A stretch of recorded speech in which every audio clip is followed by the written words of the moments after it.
14 rounds of Swiss and one of the most compelling top 8s flesh and blood play has ever seen have led us to one final match.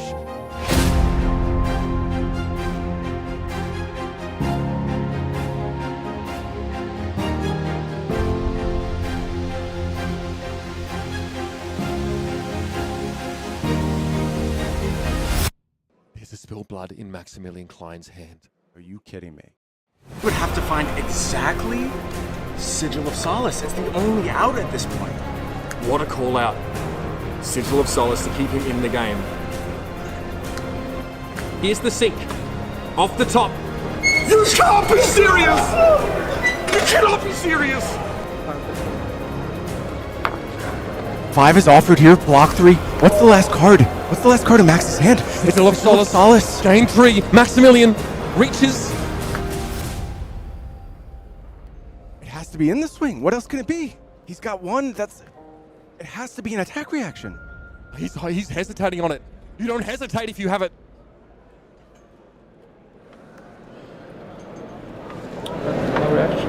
And he's alive in this game! Are you kidding? Burn them all at the ready. Max at 1. Not a 1 in her hand. Not a 1. It's a grimace. A ruthless. He shows the hand is extended! We're in the House of the Dragon! And at the head of the table sits Arthur Trahay, your Pro Tour Lost Angeles champion, with the most incredible cold shot I have ever seen!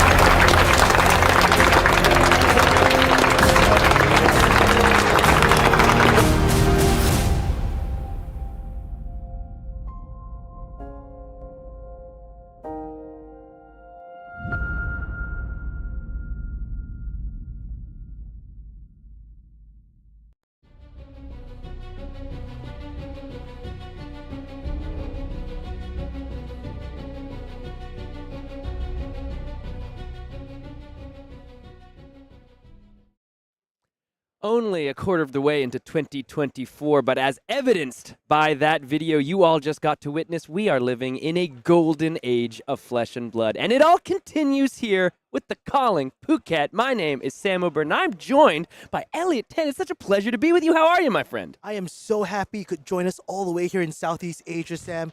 It's an incredible time here in Phuket. It's sunny, it's hot, and the players, they're playing hard, but they're also having the best holiday ever. Yeah, I mean, this place, I don't know if anything else encapsulates play the game, see the world better than what we've all got here for the round 1 of the Calling here in Phuket. The waves came across into the broadcast booth, and we just took a little ride along the internet, but now we are back and getting ready for some incredible coverage. So just talk to me a little bit about what we're looking ahead. Potentially Dromai is riding off into the sunset, but we have one more tournament here where people have to be thinking about those dragons. Yeah, the meta has shaken up so much since Pro Tour LA.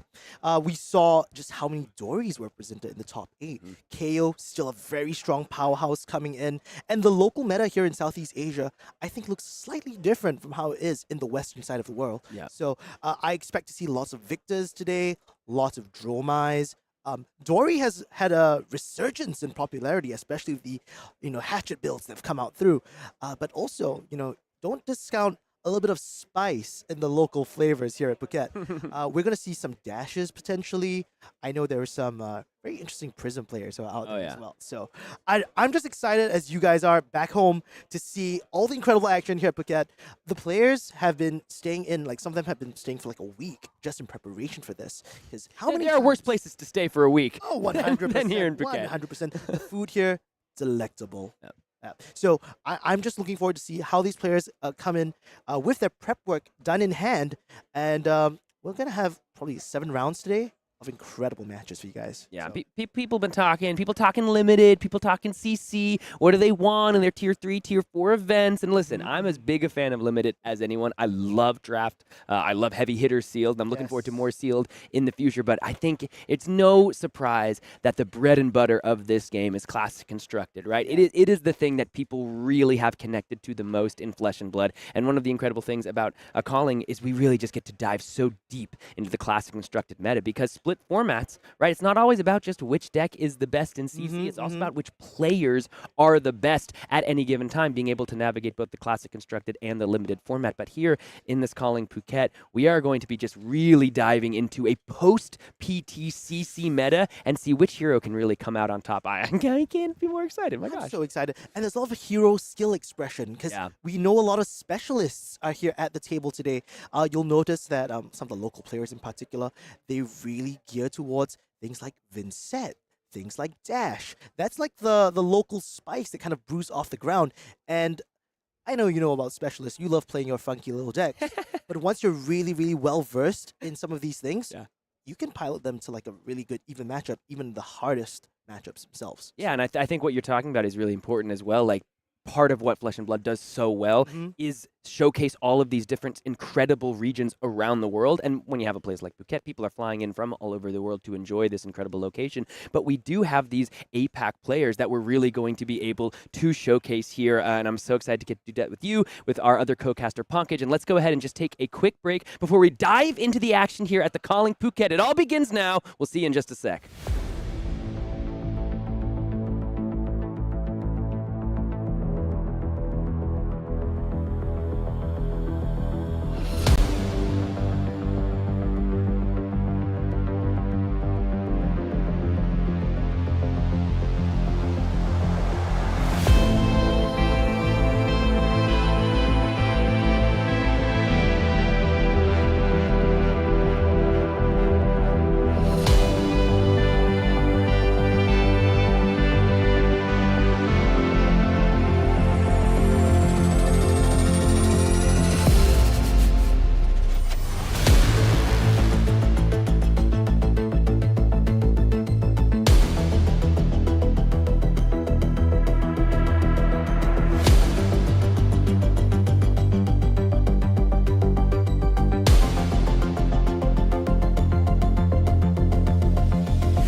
Welcome back, everyone, to the Calling Phuket, and we are ready to dive right into the action. I am here with Pankaj Pradwani. Thank you for joining me, my friend. We'll hear from you in just a second because we have to get down into the game. Let's go ahead and take a look at these incredible players here that are going to be gearing up for round one. Pankaj, talk to me a little bit about these heroes because I know one of them you've been playing quite a bit recently.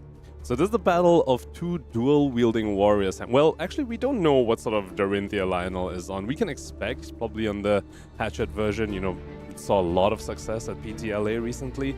So battle of the two dual-wielding warriors, and I have to say, you have to give a slight edge to Dorinthea here, mostly because Kassai's weapons kind of care about being blocked with attack actions, which Dorinthea doesn't have quite a lot of, and Dorinthea's hatchets, they're just going to get +1 regardless, as long as the previous hatchet, you know, swung earlier in the chain. So, we'll give a slight edge to Kassai, to Dorinthea. However, Kassai does threaten a few more on-hits than the Dorinthea deck does. You know, she threatens the coppers, she threatens the gold, which can end up becoming more explosive later on in the form of blood on the hands or cash-ins or raise in armies. So there is some game on the Kassai side here, but this is going to be an extremely exciting game out here for our first round of the Calling Phuket. Yes, and I could not be more thrilled to be with you again, my friend. This is my greatest joy in this casting world to sit here with you, and we have some of the greatest games to be played. Look at this. It's a turn one spill blood. It is the hatchet. It is the hit and run to give it the go again. This is going to have dominate. So Lionel here immediately asking the question of our Singaporean player Hilmi there on the left side of your screen. Do you want to give me some of that armor just to start? Yes, you got the dynamos. This one's going to be coming in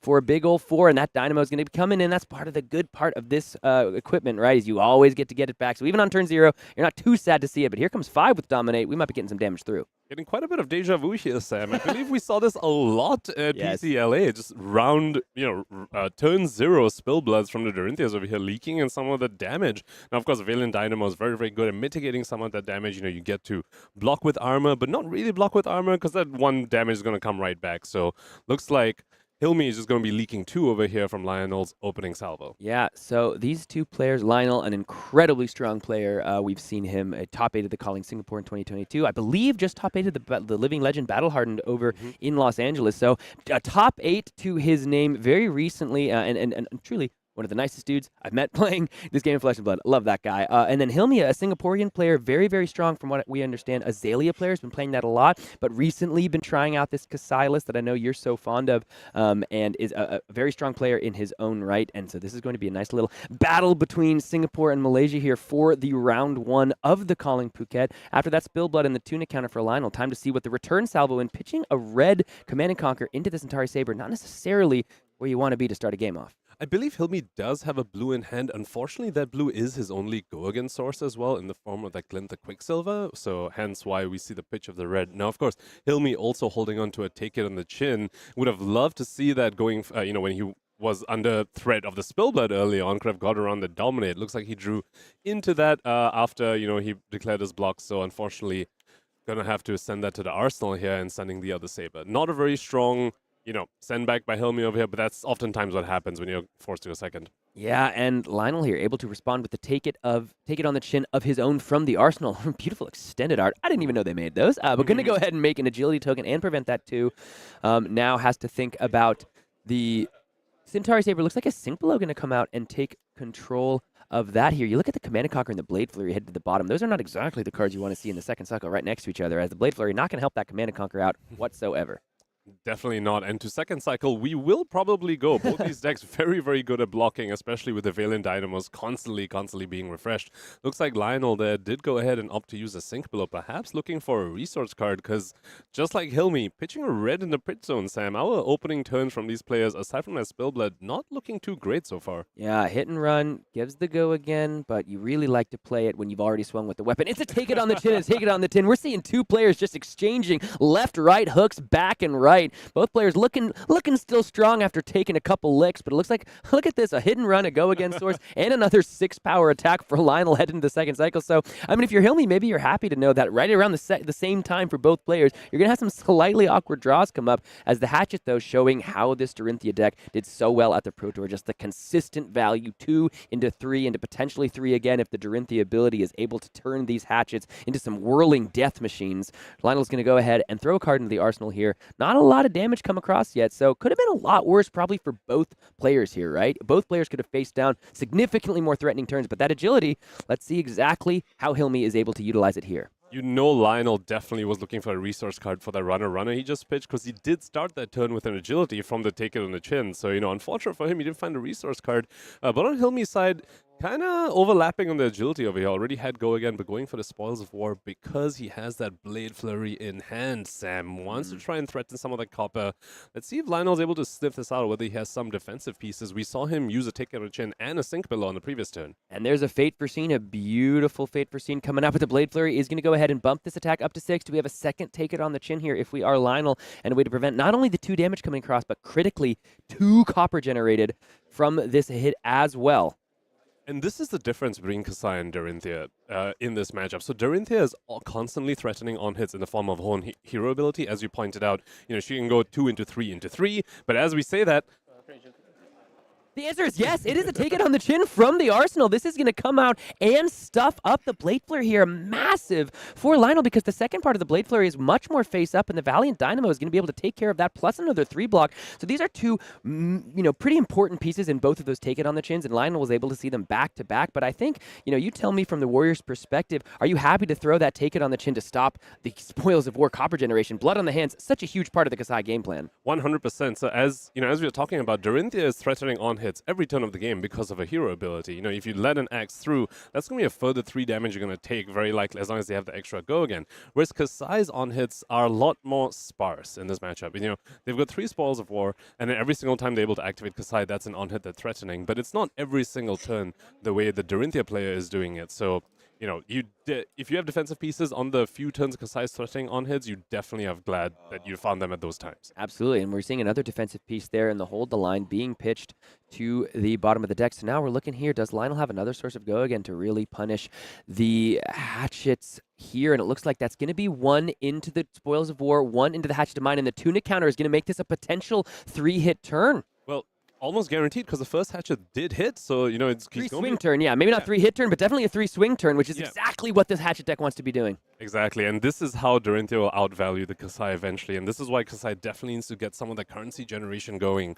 And as we speak about chess pieces, you know, Tunic on Lionel's side versus Grains on Hilmi's side, you know, Grain's really good if you are able to hit, but in this Warrior Mirror, it's actually very, very difficult for you to get those hits off. So, you know, chess piece-wise, I'm going to give the edge to Lionel over here because, you know, this game's going to go long. He's going to easily be able to get, you know, maybe 4 or 5 points of value from the Tunic counter, whereas same can't really be said for the Grains on Hilmi's side. Yeah, and a little insult to injury there as the Spoils of War is able to connect for Lionel, so Hilmi needs that copper to utilize the blood on the hands as most effectively, but Lionel saying, I don't need the copper as much as the go again, and that is going to put in some major work here. Our first 3-swing turn of the Pro Tour here in Phuket made so much noise in the Pro Tour. Players here, though, a little more aware, a little more able to game plan around, so going to be interesting to see if Dorinthea and these hatchets are able to swing through the competition with the same verve.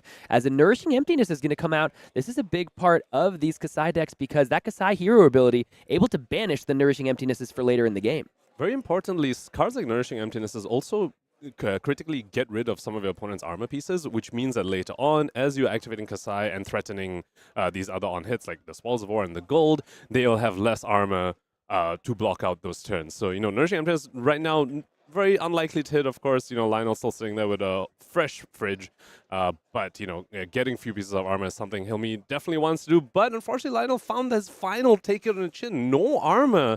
Not needing to give up any armor to Hilmi over here. Hilmi's, you know, been a little stuffed by these back-to-back take on the chin, Sam. Lionel is taking it left, right, and center, but he is, you know what he's doing? He's taking it on the chin. He is going ahead and keeping his head high as the agility token here is going to go ahead and continue to power up the turn. Doesn't have to worry about the arsenal. No grains of blood spill here, but does have the Brave Forge Bracers if this attack is allowed to hit. You know, Lionel on the last turn was able to find the go again to turn it into a triple swing turn. Gonna have to see what that final arsenal card is here, but the agility here is going to go ahead and make this at least a 2-swing, but that all you got, a nice tech piece when you're expecting a lot of these attacks that are coming in for 2 or less, because it is going to draw a card after the combat chain closes. Now coming in just for 3 is Lionel with that Hatchet of Mind.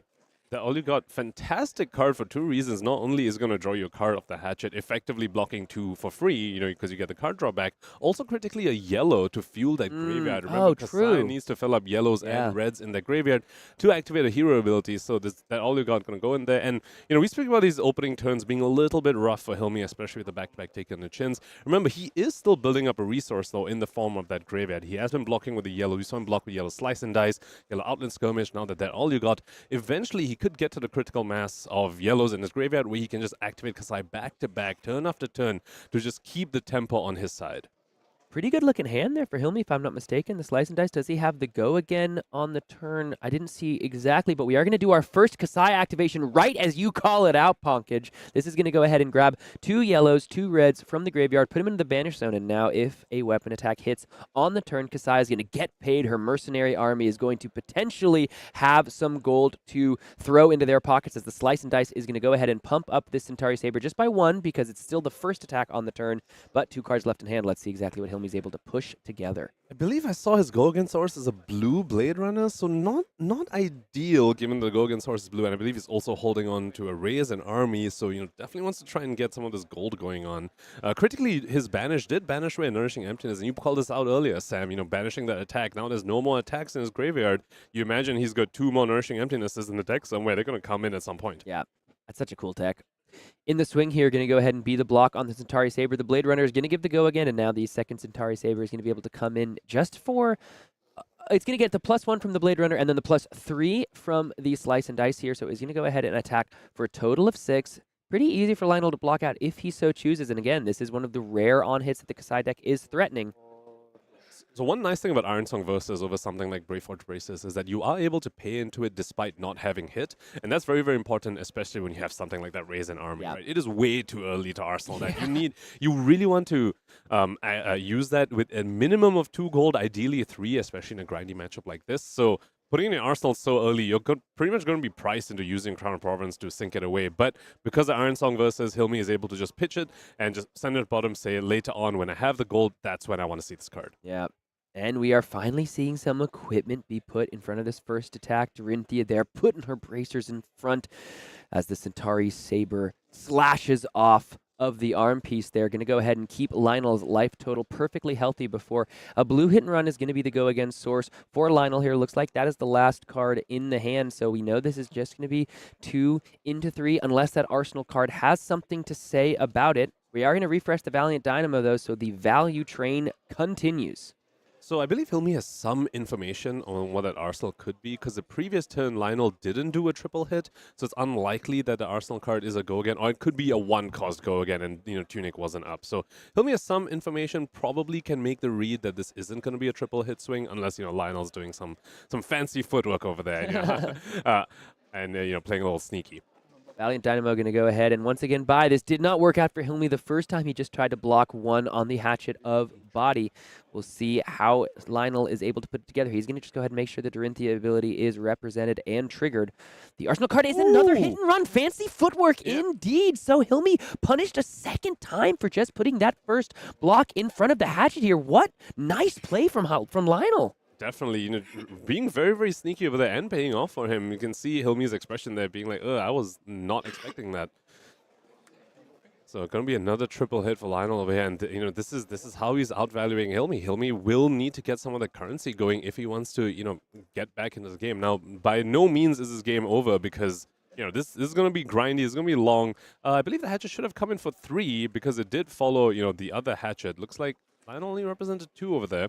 Yeah, I'm not sure exactly what Hilmi was able to take on the turn. Is down to 29 represented on our screens there, but we'll see exactly what transpires from here. It's going to be another Kassai activation. So the yellows and reds heading to the banish zone. Didn't get quite a look of how many yellows are left in that graveyard. Now, that is typically the limiting reagent, if you will, the number of yellows that are left in a graveyard. You can fill up reds in there. And, once you start activating Kassai, you do want to try and keep it going, like activated back-to-back. So Hilmi is, probably having a bit of confidence that he's going to be able to refill more yellows in there as he needs it. Yeah. Really seeing so far the major turns of this game have just been Hilmi putting the Valiant Dynamos in front of that first innocuous little hatcheted body. We're going to see as another piece of armor is going to be placed in front of this. The Braveforge Bracers is going to get its second point of block value placed in front of the Centauri Saber as this Kassai activation is, some of these small or less consistent on hits that the Kassai deck is able to present. Here's an attack 4-5. Let's see, looks like Lionel really wanted to keep some cards in his hand. And what cards is he going to go ahead and put down for defense? So Lionel potentially trying to play around Reprise over there, like an Iron Song response, putting the armor, but that is quite a bit of an aggressive use of armor. Remember, Hilmi still has probably two Nourishing Emptinesses left in the list.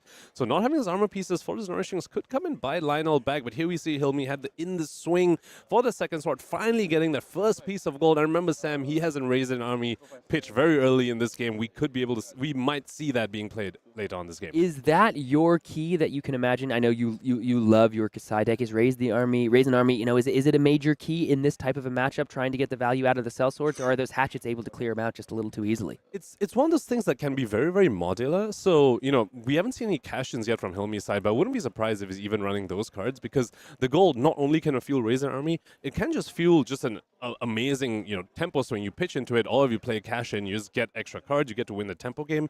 It's very modular, and it can be very reactive as well. You can see the way the game is going. If it's going grindy, you want to resolve that raising army, but if Lionel's putting on a bit more of a pressure, you might just cash in the gold for just a card draw effect and getting free swings on the sword. So that is one of the wonderful things about Warrior in general, really, and especially so Kassai, that you're not really priced into necessarily using your gold for raising army. After all, it is a 3-block in the end, so yeah, you're able to do either, and you can react to what the game stays looking like. Hilmi here, just being so helpful for us, putting the Raisin Army on the combat chain right as we are talking about it. Shout outs to our boy as the Blade Runner is going to go ahead and give the go again, and the next weapon attack is going to get +3. Tunic counter here going to go ahead and pump up the Hatchet of Mind. So it's going to be coming in for the +3 from the Blade Runner, +1 from its own effects, which should be coming in for 6 here. Some of this just consistent value that these hatchets are able to provide. I do like just the visual of Dorinthea swinging around these massive hatchets, just whirling through the air as the hatchet is going to connect Hilmi all the way down to 22 to Lionel's 38. So we talk about incidental value. Hilmi does have the gold on the field, but Lionel still has plenty of armor to work with and is up 16 life on Hilmi already. Bit of an opening here for Hilmi, though, with his Nourishing Emptiness over here. Remember, Lionel did aggressively use his armor earlier on and critically doesn't have an arsenal now. So, and all 3 Technicians are gone. So Hilmi knows that Lionel has no arsenal get on his dominate, no D-react in there. So likely going to be able to strip out a bit more of those armor pieces. No, he's got a Steel Blade Shunt to cover this up. Dude, I was literally about to say, like, oh, it was a bummer last turn that Lionel had to use the Steel Blade Shunt without having his tunic up. But Lionel says, I don't care, hold my beer. This Steel Blade Shunt is going to go ahead. I can pitch into it all day long if it's going to stop a Nourishing Emptiness. What a great sequence there from Lionel. He's got the smile on his face. This is coming in 4-2. It's another hatchet of body, and everything is coming up Lionel so far to start this game. Hold my Thai iced tea, more likely. You know, we are in Phuket out here. Blade Runner's going to go ahead and follow up the hatchet body. It's another take it on the chin. That's maybe number 3 from Hilmi. It's definitely number 2. Might be number 3 as well. So both players taking a good amount of licks here. The Hatchet of Mind's going to come in with the +1 from its own effect, the +2 from the yellow Blade Runner. Valiant Dynamo is going to be at least the block. Let's see if there's a D-react for 4. Hilmi definitely with his back against the wall over here. That's a second Nourishing Emptiness that just hasn't been able to connect, and critically didn't even get any extra armor from Lionel over there. He's going to need, something to go his way for him to get back into this game. Now, interestingly, does have a Blade Runner, but also already has the Agility token, has an Iron Song response, and an In the Swing. So can just go ahead and kind of at reaction speed try to force the damage through on his own turn. It looks as though he's kind of posturing as though that's what he's interested in doing by blocking with that Blade Runner. It looks like maybe he's deciding, do I want to try to keep this Blade Runner from my arsenal, right? Power up another turn, or do I just need the 3 life? I'm already down to 22, facing down a big old Hatchet of Mind. You have to keep in mind, if you are Hilmi here, your opponent will be off arsenal on his own turn. So Lionel's turn following this will be less impactful, as that Steel Blade Shunt did have to be pitched into, and it is going to be the run-through, so the resource card headed to the defense here. What do you make of that play? It might be that he's lacking yellows in his graveyard. He's probably got a good track of how many yellows he's got left. Remember, Kassai does need to fuel that graveyard, put yellows in there to be able to activate her ability. So that's my current read, but without having access to a graveyard, it's going to be a little hard to completely understand. Let's see how many yellows he's got left. Looks like he didn't flick through the entire thing, but is banishing the other attack in there. So here you go, Kassai activation over here. And he's got the agility from the take on the chin as well, so guaranteed has to go again. So yeah, looks like Hilmi here might be trying to go ahead and set up a different type of reaction speed threat. Not just damage on the turn, not valuing the In the Swing on this turn, not valuing the second Centauri Saber Swing, just valuing that red Iron Song response that's in the hand. Does have the reprise, so Lionel here is going to have to try to... Does he want to put 2 cards in front of this to sniff out an Iron Song response, or is he just look like going to put the Crown of Providence, just block the 2? Hilmi here has 1 card in hand. Let's see if Lionel's going to want to put anything else. He's just going to go ahead and resolve the Crown of Providence ability. So currently just blocking 2. I believe Hilmi also has an In the Swing in his arsenal. So, this second sword, he will be able to pump it up as well to be able to push on this goal that he so sorely needs. Yeah, so the Iron Song response can go ahead and just be used for that pitch value here. You're absolutely right, Ponkage. The In the Swing, even though you're not utilizing the Iron Song response, Hilmi's keeping temperate, not getting super greedy, going to get the 3 value out of that. And look at this. This is a Sync Blow. Going to go ahead and block for 4. That is exactly 1 less than the In the Swing will pump it up for. So 5 going to go ahead and yes, only 1 damage is going to go ahead and just do a little tickle to Lionel here, but going to go ahead and get Kassai paid. Second gold out there for Hilmi. He's reaching the critical mass of being able to do a very, very big raise in army. Now, of course, Hatch's Dorinthea, doesn't actually has a fairly easy time clearing the soldiers. So, even resolving a big raise in army, Hilmi will still need to be able to make sure that he can actually, use those soldiers to good effect. Now, I do want to point out, Lionel has been using his armor very, very aggressively in a sense to play around reprise. We saw the first time he put the Brave Forge and the Dynamos. Now he just put his Province in front. But critically, he's now out of armor. All he has is the Valen Dynamo is going to constantly be refreshed. But Hilmi has his entire fridge still available. So as we talk about his 16 life deficit, you have to remember Hilmi still has plenty of armor block remaining. This 16 life isn't actually 16 life. Yeah, absolutely. On that last turn, no, I hadn't even realized that the Crown of Providence block, yes, it blocks the 2, and the Iron Song response not turned on with that reprise at all, so it really heads up block there from Lionel, but the In the Swing was able to get the job done here. This is just 6 points of damage now that Lionel is presenting to Hilmi. 6 points of damage that, you don't really want to respect because it's not really threatening anything. But when you're already down to 21, yes, plenty of armor to work with, absolutely. But armor does eventually get knocked through as these two warriors battle and bash their way through each other with their weapons. Kassai has managed to complete her job a couple times over now with those 2 pieces of gold. We're going to see exactly how Hilmi tries to parlay that into the win here. A couple cards are put in front of that command to end Conquer because Hilmi just has to value his life total in some way. Sink below being pitched with the Centauri Saber here, so setting up for second cycle perhaps a bit, or maybe that hand just didn't have the go again, didn't have what he needed. Also, CNC coming in, so couldn't use the sink below on that CNC. You almost have to wonder whether he has another defensive piece to put in Arsenal, because of course something like sink below, you would love to put that in Arsenal. So, I wonder if Lionel's going to make the read that Hilmi has potentially another D-react in Arsenal, or maybe another attack reaction to be able to push on yet another gold, because with that yellow slice and dice blocked, he has put yet another yellow in his graveyard to fuel Kassai. I think you're absolutely right that the yellows are really the thing to be monitoring there for Hilmi. That last Kassai activation was the first 2 yellows that were in the graveyard. It was the Raise in the Army and the run-through, I think, that were the 2 used there. This is going to be a Spoils of War coming in with the Hatchet of Body, getting pumped up to 4, but critically getting to go again and also threatening the copper generation. It's incidental for Dorinthea. She's clearly comes from money, whereas Kassai, she's scrapping, has to get paid, has to go ahead and get her copper to power up the blood on her hands. But this Hatchet Body coming in 4-4. Mostly just going to need the go again here. Does have the 1 floating. It's going to be a blood on her hands and the Valiant Dynamo block here. No copper to speak of. And the Blade Flurry is going to go ahead and pump that up. 2-6, 2 damage coming across, and 2 copper. Hilmi down to 19. Going to be quite a big turn from Lionel over here. With the Tunic up as well, when the Blade Flurry. Going to be 3 swings of those hatchets. Going to, put Hilmi down to those kind of scary life totals against Warrior. 3, 5, 6, 7. Look at that. The +2 from the Blade Flurry, +1 from its own effect. So it's going to be an attack for 5. Doesn't have to go again right now, right? But does perhaps have a way to do so in his hand. Yep, still 2 cards remaining in his hand. Yeah. So it doesn't even need a 0-cost go again. Could easily pitch and play a Blade Runner, any sort of 1-cost go again. And then, if he has the resources just, floating, just use that. Might not even need to use his Tunic counter over here.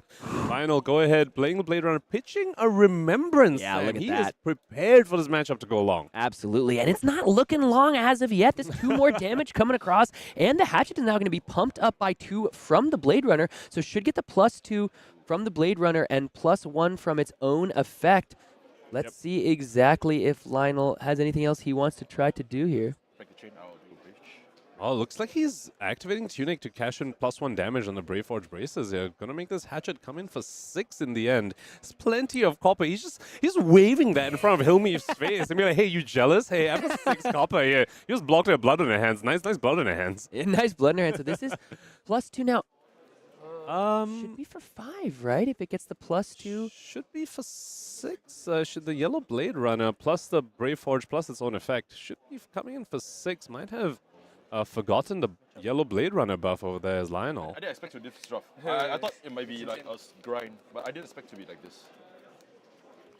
Anyway. All right.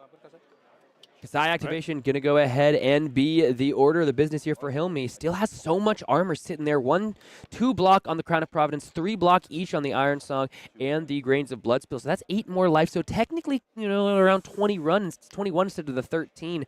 However, that's still a fair amount of life deficit when Lionel has only taken 4 in this game. This is, I think, the 3rd copy of Spoils, if I'm not mistaken. 2nd or 3rd. So this is going to be coming in 4-4 with the go again. This is very scary. When you see a Kassai opponent activate Spoils and activate Kassai, threatening both currencies, you can expect they've got some way to back this up, because that's a lot of on-hits to stack, and that's not typically something you want to do. You normally want to space them out. In the swing block and in the swing played from the Arsenal. So that's going to go ahead and pump up the Centauri Saber 2-5. And now finally, Kassai's made some gold. And you might not think pennies are that exciting, but copper can do a whole lot when blood on her hands is in the table. So Kassai, yes, she's down quite a bit of life, but now all of a sudden the coffers are getting filled. The bank is getting paid. And Kassai might have some things to say as this game goes a little long, though we have seen Lionel plenty of ways to go ahead and try to keep this game going a little longer. It's going to be a blue fatal engagement into the pitched into the Hatchet of Body here, just coming in for 2. Might start to see some mercenaries getting hired for the Kassai side to help overcome this Dorinthea over here. Yeah. Coming in for 2. Now, of course, two copper, not quite enough to do a strong button on a hands turn. 4 copper is that critical breakpoint you want to hit. Now, we might have seen all the spoils of war, but we definitely haven't seen all the outland skirmishes. So Hilmi might be able to get there. But of course, the 3 gold. Lionel might need to be a little concerned about having 3 gold. You know, Dorinthea not the best at clearing allies usually and getting, 3 Seltzers out there. If Hilmi is able to make use of them and get them to swing, more than once each, that could be the way he gets back into this game alongside that absolutely pristine fridge he's still got. Yeah. Hatchet of Mind here, coming in for the 4, thanks to the +1 from the Blade Runner and the +1 from the Hatchet effect. Currently representing a 21 life deficit. Also, in that really quick sift through his graveyard, I believe I saw 0 yellows on Hilmi's side. He's been using Kassai very, very aggressively. Now, of course, that yellow Blade Runner going to go in there, be 1 more yellow in there.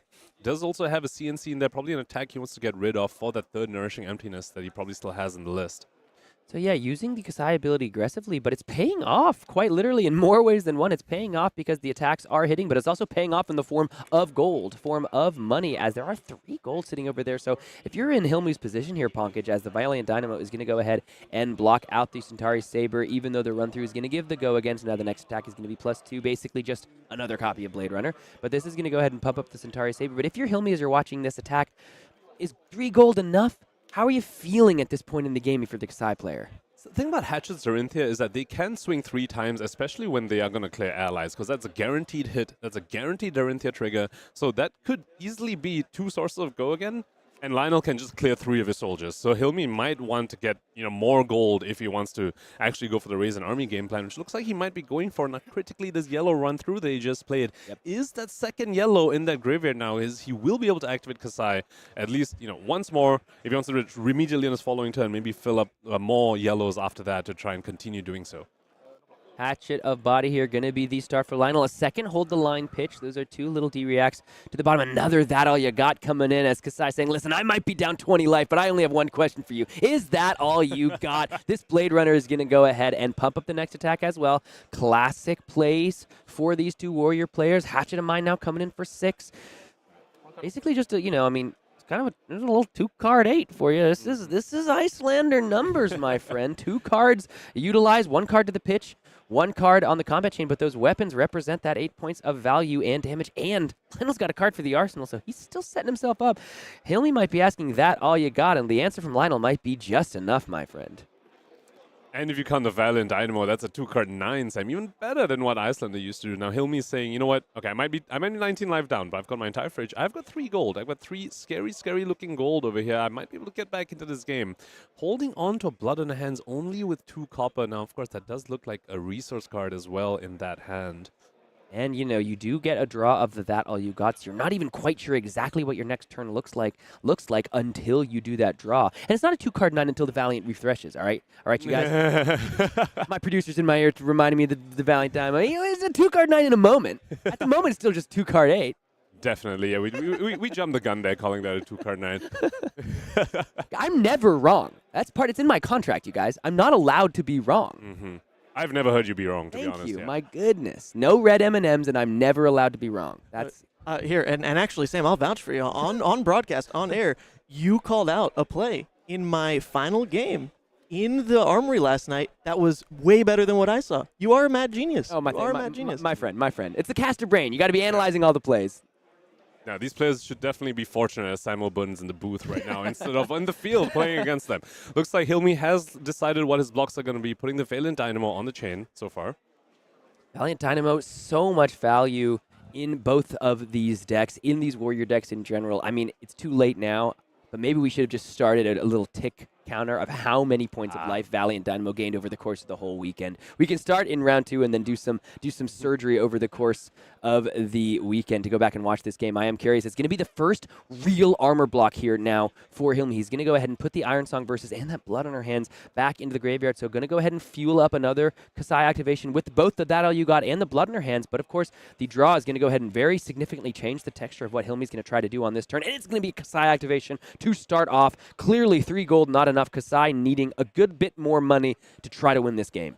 Hilmi starting to feel that the life pressure over here, putting the Iron Song versus on what was pretty much a vanilla damage attack. Now, of course, that's because as you get to low life totals against Warrior, things get really, really scary. Those attack reacts suddenly are going to threaten lethal, so there is a lot of value in, just keeping a life total above that sort of 10 life threshold. And Hilmi got pretty fortunate with that draw of that all you got, finally got that blue to fuel this turn, Sam. Yeah, 100%. Exactly. It's the Azalea problem, right? It's the decks where you're making decisions without knowing exactly what your next turn looks like. Azalea, you get to Skullbone cross wrap opt, right? That all you got plays, while very strong, do have to force you into somewhat tricky positions because you're not sure exactly what that card off the top of the deck is. If it's a go again source you need, if it's a resource card here, as we can see with the push forward there in the pitch zone. Going to be coming in for 2. Kassai activation, 2 cards in hand. How does Lionel want to deal with this? Now, Lionel has a very critical decision he has to make over here. He has the life lead. He is set up very well. He's got an Arsenal card Tunic counter coming up. He can, potentially threaten some damage. We've only seen 1 Spillblood so far from him, but this is the power that Kassai has. She gets to just activate a hero ability and say, hey, I want tempo right now, or this on hit. You have to respect my honor and give me tempo, or you're going to give me the extra gold for later on. So Lionel he had to make a decision that looks like he went for the more aggressive line, saying, I'm going to take advantage of you being low and that I still have 2 Spillbloods left in the list, in the deck, to try and just end this game before you can actually capitalize on that gold that you've got there. Now, fascinatingly, did go ahead and commit a 3 block to the block here, so would have been able to block that first one, but then, of course, that second Saber would have made a gold regardless.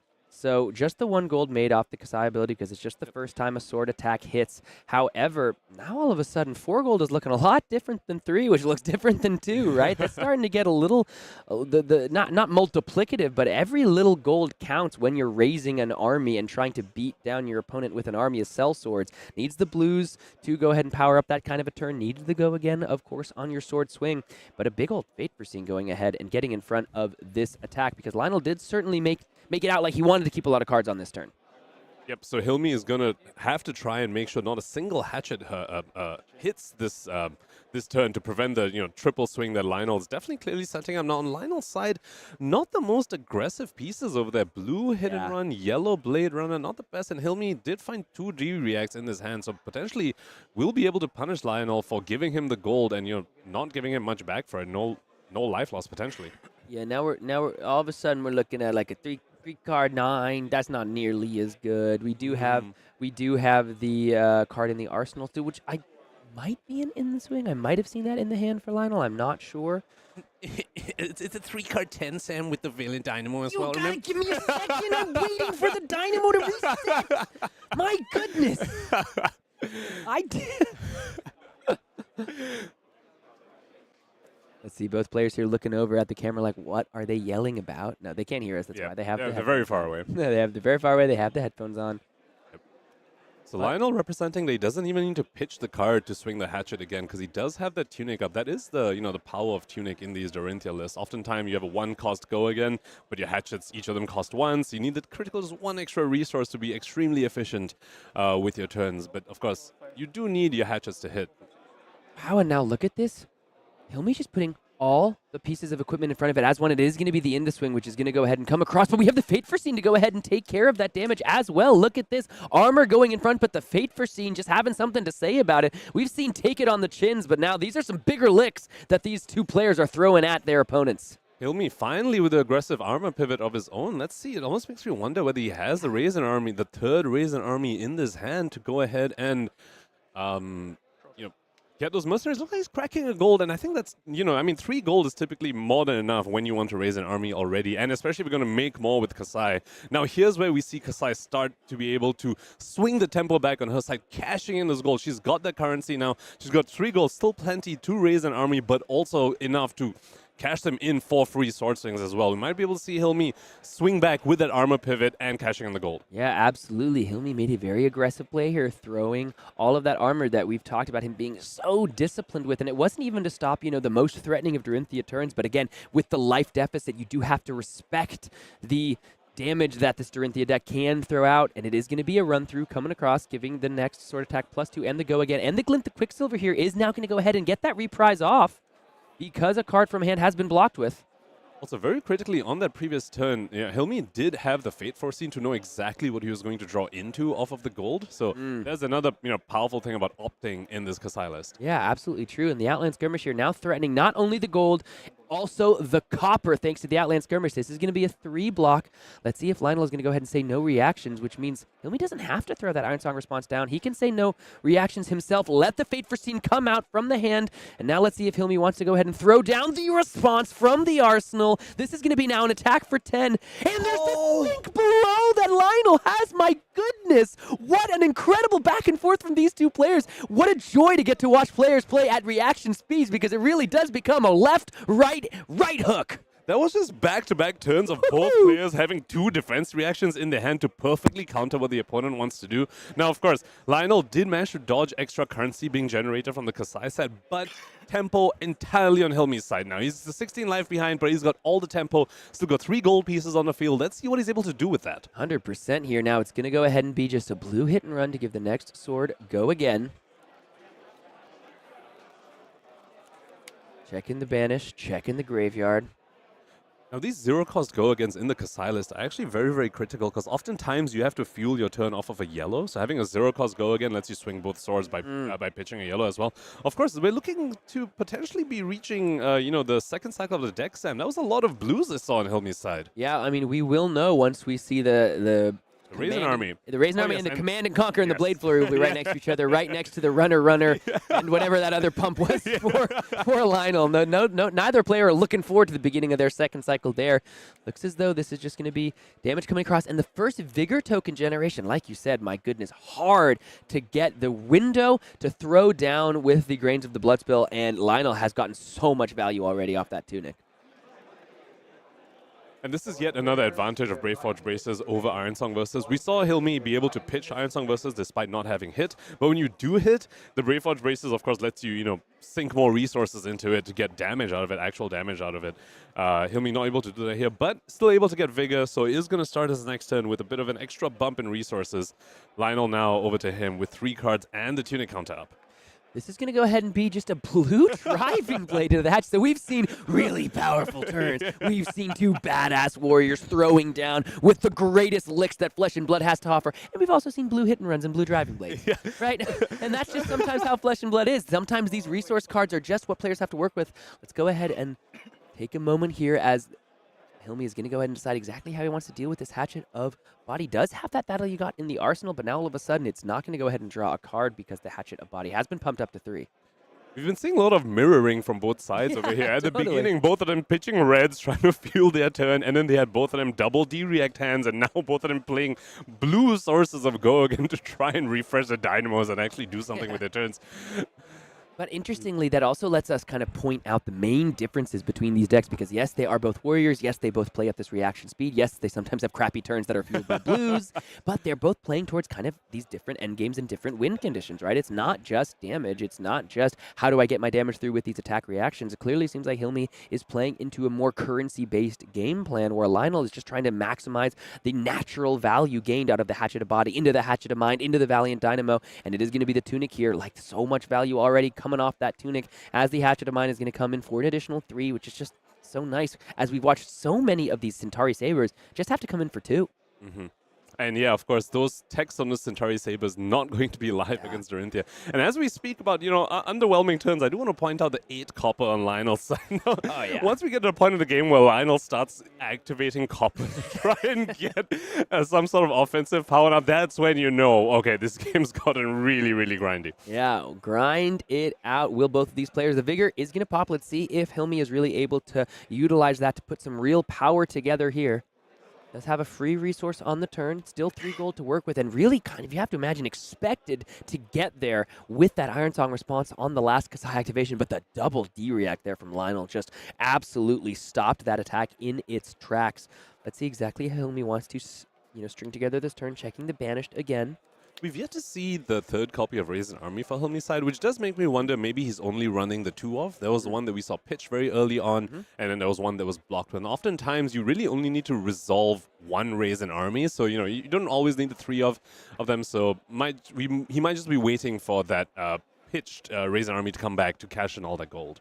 Heavy hitters really showing out in force here. It's always so great when a set comes out that features some support for classes past and classes present and future here, with Kassai debuting in heavy hitters, but Dorinthea getting so much love from these brand new warrior cards. It's one of the coolest things about Flesh and Blood when these new sets revitalize heroes that need a little more time in the sun, need a little more love. And Dorinthea, I mean, we've got 3 incredibly viable decks that have been so powered up by these heavy hitters cards, the Great Axes, the Hatchets, and as well as the classic Dawnblade. This is now the third and final third and final spoils award for sure. And we're going to go ahead and draw a nice big old red slice and dice here. That's pretty massive on a turn that we're trying to generate some copper, if I'm not mistaken, Ponkage. Bit of a gamble there from Hilmi, just cashing in the gold blind, but paying off for him, drawing very, very good pump on a turn like this. Now, of course, I don't know if he has enough yellows to also activate Kassai over here.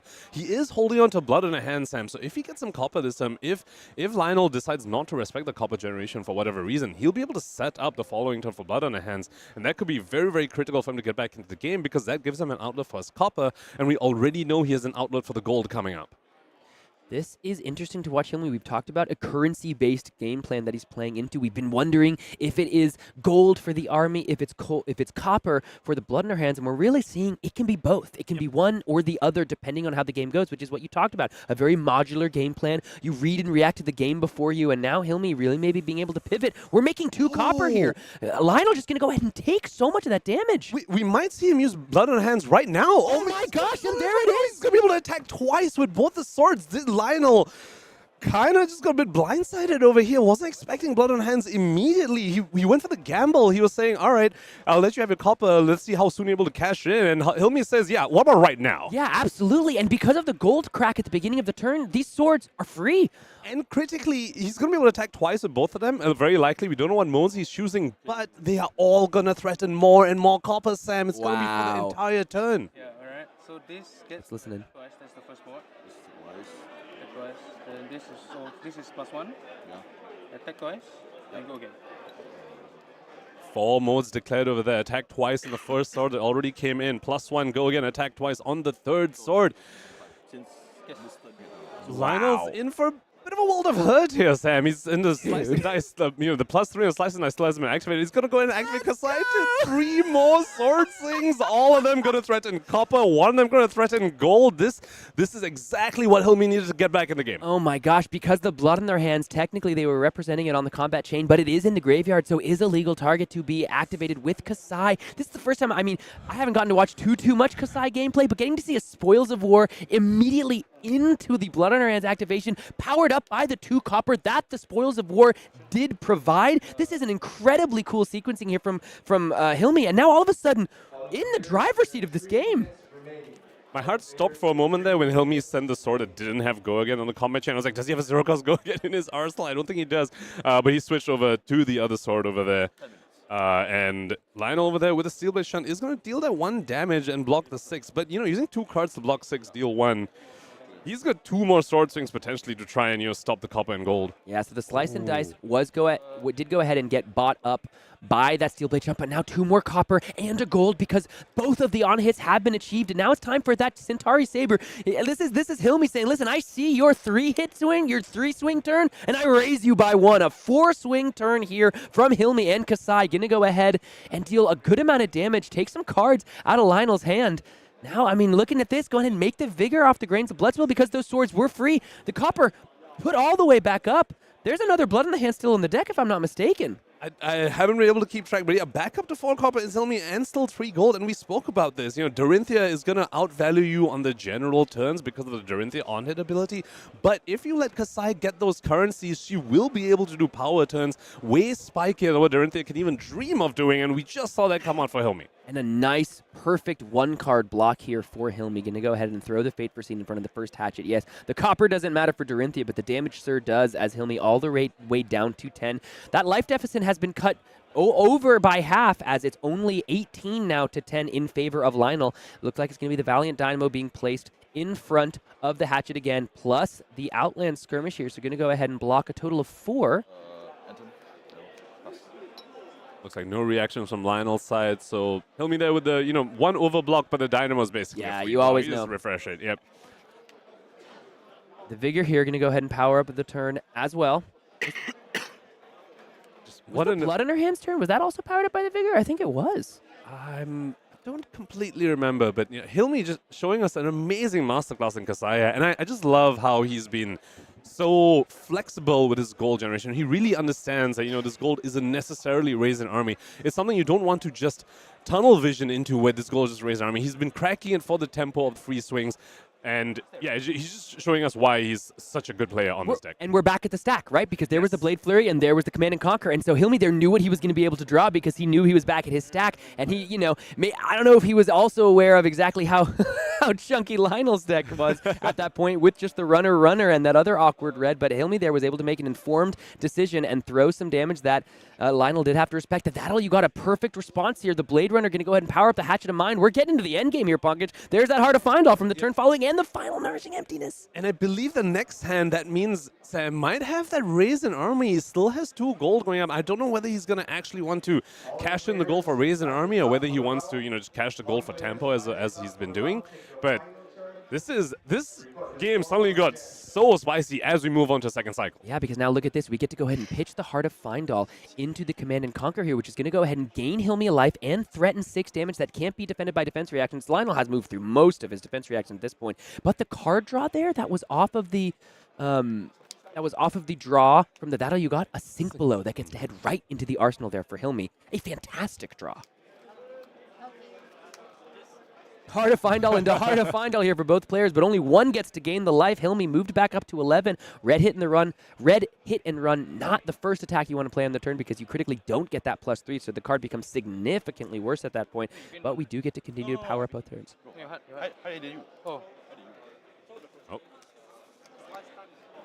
Some clarification going there from our players, and Hilmi has drawn into that Raisin Army with the Gogan source as well. He's got a decision to make here. He also has a single that you called out, Sam, to try and, at least keep his life total a bit higher. Because one thing that can happen is that you might summon your mercenaries, but remember, you can only attack with them if you have already attacked with a sword this turn. So you do need to keep cards to keep swinging with them. But when Lionel's going to threaten your life total with a 6 damage hatchet over here with Go again, and he's already hit this turn. Dorinthea is active.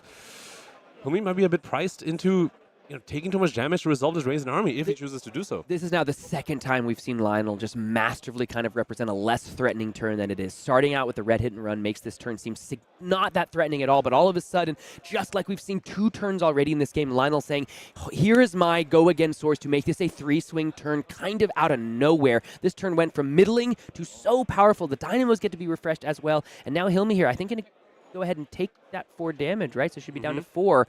Yep. As Lionel's still sitting at 18, the Raisin Army, is it going to be enough here? As Hilmi just had to face down what this Dorinthea deck is trying to do. Swing once, swing twice, swing a third time. A whirlwind of death as Dorinthea moves through the battlefield. And we have to give a shout out to Lionel here. We have noticed that they are at their pitch stack, and so has Lionel for sure. He knows Hilmi is holding onto a Raisin Army. He is saying, I think you want to try and resolve that, so I'm going to push this damage over here and make you take a bunch of damage to try and resolve that, endgame piece that you've been trying to set up this whole time.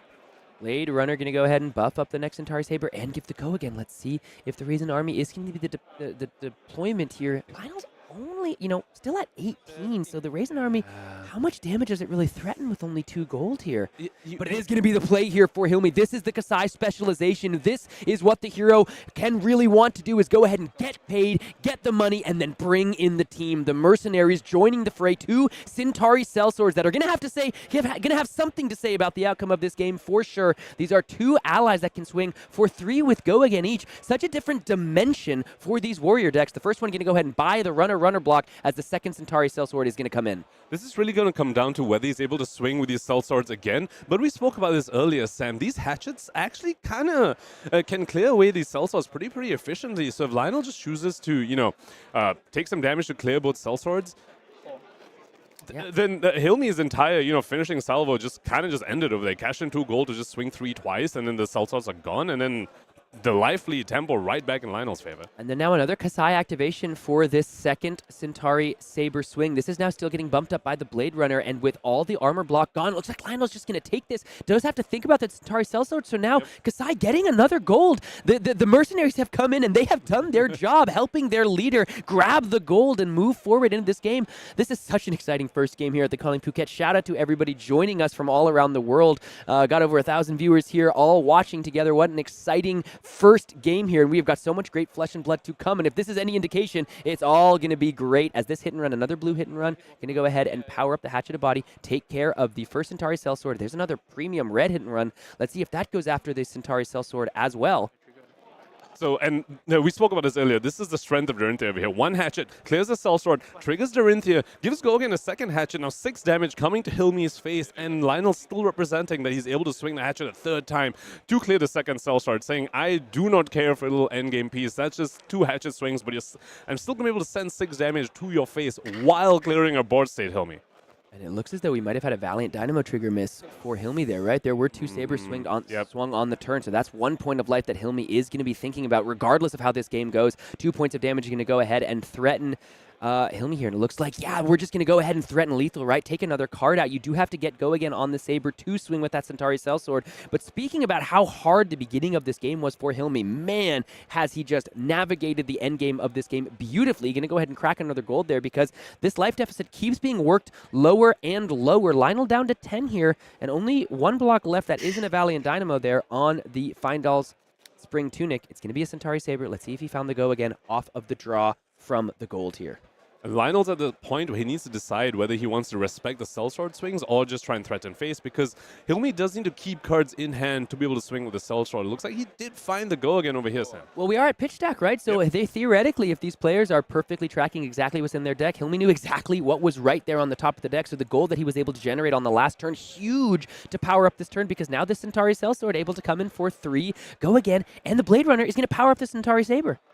Now the Phantasm here is going to... Nope. Nope. And he was able to swing with his Sellsword again. And, we spoke about his way out back into this game, and this is it. Being able to swing with Sellsword again is exactly what he needs to do to try and, threaten damage like back-to-back to get those cards out of Lionel's hand, to get the tempo onto his side. Now, let's see whether he does remember to refresh his dynamos at this point. Oh, and Hilmi here just going to go ahead and draw 4. So those Valiant Dynamos, we've seen so much value throughout the course of the game. But as the game progresses, as the tensions rise, as the Sellswords come out to play, sometimes it's hard to remember every little bit of a flesh and blood game.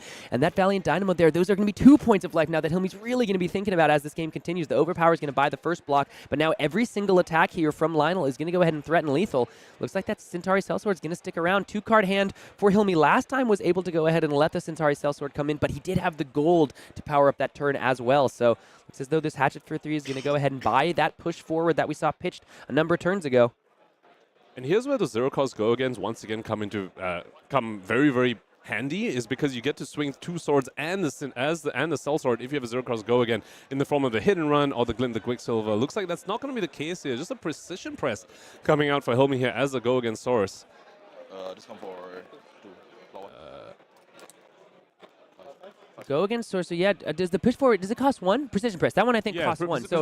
So did have to just swing the Saber there instead of... So he could have swung the Sellsword to come in for 1 extra, but swinging the Saber does refresh the Dynamos. Yes. So Hilmi opting for the more defensive line over here, saying, I'd rather have the Dynamo block value rather than the extra point of damage from the Sellsword. But now here's the Swing Blood. This was the play that almost took down the Protor, and there's the Blade Flurry, and there's the Shift the Tide of Battle, and that's going to be the game. Lionel there can do not but put his hands behind his head and take a moment to enjoy the first win here at the Calling Phuket. What an incredibly played game from both of these players, including our Singapore player over there, Hilmi. He really navigated the end of that game beautifully to put himself in a position to potentially take that win, but the value from the Hatchets deck proved to be too much in the end, and Lionel moves on to 1-0 here at the Calling Phuket.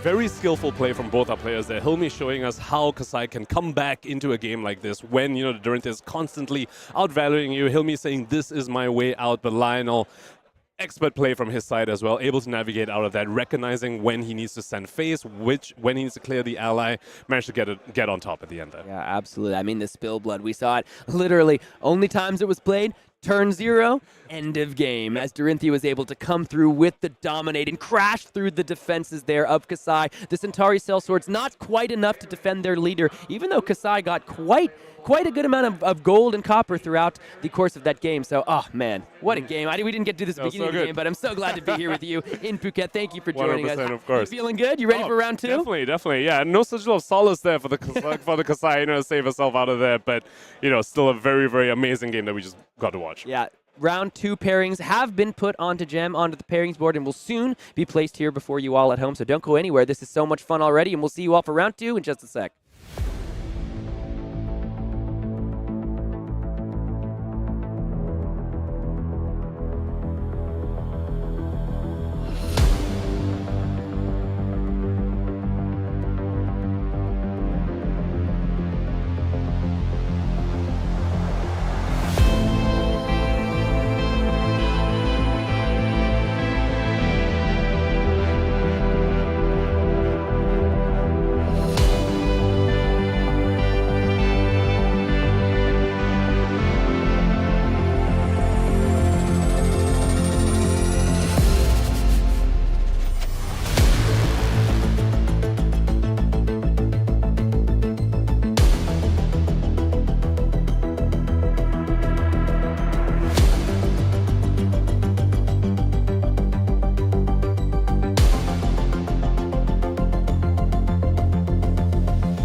Welcome back, everybody, here to the calling in Phuket. And let's take a look at the breakdown here. 201 players enjoying the sun sign of these beautiful beaches and temperate waters. And a lot of different heroes represented trying to play in the sand themselves. Pankaj, go ahead and tell me what you're seeing. Well, one thing though, 200 players makes it very easy to calculate the percentage of the players. All you need to do is divide the number by 2. So 30 KOs divided by 2, that's 15% of the field is KO. They're very, very helpful that there's 200 players here. So I do want to shout that out real quick. So 15% of the field KO, a little less than what we saw at PTLA. I believe at PTLA was around the 20% mark. And Dromai is being equivalent to the KO here, and Victor also kind of in that range. Really shows what this region prefers. They really like the Illusionists and the Guardians over here, not so much the KOs over there. But these top 3 decks, kind of what we were expecting going in. Dorinthea as well, showing up at the number 4. Hatchet Dorinthea obviously saw some real amazing success at PTLA. And right after that, we've got Azalea. Now, I've heard rumors that Brody Spurlock is in the room today, and I know he is on Azalea. So, we can expect to see some powerful Azalea play going on. My man is of course he's in the room. My man is everywhere. You cannot run from him. Destiny arrives all the same. But you say that the top 3 decks exactly what we expected. I mean, we've been talking about this leading up to the tournament these last couple of days, based on the region and people's preferences, and that Victor would most likely be a highly represented deck. But it's not necessarily a foregone conclusion, based on Pro Tour LA. Let's go ahead and look at our next game as we go ahead and just chat. I just want to say the Victor, people here are getting ready for Hatchet Dorinthea, and Victor had about a 70% win rate in the Pro Tour against Dorinthea. So Victor going to do some work there, but no Victors here at our feature mat table. This is going to be 2 players here that are both registered here in Thailand. Tobias Schmeideberg is from Germany initially, but now lives in Thailand, and Prempracha Sensapar is a Thai player himself. Now, both players here are very, very high-quality players. Both 1-0 here in the calling. Some info about the both of them, or just about the meta in general. Apparently, Dash and Katsu, but Dash as well, highly represented in the kind of local Thai meta. So one thing that Elliot was talking to me about is that Prempracha here on the Katsu deck, probably very practiced into Dash. Probably has a lot of reps playing into this matchup. And it's going to go ahead and be Tobias to start things off. Just going to go ahead and load in the induction chamber lead here in the plasma pistol, pitching away that blue expedite, and is now going to get to head and resolve a Steel Soul controller on turn 0. This could not be better for the Dash player. Perfect start for Tobias over here. Unfortunately, did have to arsenal blue 0 to 60, but he's definitely got to be happy being able to load his chamber, the pistol, and get an extra 5 life basically from that Evo Steel Soul controller. Tobias, Prempracha definitely not happy to see that, especially on a deck like Katsu, which really wants the pressure with those on-hits. I mean, that's huge, right? Because not only does it give you 5 life, but it also helps you just stop a bunch more breakpoints. That's 3 more breakpoints you get to put something in front of. Extra block value you can put in front to overblock something like a Breaking Scales. What a massive turn 0 here for Tobias, and we're going to go ahead and see Prempracha lead off with the Descendant Gust Wave. You never like to really play it for its full cost, and you never like to pitch away a Bonds. Even though the Bonds does do some major work, you do often want to get one in the graveyard. This one is going to head to the bottom of the deck with the pitch, but Katsu, if there's one thing that deck likes to do, it does like to shuffle with those Katsu activations. So we have to be, confident for Prempracha here that we're going to be seeing that Bond somewhere, not just at the bottom of our first cycle. Katsu can be extremely explosive with those Descendant Bonds lines, but of course, it needs a bit of that graveyard to start doing that. Kind of like a mini Lavaya thing going on over there. Needs a bit of the graveyard to fuel those Bonds of Ancestry turns. And I do want to point out on Prempracha's side, he's opted for Mask of Momentum in this matchup instead of Mask of the Pouncing Lynx. Oh my gosh. Which probably goes to show, we spoke about how these players are probably very experienced in this matchup, having played this a bunch. Probably also very experienced into each other, Sam. And that's really the nice thing when you get 2 local players off against each other. Yeah, this is going to now be a Bonds of Ancestry, but no trigger here because there is no graveyard to work with. So a pretty middling turn to start here for Prempracha. Did have to go ahead and play the Descendant first so that the Bonds could be played for free. And I don't really know. Maybe that final card in the hand's going to go to Arsenal to try to power up a more powerful 5-card hand on his next turn. But the momentum here is pretty interesting, right? We were talking before we went live about how much value and damage Pouncing Lynx does present, but we talk about a player that has probably played a lot into Dash, and maybe more percentage points Prempracha has been able to find, utilizing the persistent threat of the Mask of Momentums. But that does mean Kodachis are a lot better for Prempracha, which means that Evo Steel Soul Controller even better that Tobias was able to found on turn 0. And we have to shout out, minor optimization from Prempracha over here, keeping the red Bonds of Ancestry in his deck and putting the yellow one in his graveyard to fuel the future Bonds of Ancestries. And he'll have more reds in his deck because of this pitch order here. He could have easily done Descendant into red Bonds, pitching the yellow Bonds, probably even get a Kodachi swing in there so it gets 2 extra damage in this turn. But he's valuing the spike damage by keeping the red Bonds in his deck. So, minor optimization from there, really showing us how experienced he is with his matchup. And I believe I saw an Out of War go to the Arsenal side. Yeah, that's a good card to help power up a 5-card hand. Yeah, pretty good. That one works. That one works. I've heard fine. it's good, yeah.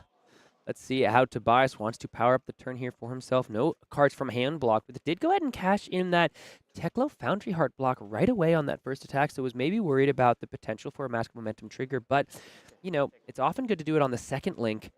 And now that Teklo Foundry Heart only blocks 1 for the rest of the game. This is going to be a Teklo Plasma Pistol powered up by the Induction Chamber, gets the go again, so Prempracha headed down to 38 here. 5-card hand for Tobias to work with, but we know that Arsenal card isn't nearly as good as Prempracha's, so you can see, I think, a Twin Drive in the hand, and A Spark of Genius, maybe? Tobias is a bit of an aggressive armor block over there very early in the game. Yeah. Now, Dash critically doesn't have a lot of disruption, and disruption is something you definitely want into Katsu, but I believe he's holding on to one of the few disruptive pieces that Dash has access to in the form of the Pulse Wave Harpoon, Sam. Oh. And along with a Twin Drive, that can basically give him the absolute pick of Prempracha's entire hand and get to pick exactly what he wants Prempracha to block with. Looks like I must have seen wrongly. There is no Pulse Wave Harpoon in this hand, but it is going to be a critical piece that will show up later on the game. You're certainly not wrong that Pulse Wave Harpoon can do so much work in a matchup where your opponent is trying to set up, quite literally, in Katsu's case, combos. Quite literally a perfect sequence of cards together that, Katsu can tutor out of the deck with the hero ability there. But the Pulse Wave Harpoon saying you have to show me potentially all 4 cards in your hand and I get to choose which card blocks just does so much work when your opponent is trying to sculpt good hands of their own. Let's see if Prempracha wants to respect any of this vanilla damage, though. This is just a zipper hit coming in for 4 with the go again. Prempracha going to say, I do not respect this, sir. Going down to 32-2 floating here. It is going to be the Twin Drive. We'll see if that is the Spark of Genius. It is going to be boosted, and it looks as though Tobias is going to go ahead and play the Spark after this, most likely for 0, grab the Teklo Core or a backup protocol, and put the Arsenal card, drawing up the Spark of Genius into the Arsenal. And at this point, Prempracha knows that nothing like a maximum velocity or something like a Pulse Wave Harpoon can come after this. So rest of Tobias' turn is a little more face up. Prempracha knows there can be no disruption coming his way after this. At most, maybe another 0-cost boost. All like the Spark of Genius, as we know, is going to come from Tobias' side. Dash, another hero that did pretty well into the later rounds of the Pro Tour. There were a lot of dashes of both varieties, sniffing around those top tables till well into the second part of day 2. Didn't get too much love on the stream, didn't get too much love in the top 8 or anything like that, but a hero that a lot of people have a lot of reps into, given how long she's been out, just like Katsu, and can do some really nasty things of her own right, as well as just having that modular game plan. Allows you to get so much kind of percentage points, so to speak, into various matches. You can go really aggressive with the boost plan, or you can really buckle down, power up your pistol, throw in those defensive pieces, and outlast some of the Guardians, outlast some of these other defensive decks in the format. And that hybrid nature of the hero is exactly why we see her constantly, just be doing well for herself. Yeah. Just every now and then you just hear the dash one a calling. Every single meta, we speak about how open it is, and dash is always something you just always need to consider. She's going to be present, not in full force, but she's going to be there, and you need to have a plan for her because she can do either thing very, very well. Not the best, but, can play slow, can play fast, and does those effectively enough for her to get, these wins here and there. Shout out Merritt Kemp calling Baltimore winner on Dash Inventor Extraordinaire. And after the Teklo Core was grabbed off the Spark of Genius, there was a random card off the top drawn post-shuffle that did head to the Arsenal there for Tobias. So going to go ahead and now once again be set up with a 5-card hand. So powerful of an effect, the kind of like secondary random effect that Spark of Genius has. Something that almost every time my cousin plays it against me, I'm like, oh God, you draw too, dude. Ancestral Harmony, though, what a powerful new card. Going to go ahead and banish the Dishonor off the top. Talk to me about what's happening, Pocket. So that is a card with combos, so that is that card and Banish, the Dishonor, is going to be available for Prempracha to play, and all his attacks with combo this turn get +1. Almost like a pseudo mini Out of War. Now, of course, Dishonor, not really an effect that Dash cares about, but an extra 4 or 5 damage. Now, that is something Tobias will care about. Now, of course, Tobias is extremely setup. We spoke about a 5-card hand. It's almost like a pseudo 6-card hand with a Techno Core as well, Sam. That's the 2 extra resources. It means he doesn't really need to have a pitch card. And Prempracha already down to 27. Tobias has that Steel Soul controller and the Balance Justice that can go ahead and block and draw another card. So the defense will be strong for Tobias for the foreseeable future. We'll see exactly how much damage this Ancestral Harmony is able to put on the table. Now, I do want to shout out that Salt the Wound in Prempracha's pitch zone over there. Now, that's a card you typically want when you have Mask of the Pouncing Lynx to go and fetch it out, you know, whenever whenever you find that it's going to be the best value. Either that or the Tenacity, you know, kind of like the mirrored version of Salt the Wound. But without the Mask of the Pouncing Lynx, that is still a very, very interesting inclusion over here. We see go to the bottom of Prempracha's deck as he follows up with a blue Whelming Gust Wave, of course, getting +1 from the Ancestral Harmony and +1 from its own effect since it is being followed up after a Surging Strike.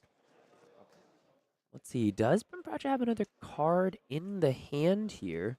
This is going to threaten the draw. It does have to go again. And the Breaking Scales hasn't been blocked with yet, so you'd hate to pump up an attack without blocking the Breaking Scales. But if you get to draw a card, maybe that's a little more value than that 1 defense, but you'd like to do it all for sure. The thing about the Dash deck, though, unless you're playing a lot of Bright Lights cards, those cards all block 3. Every single one, as the throttle is going to be put in front of this, offering up the trade for Prempracha. See if that Breaking Scales wants to join the fray here. Katsu throws the arm piece in front, powering up the Whelming Gust Wave, swelling with the Lord's wind, the Lord's power of the wind, and it is just going to be the Dishonor coming out following the Whelming Gust Wave. So not nearly as powerful as, Dishonor can be, but again, like you mentioned, in this matchup, what's it really going to do? Dash's hero ability has already triggered and will never trigger again for the rest of the game. Prempracha with a cheeky touch of the arsenal, perhaps saying, you know, maybe there's an Ancestral in here, but we know that's an Art of War, which was definitely not going to be able to come out, given that he had 0 floating over there. But, you know, just making Tobias potentially a little nervous about what could be in that arsenal over there.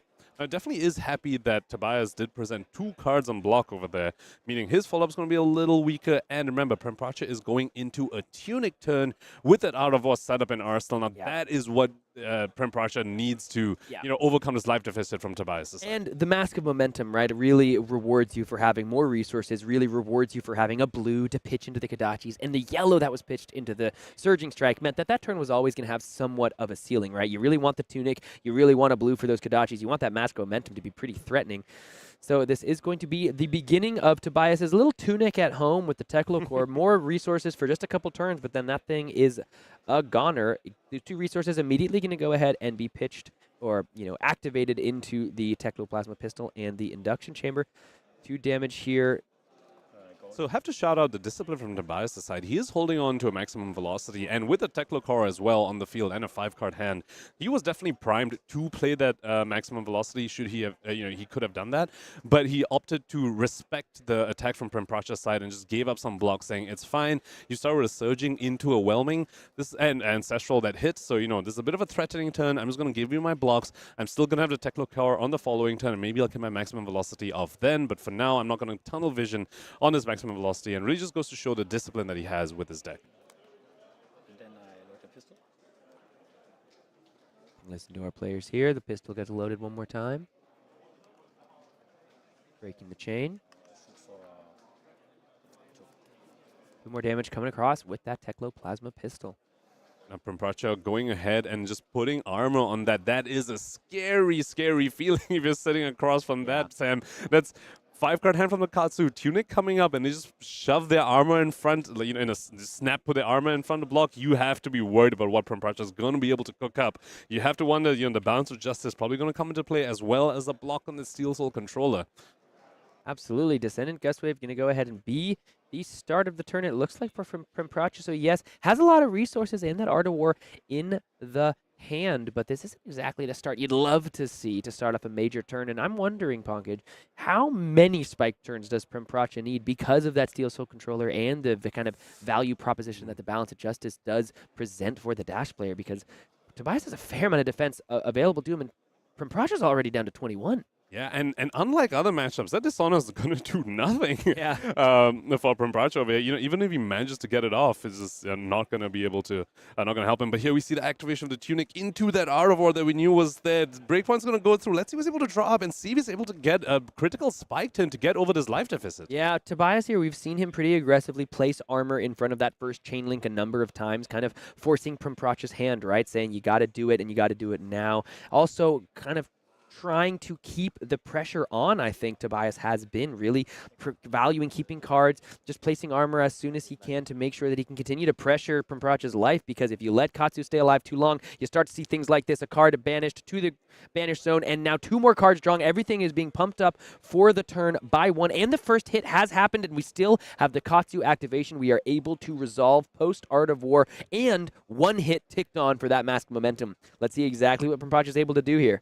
Critically, a card with Gust Wave is already on the chain, so we have to expect Prempracha is going to find the bonds of Ancestry, one of the red ones that he pitched very early on in a very disciplined manner, and being able to fetch up, his pick of the litter from his graveyard. We know there's another Descendant in there from an earlier turn. We could be seeing, potentially a double bond stand. Didn't quite see what was in his hand. But yeah, this is looking to be a bit of a scary turn. Posturing with the Breeze Rider Brutes, choosing to break that as well. Wow, early to use the Breeze Rider Brutes, it feels like. But also, at this point in the game, what's even early and what's late anymore, right? This is not the normal Flesh and Blood game. This is a turn of big spikes and massive damage as both players are throwing haymakers back and forth, trying to close this game out quicker rather than later. Now it's time for the Bonds of Ancestry here. Going to go ahead and grab, and maybe the reason we use the Breeze Rider Brutes is because the graveyard kind of like postures us into doing so. We want to use the Bonds of Ancestry as powerfully as possible, and wanting to make sure we can continue to get value out of these bonds that we're able to grab here. So from that little peek at Prempracha's hand, he has another Gust Wave in his hand. He has a Whelming Gust Wave, which doesn't naturally have Go again because there's no Surging Strike. There's no Surging Strike. It's not being followed after a Surging Strike. So the Breeze Rider Boots going to give that Gust Wave Go again, and he just found another Bonds from his deck from the first Bonds of Ancestry. So we can already know it's going to be Gust Wave into Bonds at some point during his turn, and then what that Bonds finds, oh my god, Sam, we are in for a pretty big turn for Prempracha's first Art of War off of that Tunic counter. And we have to be careful for Tobias because the Mask of Momentum, yes, this is the real trade-off, right? This is a huge turn. Imagine if you had links here, what damage you could be able to present, but the Momentum here presenting a different kind of threat. You have to imagine Tobias might be looking over at that Balance of Justice saying, this is only an attack for 5. Oh, do I want to put my 3 block and my bounce in front of it? But no, we're just going to go ahead and take the 5, which is that second critical link, meaning Tobias is most likely going to be all in on trying to block out whatever comes next, because now this Whelming Gust Wave threatens to draw 2 cards. It's not being followed by a Surging Strike, so it's actually just threatening to draw 1 from the Master Momentum. Yes, but the Breaking Scale still on the field over there, so it's coming in for 4. If Tobias wants to, stop the card draw of the Master Momentum, he's kind of priced into blocking 5 if he wants, and looks like he's going to do that with the Balance of Justice. Yep. That's going to be a block for 5, which will block out entirely. So now it is time for everything to start over once again. Here is the Bonds of Ancestry coming in for 5. Let me go ahead and grab another card out of the deck here. And one benefit of Master Momentum over Mask of the Pouncing Links is that if you are able to set up a turn where you go 6 chain links wide, you are threatening Mask of Momentum twice. And that's exactly what Prempracha is about to do over here, because I believe his hand is 100 wins. But basically another card that is going to threaten a Mask of Momentum after whatever this Bonds finds. Yeah, the Bonds looks like it is just going to find the Dishonor here. Now 2 floating does mean that those Kodachis could have come into play. Was there any kind of reasoning you think to potentially throwing the Kodachi here to start this first set of 3 chain links rather than the big attack for 5? Yeah, so because it was a Gust Wave, you want the Bonds to follow the Gust Wave, and if you did the Kodachi before the Gust Wave, well, that wouldn't threaten a Mask of Momentum because that's not an action card. So Prempracha was kind of forced into doing it this way. The Gust Wave comes in, and you can't Kodachi after that, so it has to be the Bonds, and it has to be a Dishonor if you actually want to maximize the Mask of Momentum. 100%. Yep. And now the Balance of Justice is going to go ahead and be activated. So even after all this blocking, Tobias now, yes, he's staring down 5 damage with Go again, but has 4 cards in hand, and it's just going to go ahead and take that 5. Yeah, he was really priced into blocking that 3rd attack action card to hit in a row, which is why we see him forced to use his life as a resource on these early chain links. And, these early chain links are pretty massive hits. Sam 0 for 5 is Go again, basically, off of their Breeze Rider Boots. Absolutely, and now Prempracha does have 2 more resources that can be pitched into those Kodachis and the 100 wins in the hand as well. So this was a whole lot of damage on this turn, but here Tobias still has 4 cards in hand and a card in arsenal. See exactly how he wants to utilize it. You have to imagine he wants to keep the pressure up because Katsu, you know, this is... Okay. Wow, look at that. This is going to be no blocks going down to 5. Or going down from... taking 5 is Tobias going down to 18 here. Tobias knows he needs to try and stop the mask momentum, and now Prempracha going in with the Kadachi over here, not threatening a mask momentum draw. But he's going to go ahead and most likely send both Kadachis. And now that makes Tobias take another one down to 16. This is the 100 wins. This one would threaten the mask of momentum. Yep, only coming in for 3 now. Tobias, though, with a Techno Core and a Twin Drive in hand, is actually going to be able to result in maximum velocity on his own turn. Yes, and the breaking scales here. It's finally time to get it off. This attack was coming in for 3 thanks to the Art of War, but the breaking scales going to pump it up by 1. Draw an additional card that could maybe be played. We do still have looks like posturing like a resource, and it's just going to be the Ancestral Empowerment here. Can't be utilized, so going to the Arsenal. Will go ahead and power up a nice turn for Prempracha following, but Tobias, even though down to 15 after that massive, massive chain, I mean, look at the amount of cards that are sitting on that chain, not even representing the 2 Kadachis and the 100 Wings that ended up coming in for 4. 8 total chain links there for Prempracha. I mean, that's what Kadachis want to do. That's what Katsu really wants to be doing on the battlefield, coming in with a sequence of devastating attacks in a perfect series, a perfect combo, and in doing so has now taken Tobias all the way down to 15. Speaking of devastating attacks, we're going to see something similar from Tobias' side, Sam, there. Like, from the Techno Core and holding onto a Twin Drive, and a very powerful card from Bright Lights recently that is going to help him get off the maximum velocity that we know is sitting in his arsenal. This is 2 players just sending haymakers at each other back to back. Yeah, absolutely. And now this Zipper Hit is going to go ahead and banish a maximum velocity, which is, you know, always a bummer if you are a dash player, but when you already have one ready to go, raring on this turn, it feels a significant bit worse. We really do have to highlight just how much potential life the Evo Steel Soul Controller might do. But if you have a big turn here, a big turn on offense, if you're the dash player here, the perfect response, a Flick Black that is going to go ahead and bump up the next attack with combo by 2 defense as well. It is wild that Tobias survived that Katsu turn and like massive 8 chain link Katsu turn and was able to come back with a maximum velocity of his own. Flick Flack here, a really nice response on a big turn. The Twin Drive here is going to go ahead and boost. Let's see, looks like it's going to go ahead and boost once, boost twice, and if you are Prempracha, that really means pretty much one thing is on the menu and a High Octane has been played. So Prempracha knows this turn is going to be 15 damage total from this point, 5 from the Twin Drive, 10 from the maximum velocity, but luckily the Flick Flack is going to go ahead and bump up the next card's defense value, as we've said, by 2. Looks like Prempracha here going to go ahead and down 215 before the big old Max V comes out for 10. That is a crazy-looking man on that card with the 2 symbols coming in, going very, very fast. And the Fluster Fist is going to go ahead and block for a total of 5 from the Flick Flack, plus maybe an additional little bit from the Descendant Ghostwave, blocking 8, blocking a total of 10. Prempracha saying, all right, you had one good big turn dash, but you took a bunch of damage to do this. Are you able to follow that up? I just saw you boost away a maximum velocity and a Pulse Wave Harpoon, and you don't have Techno Core anymore, you don't have an Arsenal anymore. I'm just going to be a bit more disciplined. I'm just going to like give you my cards now, and if you can't follow that up, I know I'll be able to follow that up because I'm a Katsu. Yeah, absolutely. And the Ancestral Empowerment. Thank you. Ancestral Empowerment in the arsenal there will do work on Prempracha's next turn as well. So just like you said, the Techno Core is gone. These are 4 random cards in first cycle off the top of Tobias's deck. Let's see exactly what it is. And this is why you do so sometimes in this position, because those are 3 middling little blue cards and yes, a red outpace, but that's certainly not going to threaten the Katsu player that significantly. And all of a sudden, Prempracha putting himself in a position to potentially have another big spike turn, but this is also where the Teklo Plasma Pistol plus the Induction Chamber puts in so much work, because little middling blue cards can become 4 damage thanks to the Induction Chamber. A huge part of why these dash decks do so well so consistently. They just do what they do so well. I'm sure Prempracha will be feeling really, really sad that he can't block with his Mask of Momentum on that outpace. For sure. Gotta be a bummer. He's like, oh, the perfect tech. Damn. You've countered me. I concede. Foiled again. Outpace here can't be defended by equipment. A format all-star. We've seen Outpace in every single major event since its release in Everfest, which I totally knew. Evo, no, Evo. That's Bright lights. Bright lights. Yeah. Particularly effective in Dash IO, to be honest, especially in the sort of fridge format that we're in right now. All these Valen Dynamos running around, all these Guardians with shields.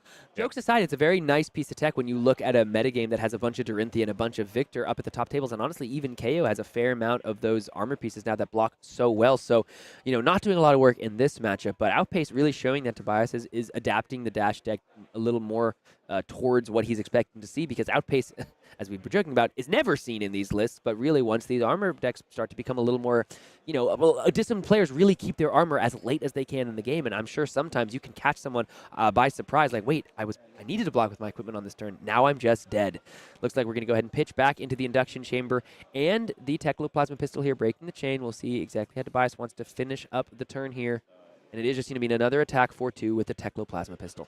And the induction chamber won't be able to be activated again, of course. It is once per turn effect. He could pop Achilles. He looks like he is going for the Achilles, saying, I'm just going to pop this now and just get the extra 2 damage in. Get you to a low life total where you have to start blocking these pistols. Yeah, but now for the second time this game, I believe Tobias is forced to arsenal another one of those middling little blue cards, right? That's not going to be nearly as effective in a 5-card hand scenario as potentially what Prempracha is able to work with. But without the access of the breaking scales and the Breeze Rider boots, it's going to have to be a little more face-up, a little more honest from Katsu, a little less trickery, and a little more honor from the Wanderer here. As we're going to start things off, it was initially going to be the Be Like Water, but now it's just the Harmonized Kodachi.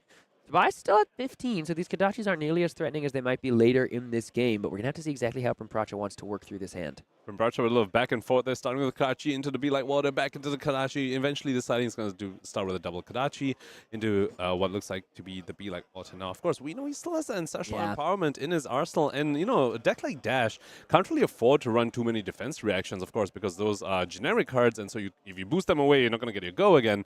So, can be difficult for them to block breakpoints like this, and is going to get punished. Just a 3-block put in front of the Be Like Water. Not only is it threatening the Be Like Water on hit, it's threatening the mask momentum draw, Sam. Yeah, no, this is absolutely perfect from Prempracha. Now gets to draw 2 cards, one from the mask and then one from the Ancestral Empowerment and the Katsu trigger on the stack. And going to be able to pay for the Be Like Water while his one floating exactly. And we know he has a red whelming gust wave in his hand, Sam. He's going to be able to threaten after this and probably going to be able to find another Bonds of Ancestry and go for another massively wide turn here. Yeah, look at this. Now, has he resolved the Mask of Momentum trigger yet? Has he drawn the card there? Just has the 1 card in hand, so I'm not sure he has. Yeah, looks like he hasn't done that yet. Let's see what he remembers to do that. Definitely is going to remember to Be Like Water for sure. Yeah, because that is, this is exactly why you sequence this in the way you do if you're Prempracha. That Harmonized Kodachi, that second link is always such a good one to block when you're facing down the Mask of Momentum, but Tobias does really want to keep the pressure on, and now it's time to resolve the Mask of Momentum trigger, draw that 3rd card. It's going to be a nice little spinning wheel kick, not going to be able to most likely be utilized on this turn because that Tunic is still at 2. Spinning Wheel Kick, you have to really shout out that card because when you're playing Mask of Momentum, it can be actually really, really tricky because you Kodachi into a 1-for-4 with Go again, and that means that you get to threaten your Mask of Momentum with a breakpoint already. And Spinning Wheel Kick, you have to shout out that card.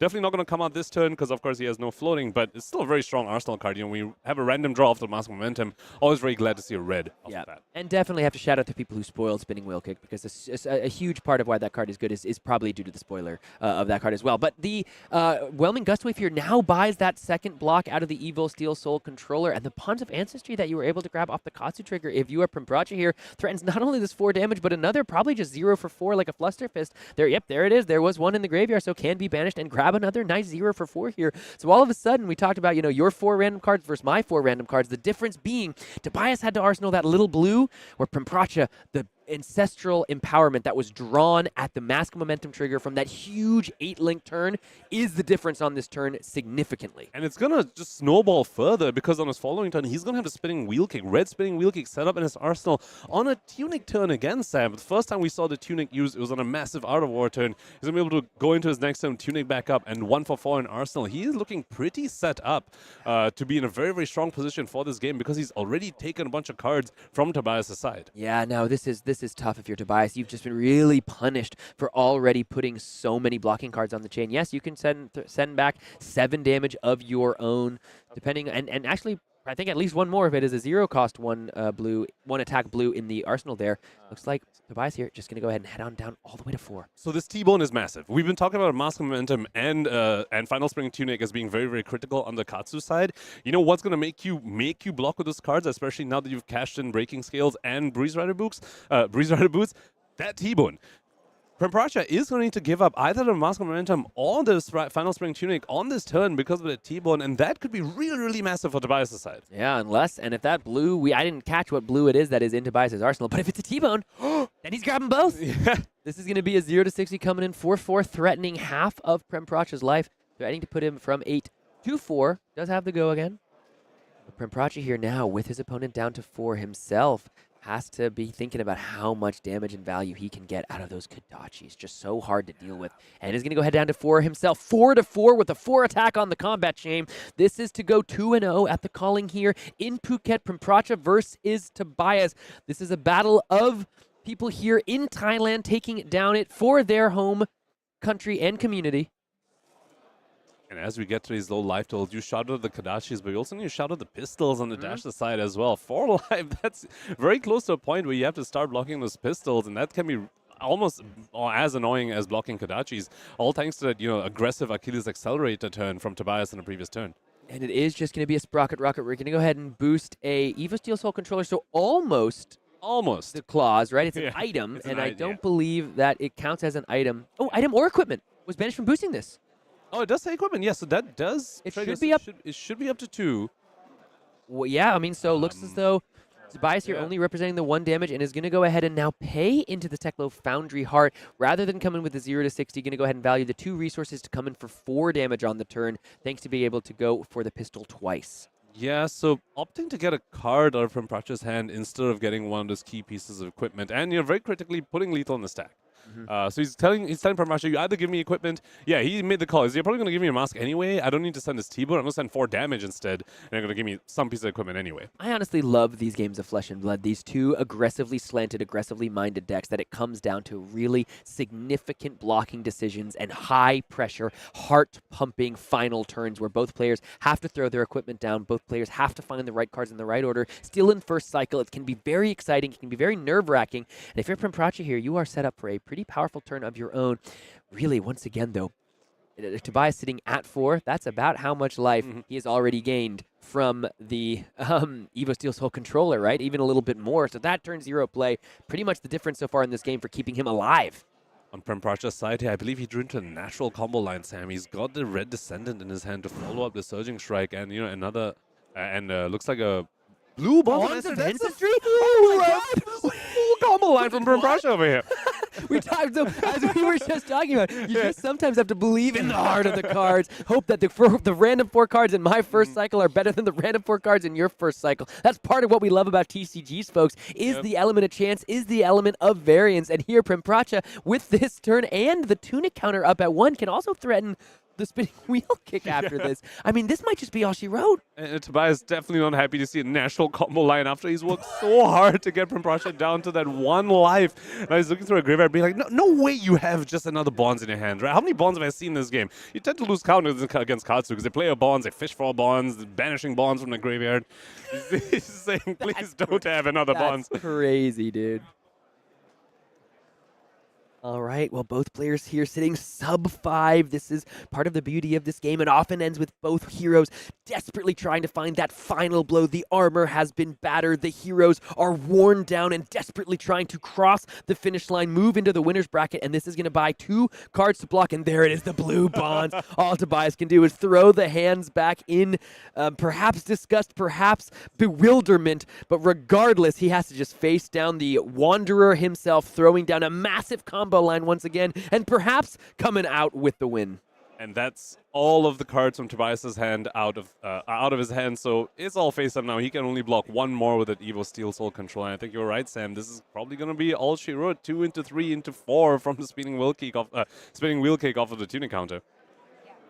Now look at this. This is going to go ahead and buy that final block. Tobias heading down to 3. And how much does 100 wins come in for? Exactly 1, 2, and 3. The fist bump is going to be extended, and Prempracha moves on to 2-0, taking down Tobias. and moves on with Katsu here into the winner's bracket, continuing his run undefeated here at the Calling. But I do want to say, Tobias, a really well-played game from him. Very aggressive playing, but really showing that he kind of knew he had to keep the pressure on, and he got his opponent all the way down 2-1. It just wasn't quite enough in the end, and Prempracha able to take it down with Katsu the Wanderer, moving on to 2-0. Beautiful gameplay from both players, of course. Prempracha taking it there, but we do have to shout out Tobias. His excellent dash play over there. You know, when you get sent 8 chainlinks from the Katsu, but you're also able to send a max velocity back, you know, that's just the sort of gameplay you love to see. Just haymakers back and forth. Yep. In the end, Prempracha coming out on top off of the Katsu. What the natty combo at the end. My goodness, just finding it 1, 2, 3 off the rip, and that's just going to be the way to take the game. And even if he didn't find it there, right, still has that spinning wheel kick in the arsenal that can do so much work on the turn. Took all the cards anyway, so I have to imagine that plus the Kadachis. Prempracha was in a good position even without kind of just finding it off the top of the deck. But sometimes it's nice to make everybody get a little more rest in their round when you just take it down from there. Let's go ahead and take a look at the meta breakdown once again to just look here at this whole tournament that we have before us. So we talked about the top of the metagame before this last game package, but now walk me through these, you know, second, third, and fourth lines, and talk to me about what heroes you think might be positioned to take on the top dogs in the top row. So Dash and Katsu, we just saw the two of them. You know, we spoke about Dash always just present in the meta, always, you know, about this 6 to 10% ratio in the metagame, always because of the hybrid nature, because how flexible she is, being able to do, you know, several different game plans, oftentimes in the same 80 cards, not something many decks are able to do.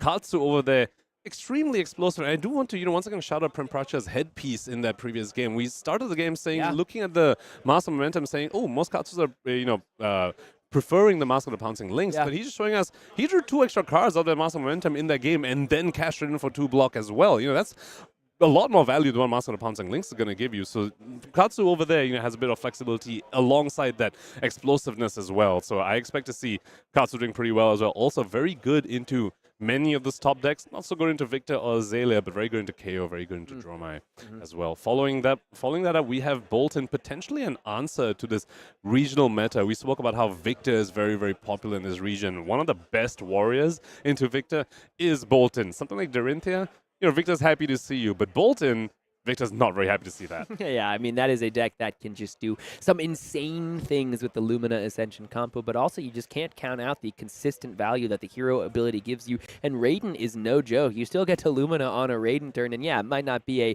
50 damage turn that just wins the game out of nowhere, but Lumina Ascension still is just a crazy card with a lot of text, and couple it up with a Spirit of Arena, you can get some action points, especially when you look over at something like these 7 Prisms that might be trying to prey on the field with those Arc Light Sentinel loops.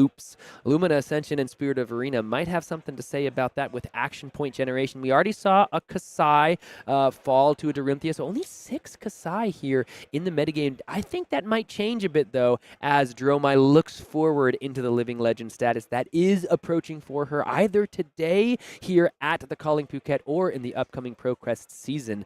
Got a couple more brutes there on the third row of the screen. 6 apiece with Reinar and Levia. 6 is a natural number for Levia with her demonic leanings and consultations. Reinar, I think 6 is just, you know, big brute smash. I'm not going to read too much into that. Big bonk. I also do want to shout out that 5, which we kind of just skipped over there. Now, if you are walking into a field where you know this could potentially be Dromai's last event in the classic constructed meta, and you think people might bring her out as like a last hurrah, people who want to get their names down as the people who ascended Dromai into Living Legend, well, Fire is a deck you definitely want to bring for that, because when you spoke about Katsu can have a good matchup in a Dromai, but you know who has an even better matchup in a Dromai? Fire. Yeah, absolutely.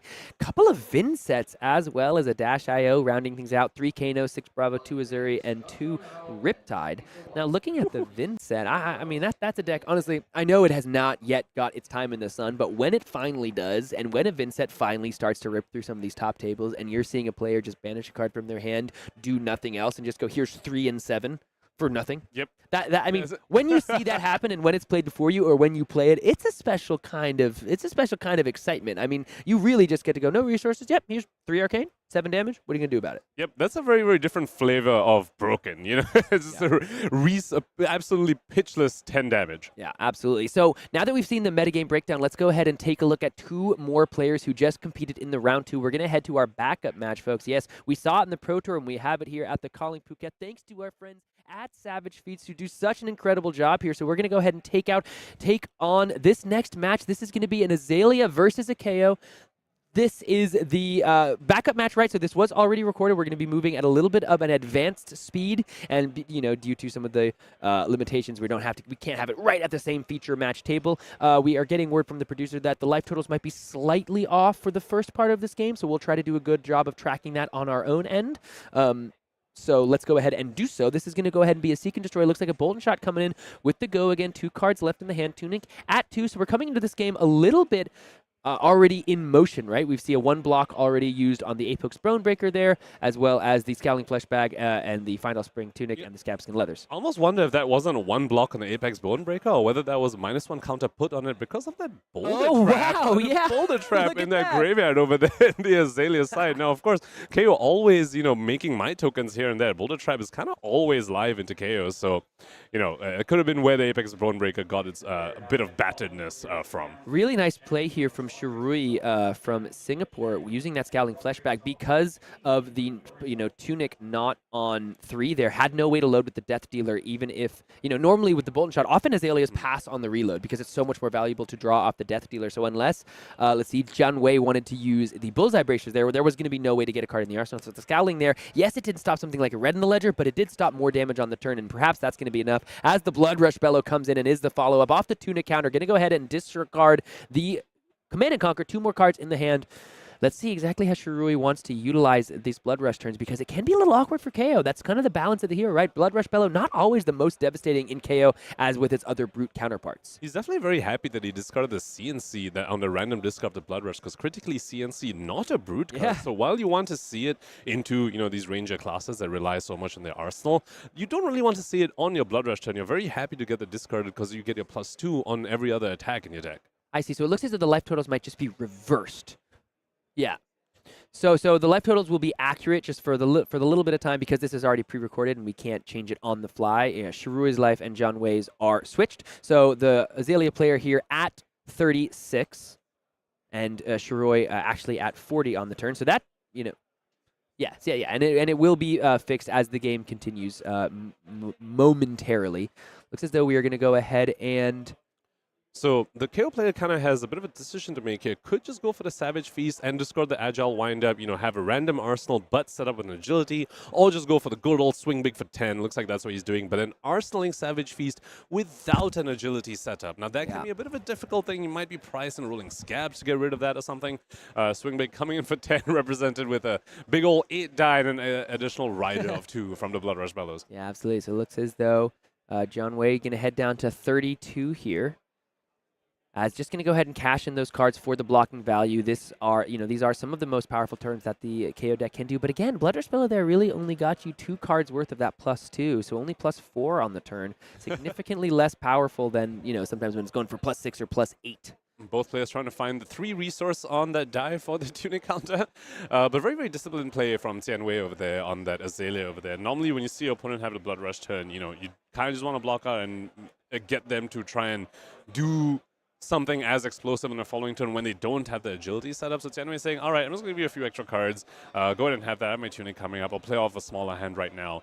How often are you able to do some spike turn like that? Absolutely. It looks as though it is time for Jian Wei to see what happens after we resolve the Skullbone Cross-Wrapped Op. Critically, it's a Lace with Frailty in the arsenal, so no arrow that can just be played from the arsenal just on this turn with only a couple cards left in hand. We're going to go ahead and activate the Tunic, play out the Lace, and then play out the Codex of Frailty. So going to go ahead and be able to grab a 1-cost arrow. It's going to be pumped up by the Lace with Frailty, and the Frailty is already going to be made by the Codex, so a second Frailty makes that Mandible Claw or that Savage Feast in the arsenal a significantly less exciting proposition. Looks as though maybe the life totals have now been fixed, or... Yes, it looks like, yes. Shirui is adding up his life total back up to 40. 8 life lead over here for the Kayo player. Of course, did have to cash in a decent amount of that armor to make that happen. Yeah. Fatigue Shot, a great card into so many of these decks, into the Victors, into the KOs, right? Just so much work. You get all the damage value of the card, and especially with the Lace with Frailty stapled on top of it, but the on-hit effect so important. You get to potentially, like, with these KO decks, you can get an additional 4 damage prevention, 4 value gained. Yep. And we see a very spicy card in the Kayo's hand over here in the form of that No Fear. It can be very, very critical piece into an Azalea that likes to dominate and stack everything up onto one arrow. You get to No Fear to sort of, help block more than you should be able to on a Dominate. And also, sometimes on a Codex of Frailty, you could potentially banish your hand, get your arsenal, and not need to discard anything because your entire hand's in banish already. So there are lots of tricksy things you can do with No Fear into Azalea. So very, very happy to see that card over here. Now, fortunately, as a Savage Feast and Arsenal, so not able to do the tricksy avoid the discard. But yeah, looks like he's going to cash in No Fear for the extra block onto this fatigue shot.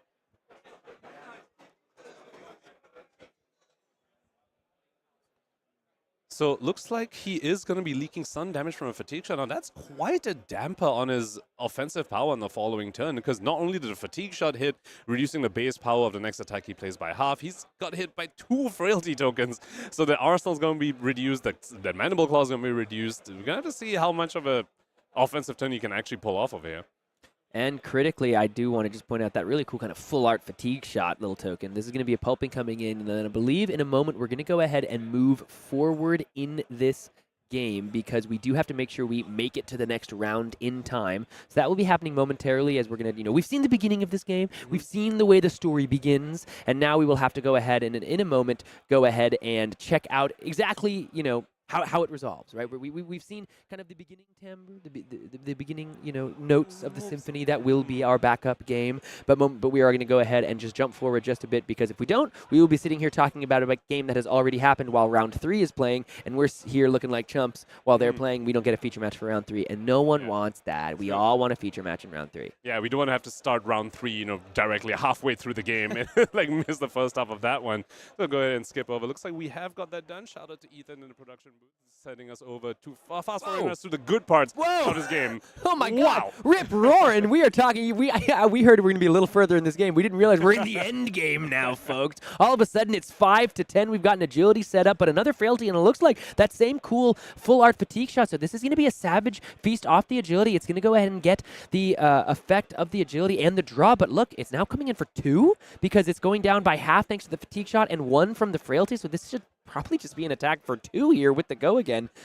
That's not nearly as impactful. And this is one of those things that KO players can sometimes be forced to because of those no blocks in their deck. We see the pulping in his graveyard. We know they run Bear Fangs, sometimes even Wild Rides. Sometimes just forced to take the fatigue shots from your Azalea opponent, and they just get an extra +3 value from the card. So maybe there was a Might token as well that would be pumping this up to 3. That was represented earlier in the turn before we jumped forward in time. This is now coming in for 3 with go again. Might buy a block here from John Way. Critically, let's look. Still has the Bullseye Bracers and still has the Tunic and the Skullbone Cross Wrap, but no Arsenal on this turn. This is now just a Clash of Agility coming in for 6, threatening over half of John Way's life, but only 3 cards in hand.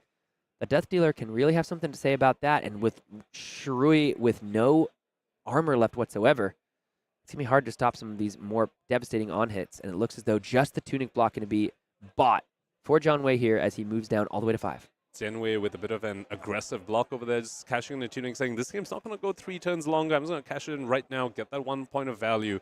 Critically, he does need to worry about something like Reckless Swing as well. That is one reason why you want to keep your life total high. Following up with an amazing start over here. Perfect. Bullseye Braces into Boltyn shot, getting the go again, threatening the reload, and critically hasn't even activated Death Dealer yet. Yeah, This is an amazing start to this turn. This is perfect. This is lethal. Shirui has to respect this attack, and you still most likely get to load with the Death Dealer, draw a card, and come in with maybe a pump and an arrow depending on the top of the deck here for John Way. We might be in second cycle. These decks can get there, but it is pretty hard when your KO opponent is throwing so much damage, as well as the Azalea deck can just do some huge numbers. Look like we're going to buy a riled up block, blocking for a total of 3. Heading down to 3 will be Shirui here. Takes 2 damage down to 3. And critically holding a no block in his hand, Sam, in the form of that pulping. Does have 2 out of 3 blocks in form of the CNC and the Smash Instinct, I believe. But, oh, is that a cast ones? Can't quite tell, but I do think he has 2-3 blocks, but 1 no block in there might end up leaking a bit more damage. Jian thinking of the reload over here from the Boltyn shot. Is going to go ahead and reload. So now that we can Skullbone Crosswrap, and we're going to go ahead and load the Codex of Frailty, we can play it regardless on the turn and continue to threaten more damage, but potentially could also just Azalea in an arrow from this point forward, and it looks like we're going to see, depending on what the top of the deck is, it is going to be a Laced with Frailty, which is going to go ahead and get an attack for 7. And critically going to make the KO discard a card as well. Now, of course, he had that no block anyways. He's probably just going to discard that and block with the other 2 cards. But this is Shirui on the back foot over here. Absolutely. I mean, this was a perfect follow-up for Jian Wei here. Was able to opt the top of the deck thanks to the reload off the Boltyn shop and then the activation of the Skullbone Crosswrap. But now has just a perfect follow-up. Gets, Shirui will get an attack from the graveyard into the arsenal, which can power up a future turn, but every card's going to have to be used to block on this turn, as that discard effect from the Codex of Frailty just so impactful on a turn like this when your opponent is, or when you are facing down a Codex of Frailty and have a no block in hand, as well as just your life total all the way down to 3. Going to go ahead and, of course, get rid of the no block, because I think Shirui would like to stay alive in this game. As the drill shot's coming in for 7, both cards going to head in front of the block there, so Shirui down to 2 here, and now the Ponder token. Azalea is going to be coming at this next turn with a full 5-card hand. Yep, Senway remembering his triggers here, putting on a further -1 counter onto the Scabskin leathers, courtesy of that drill shot. Psychic damage. Yeah. Yep. Unfortunately, it seems like he didn't have something like a searing shot in his graveyard to try and find to get Shirui down to that 1 break point. But still, getting him down to 2, and you have full tempo. Full fact that Arsenal's a CNC, not a defensive piece like a Singpolar or the Novia that we saw him use earlier in the game. So Tianwei with a lot of information over here. Let's see if he's able to close the game out right here and right now. And sometimes these KO decks, their hands, no blocks, their hands, 2 blocks. So you might not even need the dominate. You put an attack up for something like 10 to 12 to 14 just off of 5 cards. That would easily sometimes be enough when your KO opponent, their cards do a lot of things offensively, but defensively sometimes leave things to be desired. It's how the deck was balanced, folks, as the Death Dealer here going to go ahead and be activated. Most likely putting a, let's see, blue Boltyn shot into the pitch. Going to go ahead and put a red Infecting Shot. That's a good one. And a Deadeye is going to be played immediately off the top of the deck now. So this is just another huge arrow. This is going to be an attack for, I believe, 12 or 11.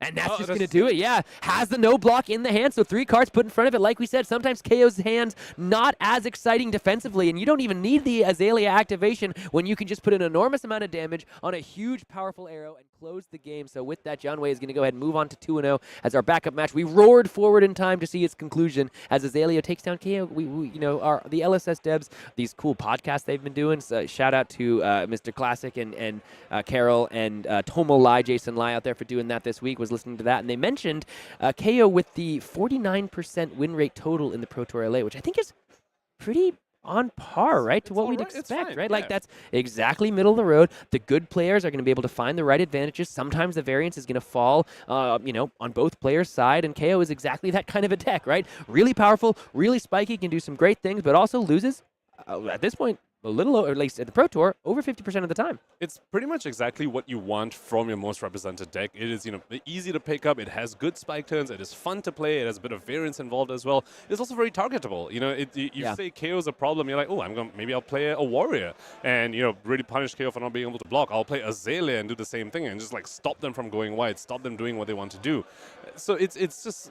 It's an amazing, success, I would say, for the most represented deck to have pretty much an exactly 50% win rate. Yeah, and you talk about the Warriors. I believe Dorinthea had a 58% win rate into KO at the Pro Tour. So we're going to go ahead and look ahead at the ProQuest season upcoming, because if you all are just loving these games of Flesh and Blood as much as we here in the booth, then I invite you to get in on the action. Head to your local game stores for the 3 weeks that the ProQuest season is running. It starts next weekend. Look at this. First place, qualify for Pro Tour Amsterdam. If you like your hero well enough and you want to help them on their journey to Living Legend, you can give them 3 Living Legend points per win in the season. And this is the last chance to really experience this heavy hitters meta before all eyes turn to Part the Mistveil. And I mean, look at the freaking mat, dude. Are you kidding me?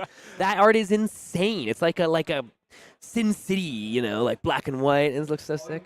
Alongside just first place, the rest of top 8 also gets some pretty sweet prizing. Those 3 cold foils, we haven't seen them yet. The previous RTN season, I believe we saw the other 3 heroes of heavy hitters, but I believe it was just rainbow foils as well. I think these are also rainbows, right? Oh, these are rainbows? Yeah, Sorry, yes. Rainbow foil heroes, finally the other 3 Yeah. from heavy hitters. Set. Yeah, the rainbow foil is going to be given out for the top 8 of these pro quests. So, you know, if you don't make the first place, don't get us living legend points on the invite, you still have something to walk home with. Oh, yeah, absolutely. I mean, my first event I ever played in Flesh and Blood that wasn't at my kitchen table with my partner or a member of my family was a pro quest. And I went and I had a blast. And it was the first one I could go to. I was working for like every other event. I was like, I'm just going to do it. I'm going to show up. I was so nervous. And everyone was so incredibly nice. It's the only reason why I'm here. I was like, oh my God, everybody here is awesome. I loved this game so much. And I didn't lose every game. Went 3-3. First time I ever played. I felt great. That's so bold. Your first event was straight up a pro quest? Wow, mine was a pre-release. It's a Tales of Aria pre-release, yeah.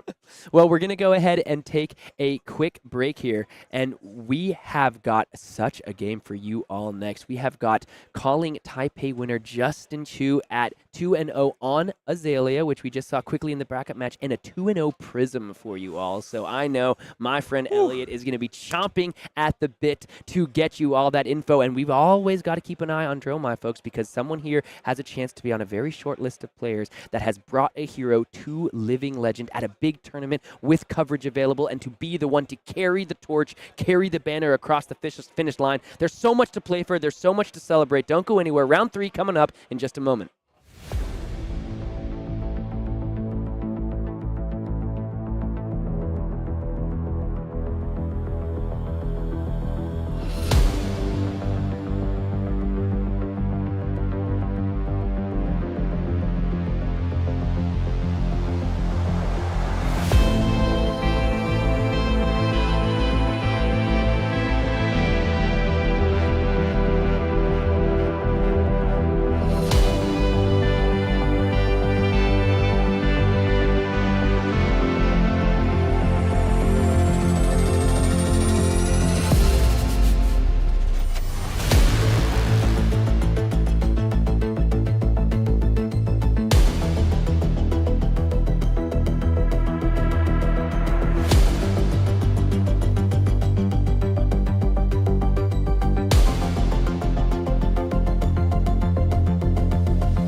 And welcome back, everyone, to the Calling Phuket.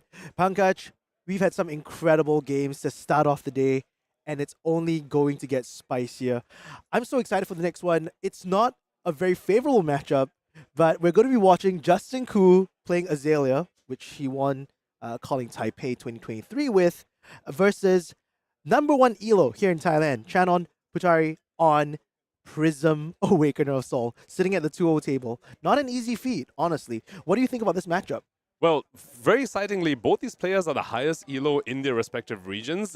We have the Prism player, highest elo in Thailand, and of course Justian, highest elo in Philippines. It's going to be absolutely amazing to watch. The matchup itself, you know, we have to say, it's pretty Prism favored because Azalea has a tough time dealing with Spectra, has a tough time dealing with Phantasm. But this is Justin Koo we're talking about. If someone's going to be able to overcome this matchup, it's going to be him. And I believe our players are ready, so we'll get right into the match. Yeah, he is the illusionist killer. I mean, I remember the finals of Calling Taipei where he beat Nick Butcher on Dromai. What people called an impossible matchup to get through. Justin did it, and let's see if he can do it right today. Only one can win. Two top ELO people in their region battling it out. So I'm excited to see how this plays through, and especially who goes first. I think that's a really big part of this game as well. It's definitely going to be a matchup to remember, and this is the third round of the Calling Phuket over here. I'm just so incredibly excited for the amazing games and amazing narratives we're going to be able to see over the course of today. And speaking of who goes first, I also want to see the chess piece that Channon decides to bring up. These Prism lists nowadays have the option of bringing Empyrean Rapture in, all Vestiges of Soul when they want to go for the more Aura-heavy game plan, Rapture for the more Herald-heavy game plans. So, you know, depending on the chess piece that he flips up, we're going to have a bit of insight into the sort of game plan he wants to enact into Justin Koo here on Azalea. Oh yeah, Empyrean Rapture, really good at cycling cards in the deck as well. Sometimes you don't want to holding on to too many of the figments. You can always activate the ability to give it ward on your turn. Just sink some cards down below. I think that's always a very interesting tech piece. Speaking of these figments, you know, these zero blocks, we spoke about how Azalea is going to struggle a little bit into Spectra and struggle a little bit into Phantasm. But Shannon's might struggle a little bit on the blocking side. If Justin gets the tempo, gets to push these devastating on-hits, you know, stuff like multiple blood rod tokens, or even just stuff like Rend the Ledgers and stuff, it'll be very difficult for Channon to block if he's holding on to a bunch of figments, a bunch of these no blocks, and critically doesn't have that many defense reactions in his list. I mean, as we can probably expect, probably just the 3 copies of Soul Shield there. Yeah, I think that's going to be an interesting one. Justin needs to go on the dominate train for as much as possible and try to reduce the times that the Angels can provide that extra 4 health from Ward 4. So I'm excited to see this gameplay. I'm sure Justin has prepared himself for this.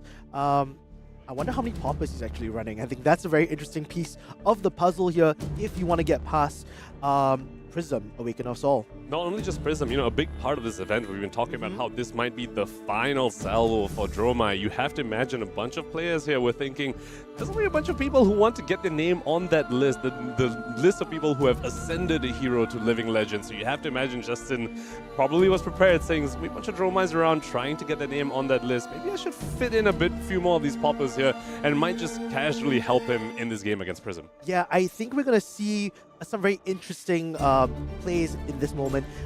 Things like Herald of Triumph going to come in really clutch because I don't think Azalea has any space for things that have 7 or more power.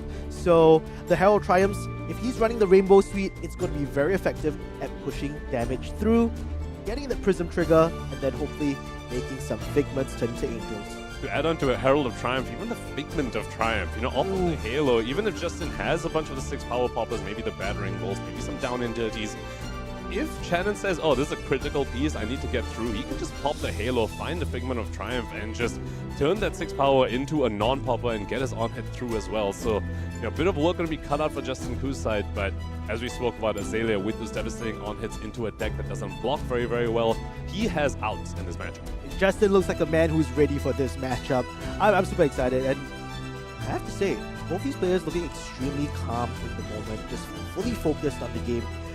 The heat in Phuket, how have you been feeling it so far? Oh, I love it. I mean, I'm from Singapore, so, you know, I come back and I got off the plane and I was like, I feel like I am home. The humidity, the heat, oh my god, I can walk around without a jacket. This is absolute bliss. I could like sit around sipping Thai iced tea. This is brilliant. This is where the wind isn't blistering cold, right? Like you're actually feeling the coolness of it. And we're jumping straight into the match. Let's see the equipment flips. I'm super hyped.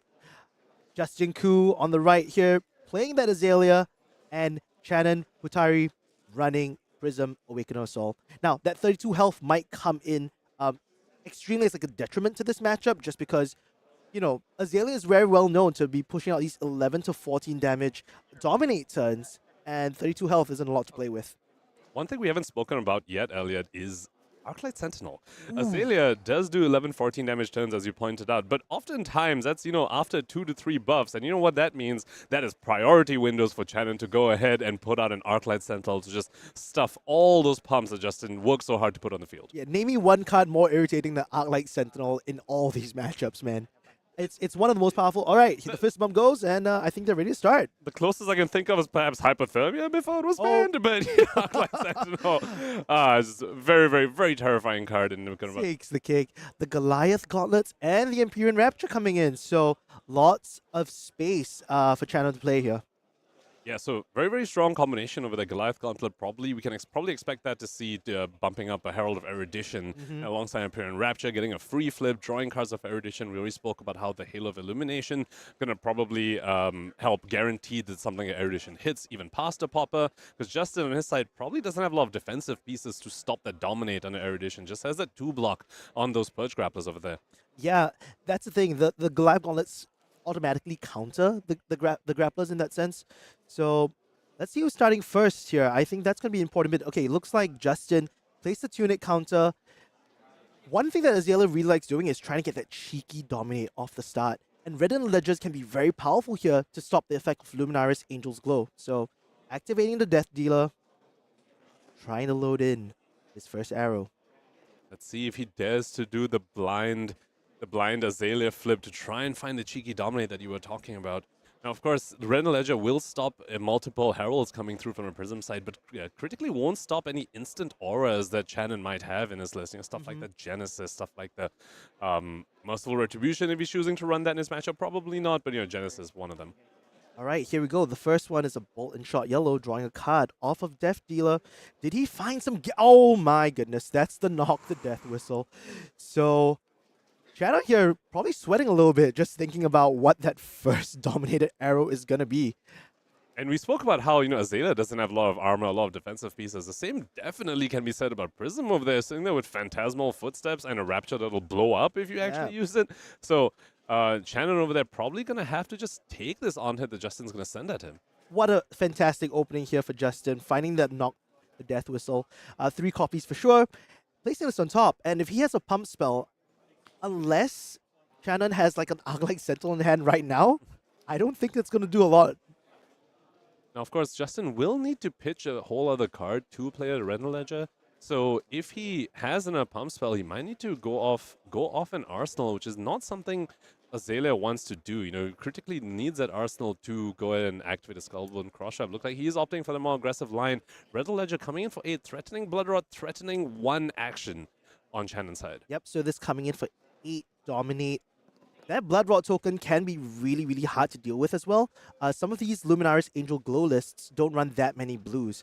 And as a result of that, you can actually pop an Angel without having to actually pop the Angel just from the Blood Rot token alone.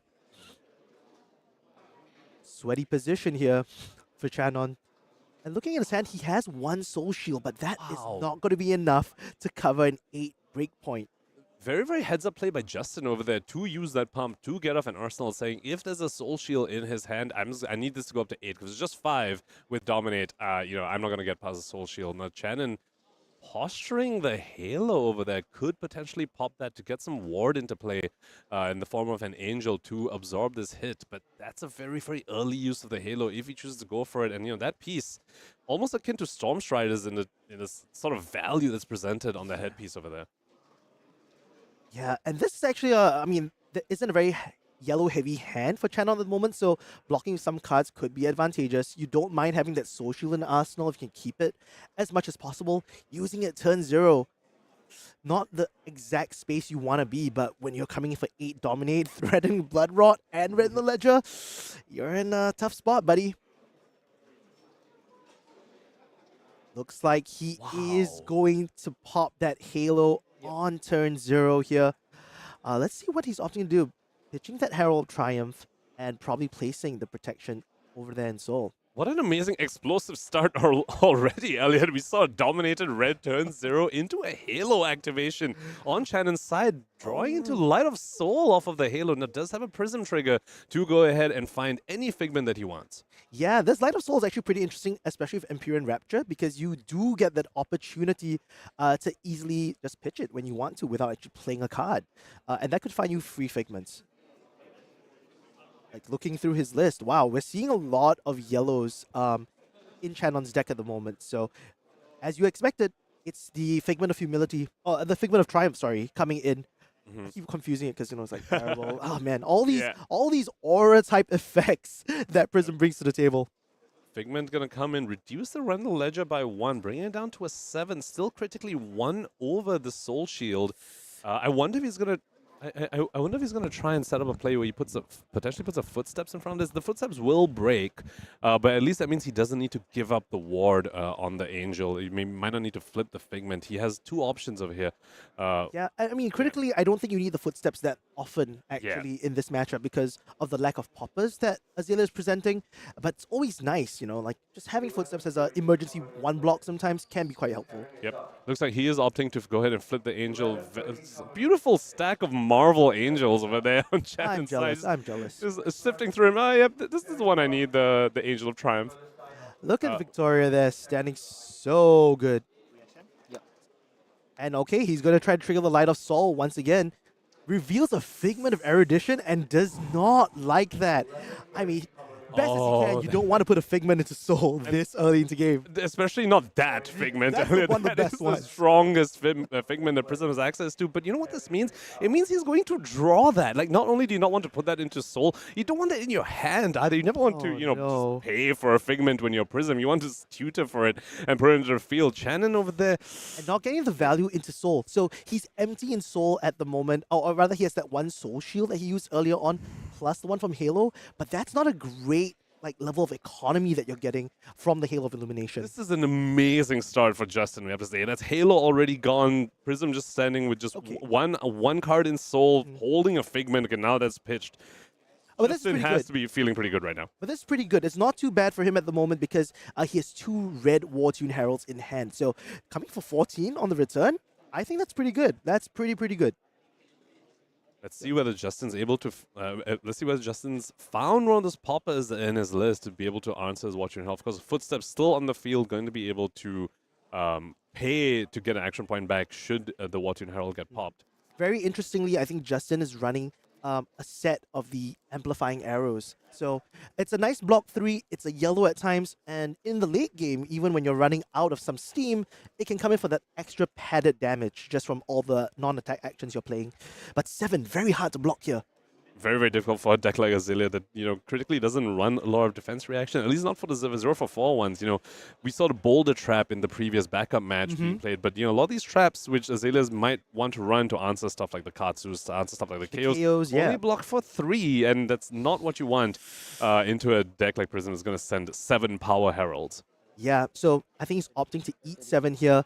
We're going to have a Prism trigger, and we're going to search for the Figments once again. Yep, pretty heads-up play from Justin here with that Figment of Erudition in the pitch zone.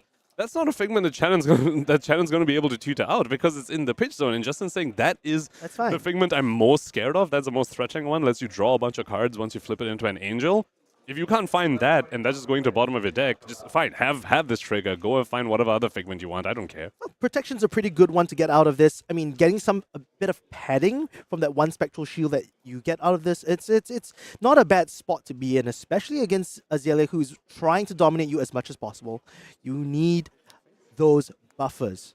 Definitely. However, if Channon wants to flip this Figment and attack with it to generate more shields, he will have to go down to 0 soul, and that's something that can be a little uncomfortable on the Prism side, going down to 0 soul, because, when you want to get that Figment of Erudition and draw cards off of it, you critically need the soul to actually draw cards from that. Oh yeah, especially if you're having Figments on the board and you want to get that ward 4, having no soul doesn't allow you to do that. So, very, very strong play here. Going in for 7-4-7. That's that's the Prism dream, honestly. 7-4-7 and gaining 3 life in the form of the Spectral Shields and potentially an extra 4. Good. Extra 4 if you count the Angel as well. Yeah. We spoke about how good of a start Justian had, forcing the Halo of Illumination play on turn 0, but Channon over there saying, I'm going to have a pretty strong turn of my own as well.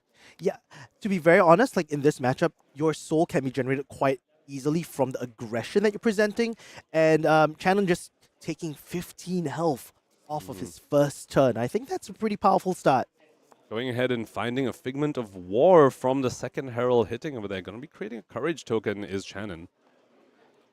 This Courage token could be really powerful because if he's running a lot of yellows that we saw in his deck, they instantly become breakpoints at 7 once again.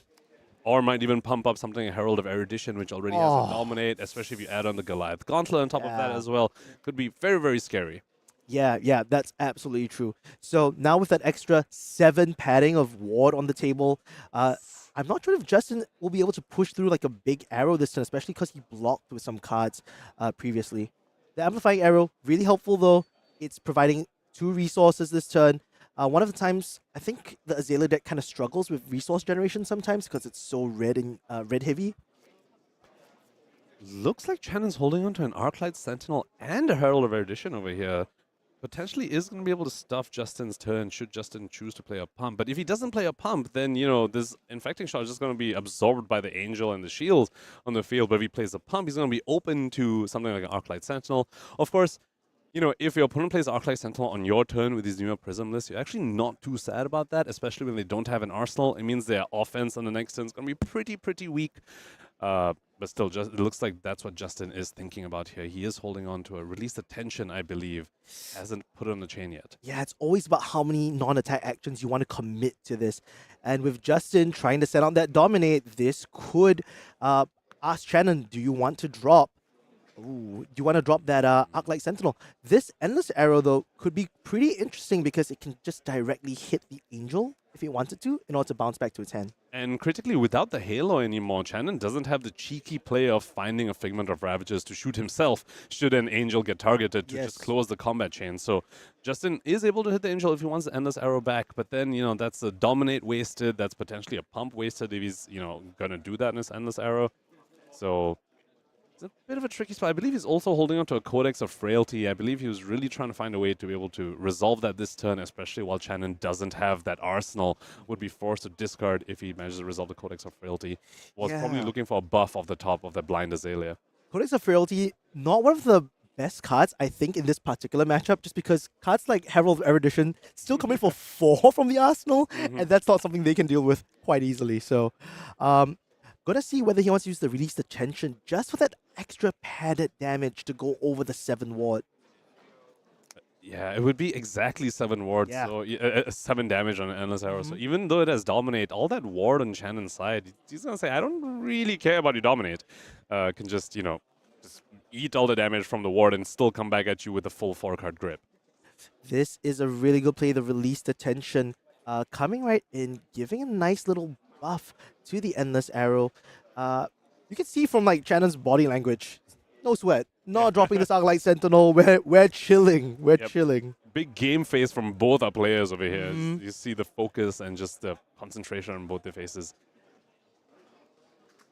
Now, on Channon's side, holding on Arclight Sentinel and Herald of Erudition in the same hand is very, very strong, because once you send a Herald of Erudition, and we spoke about this earlier, you want to try and resolve Arclight Sentinel on your own turn. And you know what's a great way to do that? By drawing extra cards from Herald of Erudition to be able to field the Arclight Sentinel and tell your opponent, hey, I just drew a bunch of cards, and you're not going to have a following turn because of this Arclight Sentinel. Oh yeah, protected by Angels, going to a 6-card hand on your turn. Sounds pretty good. Playing with the Codex, and even without the New Horizons here, I think he just wants the Ponder token in this case to refill the arsenal, and perhaps the Frailty token is not going to be very helpful. And critically also make Channon discard a card, because his arsenal is empty, so he will need to go and find an attack in his graveyard. Wonder. Looks like they didn't go ahead and resolve that part of the Codex of Frailty. It looks like players playing a little bit quickly over here and like just blew past that part of the effect. Oh, but perhaps there are no attacks in the graveyard because all of them went to Soul. True. Yep, that's also true. Yep. All the arrows just went just go straight to Soul. Yeah. What a funny little interaction that is. Yeah, and Channon's actually never blocked with a Herald at all. He just blocked with a Soul Shield, and then and that also went to Soul. So just here we go. You were talking about that Courage token coming really clutch. That's a 6. So you can't just use, you don't even need to commit the Goliath gauntlets here. The Perch Grapplers still don't block for full value. And I don't think it's in Justin's plan to use any of the other equipment pieces just to prevent this 6 dominate. But without that Halo anymore, a Popper will actually pop this Herald of Edition. He can't instant out a Figment of Triumph. And we also know... no, Figment of Triumph wasn't... No, it was already found? Yeah, it was already found. Figment of Triumph was the first one. Yeah, and then it's Protection already was the second. gone. So Justin knows that all his Poppers are actually safe right now, unless it's a Herald of Triumph. Yep, we're 2 angels. We're 2 angels down within the list. This coming for 6 dominate, threatening 2 cards. He pitched the Arclight Sentinel, interestingly enough. I think one of the differences between the Empyrean Rapture list versus the Vestige list is that even if you draw the 2 cards, you might have to commit 2 to 3 different cards in order to play that Arclight Sentinel. But when Vestige is active, I mean, it changes the math of the game. So looking at, ooh, there's a cheeky Rain Razors here in Justin's hand. So he has to think for himself, do I want to actually block this or do I want to like full send back into it? Because the life disparity, 7 points and Prism hasn't taken a single point of damage. I just want to shout out Channon's poker face over there. He has a second Herald of Edition in his hand, Elliot. He's just saying, all right, if you're going to give me Perch and Tunic to stop this, there's a second one coming right after that. But looks like Justin's going to let this one hit. Going to go to Soul, draw 2 cards, find a Figment. Channon over here with that rough start, just showing us, you know what, Prism's, you never count Prism out. Oh yeah, and Light of Soul back in his hand. He truly is channeling Solana at the moment. That'll give him maybe 3 Figments this turn. I mean, that's really possible. And, you know, while those Figments, you know, maybe those on-play effects or the come into battlefield effects aren't super relevant, what is very relevant is that if they're on the field, it means you're not going to draw them. You're not going to have these clunky no blocks in your hand because, you know, that's something you never want to see. So that's a lot of implicit value on the Figments alongside just being able to on-demand convert them into Ward 4. Yeah, and this, like, 1 cheeky arcane damage coming in from the Figment of Ravages, inching that life gap further apart, little by little. Looks like it's activating Prism to turn the Ravages upside down. We're going to get the 2 arcane damage from Secum. Yes. Yep, as long as Channon does banish the other card from his soul. But, you know, pitching Light of Soul might just go ahead and refill that soul right back up. Feels pretty good to do that. The Light of Soul trigger, that is not a yellow card, I believe. I believe it was a blue Wartune Herald. Yep. So an empty soul, not my favorite thing to see from Prism, but like you said, there's a second erudition right in that hand. So I think it's going to be able to really go hard. Especially if he pops off the Goliath Gauntlets this turn. I think like that's a very possible play. Especially given that Justin didn't pop the first one, you pretty much have the read that he doesn't have a popper. So popping the Goliath Gauntlet on the second erudition, you almost guarantee that you draw the extra cards. However, drawing 2 cards and that second erudition won't have an action point, won't have Go Again because Luminaris you know, already gave Go Again to the first Herald. So you might end up ending the turn with with an extra card you don't actually need, but you do push a bunch of damage with the opponent at 12. Yeah, I think the interesting thing about this list is that there are a lot of cards in Prism that you don't want to Arsenal. So drawing the 2 cards is kind of like pondering twice in this sense. Not exactly the worst play there is. Yeah. Well, he actually also knows what the top card is because of the Light of Soul. I believe it was a blue Herald, so... And getting to pitch that Figment of Rebirth away as well. Just wonderful. You love to pitch the Figments away. You just don't want to draw them into a hand, like an aggressive hand in particular. So coming just for 5 dominate in this case, asking Justin, give me a 3 block and those Perch Grapplers right now. Well, Justin, that's the thing, right?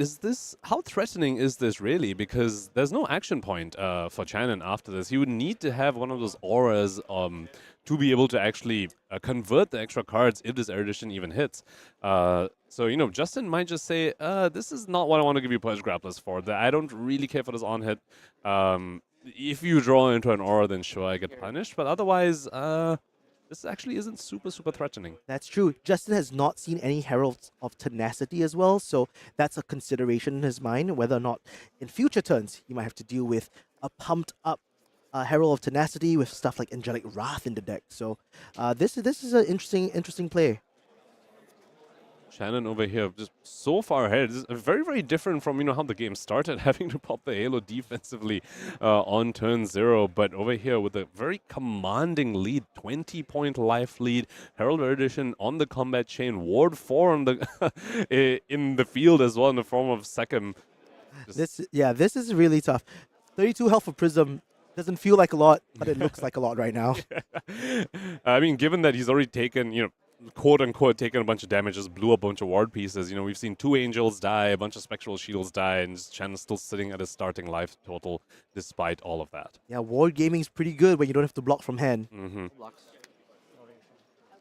So it looks like he is taking that 5, giving 1 more piece of soul over to Channon, and drawing those 2 cards. Pondering in this case allows you to put something like, is that Celestial Reprimand that he drew? I think that's a Reprimand, and he's going to be able to Arsenal that and get a very cheeky play sometimes off a block. He's going to have his pick of the litter for his arsenal. He has 3 cards in hand right now, about to move to his end phase. I believe he did not draw any of those auras he wanted to find, so it looks like he has 2 heralds, a blue and a yellow Boltyn herald, and a Celestial Reprimand.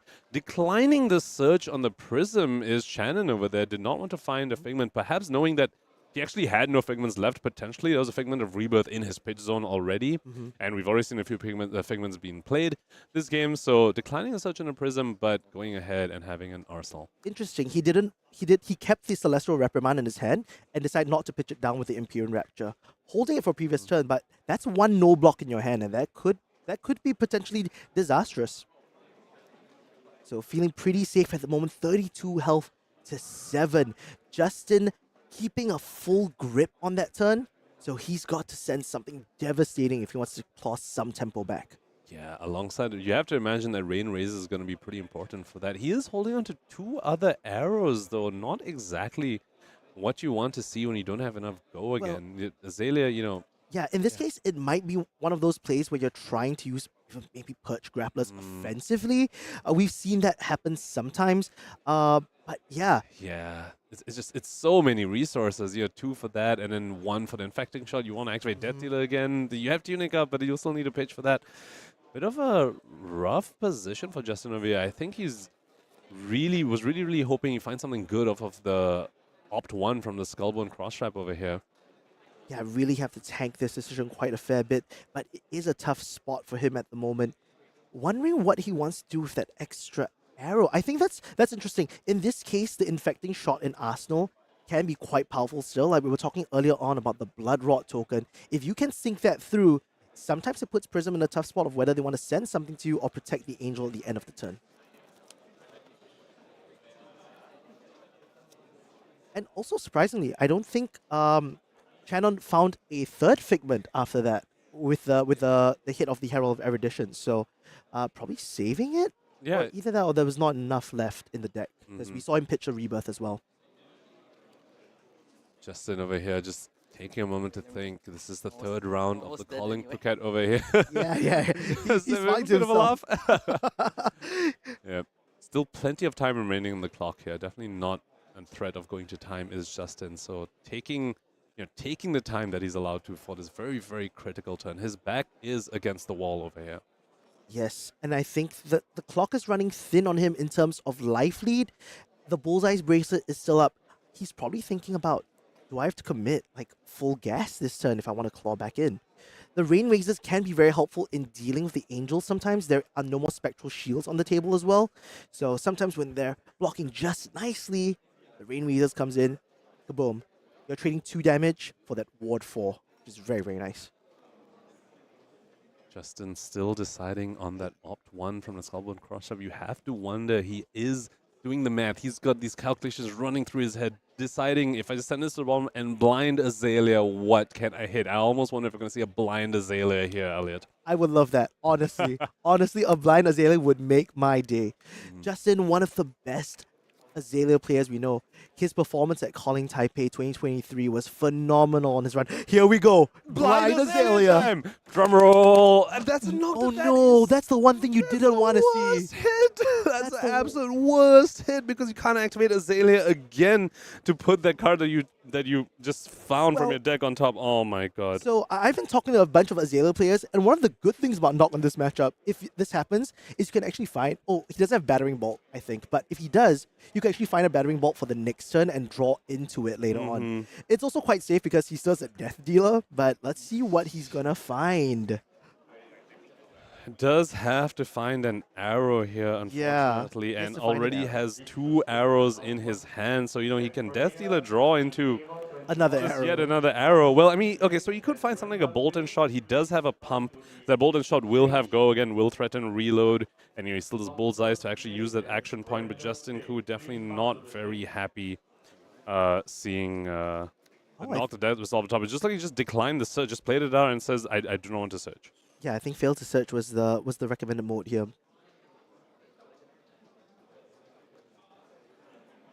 Yeah, saying I do not want to draw into an arrow off of my Death Dealer draw. I'd rather just give me any other card. Just give me an arrow. I want a pump. Please, please, please let me find a pump.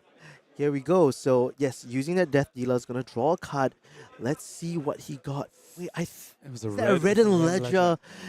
It is such bad luck on his part. But red and ledger, something that you could potentially arsenal, I guess, for next turn.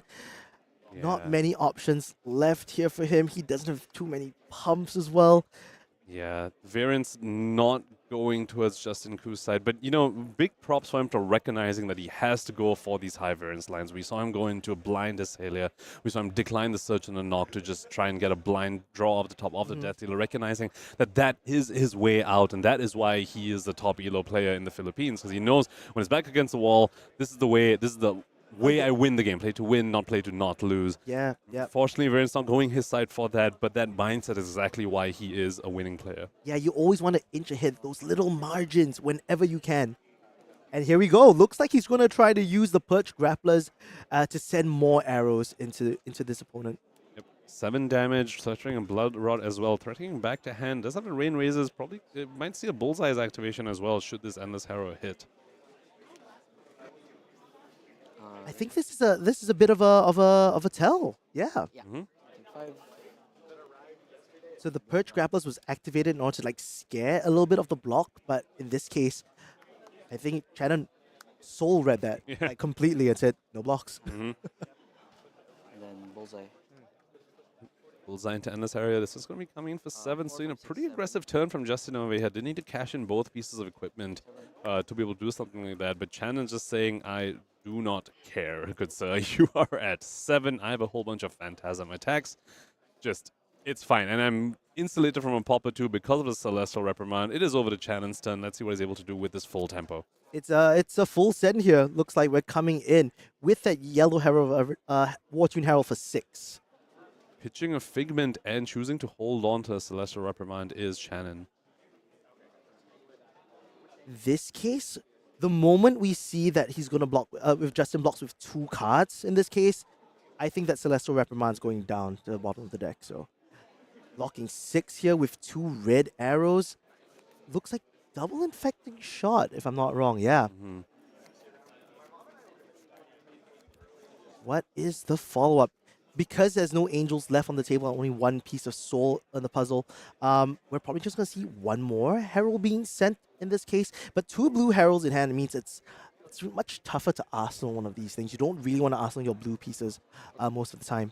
But Herald of Triumph, a pretty good one in this case, knowing that there's no 7-power attacks in Justin's deck. So no angel in the field, but there was a Figment. So Channon just went ahead and banished his last piece of soul, just flipped over the Figment of War. I believe that's Bellona. Yeah, it was a Figment of War. Yep, so that is Bellona. Going to come in for 4. Critically, no soul left since he did use the soul to flip the Figment. So not getting that +1. Yep, yeah. Can't use Bellona's ability, but still able to come in for 4 and then probably still end off with a Herald is Channon over here. Oh man, 6 into 4 into 5. That's a pretty good turn to trade. Yep. And we know Justin's arsenal is the Endless Arrow, so he will actually be able to just send the Endless Arrow at the at Bellona and just put it right back in his arsenal. Should he choose to go for that's all line.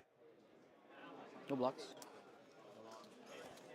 So we might see what you were talking about earlier, Elliot. That Blood Rod Pox could be the way it just could be what just destroys Bellona if Channon isn't careful about it. So he does need to pay into the Blood Rod if he wants to keep Bellona around.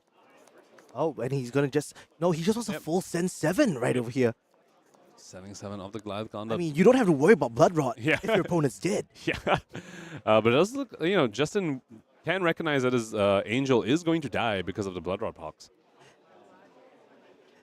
And with that, I mean, there's no endless arrow to hit the Bologna in this case. So, and it's a very safe use of Phantasmal Footsteps on the next turn if you really want to. You can 2-card block, and then boom, full send, another full Angel Suite. No board state left on the Prism side, no Figments left, no Halo, no Goliath Gauntlet, however, has a 17-point life lead over Justin Koo as he comes in with this Endless Arrow. Yeah, and it looks like Channon's hand is really gassed up at the moment. There are two Heralds, as well as that cheeky Angelic Wrath. And it's a yellow Angelic Wrath, so +3 is essentially game at this point in time. And an Arclight Sentinel as well, alongside 2 blues. He might just say, all right, have this Endless Arrow, go and keep it back. Arclight Sentinel on my own turn, Arsenal Angelic Wrath. Go, Justin. 5 cards, what are you going to do with that? Well, I have ALS on the field. He might just go for that and just let his Endless Arrow in. He does have the life total to play with it. Yeah, taking that 4, going down to 16.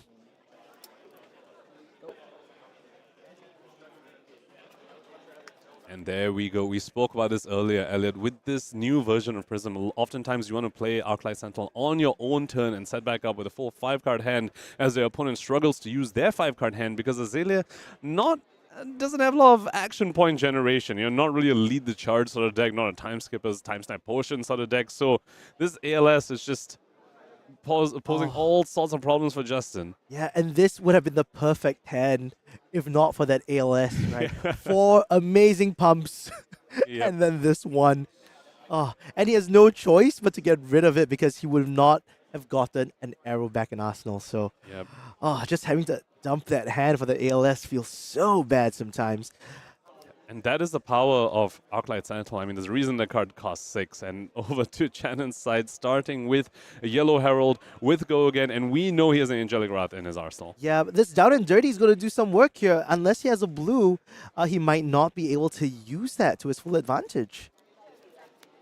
Bit of life from Justin Koo's side of it. Finally finding one of those poppers. You have to wonder how many more poppers he has in his list. Down and Dirty, not typically the first popper you add to your list. Normally it'll be like something like Command and Conquer, or something like the Mirror, something like, Katsu's and stuff. So Justin finally finding one of those poppers. I believe it's the first popper we have seen from his list. Yeah, but really, really good here. The Down and Dirties are nice because the Codexes of Frailty don't really work in this matchup as often. So sometimes just finding a Down and Dirty to put back into Arsenal at the end of the turn can buy you a lot of space.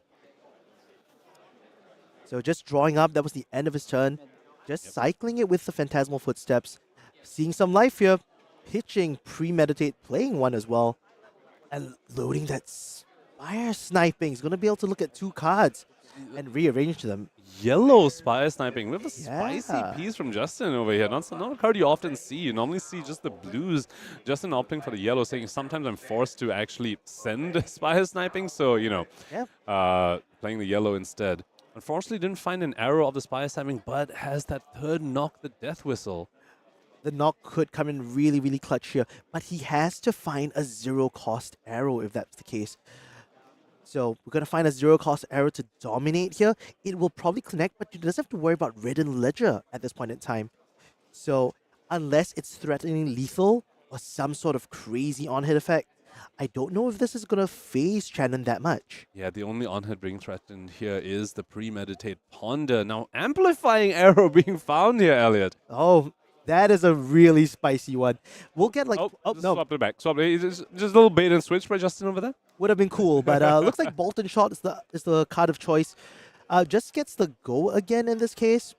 Yep, but with no extra cards, go again. Going to be kind of wasted. So really, it's just a Premeditate Ponder being threatened here by Justin. Yeah, but that's going to be a big one. Look, we're looking at 10 dominate over here.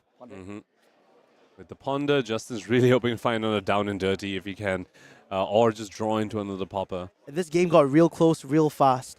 From that incredible life lead, we're looking at 6 and 3. Herald Erudition coming in. Is there a second popper? There's a second popper. Okay, but he has the blue this time, so sending a Tenacity for 5 dominate. Oh my goodness! A third popper. You cannot script this any better. 3 Down and Dirties back to back from Justin Koo. Finally finding those poppers that he so sorely needs. Is he back in the game? Are we back to watching a game, Elliot? I think we're back in the game, my friend. This is so exciting. From having such a disadvantageous position and finding that popper turn.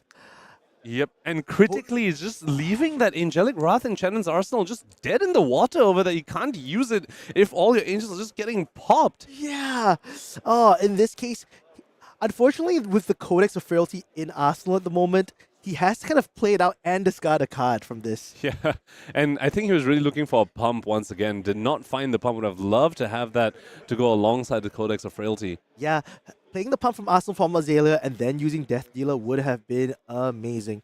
But in this case, he's going to float that resource, find that Codex, and drop in probably a one-cost arrow at this point in time. Anything to push the damage. Red in the Ledger is a pretty good one to ask for. Mm-hmm. And discarding that last red Boltyn card. That is the champion of calling Taipei, and you know he's running this as best as he can. He's going to refill his arsenal from the Ponder token as well, and all that Channon can do is send one Herald next turn, but it's two really good Heralds. Yeah, right? he has found Herald of Triumph. He's found Herald Triumph, so no Popper's going to face him, and we know that he has an Angelic Wrath yellow in Arsenal as well. Let's see if Justian wants to commit to an overblock here, but it's so hard to read. Yeah. That card's been stuck in Arsenal for a while, so maybe there's a Soul Tell right there. Locking 6 here. Is this going to be the game? Pumping it by 3. Does he have the D right? That is the game, ladies and gentlemen. Wow. Wow. What a nail biter at that very last few turns, man. Those last few turns of Justian just clawing his way back, showing us why he is the calling Taipei champion, why he is the highest ELO rated player in the Philippines. Showing us, you know, Azalea with a rough start can still potentially come back into the game, but Channon over there with an absolute masterclass of Prism play, taking it down for round 3 of the calling Phuket. Amazing stuff coming in from Channon. Top ELO player in Thailand. And, you know, we were so worried for him in the start where he was using that Halo super defensively in the earlier turns, dropping that soul shield, emptying his soul so early on. And yet, at the very end, when all hope looked lost with that double popper turn, he managed to claw it back all the way in. Just goes to show how well he understands the margins of his own deck, recognizing that he doesn't need the Halo as a final win condition. His Heralds are just good enough to beat this deck that doesn't have that many poppers, and the extra ward and a Spectral Sheet is going to come into play to help overcome that a bit of a rough start. Yeah, the Empyrean Rapture also coming in very good in that matchup, showing you how you can cheat those 2 resources every single turn to gain 4 health. I mean, just an amazing start. 3-0, right? Prism sitting at 3-0 here at Calling Phuket. You can't ask for something spicier than that. It's going to be very exciting to see how Channon does further on in this tournament, but I believe we have a backup match, Elliot. Awesome. Can't wait to see more Flesh and Blood all the way here at Calling Phuket.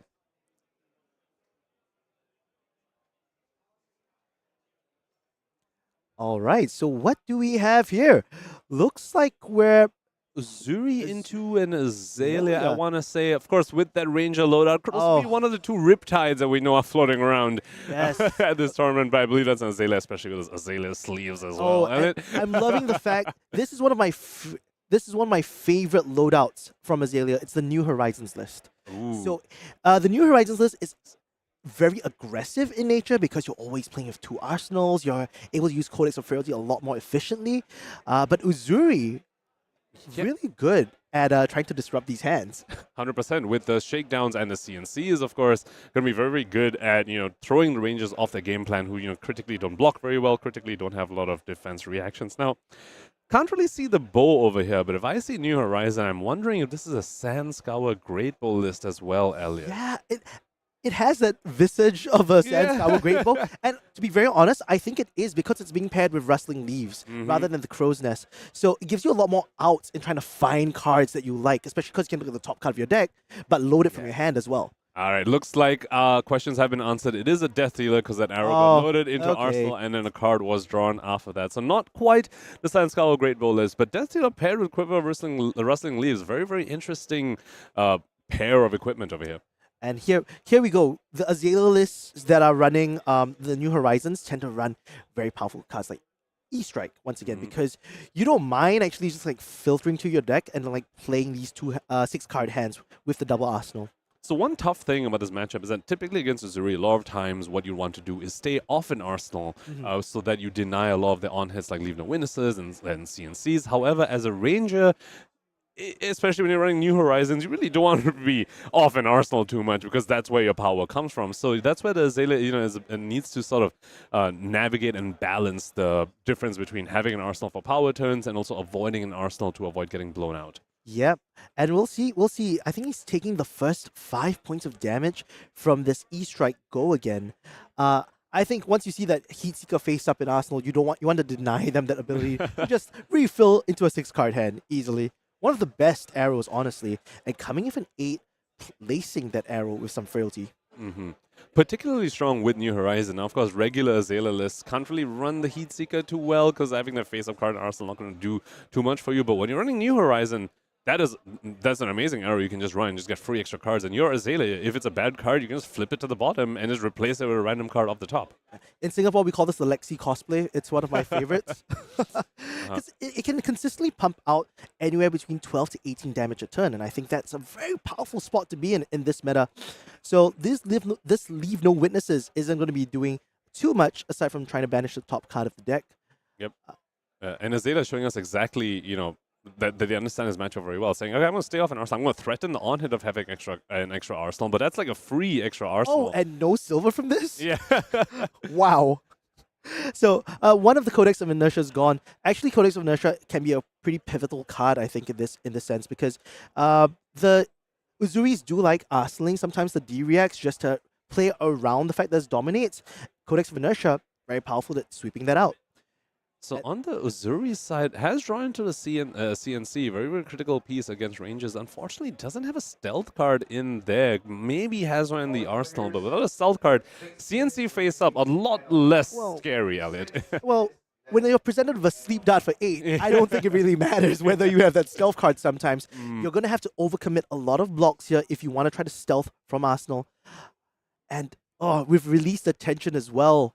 Being played out. This is a really spicy hand looking at that Fate Foreseen in Justian Frederick's deck.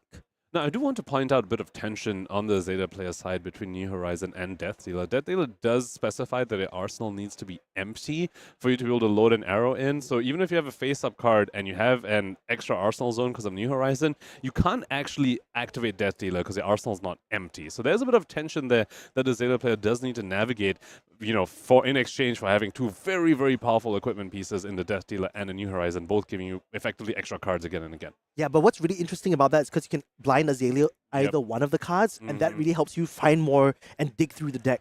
You can just like get 5 non-attack actions a turn, and I think that's just like chef's kiss. Looks like Sleep Dart has hit the Uzuri player, so Jamal knows that there's going to be no funny Uzuri shenanigans going to be happening on this turn. It's basically everything's going to be face up. No assassin trickery going to be going on here. But a very nice start here with the looking for scrap coming for 5 go again. So not a self card in Arsenal, so I think that's why it was like not too bad to take the Sleep Dart. So instead, hey, let's opt for like a longer turn. Let's go for a wider turn.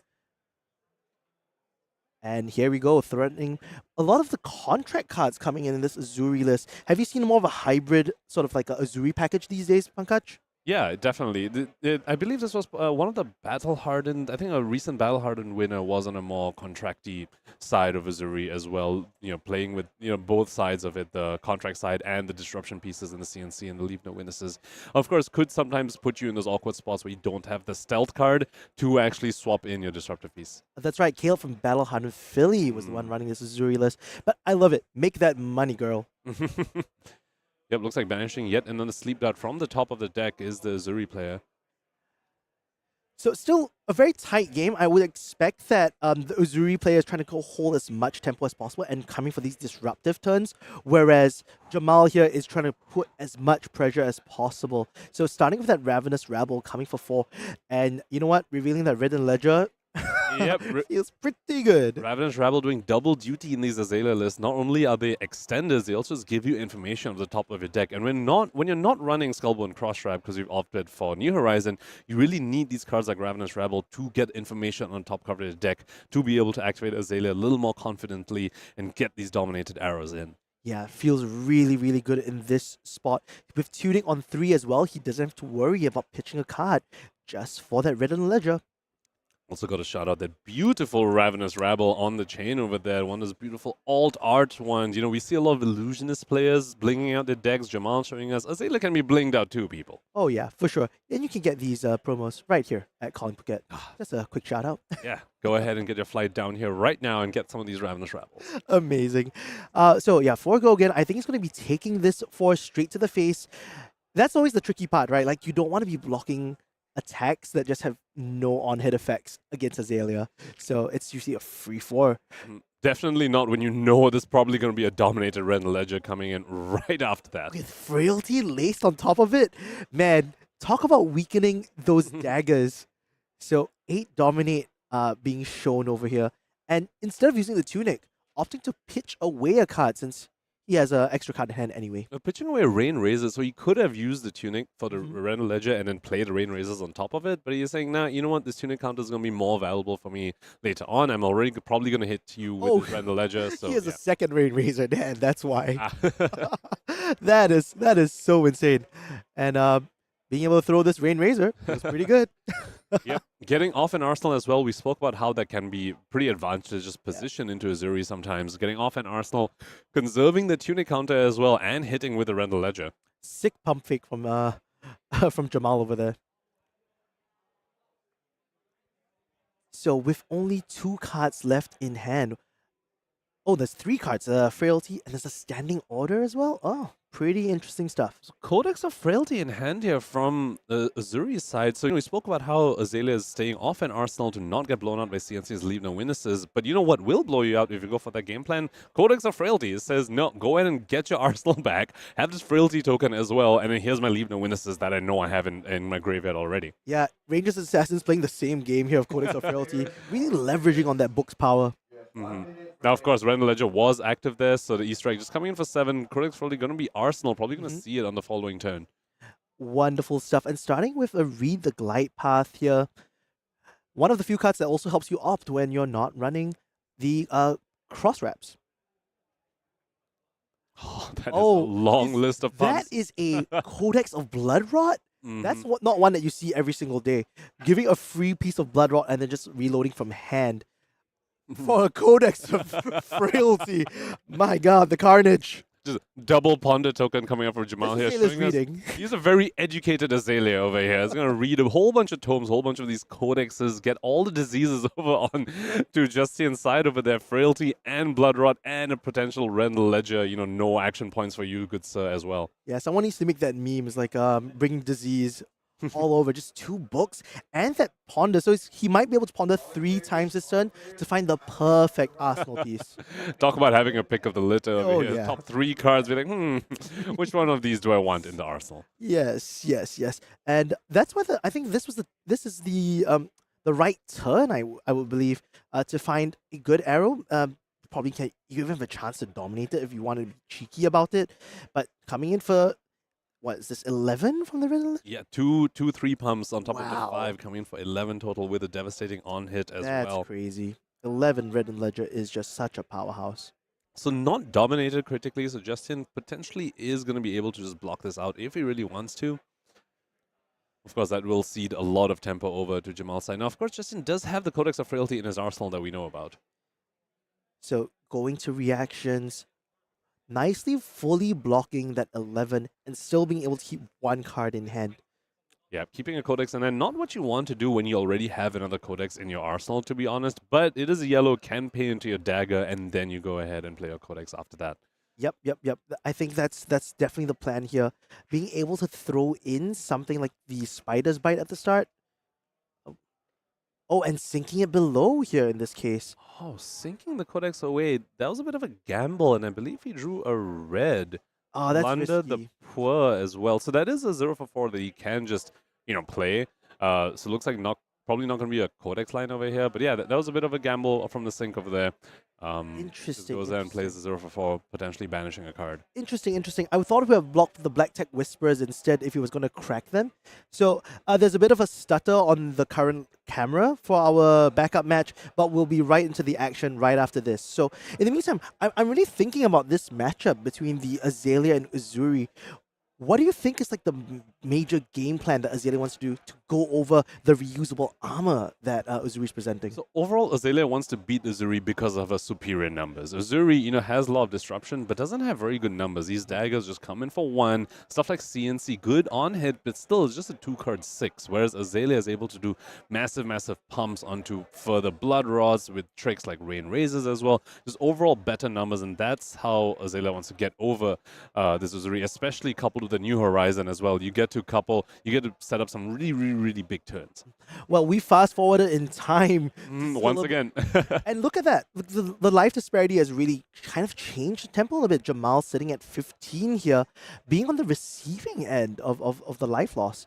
Yep, but with a 7 power, it looks like a 7 power Retinal Ledger on the field right now with Dominate as well, with the Seek and Destroy on hand. Now that is the perfect combination of cards that you want to see. When you get to Dominate a Retinal Ledger, oftentimes you want a Lace with Inertia or a Seek and Destroy on top of it as well, because you tell your opponent, you can't use all your cards because I'm limiting you on action points, but you can't set up as well because your arsenal's going to get destroyed by the Seek and Destroy. So Jamal with a very, very strong play right now. Yeah, Seek and Destroy, one of the most irritating cards.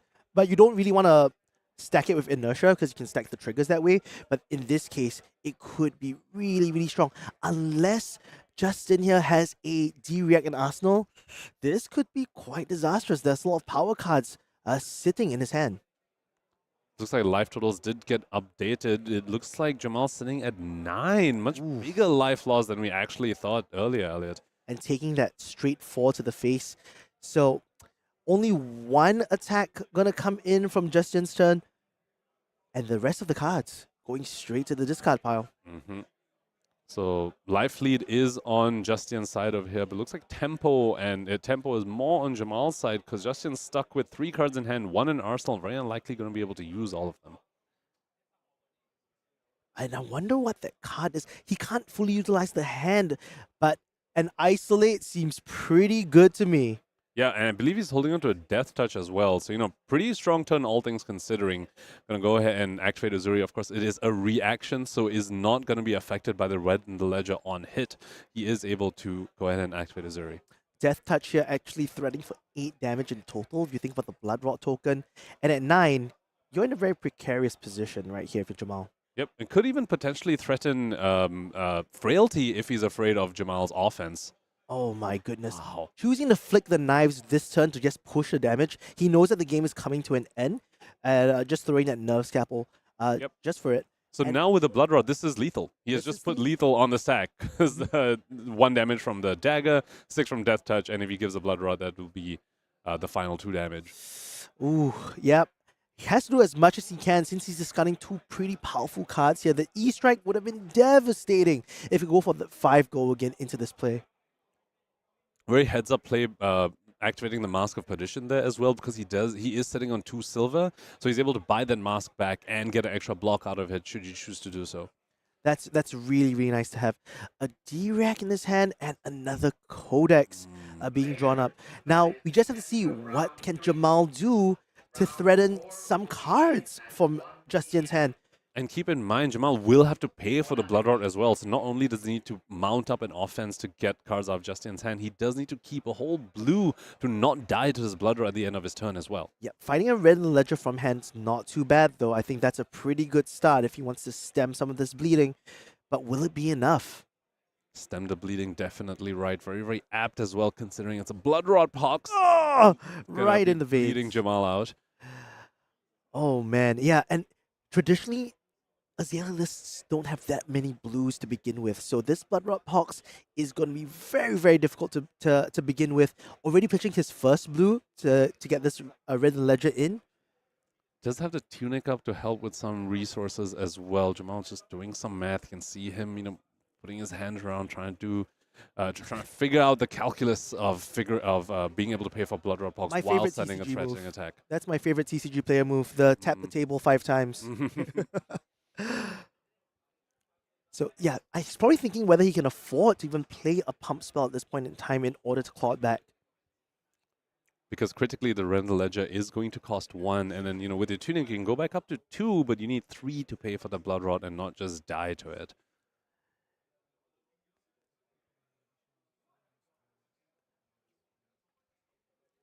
Oh, right. Okay, so he's actually going to go for an aggressive play in this case. He could go for draw a card because his Snapdragons, I believe that Snapdragons is still up and online. Okay, he's going for 7 into snaps. 7 snaps sounds pretty crazy to me, but maybe that's the second blue in his hand. If that is the case, I mean, I think it's a pretty good spot to just try to full send 12 damage this turn with that on hit from Red Ledger. And Render Ledger, very, very good in the Codex of Frailty as well, because you can play the Codex, but you can't play the attack afterwards, because that would be your one action for the turn, should you get hit by the Render Ledger. So Jamal, trying to find his out over here, has what could potentially be the beginnings of such a thing. This could be so devastating. But there is a sink below in the hand, so being able to cover certain breakpoints could matter a lot in this matchup. You could even block, let's say, if you're worried about the Red Ledger itself, you know, you can still use the Black Tech Whispers that hasn't been used yet for blocking with it, to block 5. And we speak about Jamal being at 2 right now and trying to avoid the Bloodrot Pox, but I have to say, he's actually at 1 because there's still 1 dagger remaining and the Flick Knives on Justian's side as well. So if the Azalea ever goes down to 1, that Flick Knives is going to deal the last point of damage to just finish him off. So Azalea is actually, virtually sitting at just 1 life here, Elliot. Big true. All right, so just wait for him to see how he wants to block this 7 out. Instead of drawing a card to find an out, I think he's just putting the pressure and trying to get Justian to think, is this a bluff? Is this a pump fake? Snapping as predicted, as it was written. And I think he's just full eating that 7. 7 damage from the E-Strike coming in. Snapdragon Scalers already used. Red Ledger, just 1 card remaining from Jamal. This is, well, not lethal unless he's got Rain Razors in hand, but it's almost face up that his cards is going to go to the pitch zone to pay for the Bloodrot Pop. Yeah, it won't be enough. Just being able to throw that Black Tech Whispers in front of it is more than enough to just say, like, hey, I don't mind going all the way down. Blocking a perfect 5 here with that sink below. Seeing if he wants to get rid of maybe that Codex of Frailty at this point in time, or maybe try to find something that could be a big attack to isolate into. And then paying with that extra Boltyn shot here to stop the Bloodrot Pox. Gets to live another day. And Justian able to go to his side with still 3 cards remaining, cashing in the silver to buy back his mask. He's in a very, very strong position here. Might even be able to close out the game right now on this turn with that Codex, with the dagger still up, and the Flick Knives, of course. And with Jamal over here having to think about the blocks, whether he has to overblock, I think he's going to be asking for so many cards at this point in time. And this dagger has to be blocked because of the Flick Knives. If you go down to 1, the next attack can just be, and the next attack can just react to the Flick Knife. So Jamal just has to block this, put a full 2 block in front of this dagger because it does have piercing. So yeah, without that arsenal being stocked up, New Horizons being thrown here, perfect play. But the Codex of Frailty and getting a CNC, that's going to be really, really difficult. Thinking about what card he wants to take from his arsenal. As the Azalea player and your Tunic is still up, that opens you a chance to still send a Red Ledger for 4 some of the times. Red Ledger could even be a Bloodrot Pox, an infecting shot. When your opponent's at 7, could really, really quickly get them to that lethal range where it can be difficult, where 1 Dominate arrow can just potentially kill them. Of course, he will need to deal with the CNC first. That is very face up and going to come in. Oh, yeah. And having to block 6 in a deck that has traditionally a lot of 2 blocks, that's asking for a lot. But he did discard the Remorseless, so I think it's quite a telltale sign that he should be able to block this for 6. Oh, and no pumps in that hand. Yeah, very interesting enough, he just drew all arrows, so block city it is. Quite fortunate on a turn that you're forced to block out. Now, of course, new... yes, the chain... Oh, at the end of the turn when the chain closes. So, well, the chain was closed when the Codex was played. Codex, so, So, Jamal will be able to keep that Render Ledger in his arsenal. Justian goes ahead and draws from a Plunder, and I believe I saw an already dead. Not really a great card for the arsenal, but still a card nonetheless. Goes ahead and puts it in there. Render Ledger coming in for 4 from Jamal. I think at this point in time, if you're Justian, you're just trying to find one of those sneaky isolates or backstabs in order to close out the game. Arseling that already dead might not have that many consequences when you're this low a life. So, yep, just setting that vanilla, frailty-induced Ridden Ledger, so only coming in for 4. He has the Master Perdition here to try to close it out. Doing a quick check of the graveyard, trying to watch out for any of those attack reactions, potentially rain raises. Now, we did skip ahead in this matchup, but I believe at the beginning, very beginning, the start of the game that we did manage to see, we saw a rain raises pitched and a rain raises played already. So, and you have to imagine probably just one rain raises left early on, unless there was a shuffle somewhere in the middle. So yeah, Justian just taking a look at that one. Sneaky one could be really, really good here. So being very safe about this, and I really like this play coming in for Justian, using both the Tunic. He knows he's not going to get a second chance, and soul reading that. Soul reading that beautiful rain raises, and fully blocking for 6. That was so well played. Just recognizing that his lose condition here would be if the opponent has a rain raiser. So he goes ahead and blocks 6, overblocks that. Well, I mean, blocks 2 and then prepares the D-React to make sure he doesn't get hit by the Render Ledger. Now he has 4 cards, not under the Render Ledger effect. It's Justian showing us why he is undefeated so far at the Calling Phuket. Yep, and coming for a 5. And still with 1 card in hand, 1 card in Arsenal, he could just play that already dead, just straight from Arsenal already. So 11 damage, maybe even maybe hitting the Spider's Bite after this. Yep. I think that could be very difficult to block. And once again, it just has to be stated again that that opponent is that one. Looks like Flick is going in right now to get the on hit of the Spiders by saying all your arrows that you critically need to block 3 with. They're only blocking 2 right now, so even if 2 arrows, this could be the game right here, Elliot. Yes, all the attack actions here not being able to do much. That's a knock the death whistle. Oh, and cut to the chase. The games have been so exciting to watch, Pankaj, this entire day here at Calling Phuket. Oh man, I thought that was the game with the Spider's Bite hitting, and then there was a 6 attack, so 2 arrows wouldn't block it, but Azalea had the 3 block non-attack, and then the Uzuri had the cut to the chase on top of that. It was an amazing end to what was an amazing game. Just super fun stuff. I think the Calling of Phuket has been super good. What we have for you guys before we go for our break today is that we have some the Misveil spoilers just for you. And not just 1, not just 2, not just 3, Pankaj. What? We have 4 spoilers for all the viewers at home. 4. So we can't wait to show it to you guys. We're going to go for a short break, but when we come back, let's see what lies beyond the Misveil.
Welcome back, everyone, to the Calling Phuket, as we have a story in 4 parts here that we all get to share together. Let's take a look at the first of these spoilers, with the droplet, as even the greatest of fights begins with but a single spark droplet ignition. We can see here this is a mystic action attack. It attacks for 2, it blocks for 2, it costs 0. We've seen a hero today already utilize 0 cost cards quite nicely.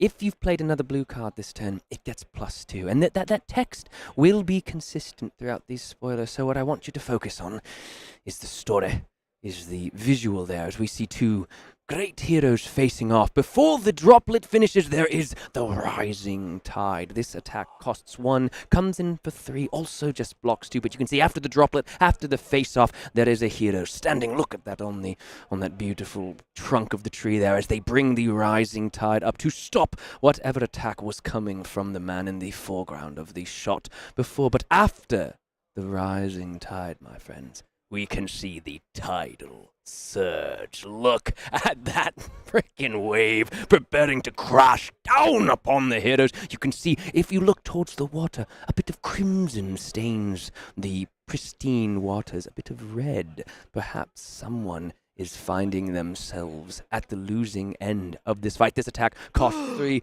comes in for 5. And what follows a tidal surge but the spill over?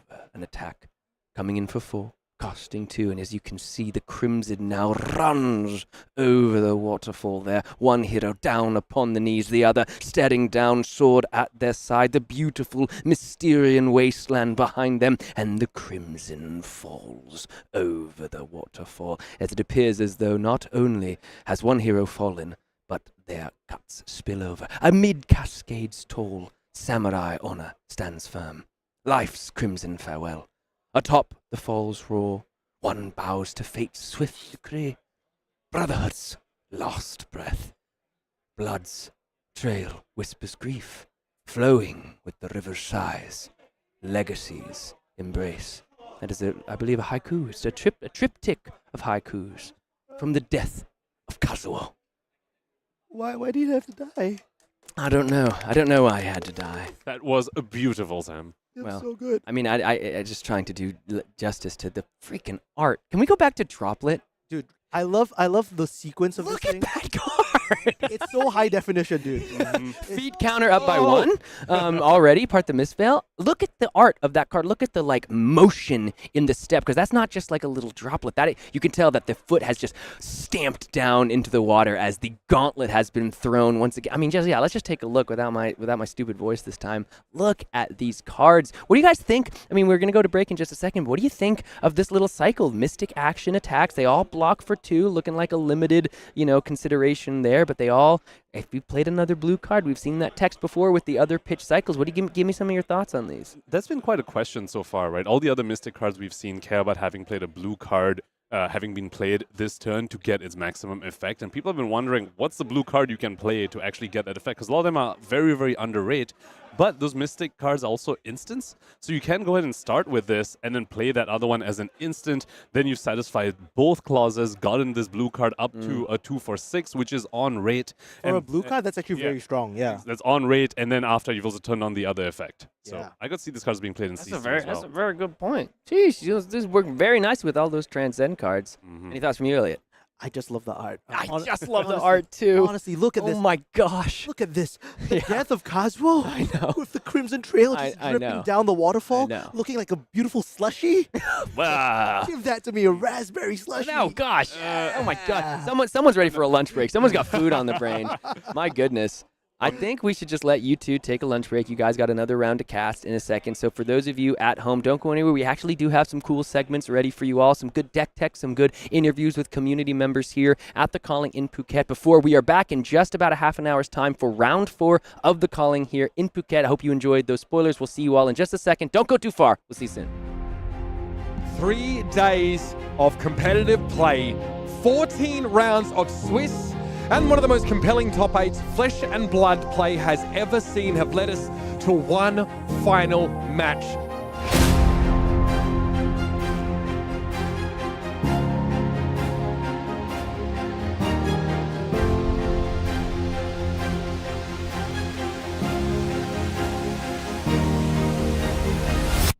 There's a spilled blood in Maximilian Klein's hand. Are you kidding me? You would have to find exactly Sigil of Solace. It's the only out at this point. What a call out. Sigil of Solace to keep him in the game. Here's the sink. Off the top. You can't be serious! You cannot be serious! 5 is offered here, block 3. What's the last card? What's the last card in Max's hand? It's Sigil of Solace. Gain 3. Maximilian reaches. to be in the swing. What else can it be? He's got one that's... It has to be an attack reaction. He's hesitating on it. You don't hesitate if you have it.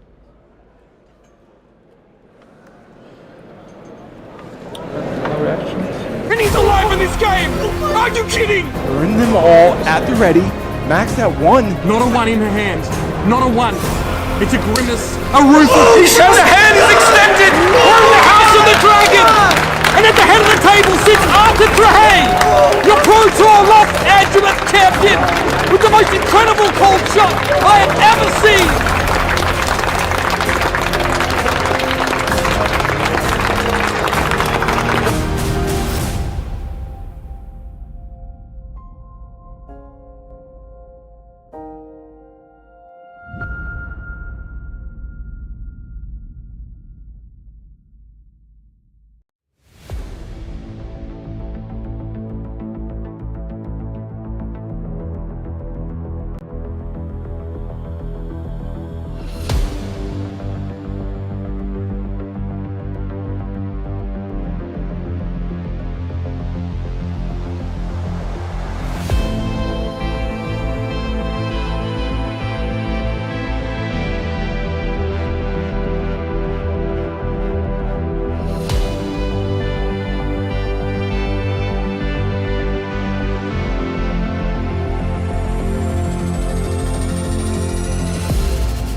Destination for the Calling Phuket here at the 4-Point Sheraton Beach Resort. Get out your sunscreen and get those glasses on, because we're gonna watch some hot, sweaty flesh and blood action this weekend, and we will crown a new champion right here in Southeast Asia. Let's go. Hey, it's Elliot here, and we're at Calling Phuket, and guess who I have with me? Singapore's back-to-back Nationals champion, Gordon Coco. And could be this year for the 3-time hat trick. So, yes. Gordon, what deck are you bringing today to Calling Phuket? This is a very difficult decision. I have not made my choice yet.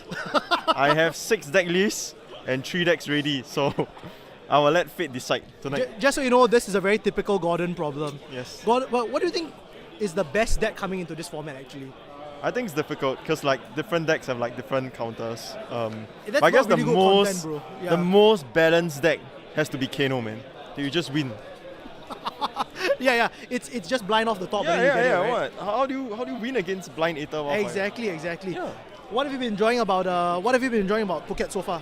Dude, I love the food, the drinks, and of course the people. Wonderful people like Banana. Just so you know, yeah, he calls me Banana all the time.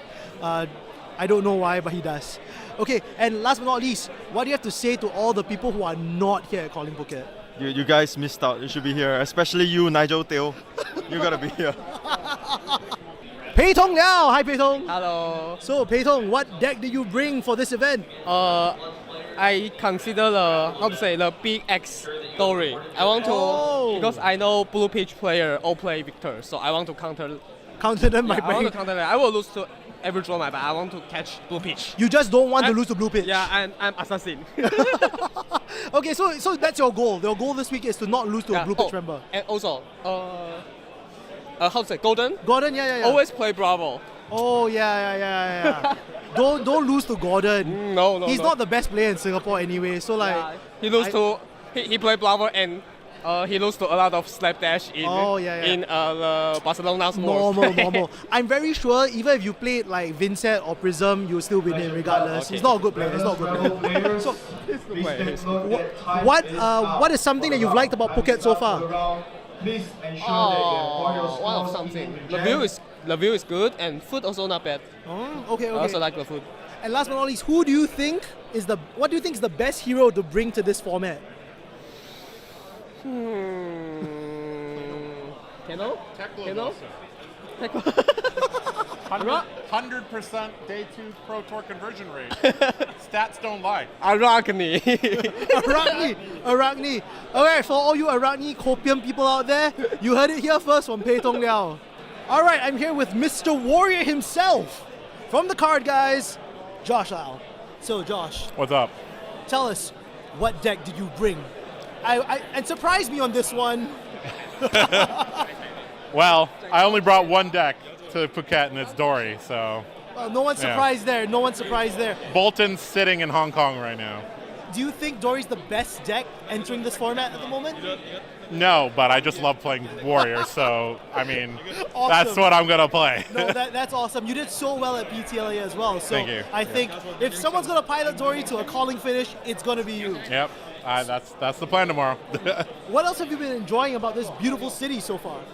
I got in literally like midnight last night, and I was like, "Wow, everything's still open. Great! I could check into my hotel at like 12:30 in the morning and go get something to eat and walk around a bit." And it's great. Well, welcome to Asia, baby. Yep, Asia. They live 24/7, right? That's how we roll. We roll. Hey everyone, this is Elliot, all the way here from Calling Phuket, and I'm going to share with you guys my deck tech for Prism Awakener of Soul. Alright, so first we'll start with some of the easier ones. These are the heralds that we're playing the full packages of. So always going to have 3 herald eruditions, one of the best heralds in the set. Obviously we're running, because we're Prism Awakener of Soul, we want to hit as many of these heralds into the opponent as possible, so you can trigger and then find the figments. So to start, Herald Erudition, obviously in all 9 copies of War Tune Herald, most efficient, easy to hit, as well as, we want the red because it's that breakpoint. Similar for Herald of Triumph here, the fact that it will make your opponent's poppers feel a little bit less effective, we want to run all 3 colors of them. So that's the easy heralds that we need to start with first. Not too much of a problem. Then we go into the heralds where we're not running the Rainbow Suite.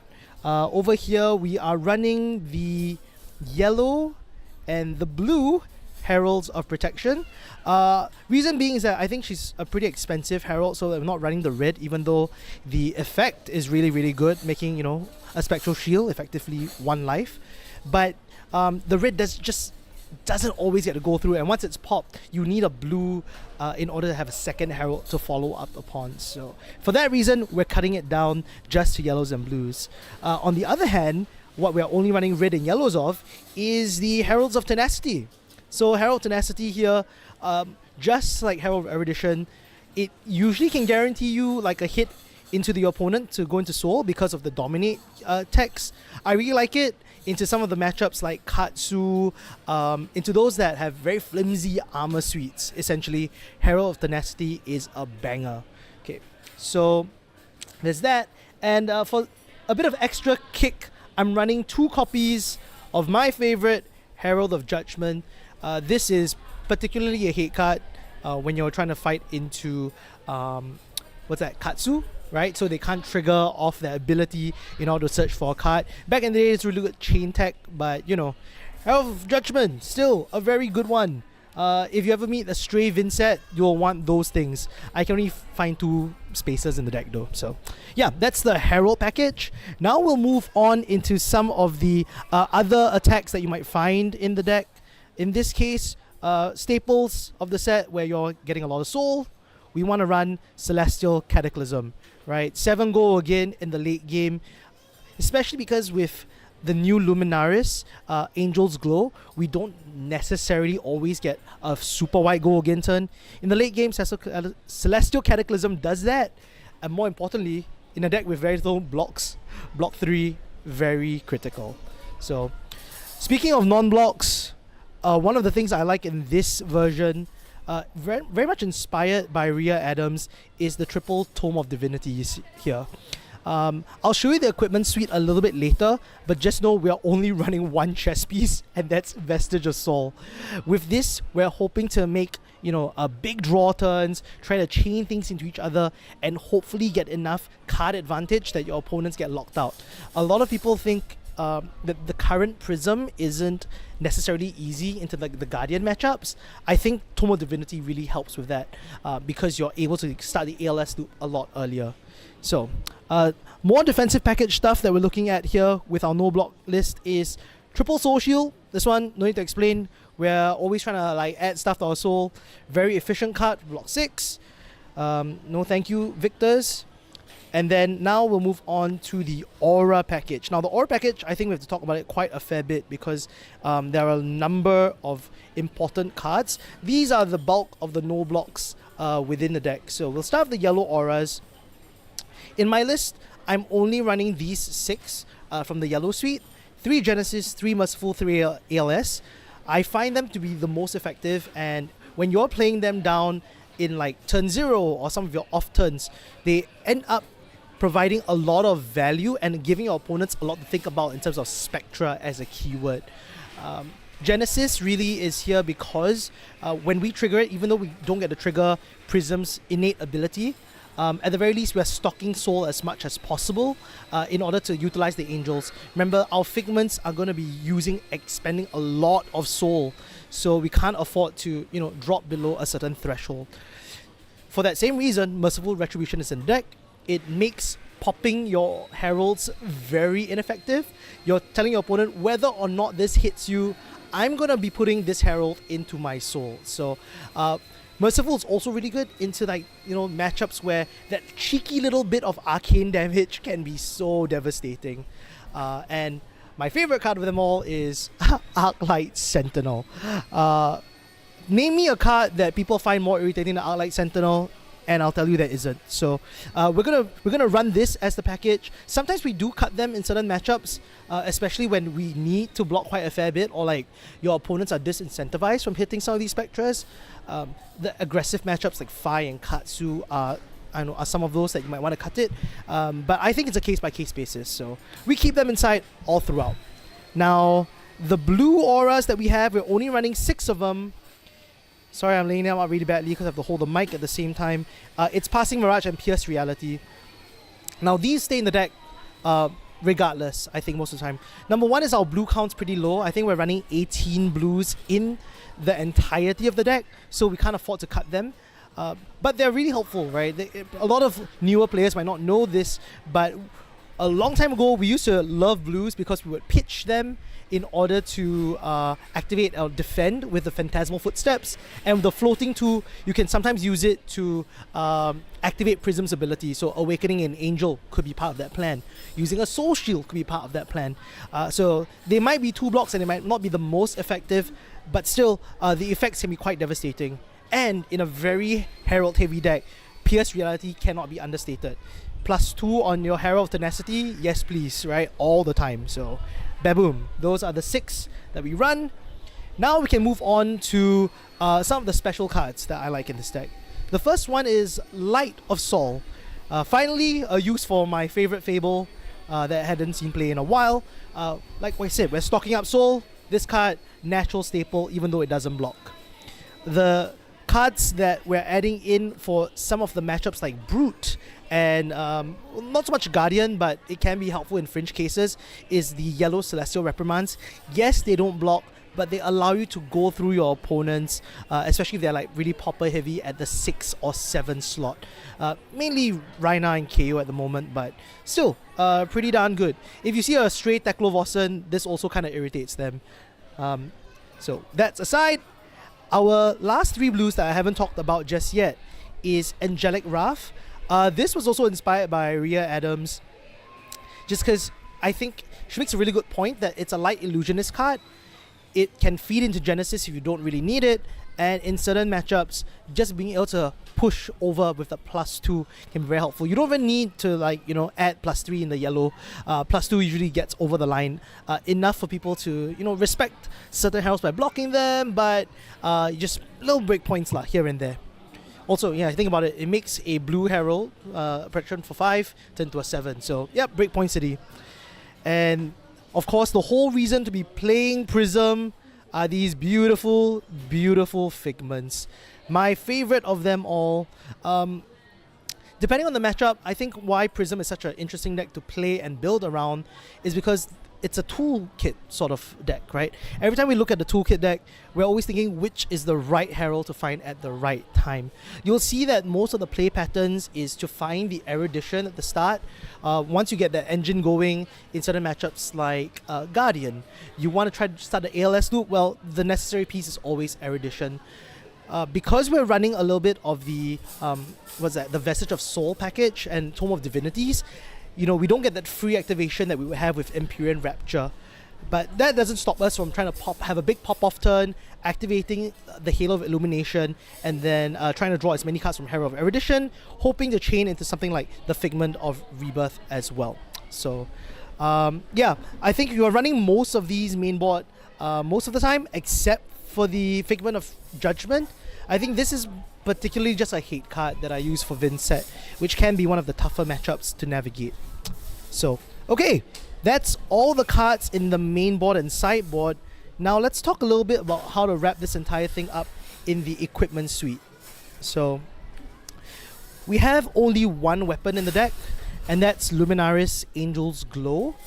I wanted to run like the Iris alongside it, but just the low blue count doesn't facilitate that game plan. And I realized you don't actually need Iris of Reality to beat the Guardian matchup. So for that reason, I went for just a full Luminaris Angel Goals package. And on the other hand, because we're cutting down the number of equipments, it gives us a lot more sideboard space for some of the problematic matchups. So let's look at the rest of the equipment. I'm only running 2 pieces of gloves here, and that is the Wave of Reality and Nalrune gloves. Some people are running Goliath Gauntlets in place of Wave of Reality, but in a deck which has so few block cards, even the 2 health that comes off from this can be pretty helpful.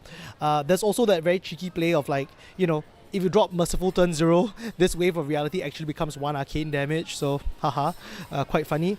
And Nalrune gloves, just to be really, really safe against the Runeblades, Vynnset, for example, sometimes they're not always triggering the Shadow ability to do the 1 unpreventable, so you kind of need the Nalrune gloves to protect your wards on the board. And I really respect Kano. Even though we are Prism and we have a very favorable matchup into Kano, she'll always bring some AB. For that particular reason, for our hit pieces, we actually run 2 as well. One of them is the Crown of Reflection, and one of them is the Halo of Illumination. Crown of Reflection, essentially we're only using for Arcane Barrier 1. In my previous list, obviously when you're running Auras and Iris, the Crown of Reflection gives you tempo on board by sacrificing maybe a Spectral Shield to place another blue aura down. In this case, just AB1. The main piece that we're always wearing is Halo of Illumination. Allows us to sometimes tutor up the Figment of what's that? Oh my gosh. I forgot the name of the thing now. Figment of Humility? Oh my gosh. I keep thinking of Parable of Humility. It's Figment of Triumph, that's right. The Figment of Triumph is the one that we can tutor sometimes in order to disrupt a popper turn. Sometimes if we need tempo in order to use the Tome of Divinity, the Halo can come in really, really clutch. So, I know it has Spell Void too into Kano, but honestly I think the consistency of protecting things on the board with Crown of Reflection is just a lot better. So that's that. Like I was saying, only 1 chess piece, Vestige of Soul. I like it a lot more just because it's consistent in this deck. The more heralds you hit, or the more times you can leave a Genesis on the board, the Vestige is going to give you exponential amount of value per turn, as opposed to Empyrean Rapture, which is quite conditional in that sense. So I know there are some hybrid lists out there, but I'm trying to keep a lean equipment package in order to leave space for other things. And last but not least, the last card, my favorite card, the whole reason I've played Illusionist from day one is Phantasmal Footsteps. The foot meta is very strong in this. I love the fact that it actually helps us get some defense back in the Illusionist kit against like Kodachis, against like dash pistols. This always comes in really clutch. We're running enough yellows and blues in the deck in order to trigger its second ability to get the heralds, to get the action point back from the herald being popped, and you're going to need to send a lot of heralds at the face. This list is meant to be pretty aggressive. It has very big combo pop-off turns, and you want to play very liberally with your life in this case. You don't mind taking some hits in order to send back, 7, 13 damage every single turn and getting some extra value from the angels in the process. So yeah, that's it for most of the list itself. In terms of gameplay patterns, I would say Prism is one of those decks which requires looking at many lines. Each matchup looks vastly different from the other. You don't always have to flip up your figments on the same turn. It's all about making the right call for the maximum value play. That's the Prism way. So I hope you guys enjoyed that. If you have any questions, you can always feel free to DM me on Twitter. I'm at VestigeIsActive. But why would you ask me? There's so many better Prism players out there. Alright, thanks so much guys. I hope you all enjoy calling Phuket. And yeah, holiday time! Hello everyone and welcome to the floor here at the Calling Phuket. And I'm here with Nitya, Malaysian Nationals winner of 2022, heralded online as the Brute Queen. Nitya, how are you enjoying Phuket so far? How's your weekend going? It's been great. I've been getting massages every day. I think I'm meeting the requirement of being on holiday. Oh my god. Wait, massages every day? Every day so far. And I plan on going for another one after this. Okay, well, Nitya has it figured out, y'all, for sure. All right, well, talk to me a little bit. I know the body's clearly feeling good, but now the game-wise, gameplay-wise, what'd you bring to the tournament? What are you looking at the meta? What are you wanting to bring? What are you playing in the Calling tomorrow? I brought Levia. Yes, because I was playing it since Nats last year. So I just felt a little bit more comfortable, even though I'm not really sure the meta is pretty good, because the meta is probably going to be Dromai, and I find that a little bit unfavorable, but I'm still going to play Levia and just hope for the best. Okay, well, after this is over, we'll go talk to Ethan, because I'm sure he's got plenty of thoughts on the Dromai matchup, and he can hook it up. So what do you think looking forward after Dromai leaves? You liking what that means for Levia? You going to maybe move off the deck? What do you think about Part the Mistveil? Talk to me. For me, after Dromai leaves, I actually want to go back to Rhinar, because I miss playing Rhinar, and it's a little bit stressful to deal with blood depth, so I would like to de-stress a little bit with Rhinar. For Part the Mistveil, I'm pretty excited actually to look at all the mechanics, the chi mechanic. It's so interesting, and I would like to try Enigma. I'm not sure I'm a very good illusionist player, but she looks interesting. Yeah. Well, we heard that blood debt was stressful for Nitya, even though all of the massages. So understand that you'll enjoy the massage, and then you and Rhinar can just really kick it back. Yeah, exactly. absolutely. The massages are like to de-stress from the blood debt. I'm ready to die to my own hero. Well, thank you so much for chatting with me, Nitya. Wonderful to meet you, and good luck tomorrow in the Calling. We'll see you guys in a second. Oh, hi. Didn't see you there. Was just enjoying the beginnings of the sunset and the beautiful deck here at the Calling Phuket. Let's go ahead and talk Uzuri, Switchblade, because when I'm relaxing on the beach or at the pool, the only thing I can think about is slicing through my opponent's defenses and leaving them bleeding on the ground while I collect my pay. Normal beach things. Let's talk Uzuri. Uzuri is an incredible hero that I think is very well positioned in the meta. Dromai is definitely beginning to sunset, but while the Dromai matchup, I won't call it awesome all the time for Uzuri. As we look ahead, as Dromai beautifully ascends to Living Legend, Uzuri can do some really nasty things with her ability to give all of the disruptive pieces as well as inertia tokens and frailty tokens when you're looking at a world of Hatchets, Dorinthea, and a lot of victors that aren't running as many defense reactions. All of a sudden, you're feeling good if you're in an Uzuri point of view. So let's talk a little bit about what the deck is trying to do. This version of the deck, there's two main ways to do it. You can either go a little more redline focused, or you can go a little more contract focused, like Caleb the winner of the Battle Hardened, I believe, in Philadelphia, and that is the deck we're going to be looking at here today. So Uzuri, of course, the once per turn attack reaction allows you to banish a card from your hand face down, and then flip that card in to the chain link, getting the Switchblade, switching that, disruptive card onto the chain.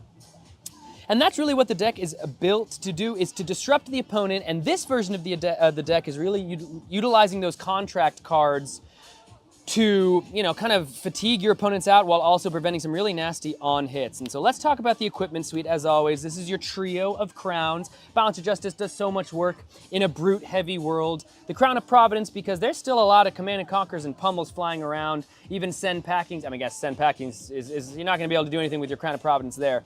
But does so much work. And then the Mask of Perdition goes in often, because this deck, you find yourself, your opponent's just got a couple cards left in deck, you're up some cards in deck, you're up some life, and the Mask of Perdition just getting you repeated banish effects, getting a bunch of silver, puts in a lot of work with this deck. Now let's go ahead and talk about the chest piece. It's Tunic. It's always Tunic. Tunic is so good. It remains so good. Looking at the arm slot, we've just got the Flick Knives here. Flick Knives, such a versatile weapon. It can block one in a pinch, but then also when you use your daggers to flick a dagger, especially the Nerve Scalpel, turning a Sink Below from a 4 to a 3, getting the on-hit effect you need to get through. So powerful. Even has some random, really powerful effects into ward. If the player that you're playing against presents a ward mechanic, you can Flick Knife in response to the ward being activated, and then blow up the ward before your attack even really resolves. So a nice thing we saw Ben Dodd do quite well in the Calling Melbourne against his Dromai opponent. And then, of course, let's look at the leg slot. We got a couple main choices here, the Black Tech Whisperers and the Snapdragon Scalers. Snapdragons, this deck still can be relatively aggressive, and you can be coming in E-Strike, draw a card, but also all of these crazy contract cards we're going to be looking at. A lot of them do cost 1 or less, so the Snapdragon Scalers can do a lot of work. And then the one block of the Black... And welcome back here to Calling Phuket. We're going to listen more about what Sam was talking about this Uzuri list a lot more tomorrow during our breaks. But we've got like 4 rounds left of Classic Constructed here at Calling Phuket. So very excited for our next match, because it's a spicy one. And once again, it's going to be Victor versus Boltyn. When was the last time we saw Boltyn at these big tables? Exactly. I just love how we're able to see heroes that we haven't seen before at these events performing really, really well. This is the 3-0 bracket, Elliot. We're fast moving towards the players who will be ending day one undefeated. It could be the Victor about to watch or the Boltyn. I am so stoked for this matchup. Yeah, if there's one warrior that I think is actually going to be really fun into Victor, it's going to be Boltyn, because Boltyn's going to be using some of the block cards sometimes to fight, but they are able to, fight against clashes sometimes. You do have attacks in the deck, which feel good, unlike the other warriors who don't really have attack action cards. On top of that, Boltyn really attacks Victor's ability to block. Because aside from the few block cards, Victor wants to block with the attack slot, which is why Boltyn and Kassai both are pretty much the 2 best warriors into Victor.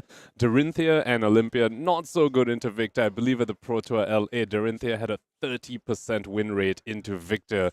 Not where you want to be. But Kassai and Boltyn, and especially Boltyn, very, very good into Victor. So it'll be on the Victor player for this matchup to be able to overcome that disadvantage in this matchup. Yeah, the 2 players that we're watching today, CC Fung from Hong Kong and Brendan Pei from Singapore. Now, Brendan is a Boltyn aficionado. He started this game on Boltyn, and he's continuing the game on Boltyn. It's been years of knowing this guy. So he's tried all the lists. Hopefully we'll see what spicy tech he's brought for this particular meta, whether it's the combo Boltyn or whether he's trying to go for raid and value Boltyn. Or even a hybrid, right? There are definitely some Boltyn lists that try and do both, and depending on the matchup, try and, bring in the weapons that they think they actually need for the matchup. It'll be very, very interesting. On the Victor side as well, there are some variations on the Victor list as well. Some people look at Victor as a bit more of a fatigue-y style deck, really trying to lead into the Miller's Grindstone and grind the opponent out. Whereas some other people look to Victor as these block cards as almost offensive. They block for 4, draw you a card, and then they just hit you really hard to arouse the Ancients, CNC pummels and stuff like that. Yeah, no, interesting. I want to see the chess piece that comes out of Victor. Some of them run the tunics so that you always have the CNC pummels, like you were saying, but also some of them run the tectonic plates with the Anathos on the side, just to play value gaming every single turn. I love those moments when you're trouncing an opponent, you win the trounce, and then it's like, one card, like 2 cards spinal. You know what I'm saying? It's like, oof, it's so good. And that's quite enough theory crafting from our side over here because the players are ready. Let's head right down into the feature match. This is round 4 of the Calling Phuket. 2 amazing players here, running 3-0 at the moment. Brendan here, yeah, I think this is his first time on stream, so he was telling me beforehand, like, he's pretty nervous about this as well. But hey, I think both these players look really good, really strong into day 1 of Calling Phuket. Well, if things go Brendan's way, this will not be the first time that we'll be seeing him on stream over here. He's going to need to get used to that really, really quickly. But on that note, shout out to our players for, agreeing to be on stream. It is pretty nerve-wracking, especially as the stakes get higher and higher. And it's such a treat for us to be able to actually watch them, perform their masterpieces on stream. Absolutely. 7 rounds today feels so good. So good. Right here in sunny Phuket. I'm trying to think to myself here, if I'm in Brendan's shoes, like, do I want to start first or second?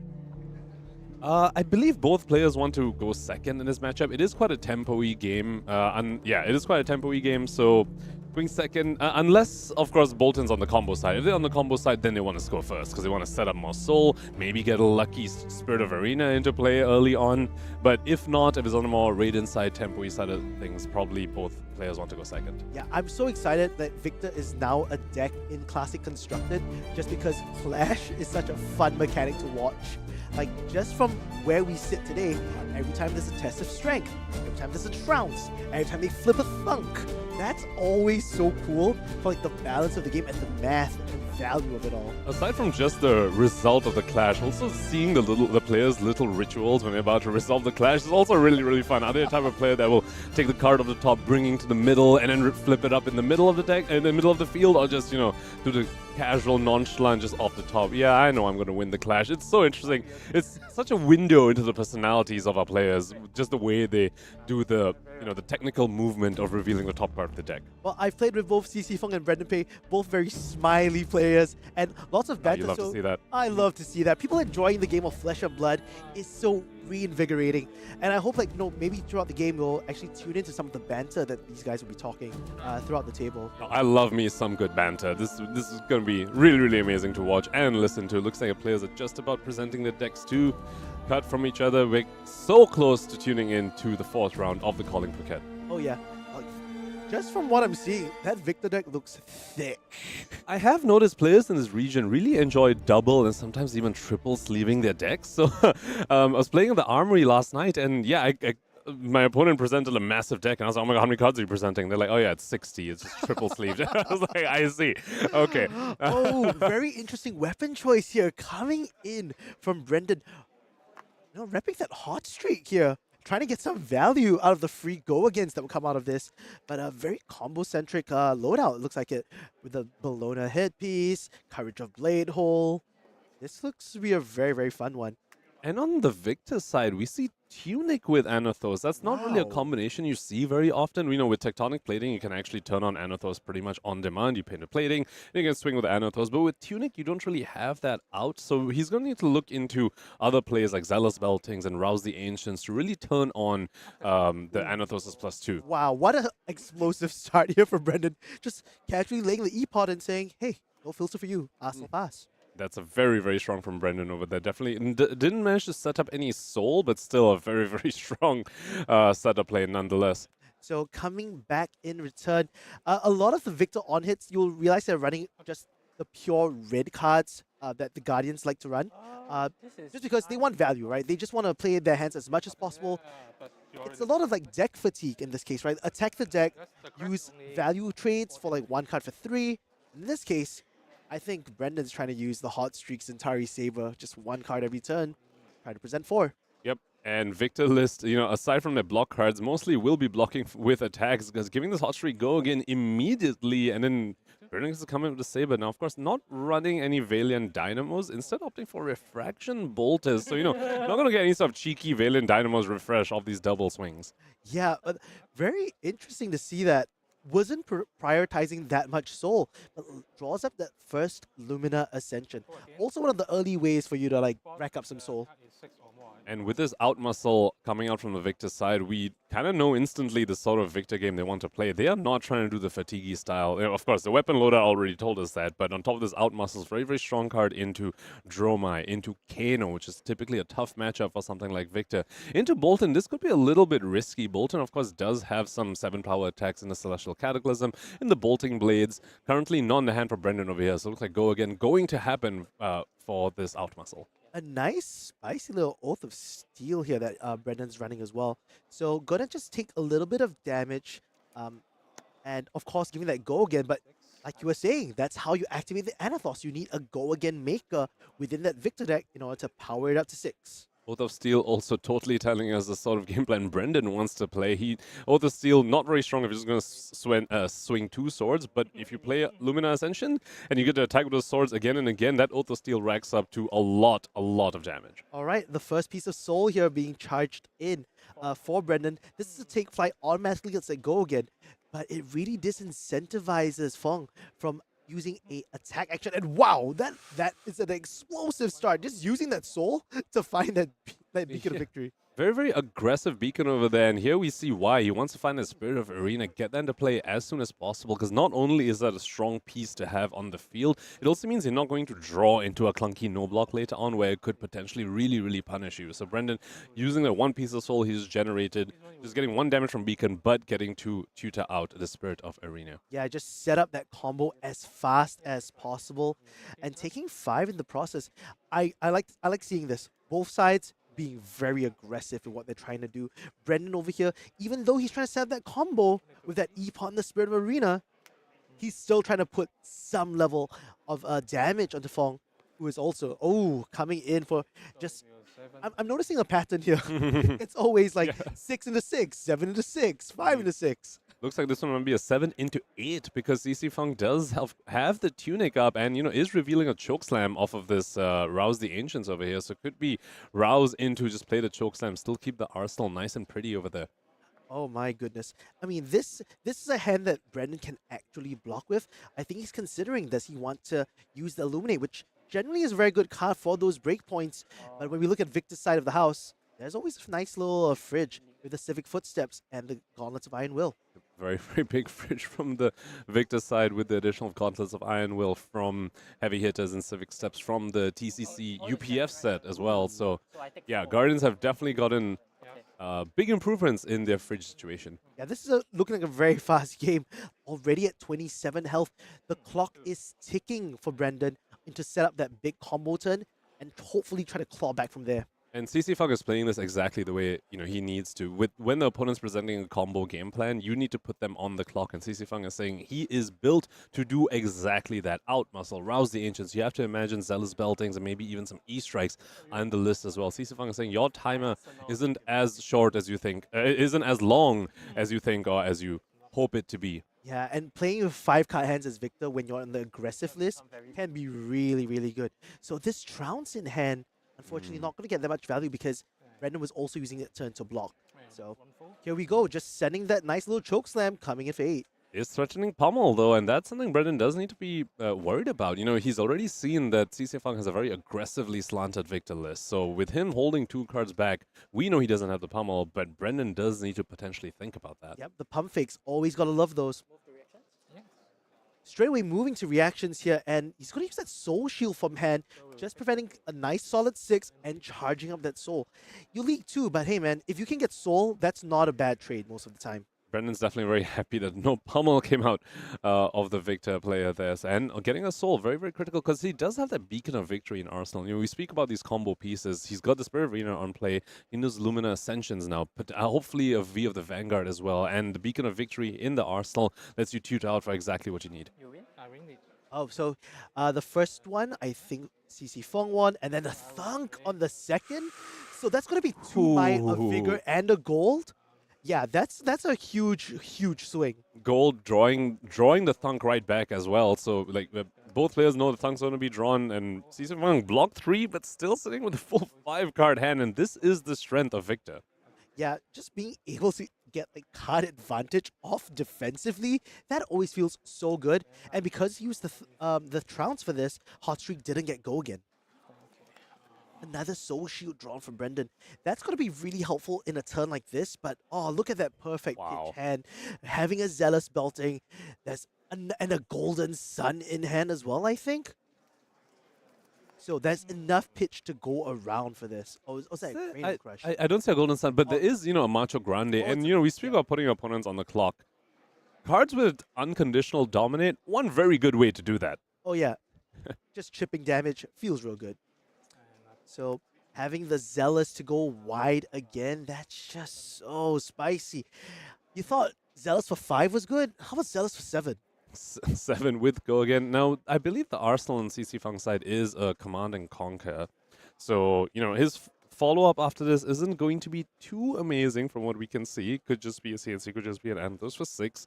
But in any case, these sort of go wide turns, these sort of putting pressure on your opponent is exactly what you need to do. And Brendan must be sitting there like, hey, you're a Guardian. How have you done a go again attack every turn except the first turn for this game?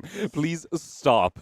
Yeah, 6 and 7s every single turn just puts such a big clock on Brendan at the moment. He has a lot of blocking power. I mean, traditionally the Warriors are able to block rather well. And against, overpower attacks in the Victor list with Golden Sun, you actually have attack reactions like your beacons in order to cover a little bit more of that overpower. So, all right, opting to first block 6 on this. And this is not too bad for him because if there is a CNC coming off later, at least he gets to use the Soul Shield now. So leaking 1. And just as the Doctor ordered, here's 6 for the CNC threatening the Arsenal. And throwing a bit of the fridge in the process. Bit of an awkward moment for Brendan over here. So in the previous turn, we already saw him, IP1 himself. He left 1 card in hand, and now we see exactly why. He's got a Lumina Ascension in hand, Elliot. So he's Lumina Ascension in hand. Beacon of Victory in Arsenal. He is set up to combo off pretty quickly over here. Spirit of Arena as well, sitting on the field, getting us free action points. But not going to be able to send off too much, send too much pressure on his own turn, and that is one of the weaknesses of playing a combo deck. You're so reliant on these specific pieces that if you're just holding one, you can't block with it, you can't cast it either, you can't pitch it. You just need to hold on to it and just play off of 3 cards until you find enough of your combo pieces. Yeah, and that was another turn where he IP'd himself, just saying, all right, I'm going to draw up, and here's the first non-go again attack that we've seen coming up from Fung's side, but it is a Macho Grande, so leading will happen this turn. Finally, a bit of a break for Brendan's side. If a lot of times you're like, okay, Guardian, all right, take your 5 cards, take your 5. How often can you actually convert all 5 cards offensively? And CC Fung so far has been able to do that very, very well. But now, just finally, just one. Is that a red Macho Grande or a blue? It's a blue It's Macho a blue Grande. Macho Grande, yeah. So finally, it's a 4 card, just an 8 dominate. Brendan finally able to breathe a bit of a sigh of relief seeing that card finally. Yeah, but okay, the cool. 2 floating is what's actually super scary in this case. I mean, just holding a 5-card hand and then saying, 2 floating. That's always a very dangerous spot to be in. So I think he's thinking about it as though he might have to drop a card. So I think that's why he's opting to keep to drop the Take Flight and to keep the Engulfing Light in hand. Yep. So taking 5 is Brendan, holding 3 cards remaining. Now, of course, one of those is a Lumina Ascension. The other is a Take Flight. But, if you pitch to play Take Flight, you can't charge because you don't want to charge Lumina Ascension.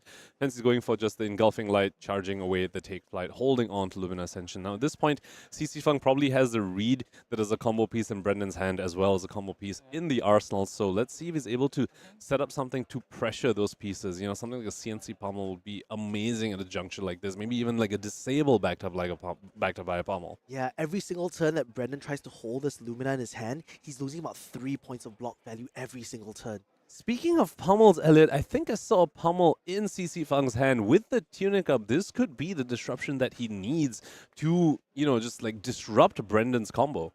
Oh no, and that would be so rough on the reverse.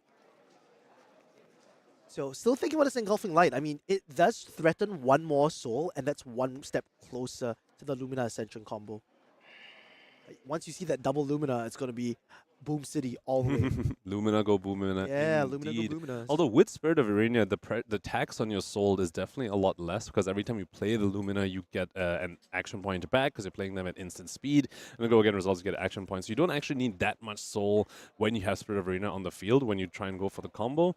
But Brendan's still saying, I'm not comfortable going up with just 3 cards. With just 3 cards in soul and just 2 combo pieces. And blocking here with the Hummel So still taking that 1 and charging that soul up, but losing the disruption in the process. I wonder what Fung has in store for the next play.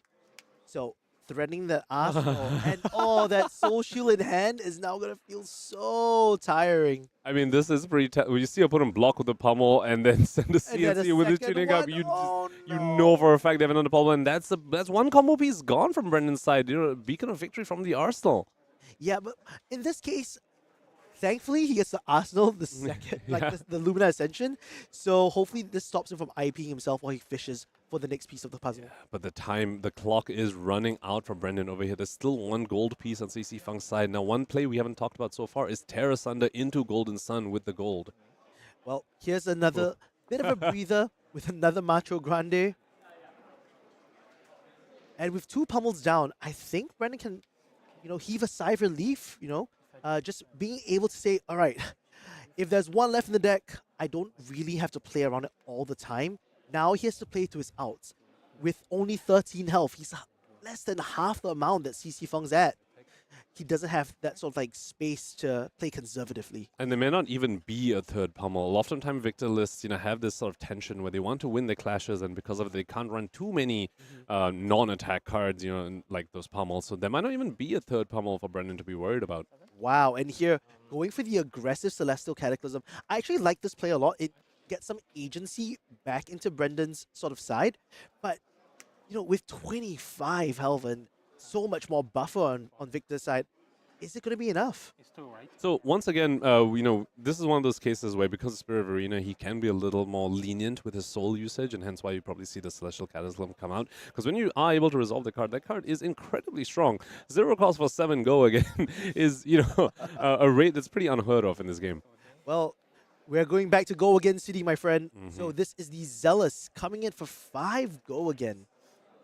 Still got a bit of a fridge on Brendan's side, the Courage of Blade hold alongside the Refraction Bolters. And, we haven't touched on this too much. It was a turn 0 play, the Energy Potion from Brendan's side. He might be able to pull off a turn that's effectively pitchless because of the Energy Potion.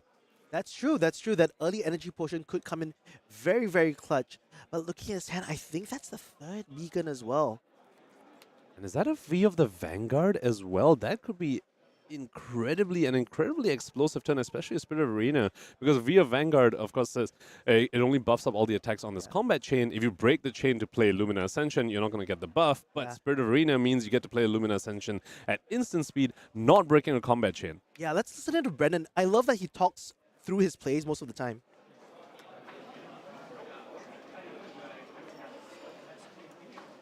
Unfortunately, it looks like he won't be able to keep his entire hand because of the pressure that CC Fung is putting on him. Yeah, so when I play Brendan in my locals, most of the time, he's one of those very vocal players who thinks through all the possibilities of what needs to happen. And with the kind of slight worry, he's been hit by Zealous with pummels most of the times. And that's one of those really cheeky plays. But look at him. The discipline to just go down to 3 in this case. And the Golden Sun here. Oh my goodness. Does he have an attack reaction? I think he does. And he has to commit a bit of the fridge here. So he could get away with just giving the fridge and going down to 1. He could just give Courage of Blade Hold and Refraction Bolters, go down to 1, have the biggest hand he can to go and do his combo turn. But at this point, he is forced to go ahead and combo off. Yeah, the time is out. Yeah. The time is out, essentially, in this one. But the Golden Sun come in so clutch here, using that last piece of gold as well. Sorry, my bad. The life total is 1 updated. I thought Brendan was at 8. No, that was 8 before the Zealous belting. So he cannot actually just give 3 block on his Golden Sun. He will die should he choose to do that. So he does need to give cards as well. Yes, and thankfully he does have that Beacon of Victory, but he would have loved to have kept it this turn if possible. And I think that was the last card he wanted to see.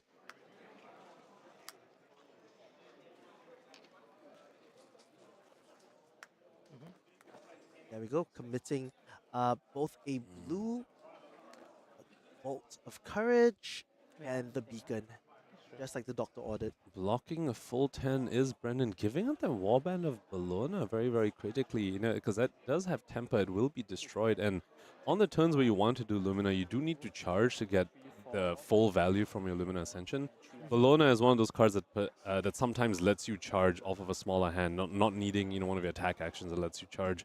So giving that up. Yeah, and blocking with the blue as well, so he's going to be quite tight on the resources unless he goes with the energy potion this turn. But depending on what he kept, he's probably trying to find a way to charge his soul this turn if you're giving up the warband. He needs to charge, and he needs to have enough combo pieces to execute the combo as well, because at this point he is blocking his 10. He'll be just staying at 3. He needs his Lumina Ascensions to get some life back. This is a tough one. So committing the block and fully blocking 10 damage here. Not taking any chances at all. The nice thing about the courage alongside energy potion is that you can just use the energy potion to activate the courage, and now all your sword swings are going to be free for the whole turn. But how many Lumina Ascensions is he able to resolve, having blocked with that beacon already? And we know he has 1 Lumina Ascension in his arsenal. Here we go, cracking everything he has. Going for that V of the Vanguard. Cracking Gallantry Gold and Courage as well. Yeah, no cost. So just 1 arsenal, which means we know... Yeah, we know for a fact that there's only going to be 1 Lumina Ascension this turn. So each sword could come in twice each. So still going to be pretty threatening, but definitely not the double Lumina combo that he really wanted to pull off. Yeah, that's the one that actually closes the gap plenty. Now sinking in 4. If Fung has a block card in hand, this could also be quite disastrous because you do need to hit and get stuff into soul. The issue with Hot Streak in this case is that it doesn't really get a buff. And test of strength, not what you want to see. If you win the clash here, Valiant Thrust into Debilitate, that is still in the favor of Debilitate, and he's... drawing 1 more card is just, just absolutely devastating here. This is 4.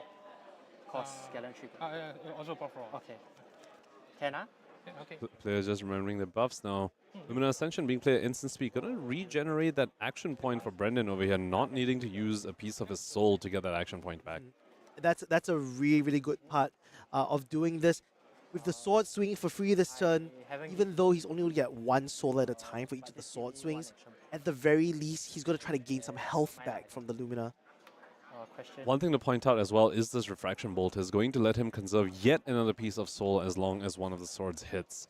Once the sword hits, you pop the bolters, give go again to its sword. You get to conserve your soul for future plays such as Celestial Cataclysm to, close out the game. This is such a tough turn. This is a really good one where the Civic Steps can always come in at in the middle of the piece. Like after, just so that he's going to be expending soul anyway. There's still a big fridge and a 4-card hand on Fong's side after drawing from Victor. Pumping it over to 5 here. Yeah, so Lumina Ascension being flashed out at instant speed after Testa's turn was committed to block. So it was in a reaction step. It went up by 1. Did get 1 hit off of the top of the deck in their Valiant Thrust, which was revealed off the clash. Yeah, so he knew. Yeah, it was a guaranteed hit. And now going in and popping the bolters as well to give go again. So I believe Brendan should be at, one action point. Yes, 1 action point because he got it back from the Lumina. Yeah. No, on hit. Oh no, the View of Vanguard was given go again, and then Lumina came out at instant speed, so it went up 2 action points. Gave this go again off of Bolter, so he is at 2 action points. Yes. Yes. Thank you to our players for representing that correctly. That's wonderful. I will swing 5 again. 1 action point. So finally hitting that breakpoint where it actually matters because it goes above like tests of strength. And even if he does commit gear here, it's going to be all 3 pieces of equipment. Okay. Yeah. Now that Quicken token over here, it's not entirely no value over here because it just once again conserves yet another piece of soul from Brendan's side. And we've spoken about this soul. It's going to be relevant for future turns. We know he's running Celestial Cataclysms. That's true. And getting that Quicken token here means regardless what happens, that Centauri Saber is coming in again. Yep. So pretty face up here is going to be 5 into 5 from Brendan over here. Of course, each sword representing another hit, another potential soul, card going to soul. Oh, and the trounce. This is going to be something that at least can give Fung time. Oh, and that's a Cataclysm being revealed here. And into a CNC. Wow, that's the first one. He's going to crack the gold for Victor. And he's trying to go to sink down Brendan's Celestial Cataclysm. Nothing? Nothing. And Oath of Steel being resolved instead. But he has to win roll. 2 clashes. Oh, the pummel into the E-pot. That's a great sign. If you're Brendan, you're probably heaving a sigh of relief. Whoa, wait. Why did Brendan put the card to the bottom? The E-pot should have... That was the second trounce. Yeah, so the E-pot should stay on the E-pot top of that one. Yeah, which can be terrifying given that, you know, there's a pummel on CC Fung's side and the E-pot blocks for 0. So... So I think the players are going to just kind of quickly sort it out, make sure that everything's in the proper board state. But with the 5 coming on in this turn, and knowing that the pummel's on the top of the deck... Oh, we sent for the Lumina hit. Right. Right, of course. Yep. So many triggers to think about in this matchup. Yep. Energy Potion being sent to the bottom because it is not a light card, so it is not going to go to Soul. It does just go to the bottom of the deck now. CC Fung is trying to deal with the second Centauri Saber coming in for 5, once again threatening yet another Lumina Ascension on hit trigger. Yeah, and not getting that Vigor and Might means that the return is going to be slightly weaker in the next turn. 4. Give it 5, right? 5. And plus 1 will be 6. 14. 7. So Yep. you'll get both the Boltyn +1 and the Centauri Saber +1. Yep. So the Chokeslam effectively only blocking for 1. CC Fung seems like he unfortunately mismathed that, and That's Brendan revealing a sink below, yet another generic off the top, not getting the life gain from a Lumina Ascension. He only gained 1 life this turn, Elliot. He swung 4 times. And that, yeah, you hate to see that, honestly. With the out muscle here, he has to kind of like go on the defensive for a fair bit. Going to have to be able to block everything as much as he can in order to find the second one. Hey, and a new Lumina just being drawn. Yep. On CC Fung's side, we all know he's drawn into the pummel. Yeah, but this is a rough one because it's just going to be the Anathos coming in for 6 here. Oh, no, for 4 here, yes. All right, swinging that hot streak. Is he going to get some breathing room? A test of strength. Flipping in. Drawing into a Zealous Belting is CC Fung. That's not what Brendan wants to see at all. But he's going to commit right now to another Lumina Ascension here. Unfortunately, hasn't charged this turn, though, so not going to be able to attack twice with each weapon. That was just an action point generator off of Lumina, getting a +1 damage on the Saber. That's a bit of a whoopsies here, but you know, I think when you're this behind, you have to try to get as much advantage as possible. Especially when you know your opponent's holding onto a Zealous Belting and a pummel. Yes. So gaining that 1 health off of Lumina is still rather helpful. It's a margin that you have to take. So this 5 go again could be very powerful. We know that Fung has a pummel as well, but now we don't need pummels. We're the Golden Sun. We're gonna use money and just like smack it face down, taking 3, going down to 2. And now Brendan's just caught between a rock and a hard place, because you're at the point where you need to overblock to not die to the pummel that you know is there. But if you keep doing that, well, then the opponent's just not going to play the pummel, and then eventually you're just going to deck out or just lose to the pummel anyway. Yep, so the overblocking here and all the considerations need to be taken into account. So on Brendan's return, I think it's just ready to block. He has to try to find some level of breathing room, but at 1 health, a little tickle will blow you away. So what Brendan really needs is a defense reaction. He just needs to bait the pummel out and then use a defense reaction to cover that up and then not die to pummel. Let's see if he has it. That's it. That's game. Oh, just so much gas coming out of CC Fung's deck. Really, really well played to him. He executed his game plan perfectly. The draws came out for wide turns, and I don't think he dropped the lead there. I mean, when your deck is full of so many Gogan attacks, we saw Out Muscles, we saw Rouse the Ancients, we saw Zealous Beltings. When your deck is that chock full of them, and you also have pummels, you can't really say, you know, it is likely that he's going to draw the aggression that he needs to get over the Boltyn's defenses. And that was just an amazingly well-played game by CC Fung, and also just shows his deck-building prowess over there, recognizing that this is the way he wants to build Victor, saying that I see the card draw from Victor's hero ability as a way to be more aggressive rather than more defensive. Yeah, converting your defense into offense is just the Victor way at the moment. And just watching him, win those trounces and converting them into like golden suns, that felt really, really good. Always putting the pressure on Brendan to have attack reactions to block those overpowers. So that's our third game. So yeah, so that's our third game. And CC Fung going all the way up to 4-0 on Victor. We've seen the meta spread being quite wide today, but at the top tables we're noticing a lot of Azaleas. We're noticing a Prism, some Dromais, and some Kayos. Victor fares pretty well, I think, to part of this field. Yeah, into a fair amount of them. Now, unlike Bravo, though, Victor doesn't quite have the closing power, and so because of that, might struggle into some of the more defensive Dromais.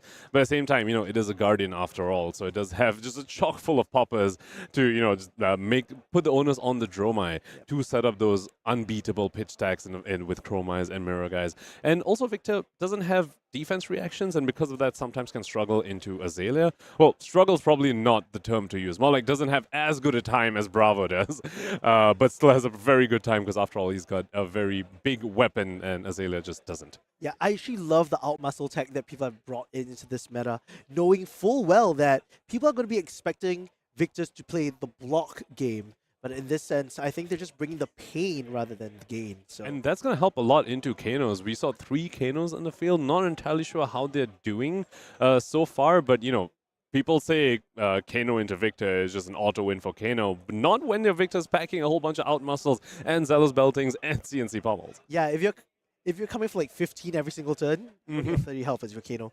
All right, so let's go over the standings real quick to see how the day has been shaping up. Singapore, wow. Our boy Eng Chu Heng sitting pretty on top as Kayo. We have another Kayo in Ray, also sitting at 3 points. Lionel, our featured match earlier in the day, round 1, also just pushing all the way forward. Tianwei as well was on a backup match, I believe, into a KO, also sitting there at 3-0. And Channon, we saw him go up against Justin Koo in what was an amazing game, Prism versus Azalea, also sitting there at 3 points. I just want to shout out the spread of heroes that we have in these, top standings over here, Elliot. Like, look, this is in the first top 8 as well. There's only 3 repeats, and there's 5 different heroes in the top 8. Just goes to show how wide this metagame is and how it really rewards specialists and people understand their heroes, understand the meta. Yeah, you love to see this all the way through in the top 16. Look at the hero spread, and everyone here has a shot. Brody Spurlock brought Azalea back. He's sitting at number 10. And his good friend, Michael Fung, just at number 9, riding that Victor. The 2 world travelers coming in from the US to pretty much every calling and every battle hard, and they can get their hands on, both showing up here at this event. 3-0 so far at the calling Phuket. Below that, we have an Uzuri too. We saw that on stream as well. Uzuri into an Azalea managed to take that down. The only Uzuri in the top 16. On to the third column, we see a familiar face, Peter Ward, off of his recent top 8 at PTLA, bringing back Kayo again for this event, also sitting at a comfortable 3-0. I think this is a wonderful spread to see at the end of round 3. And around round 4, I think things will shake up a little bit, but I can't imagine it changes this meta spread that much at the top tables. And, with 3 more rounds for the end of the day, I think it's still anybody's game. Any of these heroes could rise to the cream of the crop entering into day 2. Someone's going to go undefeated. The question is, who will it be? Definitely. The first day of the calling is so exciting to see, who gets those coveted 7-0s by the end of the day. Yeah, I'm really, really enjoying it. Down the line, you can see, I think at the end of round 1, there was just so many Azaleas, and they have a pretty rough Victor matchup most of the time. You're trying to catch out maybe like Kayos and Katsus as much as possible. But yeah, when Dromai is well represented in the field, as well as Victor's, it can be pretty tough. So we were wondering how our 3 Kano players were doing, and we see one of them sitting there at the 28th place, just on the cusp of that 3-0 mark, to Jian, I believe, at 2-1 as of round 3, and on that Kano, looks to be the lone Kano in our top 50 so far. Let's see if he's able to take that over and convert to day 2. Yeah, there's so many iconic players here from Southeast Asia just sitting at the top tables. Really gotta love how Southeast Asia has come together here in Phuket to play some incredible games, play the game, and see the world. So there is a Kassai there sitting at number 43. You love to see that. You love to see that. Yeah, we did have a Kassai on stream. It was, I believe it was round 1. Unfortunately, did lose to a Hatchet's Dory, but there's still enough Kassais, and that Kassai, potentially is still definitely very, very, very live for top 8 for day 2 and top 8.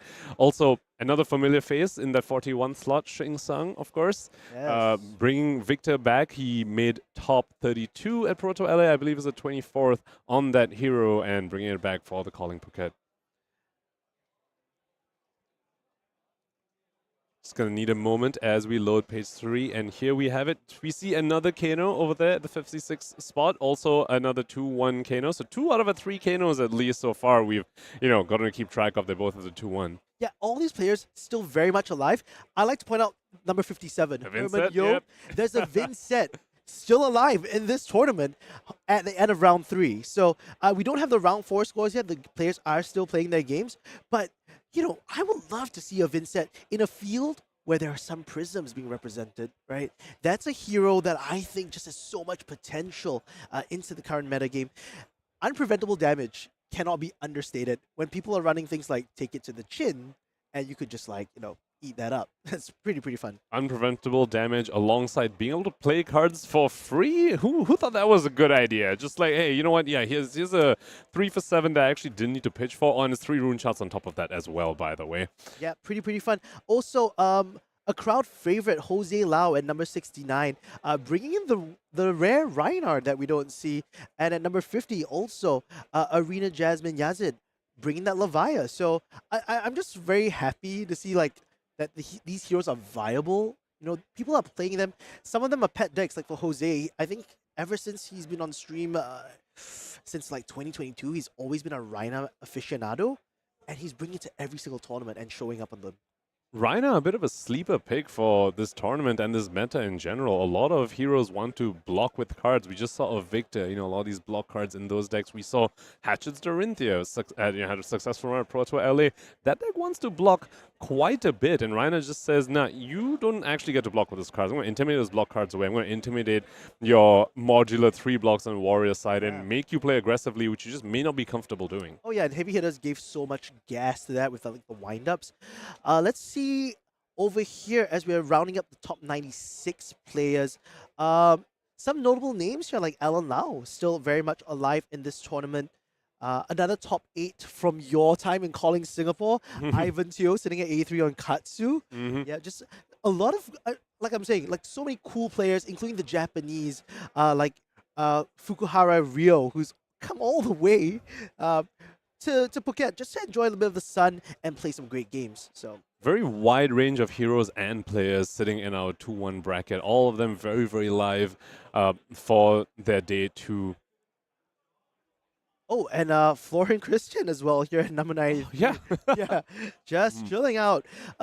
There's also, I think we haven't seen a Bravo yet, but there is a Ricardo Diaz coming in. So one of the differences I like between Bravo and Victor is that even if you don't have Tectonic, you're going to run Tunic, Bravo can innately use his own hero ability to activate Anathos, right? Yes. That's the one thing that differentiates these two heroes.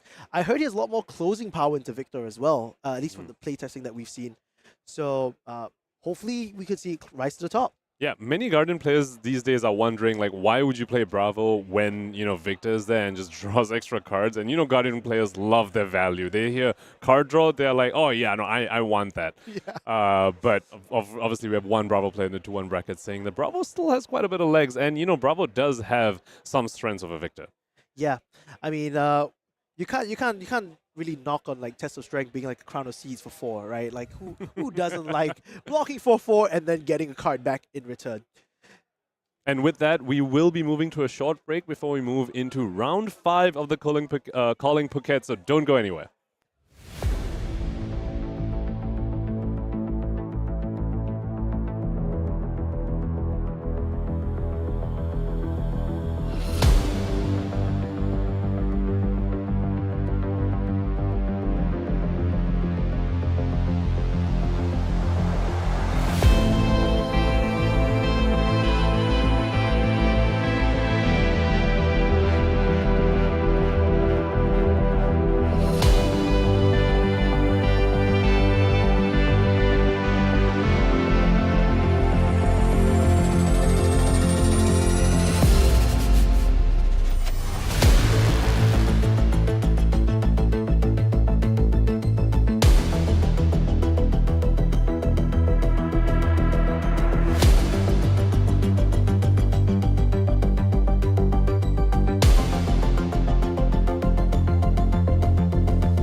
Alrighty, dighty, we're back here at the Calling Phuket. And with me is Brian from One Collectibles. Hey guys. So they're boothing here all the way at Calling Phuket alongside a couple of other vendors. But I wanted to talk to you, Brian, because you guys been selling like hotcakes here so far. It's been really busy, yeah. So what kind of cards are people looking at right now? Most of the ninja cards are like flying off our shelves. Raw of the Tiger, Mindset of Tiger, basically any ninja cards, they're selling off the shelves. They're selling off our shelves for the next set. So are the Tiger Strike Marvels also gone from the booth? Completely gone. Yeah. Oh, we don't have no, any here. I wanted to get some just for the collection. Yeah, that's unfortunate, It's okay. If we find one, I can set this up for you. Dude, yeah, you guys are also buying a lot of stuff as well. That's right. So are people, what are people like kind of like selling at the moment, and what are you guys looking for? Actually, they are selling like a variety of stuff. Like anything that they want to let go, because they play a specific class, they just let go to us, sell our stuff. And then maybe they do some trade value, and then they get some cards they're interested in. Maybe they're building like illusionists, I sold like Miraging Metamorphs to some Japanese guy just now. Always love to see an illusionist player kind of buy stuff off the shelves. So while we're here, has it been a good show for you guys so far? Yeah, it's been a really good show. It's been very busy. Okay, really, that's really good. busy, yeah. Happy to hear that you guys are doing very well. Now, let's talk a little bit more about your time being here in Phuket. Like, what are some of the fun things you've seen or done or eaten? The food is amazing here. Little fact. So I traveled with Brian to like Pro Tour Los Angeles recently, and we ate so much together. Oh yeah. We ate so much together. And how much I gained in that trip. I come back way myself. Just for full disclosure, we gained some weight while being in PTLA, and I think we're gonna gain a little bit more while we're here as well. Yeah, definitely. So tell me, what are the places that you've been to here so far? So I think we went to Marlin Night Market. Yes. That's where we ate. That's where we ate some sick food. I think like when you're in Phuket, you have to really go out there, walk the streets, try a lot of the what do you call that, the like street food here. Exactly, I think the street food's been really good. Any notable dishes that you've enjoyed? Oh. Pad Thai? Yeah. Oh, the Pad Thai. Yeah. Pad Thai is amazing. Yeah. Pad Thai I'm is still looking for my basil pork rice. Okay. Yeah. I know a great place, but it takes a while to get in cooking. Yeah. Okay. We'll just grab taxi. We'll grab it after day one of Calling Phuket. Yeah. Okay, now let's talk a bit about meta. I mean, I know you won the Sea Throne this year as well in Malaysia. Yeah, you won the Sea Throne here in Malaysia on Kano. Yes. So tell me, I know you watch the competitive scene very closely. Yep. What deck do you think is going to win this entire event? To be honest, I think Kano stands a chance. Yeah. I'm not biased, but there's so many victors in this current meta. Yeah. Kanos can easily beat those. Yeah. All right, you heard that, Kano Copas. Brian says he can do it, and he has the accolades to show it. He won the entire Sea Throne during this time when most of us were calling Queenstown. So pretty fun stuff. Any other notable decks that you are looking towards, especially with the possibility of Dromai leaving the format? I do think Warriors get better. Yeah, and I do think other decks like maybe like Riptide, Arachni, they get better because Dromai leaves the format. Yeah. I didn't think about that, but Riptide is actually so good. It's a lot of the decks that are actually present in the current meta, like Hatchet Dory. So that's pretty fun. Okay, and lastly, before I let you go back in selling the store. Yes. I had to ask specific permission from his boss to get him to come here and do the interview. The last thing was like, what else would you like to say to the beautiful people back home who are watching this? Like, we have 1,000 people watching this entire thing. Actually. Anything you want to shout out before I let you go? Just shout out One Collectibles. We are coming over the booth. Catch us out in Pro Tour Amsterdam. We'll be at Calling Warsaw. We'll be at many events. Yeah. That's awesome. We'll catch you guys there. All right, we're going to go to a quick break. Thanks so much, Brian, and we'll see you guys real soon. Thank you.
So many incredible games have been played already here at the Calling Phuket. And if you want in on the action, go ahead and sign up for your local ProQuest. Let's go ahead and take a look here at some of the prizes up for grabs at ProQuests all over the whole entire world. Look at those beautiful playmats. Look at those incredible rainbow foil cards, the gold foil. Ellie, do you have some ProQuest stories you want to regale us? Have you ever played in any of these? You ever know any friends that playing in these kind of tournaments? Yeah, I mean, I recently won a local ProQuest as well in Singapore, and that got me all the way to PTLA. I didn't do very well. I came in like 100 something at the end of the whole thing. Sure. But it was such a great experience. Yeah. You know, LSS's vision to play the game and see the world, I can really live and breathe through that, through all these events. ProQuests are like the perfect spot between like getting really competitive and like trying to see what's going on, as well as getting this amazing gold foil. Yeah, 100%. Gold foil just such great icing on the cake. Yeah. Previously, I think like even now RTN seasons have these gold foils. The fact that they're more abundant just makes me want to play so much more, Sam. So much more.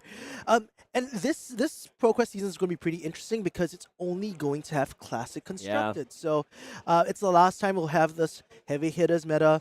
If Dromai doesn't reach her ascension during this calling, it's very likely she'll be ascending during the ProQuest season. Very likely you'll have one weekend with our Draconic Illusionist before she ascends into Living Legend status, and how exciting a time it is for everyone, because if you still have some time to play Dromai, you're a big Dromai main, incredible. You still get this calling, perhaps you still get your first weekend of the ProQuest, but then once she does ascend into Living Legend, it's one of those type of decks. I mean, it's kind of the beauty of the game, and that every time a deck hits Living Legend, it's because they're doing really well, and in some ways do shape the metagame around their very presence. So just like Icelander, just like Starvo, just like Lexi, once Dromai heads out, a lot of these decks are just sitting in the wings, licking their chops, waiting to not have to worry about these dragons with Phantasm. Oh yeah, yes, Boltyn players out there, is going to really enjoy that one.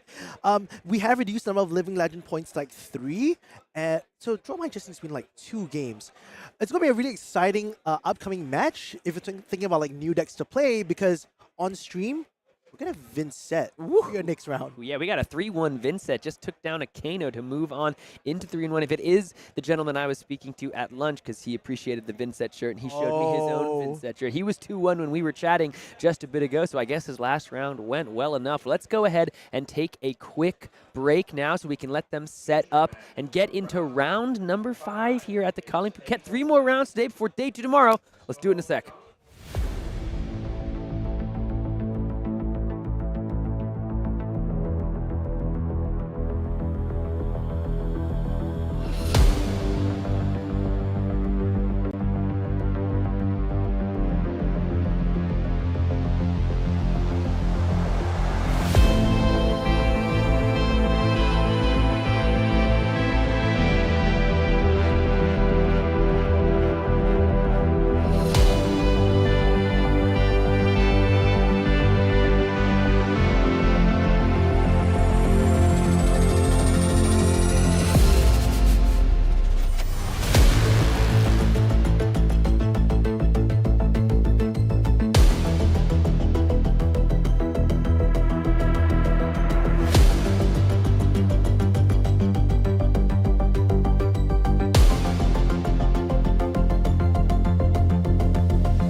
Welcome back, everybody, to the calling here in Phuket. Sam Burn, joined by Elliot Tan. Let's go ahead and get into some gaming, my friend. You ready for this Vynnset game? I am so excited. It's been on my mind for the longest time, especially with Dromai slowly making an exit from the format. Bless her heart. Vynnset is like top of my list of things to build. Yeah. And to be very fair, with the addition of heavy hitters, she's gotten some pretty cool cards in terms of like Sonata Galaxia. 100%, yeah. Fine cards. So Hermann Yo and Zheng, both from Singapore, two players who I think kind of play in the same circles as well. Oh, really? Cool. So I think they're going to know each other's decks inside out. Oh, that's so fun. So if you get to play on stream with the homie to try to move on to 4-1 here at a calling, couldn't be more fun for a couple of friends. You can see Hermann there with the Vynnset sleeves. I actually did have the chance to speak to Hermann a little bit at lunch. We just happened to sit at the same table. He complimented my shirt. He's got a Vynnset shirt under his hoodie as well that he showed me. But I asked him, so what are your best matchups? Like, what did you bring it for? And he said, Dromai. And he said, that's it. I have no other good matchups. He said, I just play it and I like it. He's doing well, man. Sitting at 3-1. He's very much alive in this tournament. And I think just bringing the tech of fighting like the disruption that Vynnset generally brings, a lot of unpreventable damage that you can do, that's not something people are always going to be prepared for, right? So talk to me, Elliot. Just talk to me about Vynnset in the current meta, Sonata Galaxia. What does that maybe unlock for the deck? And just what is the deck trying to do as we get ready for these players here as they're finishing shuffling up? So there are two pieces of the puzzle here that we need to talk about. One of them is Sonata Galaxia, which allows you to tutor up from your deck an aura, right? But the second card, and I think the more important one in this matchup, is going to be Chains of Aphetis. Chains of Aphetis is going to prevent the Blood Rush Bellows turns from going out of control. Just being able to banish the cards instead of drawing the cards, that's huge. And if you're Vynnset, hey man, if you're going to draw cards for whatever reason, it doesn't matter. You don't mind them in the banish zone. You play them from the banish zone. That's the whole spiel. So I'm pretty excited. One of the advantages of being Vynnset is that you actually have access to the biggest fridge in the game. Whoa. People forget this very powerful card called Carrion Husk. Sure. Yeah, and having a 6 block on your chest. Oh, damn. That can feel so good. Hey, you thought Cast Bones was good, giving you 6 might? I have something static on the table blocking for 6, okay? Dude. That feels really, really good. I forgot that Vynnset can run Carrion. Oh, yeah. Another Shadow Hero. We've forgotten so many of them. I think there's only like Levia and Vynnset left in the system. Hey, you do not forget about Levia. You do not. Okay. Yeah, with all that aside, I think like Vynnset just has so many tools in her kit right now. The unpreventable damage, the fact that you can make a lot of rune chants and go up down as they call it, right? Going tall in the arcane, but also going really big on her singular attacks per turn. Yeah, and what's really cool about what Vynnset does in a way that no other hero really in the game, it's not these on-hit effects, it's on pain effects, right? Because anytime that it's about the heroes that have lost life on the turn, not chain link resolution and hit. It's like, the chain link closes and the card checks for who's lost life. And so if you have to deal with an unpreventable rune chant damage, these cards like Widespread Destruction, Widespread Annihilation, what they're going to do is they're just going to enact their effect regardless. So for the Kayo side, you have to imagine that he's got to be thinking about if he wants to arsenal some of these really powerful pieces, like a Blood Rush Bellow, like a Cast Bones, and then all of a sudden is facing down unpreventable damage from a Widespread Destruction, which goes ahead and just banishes the arsenal if the hero has lost life from something like arcane damage from a rune chant. So is most likely going to have to be a little more, thoughtful about what cards he wants to arsenal here as the players are getting ready and the game is about to begin. That's a beautiful rune chant token, by the way. I just want to say it just looks so cool. And look at the equipment, the double fist bump. Wow, that's one we haven't seen in a while. But running both the Flail of Agony and the Scepter of Pain. Now, that's interesting because the Scepter of Pain here is quite consistent in being able to make rune chants for the side of Hermann. Just because if you're KO, how many times do you actually want to be pitching against that AB, especially when it's naked? So Oh my goodness. There we are. The first card you talked, or one of the first cards you talked about, the Chains of Mephitis, going to go ahead and head on down into the banish zone there. So people haven't seen this card in a minute. Walk me through a little bit of why this is in the list. What a cool card to include these days. Okay, so when he banishes it, not only is he making one rune chant from the Vynnset ability, but he's also going to be able to put a Doom counter on the Chains of Mephitis. What that means, it's kind of like Steam counters, it ticks down per turn, but it prevents people from drawing cards into their hand and instead banishes it. Oof. Yeah, And, so powerful start here.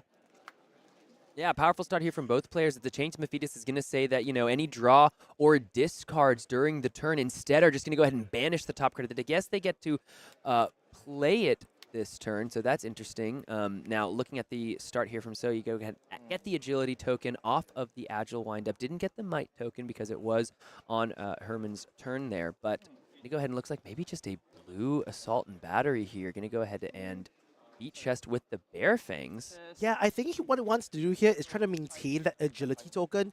One of the ways to kind of beat this matchup and to give Husk less value is to go wide as often as possible. You don't want the wild ride. You want the wild rides, the assault and batteries, the runners to keep recycling themselves and just give you these massive turns. Remember, for most of the time, Vynnset is a 3 intellect hero, right? You always have to banish one card at the start of your turn. So fully blocking each turn is not the most simple thing.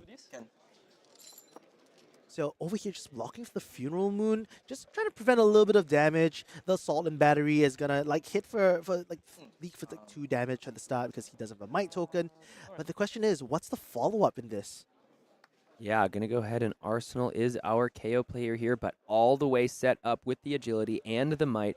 We're gonna see what the Vynnset trigger is here. It's gonna be a Deathly Wail, a great card. If you can get up to those 3 rune chants, which it does look as though Hermann is able to have on the turn because of the Grasp of the Arknight and the trigger from the last turn. Now that card is going to be able to come in for free, and now the Mauvern Skies is going to go ahead and give it the go again. So here's 3 Arcane. Here's, it's Deathly Wail is what, 6? Yeah, 6 physical damage. So that's 9 total, and nothing's been pitched. Nothing's been paid for. This is all free, baby, and it's got the go again. I mean, welcome to Vynnset life, baby. So they're going to have to resolve the arcane damage first from the rune chants, but it looks like if So's going to take these 2 pieces of rune chants, that also does mean that he's going to be activating part of the triggered ability already. And that's going to give him, like, what, 2? Give him 1 rune chant at the end of closing the combat chain with Deathly Wail. Yeah, if Hermann here is able to go ahead and take a point of damage as well before the combat chain closes, then he's going to be able to make the 2 rune chants, which is great, and it looks like that's how he's going to do. So he's going to pay 1 life into the Flail of Agony, take 1, but now all of a sudden Deathly Wail sees at the end of this chain link, when the combat chain closes, 2 heroes have lost life on the turn, and what that means is we're going to get 2 rune chants at the end thanks to the Deathly Wail, and often with Vynnset, you really need to get to that 2 to 3 range. 3 really turns on everything. Everything in your list can then be played, for the most part, save for something like a Widespread Annihilation from the Banish Zone. Yeah, what I really like about this play so far is that it puts a lot of pressure. The Mauvern Skies in the current list not only allows you to go wide on certain turns, but it really gives a much-needed on-hit effect for So to deal with at this point in time. So the Cast Bones came in and it hit another Cast Bones, so only making 5 Might and missing that Agility. That's a bit of a whiff, but Kayo sometimes doesn't always need that Agility token. It's nice to have, but you can make some hands still hurt really badly, especially if you're running the Pulpings. So just a couple of blues there. Can see another Cast Bones, right? We saw Command and Conquer as well, and then a couple other red cards, I believe. Going to go ahead and shuffle up. Really fun to see these players here with all smiles, all laughs, like you'd mentioned, running in the same circles. So fun to get to play with the homies at a calling, no less, and on feature. They must be having a great time. Absolutely wonderful. I think they both understand the decks quite well at this point in time. Yep, so only waiting for his start of his turn to not just banish a card. I think that's one of the things that Vynnset always has to think about, like what card am I banishing this turn in order to enable a wider start, because it's not always the case that you get a really good attack. And if you're blocking ineffectively, sometimes it can just be block, block, block, pass. In this case, I think they want to start. This is great, right? You always want to try to start with a shadow non-attack action, just because this is what enables the life loss on your end and makes sure that your opponent's going to lose at least 1 life this turn. Yeah, and now here comes 3 rune chants. Let's see if So wants to go ahead and deal with anything beyond the unpreventable rune chant, which was another part of Vynnset's ability that was turned on by Hermann, paying one into the critically shadow action of the shadow puppetry. He was not able to do so on the turn prior because Modern Skies is just Runeblade and not Shadow. Vynnset needs it to be a Shadow non-attack action to allow for that pay 1 life ability to trigger. But it's time for the Scowling Fleshbag to have something to say about this turn. So sniffing out that Hermann probably wants to go a little wider past this Bounding Demigon. Yeah, no, very good call here to use a Scalding Flashbag. I think if your opponent's using the Shadow Puppetry, not only do you want to prevent the on-hit from happening, but it's very likely that after this, Hermann's going to try to make more rune chants. Right now, he's out of it. So you don't want to enable him to kind of like roll that rune chant turn after turn, because that's how he's going to gain tempo over time. Right now, if he's a red in hand, he can't activate that Scepter, and that's going to be really setting him back quite far ahead. So, yeah, I'm kind of like thinking over here with the Nyx, the 5 might. Oh, okay, there we go. So, asking So, do you want to give me that free rune chant every turn? And the answer is yes. That's really good. A lot of Vynnset's attacks are coming in like they need at least 2 rune chants minimally to pop off. This has already enabled him to just banish a card next turn and then go ahead. Yeah, finding a way to end the turn with the rune chant is so critical for these Vynnset lists, but it's time for a Blood Rush Bellow. This is what we've been seeing from the Pro Tour here all the way to Phuket. It is going to be a Blood Rush Bellow right after a Cast Bones turn. So there was a Cast Bones in the top 6 cards there, so maybe one in the hand that might spell a little bit of complications on the turn, but the 2 floating is going to go ahead and power up this Mandible Claw just for a cool casual 10. Yeah, you know, always so used to these big claw attacks, just swiping you in the face. But, you know, the cool thing about like only drawing 2 cards, and even if it's a Cast Bones, it doesn't really matter because of amount of floating resources that Kayo has. Probably sending just maybe like even a Swing Big would be pretty good at this point in time. Or if he's feeling risky, you can always roll the Scab Skins. Always. Ooh, and look at that. The Chains of Methodist just a little too late on the turn. Could have had it out before the Blood Rush, but unfortunately can't utilize it on this turn because the even though the Spellbound Creepers could let you grab it in as an instant, you do have to block beforehand, and he has not had the ability to do so. So looking down at this 10 damage now. This is a great turn because the Reduce the Rune Chant in hand is already activated because of that one Scepter of Pain from the previous turn. I think stemming the bleeding on these Blood Rushes is very important for your Vynnset. Once you start going into the late game and you've accumulated enough blood debt from the Carrion Husk, that's when you put yourself on a timer. You can't turn it off like Levia in this case, and you can't spend it all like Chain, how it used to be. So just blocking a casual 3 and taking a full 7 to the face. Maybe even worried about the fact that a Sand Packing might be coming his way and threatening the arsenal. Yeah, not sure if we saw one of those in the top 6 off that Cast Bones. I know we saw the Command and Conquer, but it was blocked with on the last turn. It looks like it might be a Scabskin's activation here on a Blood Rush Bellow turn. Let's see what So is able to put together. No Gambler's Gloves, and it's going to be a 4. 2 action points coming out from this. I was not ready for that. That was amazing. Thanks, Ethan. That means if we are So here, we get a second Cast Bones to follow up. We got 1, 2, 3, 4, 5, and 6. There's the Send Packing. Now we're back up to the 6 Mites and the Agility Token. So the next turn for So here looking like it's going to be as devastating as this one. And Hermann's all the way down to 29. Can do not but laugh in the face of Cast Bones. Yeah, even if he whiffed 1 card, it would have been perfectly fine because he would still have 6 Might due to Blood Rush Bellows and KO's innate ability. But that is a scary looking 6-pitch stack over there. My goodness. All right, and he still gets to Bare Fangs. Oh, yeah. He still gets to Bare Fangs. Yeah, exactly. That's why the Scabskins is so disgusting, because now this comes in 4-10. Going to go ahead and draw and discard what we know is a 6 thanks to the Cast Bones. I mean, just what a huge play here from our KO player. So 20 damage turn, setting up another 7 Might and an Agility token for the next one. Man, that is an explosive turn if I've ever seen one. Only be able to block 6 here and not return that much. I think he has to try to...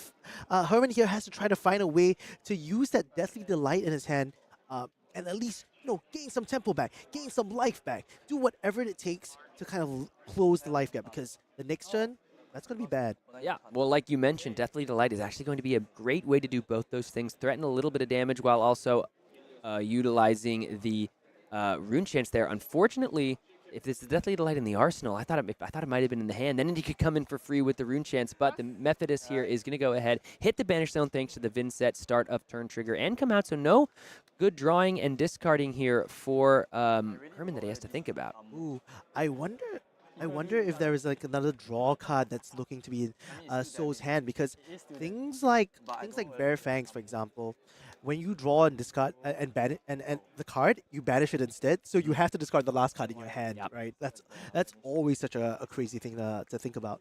Send packing here now coming in for a casual 13 because of that extra might, and that Mauverin's guys now just got ahead and whipped out of there thanks to the send packing. See, there's a good healthy bit of armor over there for Hermann to utilize. See if that Mauverin's guys is impactful enough that he wants to go ahead and try to throw it down. Yeah, the send packing effect, not super relevant, but who needs relevant on hits or relevant effects when you're swinging for 13, honestly. So, nice one here. 13 go again. If there's, in that stack that we saw earlier on, he could probably try to extend it if he hits the wild ride, simply because he has the tunic counter still up. So it could be this 13 into a 5, and then finally into a claw to end it off. So, I don't know, sounds like a pretty big turn if you can pull off 21 damage. Can hear Hermann. He knows this drill. Yeah. Now, a good amount of armor can be used in front of this, especially because that widespread destruction that we saw flashing around the hand can come in and threaten the arsenal if so does keep one. But depending on what cards are remaining after the 6 that we saw off the cast bones here, could go ahead and spell a different story if there even is an arsenal. And yeah, we are going to get some armor block here. Let's see. It's 1, 2, 3, 4, 5, 6, 7, 8, 9, 10, 11, 12, That's 13. a full block. Thinking about the Crown of Providence trigger here, whether or not he wants to change the card in his hand, but looks like probably opting not to. Interesting one. So, despite the fact that send packing doesn't really have a relevant on hit, and he didn't see a swing big earlier on, I don't think there's any reason to really just wait it out. But the Scabskins back to aggressive. back.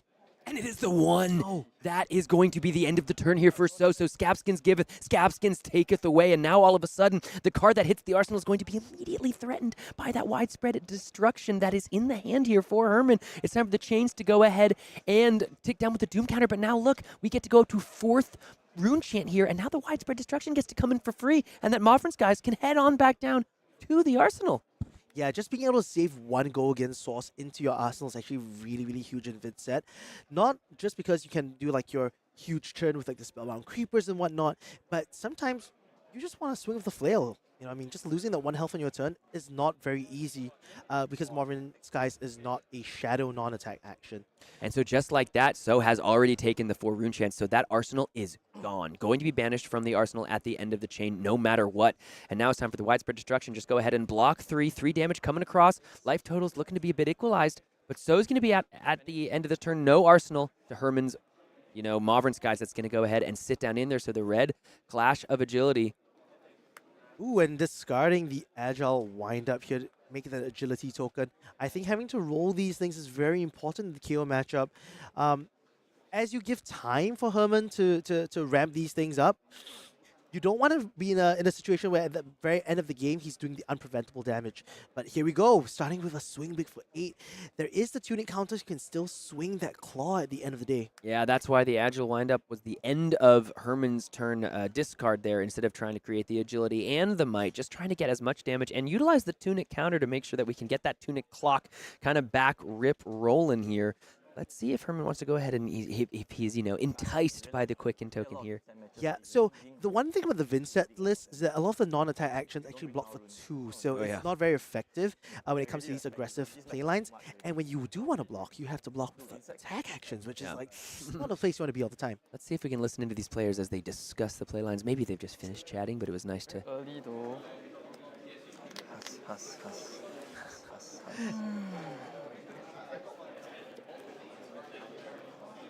Mauverin's guys in the arsenal, 25-26 here, round 5 of the calling in Phuket. 2 good friends from Singapore, the most highly represented country here, right? At the calling Phuket. A lot of us are here. Something like 56 players. Yeah, right here. 54 players from Singapore, but yes, the most highly represented nationality here at the calling in Phuket. I'm so proud of my people. Yeah. But yeah, so I think he has to think a lot about whether or not he wants to get the quicken token out of this, because it can be very strong. You don't need 100%, yeah. an opener, and you can actually, block with an additional card instead of keeping that Marvin Skies in hand on certain turns. As an IP3 sort of hero, that's always a big concern, honestly. And he can, but he has to commit both Deathly Whales and a third Marvin Sky.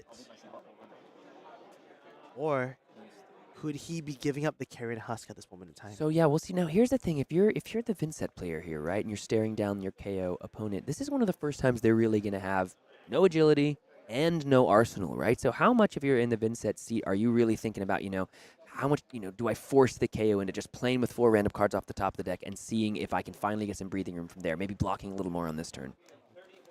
I don't think that's a bad plan after all. Getting a Quicken token also enables you to play a lot slower, and you don't need the perfect hands in order to go ahead with this. You can also start with a Deathly Flail if you wanted to, because of the Quicken token, but looks like he's just going to block 6, take that 2, and not going to value it as much. With the other 2 Morvian Skies in hand, it's very likely it's just going to be banish 1, and then maybe swing the Scepter of Pain. Yeah, it looks like got the Modern Skies, got the Read the Runes as well, so... Ooh, okay. Modern Skies here going to go ahead, give the next attack, go again. And if it hits, make a rune chant, and then the Read the Runes here. Yep, so make just 3 banishing. more. Yep. Just, Oh, that was a ban. So he was showing the banish to the Vynnset trigger. Yes, Oh, yes, got you. he was So just banishing that. making 4 rune chants on the turn. Now it's time. He reset 4 random cards off the top of the deck and go again on the menu. Here is a Wild Ride going to go ahead and draw and discard. Every time the Chains of Mephitis go away, it seems as though So is finally able to utilize his draws and discards. No, I think So is playing very well around these things as well. That's why opting for the swing big, I think, was a very good play. He was waiting to kind of return the damage without having to worry too much about chains. Ooh, and losing the swing big in this case is huge. Yeah, you can see a good exaltation there from Hermann as the swing big hit the discard. He just had to face one on offense. Much rather see it drawn in discard. Looks like we can see an Enlightened Strike and maybe another Wild Ride type of effect. Can't quite tell. It's going to be a Deathly Whale committed to the block. 2 damage coming across. Hermann all the way down to 18 to So's 26. Done a good job so far of navigating some really massive turns, though, from So. Yeah, now it's just an E-Strike. I wonder what mode this is going in. Yeah, that's 5 into 7. It's so good. He has already made the Might token for the turn already, so that's setting up for the next one. No Arsenal, but, with, and committing that Carrion Husk here. Yeah, like we've seen on stream before, the Carrion Husk does just go ahead and banish itself when you hit 13. So Hermann having to commit it here. It's still 6 life, but now every turn from this point forward, 1 life lost thanks to the Carrion Husk in the banish zone. That is not something that will, like you said, ever be manageable throughout this game. So 17 turns away is Hermann from falling to his own blood debt, falling to his own hubris. But let's see if these go-agains can chain together. We're going to go ahead and banish to the Vynnset ability here, make another 5th rune chant now. So even though he's down about 9 life to So's 26, we're going to be able to do some damage on this turn. Yeah, and this is pretty good. Honestly, by keeping that many cards in his hand, it's likely that he might want to use a Spellbound Creeper's turn here, or just try to treat more resources out of this because of Deathly Whale's effect. Yeah, now here's 5 rune chants and 5 physical damage from the Deathly Whale. If there is any way to have, if the Vynnset player here loses any life when the chain link resolves, or when the chain link closes, so to speak, the combat chain closes, then the Deathly Whale will see 2 people once more and give 2 rune chants. So preventing 3 rune chants at this point in time? Oh no, preventing 2 rune chants at this point in time and taking 3 arcane damage from the remainder of them. And these are destroyed. But now he has to deal with the 5 coming in from the Deathly Whale, as well as the fact that Marvin Skies on hit is going to make 4 more rune chants. Yeah. You don't want to be in that spot where if he closes the combat chain and makes 5 rune chants, perhaps he could run the Widespread Annihilation, the big blue one. That's the huge one that you don't want to be a part of. So, but respecting the entire thing, fully blocking, it's a very blue hand here for for Hermann, and this widespread destruction, not gonna do much because there's no arsenal, but Just still. 6 more damage on the turn. This is a 16 damage turn here from Vynnset. Looks as though, so I was going to say no blocks. Heading down to 17 as well, though we know Hermann is going to tick down to 16 at the end of the turn. So Hermann doing a really good job of walking the life totals down together. The question is, who's going to be able to kind of spike the hardest, right? We've seen Cast Bones now ×2. We've seen 1 Blood Rush Bellow. But Hermann here hasn't, had any slouch turns of his own. Yeah.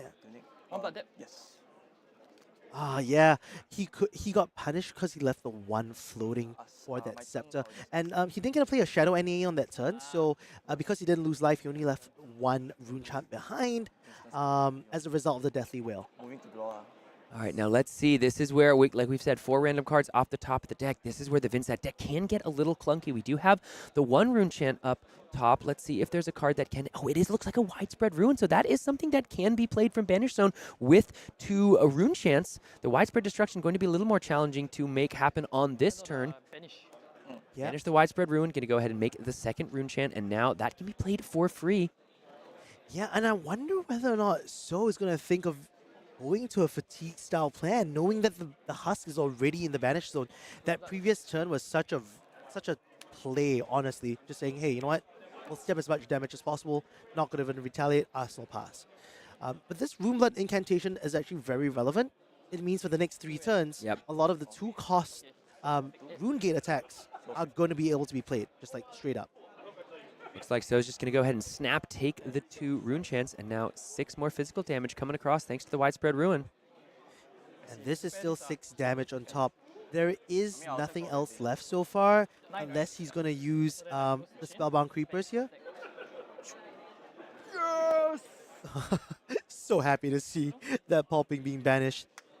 But nope, looks like it's just going to be Arsenal and pass right back to So. So perhaps So just did take the 6, hasn't represented it on the life, but should be down to 9. Looks like they might be doing that right now. Yeah, but keeping a full grip, you've got to worry those times when Kayo is saying, Unga Bunga, let's go. Going to counter up, Blood Rush Bellow, and that is why we kept the full hand here if we are the Kayo player. 2 cards. But pitching a yellow in this case, thankfully, he has the Tunic counter to kind of like pseudo make it into a blue. But if he draws like full reds in this case, it could be, oh my goodness, the double Blood Rush Bellow turn. Wow. That is going to be so insane. Savage Feast, so a couple good attacking cards headed to the graveyard there, but now every attack is getting +4 on the turn. We'll see what go again can be found. There's a good old resource card headed into the pitch, so this Mandible Claw now comes in for 7. 7? Wow. 7 on go again on this is actually mental. Like you're gonna see the Vynnset already lose a lot of its armor pieces, and like we were talking about the 2 blocks earlier on of the non-attack actions. How much can you actually block on a big Blood Rush turn like this? Yeah, I mean, the Rune Blood Incantation does a lot for helping, like you said, get those 2-cost Rune Gate cards out of the Banished Zone, but there's a lot of damage that's threatening Hermann's life total at this point. The Carrion Husk is going to be also threatening to take Vynnset down into the depths of hell with these other cards that require a blood debt. 7 damage here on the combat chain. Vynnset sitting at a cool 15, but with 2 Blood Rushes already in the graveyard from this turn alone, 3 cards left in the hand. Even just pitch 1 card into play 1 Brute card. Probably going to be pretty strong at this point. And that's like 3 2 blocks in his hand. With 1 reduce the Rune Chant. Saying no blocks the Claw, I think, here is very gutsy. Well, yeah, because So does have access to these potential arsenal disruption, sometimes you just have to take the vanilla and see what comes next. We're going to roll Scabs again and hit the 6. Wow. So there's 3 action points on the turn. You can see Hermann look to the heavens as it's now time for a Clash of Agility. Going to come in for 10 damage. Oh, you love to see that. 10 damage from a Clash of Agility. I think Hermann's going to commit his full hand on this turn because there's no way he'll be even like keeping like, I think if he blocks with the 2 blocks, he's going to be taking 4 into another attack, potentially from the hand. Yeah, I mean, it's pretty tough here. If you're Hermann, you're facing down a double Blood Rush, and even though So did find a one-on-one Scabskin Leather roll, 2 of them have come up big for KO here. Yeah, his hand only blocks 10 at the moment, and that Clash of Agility is coming in for 10. If there's one more attack that's even remotely a 6, I think that could spell trouble. Opting to go down to 2 in this case. 2 floating and the Clash of Agility coming in for another 10. This was a 27 damage turn. It's going to be hard to see if Hermann is going to be able to stay alive in this one. 2 block represented on the equipment. Looks like maybe he's a total of 6 block, and that is going to exactly do it as your KO player takes down the Vynnset. The Dark Horse remains in the shadows, and one of the kings of the meta remains on top as So moves on to 4-1. Both players here just still smiling, having a great time. What a close game, and Hermann clearly has been doing a lot of things right in this tournament, even though he's down to 3-2. A couple different things go a couple different ways, and Vynnset's looking really good at the end of that game. No, absolutely. I think it was just so unfortunate the chains didn't really line up with the draws of Blood Rush Bellows. But then again, it's still such an interesting sort of like predicament to be in. You have a tech card that if you place it inside, your opponent, the KO, has to play around it at all times. From Banish Zone, they have to play around it for 2 turns. Yeah, absolutely. The chain's such a nice little tech piece there. Didn't quite line up in our Vynnset players, you know, the way he wanted to have it go. But regardless, the KO deck's shown what the KO deck wants to do. There's a couple Castbones turns, you know, sandwiched over a Blood Rush Bellow, and then that last turn, the final 2 back-to-back. I mean, you can't really draw it up any better. And then cut the 6 on the Scabskins. Yeah, that sealed the deal, right? Just being able to play the entire hand out off double Blood Rush Bellow. You couldn't ask for a sweeter roll than a sweet 6 right there. Yeah. But honestly, still very much alive in this tournament. We're only at round 5, so going 3-2 still puts you in the running for day 2. Just need to clear out the last 2 games of the day, and we're going to bring a lot more action to the people back home. Oh, 100%. You know, there's a lot of people out there cheering for the homie Vynnset, needing to see the blood debt be fulfilled. And even though, you know, KO's still doing KO things, going a little crazy in that game, like we said, Hermann clearly doing some things well in the tournament to be at 3-1 before the game and now 3-2 following. So looking ahead, we're going to have to see. I've been looking at those top tables as you know, in these last couple rounds I've been off. A lot of Victor up there. A lot of Victor. A lot of Dorinthea. A lot of KO, a lot of Dromai. The top tables are looking like the top of our metagame, so let's go ahead and check out our backup game. It's going to be a Dorinthea. It's going to be an Azalea again. So, you know, the top represented heroes, like we saw in the metagame breakdown, guess what? They're doing well. People brought them for a reason. Turns out they're really good, especially in this meta. Let's go ahead and check out our backup game here for round 5. This is going to be Dorinthea versus Azalea. We've got Lionel back. And Jian, we've seen both these players. This is great. So we've seen both of these players earlier in the days, rounds 1 and 2. And now we're going to go ahead and see them face off here in our backup match to continue to be undefeated, moving on to 5-0 on the day. Elliot, walk me through a little bit of this matchup. Okay, so this matchup's actually pretty interesting simply because Azalea has the tools to stop Dory from going really, really wide. I mean, in particular, Red and Ledger is one of those cards that just exhausts all the go-again options for Dory. Dory loves the 2-card 8 value sort of like hands, and then getting that refresh on the Dynamos, you can block a lot of the tall attacks that Azalea's bringing to the table. But by and large, I think it can feel quite even most of the time. We saw Lionel's list. He runs to take it to the chins. He has Steelblade Shunts in his deck. These are the cards that allow you to kind of pad a little bit on the taller attacks that Azalea is bringing to the table. Battering Bolt here is a very good tech choice as well, just because since, you know, Dory's bringing a lot of Blade Runners, a lot of these attack reaction cards, well, if that Battering Bolt hits, not only are you discarding them, but you're going to be taking some extra damage off of them.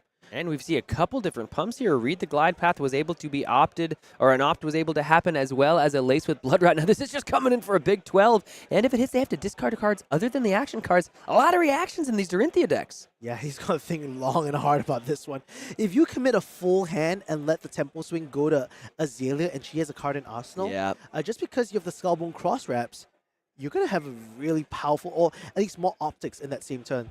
3, 6, 9, 10, 12 looks like represented with 3/3 blocks, the Valiant Dynamo, and that Take It on the Chin. That beautiful extended art is going to go ahead and take care of that for Lionel here, but only 1 card left in hand, most likely just going to be a Hatchet into the Hatchet. Tunic going to go up to 2. Hatchet Bot going to be the first play here as the Driving Blade heads on into the pitch zone. Now, if this attack is not blocked out, you can always pump up the second Hatchet with the Brave Forge Bracers, something that John Way's going to have to be thinking about.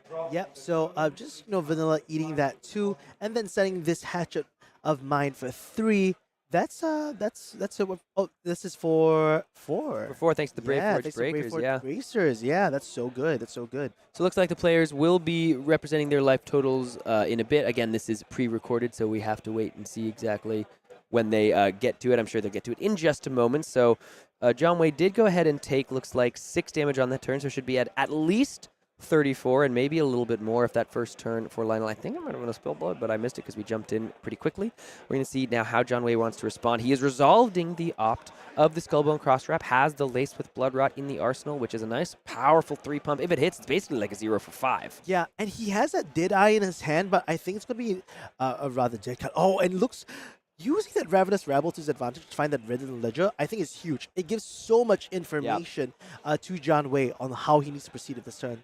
It's a huge tech piece in these decks and in these lists, honestly. Ravenous Rabble, it's often a 0 for 4, and you get to see what's on the top of the deck. Let's say, you know, you Skullbone Crosswrap the card at the bottom. Azalea, you know, the Ravenous Rabble lets you take another look. It's almost like a second opt, even though both players get to look. And you don't get to put it on the bottom, but sometimes that's all you need to know. So going to close the combat chain here by opening up with the Lace with Bloodrot. He's going to draw up. Instead of Azaleaing the Ridden Ledger, I think he just wants to present damage in this case. So we're looking at a reload on-hit trigger from Boltyn shot. But now we're going to just send in. Wow, cracking those bullseye braces really, really early and saying, you only have 1 card in hand, so might as well give it to me. Yeah, look at that. A very aggressive use of the bullseye here, as the Boltyn shot was, of course, going to be blocked out by Lionel. We both saw the red in the ledger on top, I'm sure Lionel was thinking, so he didn't want to let that just get put into the arsenal for free. Because of that, 2 cards being committed there, that did allow, it kind of forced John Wei, if he wanted to make use of both of his cards on the turn, to go ahead and grab the... go ahead and fully block that out so that the Boltyn shot wouldn't get the reload off. Yeah, but, you know, using the Bullseye Bracer at this turn is actually pretty helpful. Unjams the hand, at least pushes some pressure. Lionel, though, with a perfect response here. I think just using the Goblet to make the Vigor and Agility token for the next turn. Very conservative way of trying to, like, inch back into the game. Yeah, absolutely. So we're going to see here the Tunic now on 3 here for Lionel. 4 cards in the hand. No arsenal represented. Going to go ahead and opt the card to the bottom with the Skullbone Crosswrap. Now it's time to Tunic to play out, or just float the Tunic resource, and now it's time to knock the Death Whistle. Going to go ahead and grab a card, put it right on top. This is interesting. If he manages to use both the Deadeye, because of the Azalea trigger that from and guaranteeing that you hit an arrow off the top with knock, he could really disrupt like Dorinthea's turn for the most part. Red in the ledger here. Going to go ahead and head to the top of the deck. Azalea's activation going to be most likely coming in after this Knock the Death Whistle. What a cool... I love Knock the Death Whistle. Yeah, no, it's such cool art as well. But using the Azalea and shoving the Deadeye to the bottom of the deck, look at all these pumps! Oh my god, 1, 2, 3 into the red in the ledger. This is now coming in for 14. It is dominated. It does have a Seek and Destroy on it. It does have a Premeditate. It has a Lace with Bloodrot. There's no arsenal to speak of here for Lionel. This is maybe as devastating a play as you can see from an Azalea, save for something like a Judge, Jury, Executioner and a Deadeye combo, which did hit me yesterday, and it didn't feel good. This is going to be a Bloodrot. This is going to be a Seek and Destroy and a Ponder. So there's going to be a card in the arsenal for John Wei on the next turn, and there's a Bloodrot and a Seek and Destroy. So Lionel can't even set up an arsenal for himself. This must feel so good right now. This must feel so good. Not only... I think when you put Seek and Destroy with the Red and Ledger, my favorite part about it is that they're going to discard some key cards that they actually want to hold. And also, critically, this was right after Lionel set up with the Goblet of Bloodrun Rhyme, basically rendering that card nearly worthless. The agility and the vigor are going to be really hard for Lionel to find any value out of here. Let's see if Lionel is able to find any attack reactions to pump up this Hatchet with to make John Wei think a little more about what he wanted to do on this turn. But the Seek and Destroy, the Bloodrot Pox, all feeling bad if you're in Dorinthea's seat here. She is being stricken by illness as she faces down Azalea. Yeah, this is just 2 damage on the Hatchet. There's nothing much you can do. And that's the thing, right? Like, when you get hit in Red Ledger, you don't get the ability to do any pre-pumps as Dory. And most of the pumps are actually on the back end, on the reaction side. So Red Ledger just very powerful in saying, yeah, weapon swing only 2. Most of the other decks can at least swing like a 7 or something, you know what I mean? Like a 3 for 7. Knocked to Death Whistle here was the random draw off the Ponder, and it's kind of interesting in this position. If you play it from the Arsenal, yes, you can kind of decide what you're going to draw off the Death Dealer, but without something like a Take Aim or a way to get a card into the Arsenal from the hand without utilizing the Death Dealer, the card that you play with Knock is going to go ahead and just be drawn. But instead, we like what we saw on top because it's a red Infecting Shot, and that's going to have Dominate as well on this turn if John Wei goes ahead and plays it here, which you imagine he wants to do. That's kind of what the deck's built around. It's everything he wants to see, right? Make big attacks, use Read the Glide Path just as a pump in this case, and also, you know, trying to see what's happening on his next turn. In this case, just a very modest 8.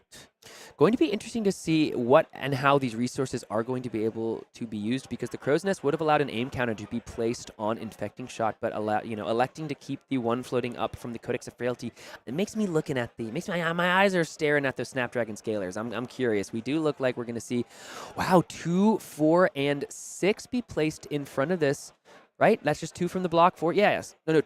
268, 268. I'm doing basic math. It's okay. No, I'm just doing basic math. 268 is going to go ahead and break and block out this entirely, but the Snapdragon Scalers are going to be committed to the chain link before it resolves. Yeah, and like you said, the Snapdragon Scales are coming in. Death Dealer was still open, so able to load in a card here, and oh my goodness, you don't even need that. Who needs that when you got Codex of Frailty? Now, this hardly ever hits Dorinthea herself because no attacks present in the discard pile, but still, being able to find another red in the ledger because of that one floating, huge. Yeah, and the Frailty and the Ponder, again, not anything to scoff at, even if Lionel can't go ahead and, or even if the Frailty and the Ponder are going to be so devastating, and the red in the ledger, most likely going to go ahead and have the effect here. That Seek and Destroy once again threatening to clear out the arsenal. Yeah, and with 2 cards in hand, it's a damn if you do, damn if you don't kind of situation here. All they can do is either commit the Brave Fortune Braces with the 2 cards, and then hope, he's using the Steel Blade Shun in this case, just to prevent damage this turn, but also using the Tunic resource on this this turn as well. So very efficient use of it in this case. So now, if you're in the Dory player's position here, if you're Lionel facing down Azalea, a little bit of reprieve, a little bit of respite that you can count on. The Bullseye Bracers, gone. The Snapdragon Scalers utilized. So John Wei has to play a little more honest at this point now that those equipment pieces have been cashed in for their value. So it's kind of more on Azalea to really string it together a little more naturally, right? Yeah, it's a lot of it's going to be very face up from now onwards. The last thing that John Wei has at the back of his sleeve is whether he has Rain Razors being used at this point in time. Sure. So another Battering Bolt in this hand once again. So I love to see that card come in, read the Glide Path, opting one more time in this case. You love to see that card. Every time you have an arrow in Arsenal that just doesn't do that much, I feel like in this case he's just going to send for 5, go again with that on-hit reload. Boltyn Shot, such a versatile card in this matchup, in this deck. So good with Bullseye Bracers back in the format, but also on a turn like this, you can go ahead and opt cards, leave it on top if you want to draw, and then even if the reload effect isn't very relevant here, the Death Dealer effect certainly is, and because it has the go again naturally, because its power has been bumped up, Death Dealer just gets to put in so much work. A weapon that lets you just draw a card is pretty nuts, and Azalea showcases the power pretty beautifully. Yeah. Wait till you see what happens on the Tunic turn, man. It's just like a free draws all the time. I know. I've been around the block. I've seen the Tunic used on the deck. It's so fun. It's so fun. And drawing into more pumps, hopefully. This is another Boltyn Shot red inside the arsenal. Every time I see something like this and there's like one pump spell, I'm always worried, right?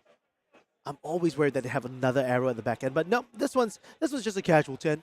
Just 10 more damage. Give me 15 damage total represented here for John Wei, but now it's threatening once again that premeditates. So the Ponders have just been back to back to back to back, right? Well, we've seen premeditates and we've seen Codex of Frailty just consistently giving John Wei the 5-card hands to continue to put the pressure on. Yeah, he's going to need to do this. The moment you start running the cross reps, you always want to make sure you have an arsenal just so that you can keep this momentum going. The moment he bricks on that, that's when I think Lionel will smell some blood in the water and then pounce in for some value plays. Yeah. So this is a 10 damage, still nothing to scoff at. At 29 to 23, I think Lionel also understands that there is a clock that's on his shoulders. His armor is being used quite fairly often now.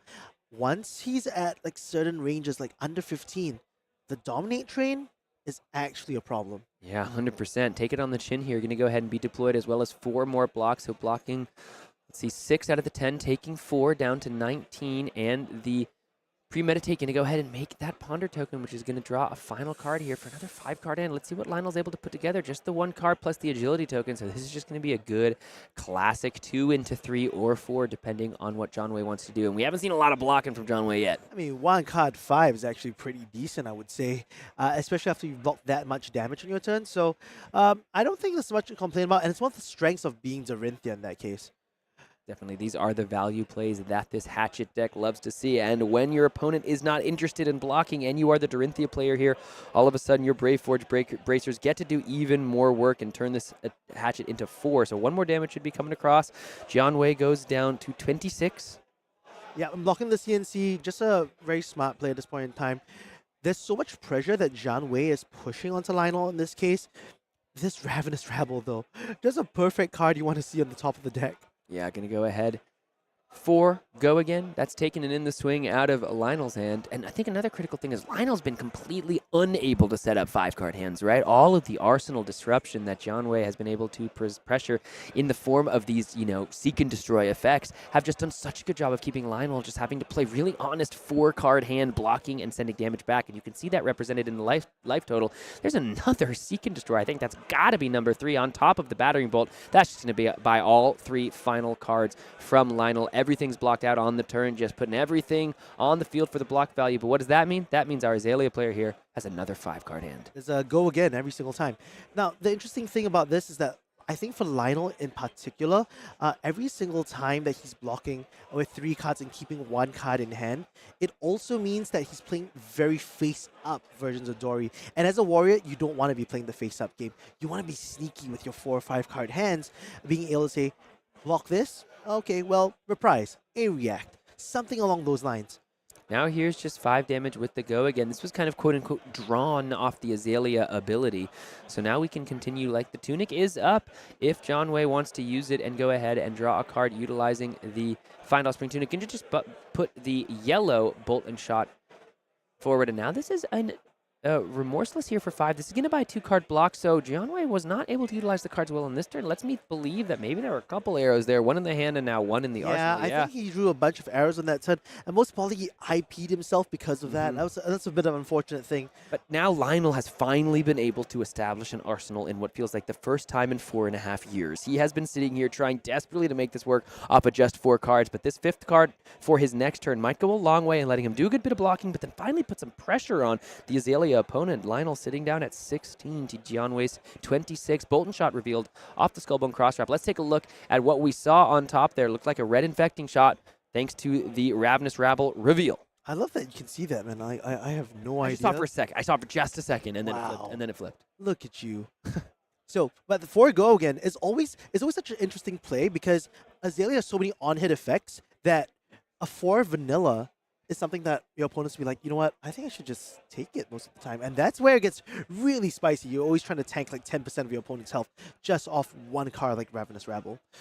And if that's a red infecting shot, well, you can bet your bottom dollar that this infecting shot's going to be dominated with that Azalea ability. Coming in, let's see. Looks like we might be using the aim counter here from the Crow's Nest. Yes, we're going to go ahead and pitch away the Knock the Death Whistle for later when maybe we have a little more to work with. And the Lace with Frailty here does so much work. Going to pump it up. Now this is an attack for 9 with Dominate. Let's go ahead and see here if there is any defensive option in the arsenal here for Lionel. Does have the Tunic up for something like a Shunt, but now Jian Wei is able to keep a card for the arsenal once again, just stringing together these 5-card hands. Frailty is such a good one in this meta, especially if you're playing not just into the Dorinthea decks, but also into the Myriads. We see so many Azaleas today, but the Steelblade Shunt really coming in clutch here. There we go. We did have the Tunic counter and the Steelblade Shunt, so that's going to finally allow Lionel some recourse in this game. This is a red hit and run into the Hatchet here. This is, getting you the go again, but you'd so much rather see this card played as your second go again source on the turn to really allow for the +3 effect to be even more relevant. But this is still going to be a good, honest 2 into either 3 or 4, a really great rate. But then once again, we'll be on a 4-card hand versus Jian Wei's 5. So I don't know. It's going to be interesting to see. It feels like Jian Wei is maybe running out of some of those big threats. That's one of the biggest worries about playing Azalea is that after a while, you will run out of pumps just because of the ratios of the non-attack actions to action cards in the deck. You're spending like, what, 3 non-attack actions for every single arrow you play? You're going to end up with this very strange ratio where you're only able to send vanilla arrows. And that's when things get a little bit dicey. Going to be a Boltyn shot in the arsenal here. Leaving it on top is a very good tell. So we're looking at a 7 go again. Just nice little full block here, blocking 7. But the Rain Razors coming in for 2 more.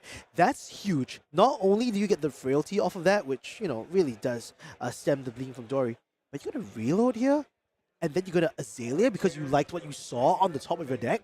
Oh, that is interesting. We do also have the Tunic available to us if we just want to load with the Death Dealer, but it is going to be a load with the reload effect because now we can go ahead and put the card out there on the combat chain thanks to the Find All Spring Tunic. So now that Rain Razors gets to be a nice little 0 for 4. It's not a 0 for 6 or 8 like it was in the Lexi days, but a 0 for 4 is still pretty good in a matchup for now Lionel all the way down to 12. Yeah.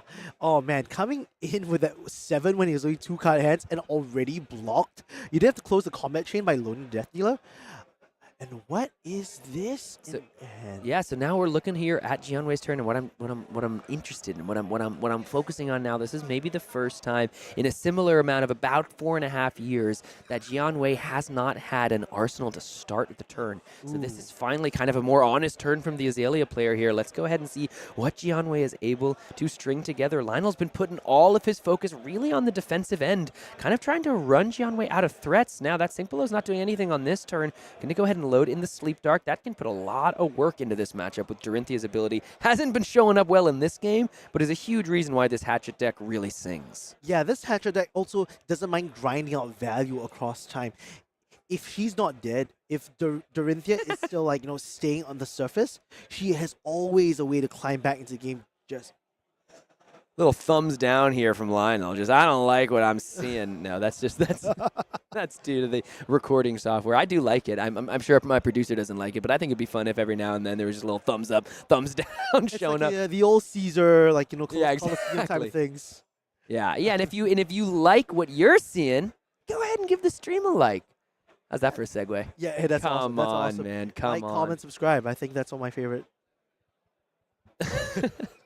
This is going to go ahead and be a premeditate coming in, pumping up this Sleep Dart, threatening the Ponder token, which looks a little less relevant. This is sometimes when something like a Sigil of Solace can be really strong. I'm not sure if Jianwei is running it because when you're facing down something like a Ponder token, you're like, oh, you know, it's okay if I let my opponent have the Ponder. They already have a card in their hand anyway, and then the card in the hand is the Sigil of Solace. That Ponder token gets like 3 times as valuable. I don't know, man. I think Sigil of Solace has become a really hype card. I don't know why, but recently I think it's been on the up and up. Yeah, why are people talking about Sigil of Solace so much?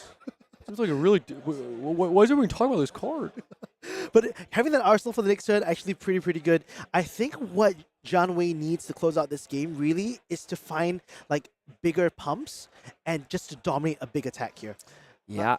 E-Strike's actually pretty good in this case because going wide also prevents Lionel from efficiently blocking. And that's when you get a lot of value going into like the dominate attacks. Not 1, 2, 3, 4, 5, 6, 7, 8, 9, 10, 11, 12, 13, 14, 15, 16, 17, 18, 19, 20. About 20 cards left in Lionel's deck, and I don't know. I was counting Lionel's. I can't quite tell how many cards are in Jianwei's deck. I think they're quite even actually because for every single pump spell that a Jianwei puts in, Lionel has to block with an equal number of cards. It's never so much that you're deck fatiguing your opponent as Azalea.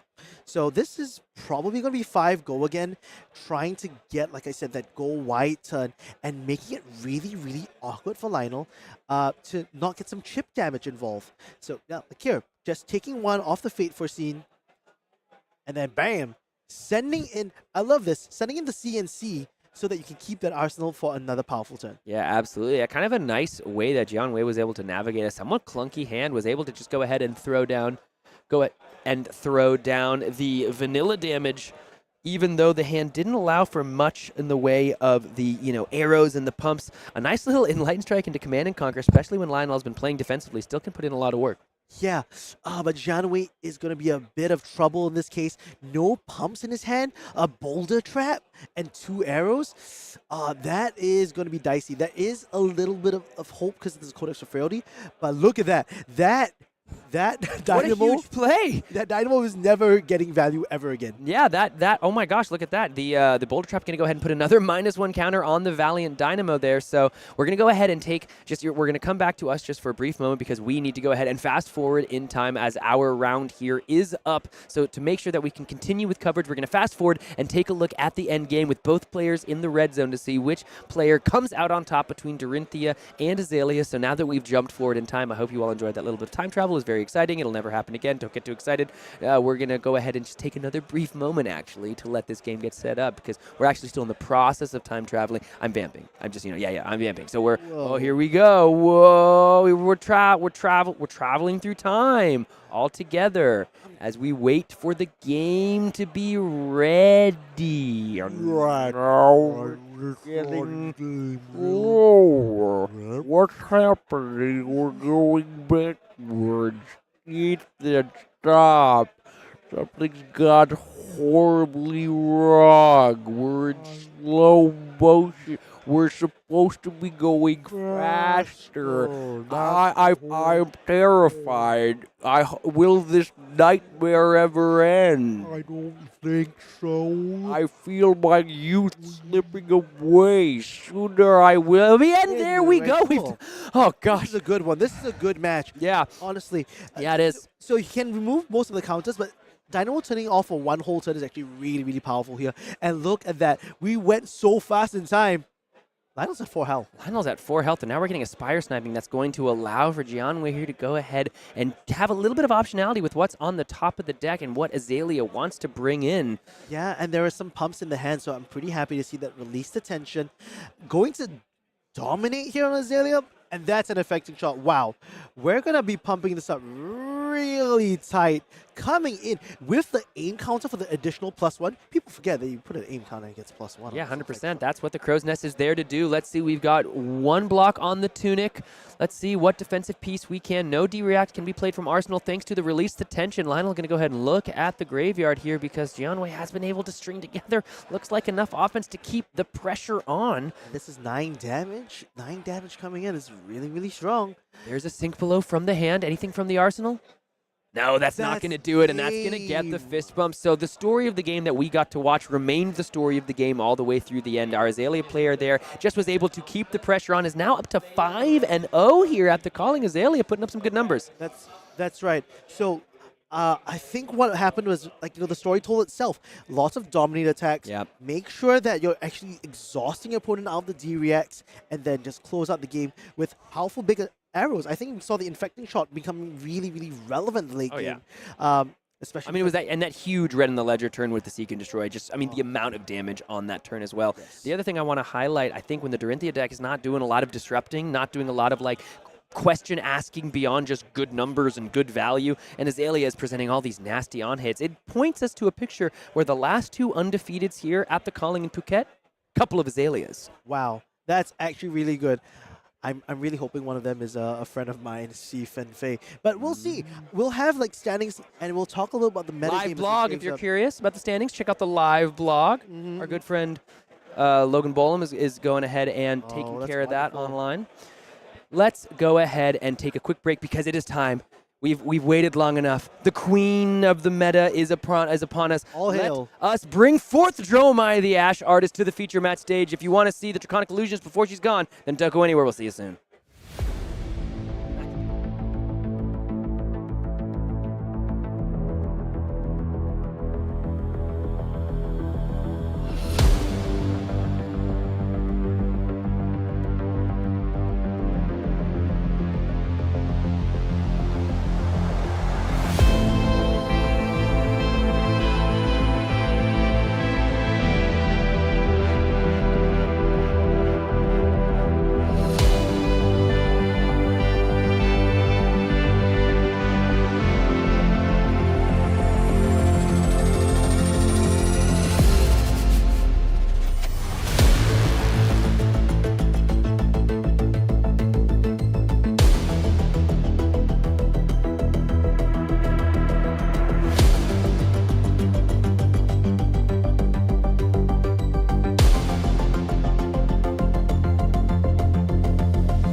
Welcome back to the Calling Phuket. It's time for round 6. Just 2 more rounds of Classic Constructed, and it is time. Why are you so happy? You look over the moon, and talk to me about why. I'm so happy that we're finally going to cast a Dromai game.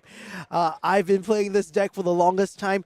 Derk, who's going to be in our featured match, the ex-Malaysian national champion, piloting Dromai as well, all the way into Nova Chan, who's going to be running Victor. This is a classic match for this era of the meta.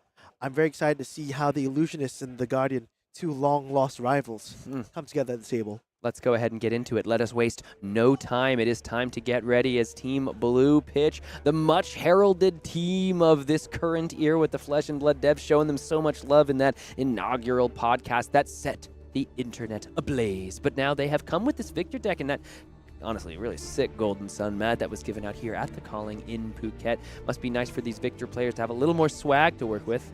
And so now talk to me a little bit. You say Derk was the Malaysian national champ 2022. Do you know if is Illusionist more of his jam? Has he been on that for a while? Yeah, I think when he won nationals, he was on Dash. But after that, he kind of played into the whole Prism meta game, as well as coming into Dromai. Especially, we've been experimenting with the deck a bit. We talk quite a fair bit about it. Oh, nice. But he's very well versed, especially into the Guardian matchup. Now, unlike traditional Illusionists, I do think that Dromai into Victor isn't necessarily in Dromai's favor, but neither is it overwhelmingly strong in Victor's favor as well. A lot of these lists, I think what Derk's going to try to do is to build a board as fast as possible, try to get to the end game state, and perhaps close it out with some arcane damage. He is running a bit closer to the red line, I believe, from what I understand him to have done prior to this. But we'll have to see. On the other hand, Nova Chan, as we saw in some of the other matchups, hopefully he's gonna go fully aggressive on this one, because that's how you crush. That's what you're hoping for? I thought you wanted Dromai to win. I do want Dromai to win. I'm rooting for her. She is one of my favorite characters of all time. But this is one of those battles where I think skill expression is just going to be so high, and the draws are going to be even more important.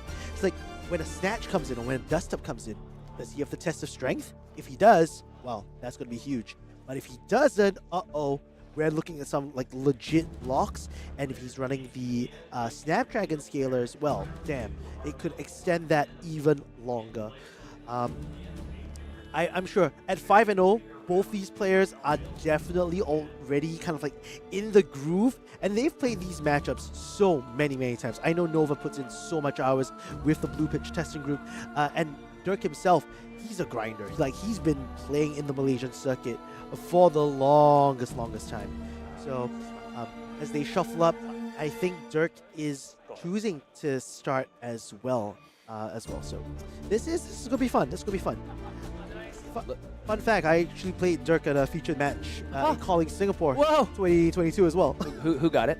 I got it. Okay. It was the Prism mirror. It was a very different time. Okay. No. It was a very different time. Say it with your chest, bro. You said I got it. No, you got it. That's what I'm talking about. It. There it is. All right. The players have got it as well as the game is about to begin. Look at that incredible Azalea mat. I don't think I've ever seen that in person.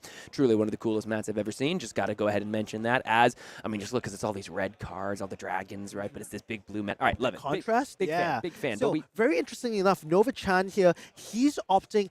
We saw previous victors run Anathos into this, but he's trying to run both the Tunic and the Miller's Grindstone. So what this suggests to me is that he's going to go for a much more aggressive like pummel list, but he will have difficulties fighting into like the Ovias. Why some people like running the Tectonic Plate and the Anathos is because you can always kill an Ovia just by making a seismic search and then swinging at it. But ooh. What a sick open here. Just asking for armor on turn 0. Derk really putting the heat and pitching two red cards, one of them being a sink below. But this test of strength, look at that. It's going to give him value. It's going to have a...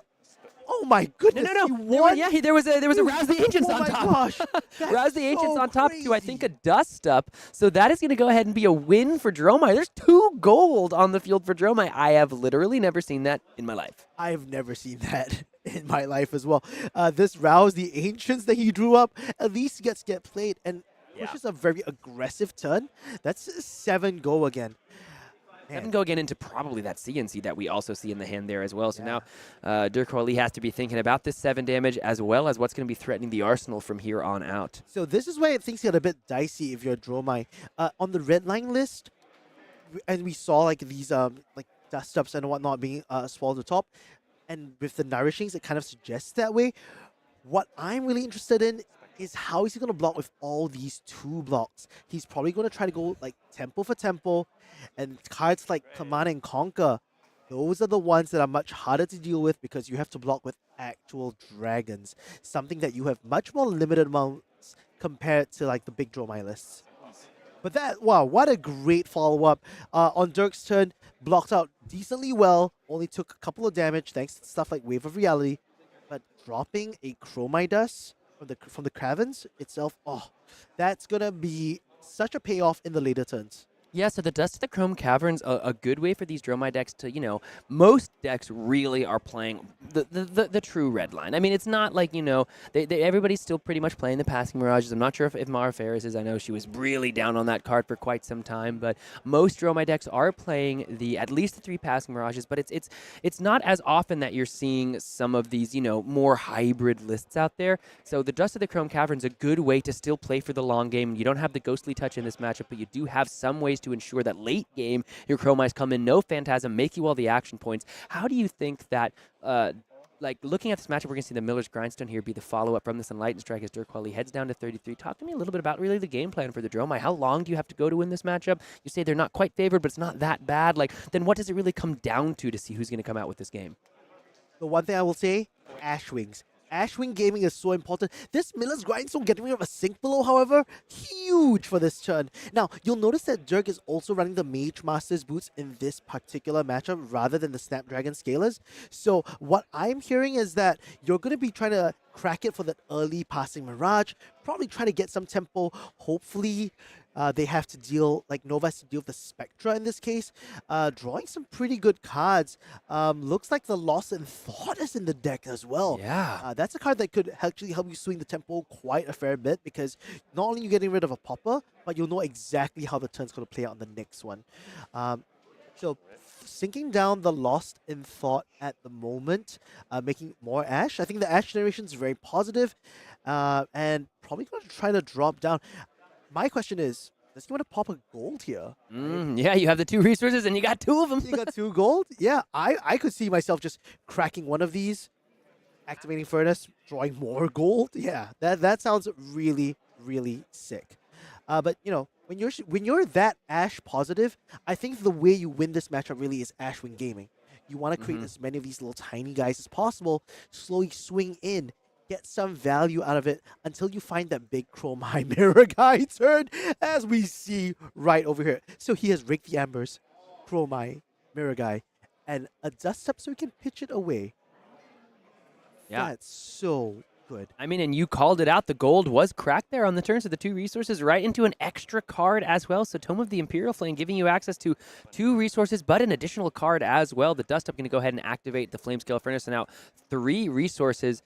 And now it is time to see exactly how does Derk want to continue. We're going to go ahead and put down the Mirror Guy immediately, as well as most likely both of these other cards. Just depends on when and how he wants to do so. The question is he going to put this Dromai on the dust? Yeah. Or is he just going to use this as a distraction and save it for a later turn?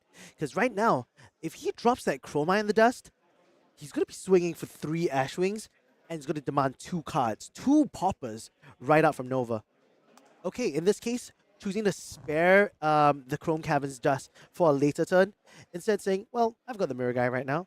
No biggie. Let's just swing this for 3. No, that's actually really cool because it is, optional how you want to go ahead and target which Ash, right? You actually target individual Ash. It's one of the rare times you actually see it represented in such a way. Wow. And passing Mirage out of the arsenal. What an incredible back-to-back-to-back here from Derk Wali. 3 must-kill targets. One of them has Spectra. We're going to see, is there any go-again represented? See a couple blues, see a Thunderquake. What's that arsenal here for Nova Chan? Because there might not be a good way to clear this very well.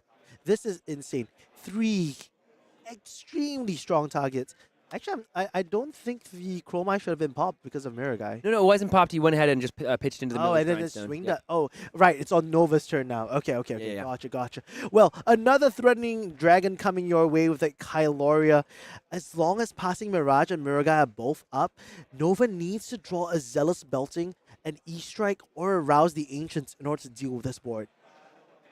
Man, I think Derk is off to a great start. Even though I think he's in a lower life lead, you'll see a lot of this happen with the Victor Dromai matchup. Life isn't really the key concern of the Dromai. It's, can I get my pitch stack? Can I build a board state? And can I catch Nova off guard in this case and swing the entire board?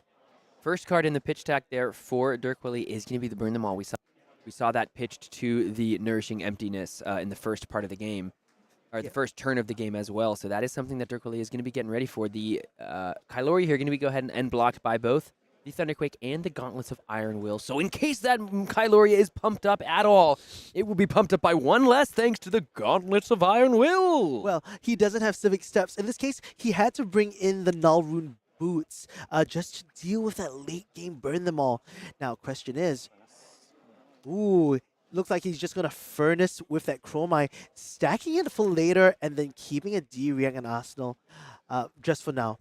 Yeah, like you said, playing for definitely a bit of a longer game. The Dromai could put a lot of pressure up on Nova, but instead just going to go ahead and be comfortable, allowing the Miller's Grindstone to take care of the Mirror Guy. So if you're Derk Wali, you have that really nice Dromai into Mirror Guy into Passing Mirage, but the question, how can you now go ahead and really parlay that into some real pressure, some real board state? A good way to do so, second Tome of the Imperial Flame. Yeah, second Tome of the Imperial Flame is quite crazy. Let's see what is in his hand at the moment.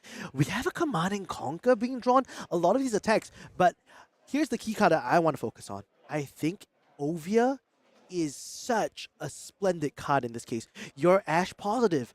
Your opponent is running Miller's Grindstone. You're going to be saying, hit me with a real attack if you want to get rid of this Ashwing generating mama. Yeah, Ashwing generating machine. Yeah. And two more Ash generated thanks to those 2 red card pitch. We do see, I think, the Enlightened Strike and the Billowing Mirage headed to the pitch zone there. So a lot of options available for Derk here as the Flamescale Furnace can be activated as well, going up to 3 resources. You have to imagine one or both of those dragons wants to get deployed here. Yeah, Snatch Dragon doing a lot of work in this case.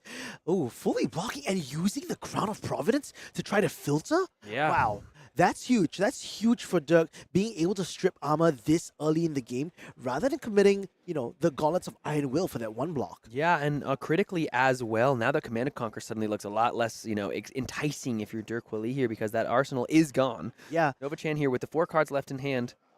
I think what he can do right here is that he can just play out the Ovia, maybe Arsenal out the Yendurai for the next turn, and just Furnace with the Command & Conquer. You have to make a lot of Ash to make this Ovia really, really strong. Yeah, and only 2 Ash remaining. Uvia's trigger when she comes into the arena is going to go ahead and create a little baby. Okay, so it looks like he's going to keep the CNC in his hand. Oh, he's no, throw that CNC down. Here's 6 damage. And I'm going to go ahead and throw the damage down on the chain. Just make Noah-chan worry a little bit about both the Uvia and the Passing Mirage and the Kyloria here. And if you want to keep cards, if you have Go again, the CNC is going to finally do a little bit of a tickle on that life total. Yeah, and if you're going to eat 6 at this point in time, you're not going to be able... It's either you take 6 or you keep the cards in your hand to deal with the Ovia, or you're blocking the 6 and then you're definitely just like swing the Passing Mirage next turn, right? I think that's the play that's going to be opted for here. With Nova having 4 cards in hand, it's easy blue pitch swing into Passing Arsenal and live to fight another day. Yeah, we're just going to go ahead and take care of the Passing Mirage here. So now these dragons are going to be a lot easier to take care of here for Nova. And with 2 Tome of the Imperial Flames gone and just a D-React sitting in Derk arsenal, it's going to be the onus is now on the Dromai player to keep making this board threatening. Yeah, I mean, that Ovia is still around, so getting 2 Ashwings out of her already is pretty powerful. You can see him, start of his turn, converting one of those Ashwings in. Question is, how else is he going to develop his board now that he's Mirror Guy down, Passing Mirage down? Is he going to find some sort of out, whether it's attacks or otherwise? There's a Rake the Ambers in the hand that's also really good. Wow. He's going to go ahead and play that out, pitching an Uvia away for later. We're going to go ahead and make 2 Ash and then Transform 3. You said it. You said, I need these Aether Ashwings to win the game if I am the Dromai player here. I'm counting 1, 2, 3, 4, 5, 6, 7, 8, and then another Command & Conquer after a Flamescale Furnace activation here. Yes, feeding that Furnace, churning that Ash. Derek showing that he is an Ash artist himself, just making so much of this. The CNC is quite threatening in the sense that you're always asking for 2 cards once the Crown of Providence is gone. And in this case, well, you don't really want to be a victor that doesn't have a threatening big attack. If it's just the Miller's Grindstone, sometimes it's just okay to take, like, you block 1 card and take 1 and maybe lose a card in the process.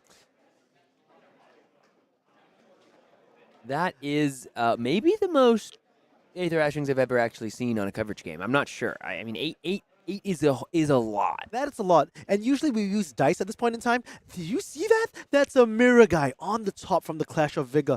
Derk is feeling so happy. That's his happy face, by the way. I've seen it. Oh, yeah. That's crazy. Drawing that Mirror Guy into this board of Ashwings and Kyloria. What is Nova going to do? Is he going to attack the Kyloria? Yeah, making a smart choice after seeing the Mirror Guy. Yeah, going to go ahead and put the Miller's Grindstone, put 2 couple cards to rouse the Ancients and the Enlightened Strike. Not the 2 best cards to, or not the best card to have next to your rouse the Ancient is the Enlightened Strike, but more than likely you can have some of these big 8 power attacks that can power up the rouse the Ancients as well. But now once again, all the tempo, all the onus on Derk side. He took a couple big licks to start this game, and then now just has been in a dragon creating frenzy just now because of Nova's consistent clearing. Still working with the Uvia and the just 8 Aether Ashwings, but the Mirror Guy is going to come in, make another Ash thanks to pitching into its cost, thankfully. And Derk here playing solitaire with the Ashwings on the side. Have you seen the way he's stacking these cards? Another Kyloria, please! Oh, the dragons have come to play. But the test of strength as well has a perfect block Yep. for 4. But it doesn't do anything. It doesn't Yeah, yeah, clash and you can draw a card. So I love that coming in. And you will see that the Ashwings are just going to be stealing so much of these poppers away. And as long as the Ovia is staying on board, well, I mean, you're generating free real estate here, friend. And now finally a go again source. The Zealous Belting's most likely going to clear both of these big dragons for the Kyloria and the Mirror Guy, you have to imagine. Yeah, but I don't think that's going to be the worry at this point in time. I am seeing so much value coming out of this Ovia at the moment that I got to think to myself, how is Nova going to deal with a board of 8 to 9 Ashwings on those off turns? Like, I think Derk has only used 2 Rake the Ambers. So this is, and he's running 1 Remembrance probably in this list, as we've seen with a lot of these Dromai into Victor matchups. Yeah, so it looks as though that was just damage straight at Dirkwili's face. This is showing exactly why Nova is the master of Victor, and I'm sitting here in the coverage with it. Yeah, I'm staring down all those dragons. I'm thinking, gotta clear the dragons. But at this point, you do have to also, if you're the Victor player, these Guardian players recently in these matchups, they're really getting so aggressive. They're throwing so much damage at the Illusionist players' faces, just making them respect the damage because they have so much go again often in the deck. Now the Ravenous Rabble is going to come in. Here's 4 damage. Nova still hasn't taken any licks to start this game. With all those draconic boards, or with the huge board of dragons there for Dirkwili, you have to imagine eventually it's going to start to get a little more threatening. Yeah. Yeah. Surprisingly, I think Derk didn't use that Fate Foreseen in the Arsenal earlier on to block. Probably because, I mean, if you're thinking about like what Nova can present, there are going to be attacks where you can't really block from hand anyway. There's like Macho Grandes, you have your Golden Suns that you can be prepared for later on. You can't be too liberal about it. And pitch stacking this Mirror Guy to the bottom for later use, I think is very prudent at this point in time.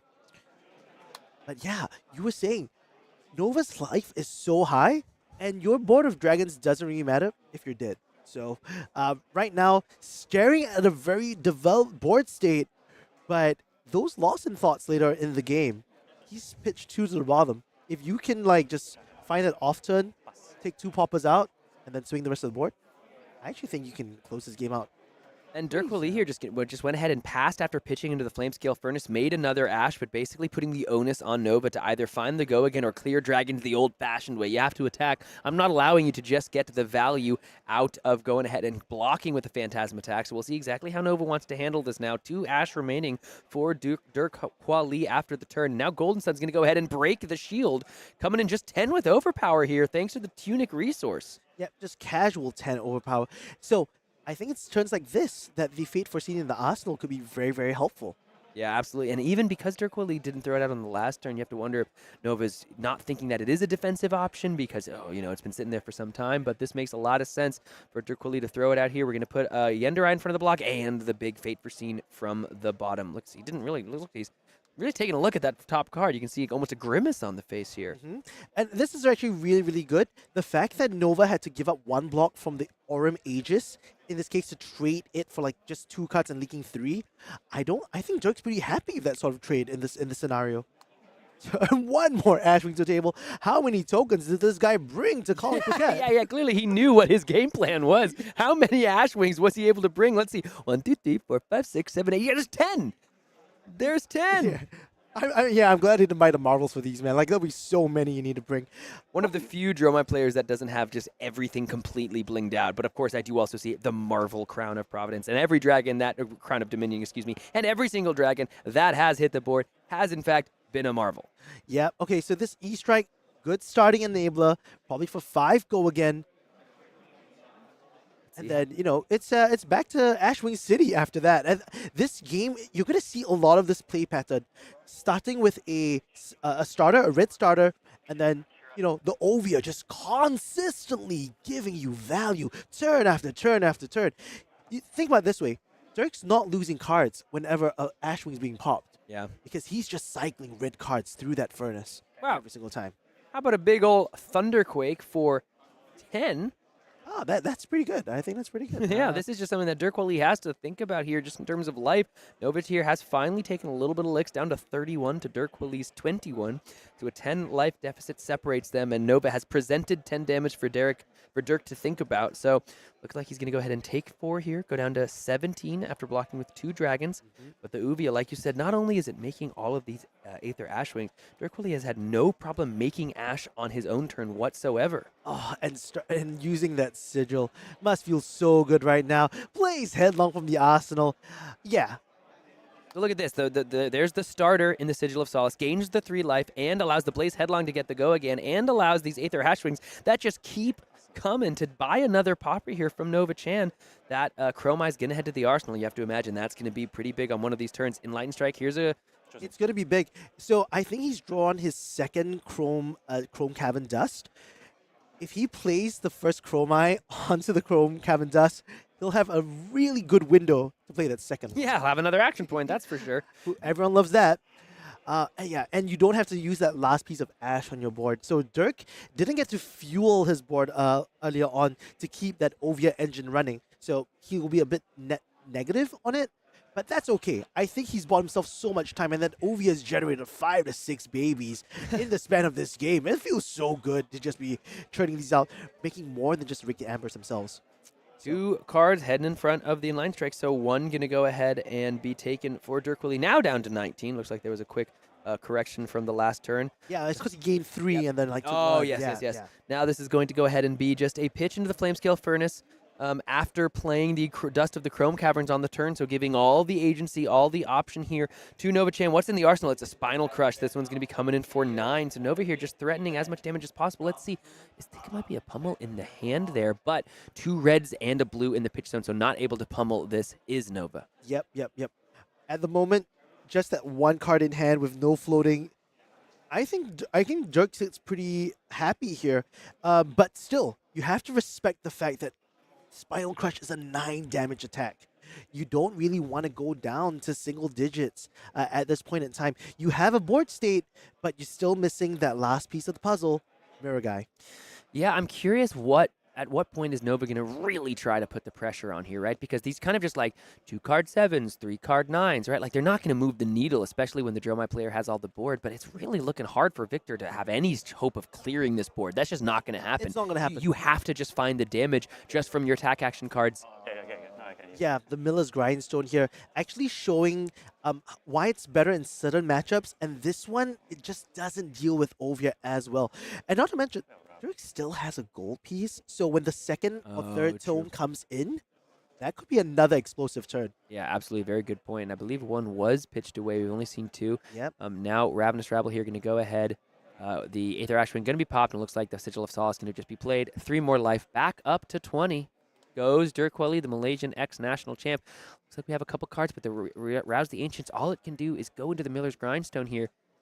You have a pummel in the hand, and maybe also one in the arsenal. I can't remember unless this was kind of like a quote-unquote IP from the last turn. Yeah, I mean, I think if this wasn't a pummel in the arsenal, he would have at least pitched it down, unless he wants to keep it for a later turn. But it's not that threatening, right? Like, you don't get the discard effect simply from the pummel effect on a weapon. It's just going to threaten top card of the deck. Yeah, so yeah, totally. That's really fine. Yeah. So I think Derk's really sitting here thinking about his hand because there is a nourishing emptiness inside and he hasn't played a Burn Them All. So one of those cards that's easy for you to throw away.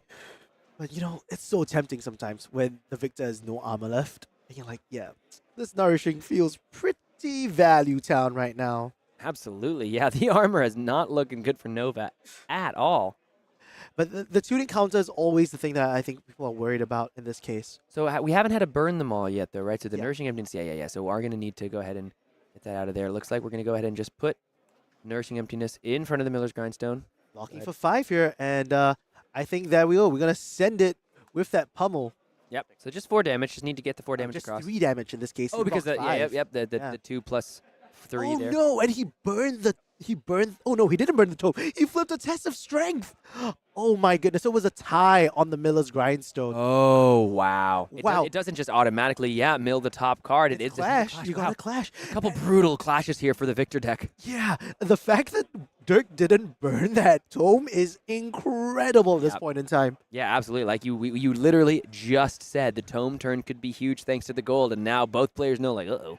It's sitting right there on the top of the deck. And critically, because the gold was broken thanks to the Golden Sun turn, Victor hasn't had the chance to make a gold. Both Test of Strength have failed, so no option to, rig the games in Victor's favor. Pay a little gold to the bookie, pay a little gold to the sidemen, and change that clash outcome. No, Victor just had to play with the rest of us mortals and feel the sting of defeat.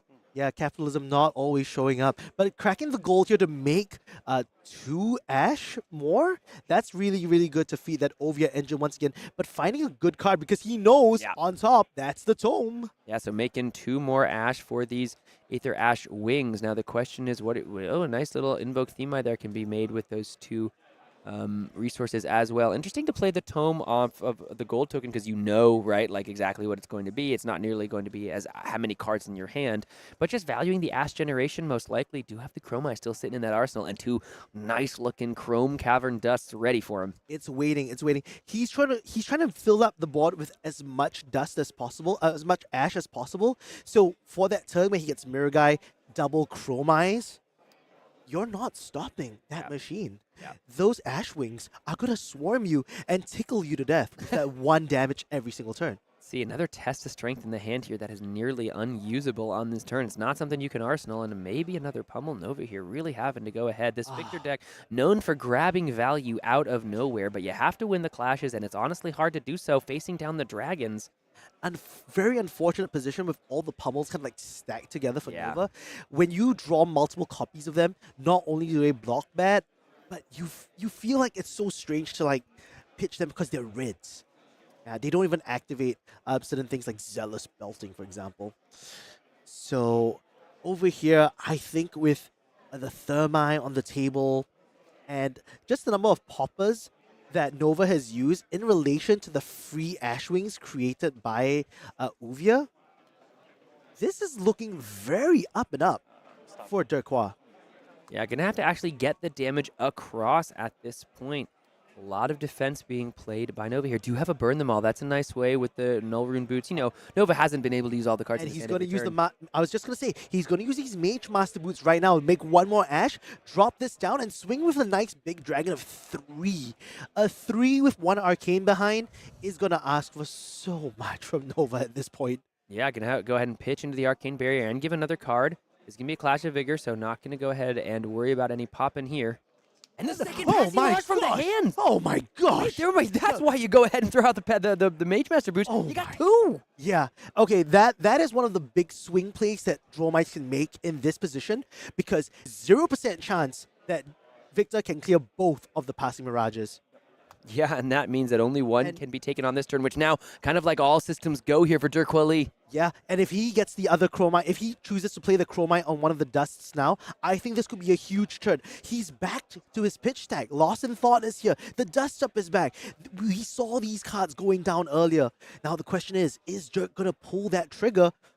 And I think he's really thinking about it. Yeah. He's going to play this Lost in Thought to kind of like suss it out a little bit first. Yes, and there we go. We're going to go ahead and pitch the Sink Below. That's not doing anything on this turn. We're going to make another Ash. Let's see how many poppers are in the hand. There's only 2 poppers. There's only 2 poppers. This could be huge. This could be huge. Oh my God.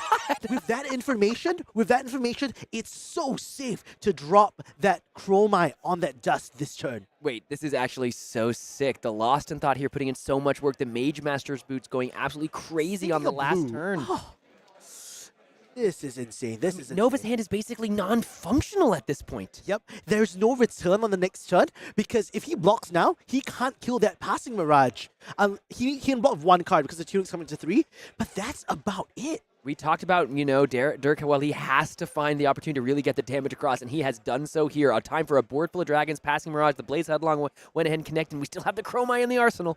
You gotta love the methodical play that Derk is putting up here. And this is a masterclass. Like I said, this is going to give you 2 action points. He has 1 pop-up. He's taking this entire board. Yeah, this entire board. He's going to, maybe he blocks with more cards in hands, but certainly the Chromai and the Passing Mirage are going to be hanging out if he tries to use any of these cards for defense. What an incredible play here from Dromai, showing why she's the queen of this meta. She won the Pro Tour, and Derk Lee trying to take her across the finish line here in Phuket as well. Let's take a look. Nova just saying it's my turn. Send them all my way. I have to take care of the Passing Mirage. 9 Ash Wings on the table. Look at how the tide turned just on that one. And ending with dust up. For your troubles. Here's 4 more damage, and if it hits, I'm gonna make another Aether Ashwing, my friend. He still has an action point, so that Aether Ashwing can swing after this as well for one more. You're totally right. The dust up here might buy one of the blocks and the Gauntlets of Iron Will, but if that happens, we do have the Tunic counter, so we can use that for one of these 2 attacks in the hand. That is true. So the Tunic counter plus the Gauntlet of Iron Will here, or sorry, the Tunic counter can enable a turn, and it's now just time for the CNC to eat up the dust up here alongside the Gauntlet of the Iron Will. But this also means that Derk could actually swing with the Ovia. Oh, well, I guess he's choosing not to in this case, because there's no poppers left in the deck. Oh yeah, I guess he totally could have swung with the Uvia. Maybe he did, and the players just represented it with the life, but I don't think so. I don't think so. But with the next turn and just only being able to killing the Chromite, I think that's a wise play, so that you only have to do with the one first Phantasm attack. But if Derk opens up another Chromite, he has an Arsenal. if Derk finds, he has the second Chromite in his hand. Gosh. This dust is here. My goodness. This could be crazy. He might want to find the second Lost in Thought first before trying to commit this. So I'm assuming he's going to Arsenal the Chromite. But still, a very, very prudent play coming in. Okay, a Clash of Vigor looking pretty good here. Giving 1 Vigor to Nova Chan. Nova, though, down to 7 now. The damage from these Burn Them All triggers going to get more and more threatening as Nova's going to head on down to 6 and go ahead and pop the Themai here. No, it's no of course. Passing Mirage. What am I talking about? Passing Mirage, still very good, even on the turn after it's been played. A couple of poppers left in the hand for Nova, so, does have the recourse on the turn, except for when the Chromite comes in without any Phantasm to speak of. Oh, no. So taking that 3, and he's going to be forced to pop both Ashwings and leave the Passing Mirage and Chromite on the board. I think this could be the last sliver of hope for Nova Chan. Yeah, I mean, this very well could be it. We have a Passing Mirage and a Chromite that's going to make 2 action points. Let's see exactly what Derk is able to string together here. He's like, dude, I'm still resolving my Burn Them All triggers, man. And Nova's in such a tough spot. He can't afford to drop cards just to pay for that 1 AB. Yeah. Oh, okay. So the Lost in Thought. The pitch stack coming back in for Derk Lee. Making more Ashwings. I mean, you can never make enough, honestly. You talked about it perfectly at the beginning of this game, my friend. You said the key to this game, Aether Ashwings, Uvia, one of the best cards in the deck, and there has been nothing but proving you right in this game. We do see 3 poppers in the hand there, but we'll have to see exactly how much damage Derk is able to get across. Yeah, so the 3 poppers being left in the deck, Chromite still swinging afterwards for a free action point. 1 Arcane and 3 damage from Themai. Everything is going up. Turquoise Alley, 2 action points left. The board is going to be swinging. Only 1 can be popped. Yeah, I mean, think this is game. Yeah, and then there's the CNC for good measure, and that's going to go ahead and take the game. Your ex-Malaysian national champion taking down a member of the blue pitch team, and Derk moves on to 6-0. Dromai still the queen of this metagame until proven otherwise, folks. What a game. Yeah, really valiant effort from Nova Chan as well, doing a very aggressive start. But I think Derk's patience really paid off. You saw how he didn't want to use the Fate Foreseen into that Golden Sun, into the first attack, and waiting for the Golden Suns, the attacks which, you can't really just block from hand all the time in order to do something great. This, to me, was Derk playing out of his mind and building that insane board state for that final big swing. It was like the prototypical Dromai game, right? It was like about as beautifully drawn up as you could hope if you're a Dromai fan or you were sitting in Derk Lee's spot. I mean, everything was coming up Dromai there. The perfect sequencing of those dragons. I mean, we had multiple turns where we were over here he had it. He goes Muragai into Chromai into passing. He goes passing into passing. He has the 2 dusts for the 2 Chromais, and everything just went perfectly. Nova Chan was in a really tough spot, and at some point, the Victor deck, it's built around all this value out of the gold, out of the hero ability, but Dromai, there's a reason she's so good, is she just kind of plays a different game of Flesh and Blood than these other decks. The fact that Derk actually won a bunch of the clashes, to me, was what really sold that game as so iconic. And it really shows you how Miller's Grindstone doesn't have that good a matchup into Dromai as well, because that Ovia, she was pumping. It was just Ashwing City. Yeah. You could populate this entire ballroom that we're playing in with Ash Wings. Yeah, absolutely. Uvia put in so much work. I hope she's at home. I hope she's resting. She's chilling. She's taking care of a lot of babies at Yes. home. I hope those kids are taking care of her because she really put up for her children in that game. And Dromai got to be happy with how those dragons carried her to victory. She flew on the swarm of dragons, raining fire on the battlefield, and unfortunately Victor could do not but stare up into the inferno as he burned to a crisp. A knight on a horse is no match for a lady on a dragon. No, I think you mean a horse is no match. A horse with a man on it. Yeah, it's no match for a dragon. I mean, it's just horse meat. You know, I'm sure it's great. I'm sure it tastes really good grilled, really good fire. You know, fire grilled. The man is incidental. So good, so good.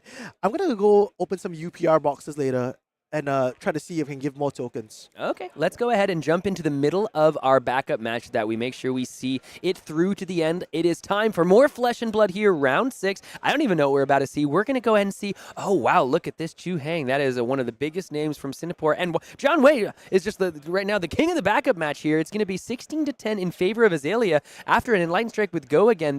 Looks like the Premeditate went and powered up this Fatigue Shot here. And now the No Fear going to go ahead and banish 3 cards. Going to go ahead. We can see a Swing Beacon, Agile Windup, and a Send packing the No Fear. Nice little tech. And is going to go ahead and take care of the Fatigue Shot perfectly. Yeah, I love No Fear. I think this was a late addition to Chewing's deck, so I test with Chewing quite a fair bit. Oh, yeah, you do? Yeah, so we run in the same circles, and Chew has been traditionally a very big Dromai player, but ever since he came up from PTLA, he was like, I actually think I like Kayo. And this No Fear tech has been so incidentally good, not only into like dominate decks, but into things like Kano, where you can just like prevent arcane damage. But over here, good. Just the fact that a Fatigue Shot didn't hit and No Fear allows you to keep your whole hand for the next turn, I think Chewing is going to try to at least get some value of this Send packing. Yeah, Send packing going to go ahead and throw that Knock the Death Whistle into the arsenal, but because it's just an honest man, Send packing is just coming in for 6, so John Wei is able to go ahead and put a couple of cards in front of it and get that Knock the Death Whistle. Honestly, maybe even better back in the hand. You get the reload effect. You still get to play it. You don't get to opt with the Skullbone Crosswrap, but maybe that might be even nice for John Wei here. We'll have to see. Tunic counter will be on 3 on his turn. We'll have a couple more cards to work with if he wants to grab that card back in the hand. Yeah. And with Heng already down to 10, couple big dominates is what's gonna get Azalea over the finish line. Oh, honestly, I also think there's a line here where I think you just say, hey, I'm taking 6. Look, Heng's not making a might token this turn, so as a result of that, I don't think you have to worry about the breakpoints in the following turn as well. So you could lose a Knock the Death Whistle, use the Tunic counter, load up an Arrow of Death Dealer. Hey, you're back to a 5-card hand. Hopefully you draw some pumps. Maybe even blind Azalea in this case. I mean, when you're at 10 health, I think you are just trying to keep the pressure on as much as possible. But we'll see how this goes. Taking 6 straight to the face, evening up those life totals. Wow, just like you said, John Wei is going to go ahead and keep that card into the banish zone here. He says, listen, I'm good enough with my 4 cards in hand. Thank you very much. As those beautiful Balance of Justice sleeves going to go ahead and be thrown onto the combat chain. As Heng draws up the 4 cards, looks like it is a yellow pitched into the Death Dealer to draw another card off the run the ledger. And look at that, it's a Rain Razors. Everyone, you love to see that. You love to see that if you're John Wei. Putting out that Premeditate and Ravenous Rabble? Oh my goodness! So interesting. Why playing the Premeditate first, almost just like showing like, hey, this is coming. I wonder what that's about, because it does give more information to your opponent. Yeah, but it also disincentivizes your opponent from blocking this Ravenous Rabble most of the time. It's saying, hey, you know that something big is coming up after this. Do you really want to deal with it right now? The Ponder token, huge in the cross-wrap meta. Yeah, absolutely. And we know that Rain Razor is going to probably do a whole lot to make sure that the Red in the Ledger that's coming across for 8 with the Scowling Fleshback. Oh, and you imagine that if they put the Scowling Fleshback in front of it, you can respond to the trigger because Rain Razors is an instant. Yep. It's not a reaction. I think that to me has to be my favorite part about this. Oh, so being able to make the Ponder token just because the Ravenous Rabble hit already. Oh, because it's just the next time an attack hits, not an attack from Arsenal. Yeah. Oh, interesting. Anytime an attack hits, for sure. So here we go. Coming in with the Red in the Ledger for 8. Does Heng have another out for himself in this case? Or is he just going to block straight 6 with the Fleshback? Because I think that's what's about to happen. 2, 6, and we're just going to use the 2 block on the Apex Bonebreaker and the Scabskin Leathers, but We know here in the booth and at home that it is a Rain Razors in the hand for Jian. Let's see if he wants to throw it down and make sure it's only one action on the turn. And yes, it is going to go ahead and bump. Oh, we're clashing first.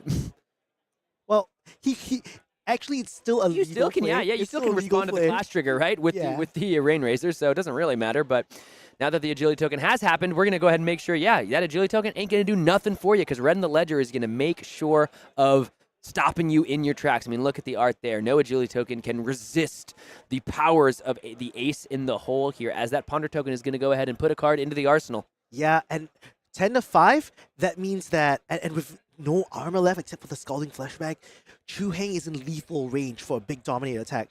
This, when it comes to the cross wraps and having that arsenal, and another knock in his hand. Oh, this could be crazy. Though I will say, even though the agility token going to get no value whatsoever on the turn, if you can only do one thing, Swing Big is one of the best cards in the deck to do so. Yes, Bear Fangs would maybe allow you to make another might, but this thing's coming in for 9 when Jianwei's all the way down to 10. And as we've seen, we've got a number of games now with Jianwei from Malaysia, and Jianwei doesn't like to block. No. Jianwei doesn't like to block. He likes to go ahead and use all the cards in the hand to just really throw as much damage as possible. So let's see exactly how he wants to navigate this here. He really likes pressing that Azalea button a lot. Yeah. So I'm It's really a good excited. button. It's a good button. It's a really good button to press. Evasion damage? Yes, sign me up, please. So I think there's a reality where Jian Wei just says, no blocks, go down to 1.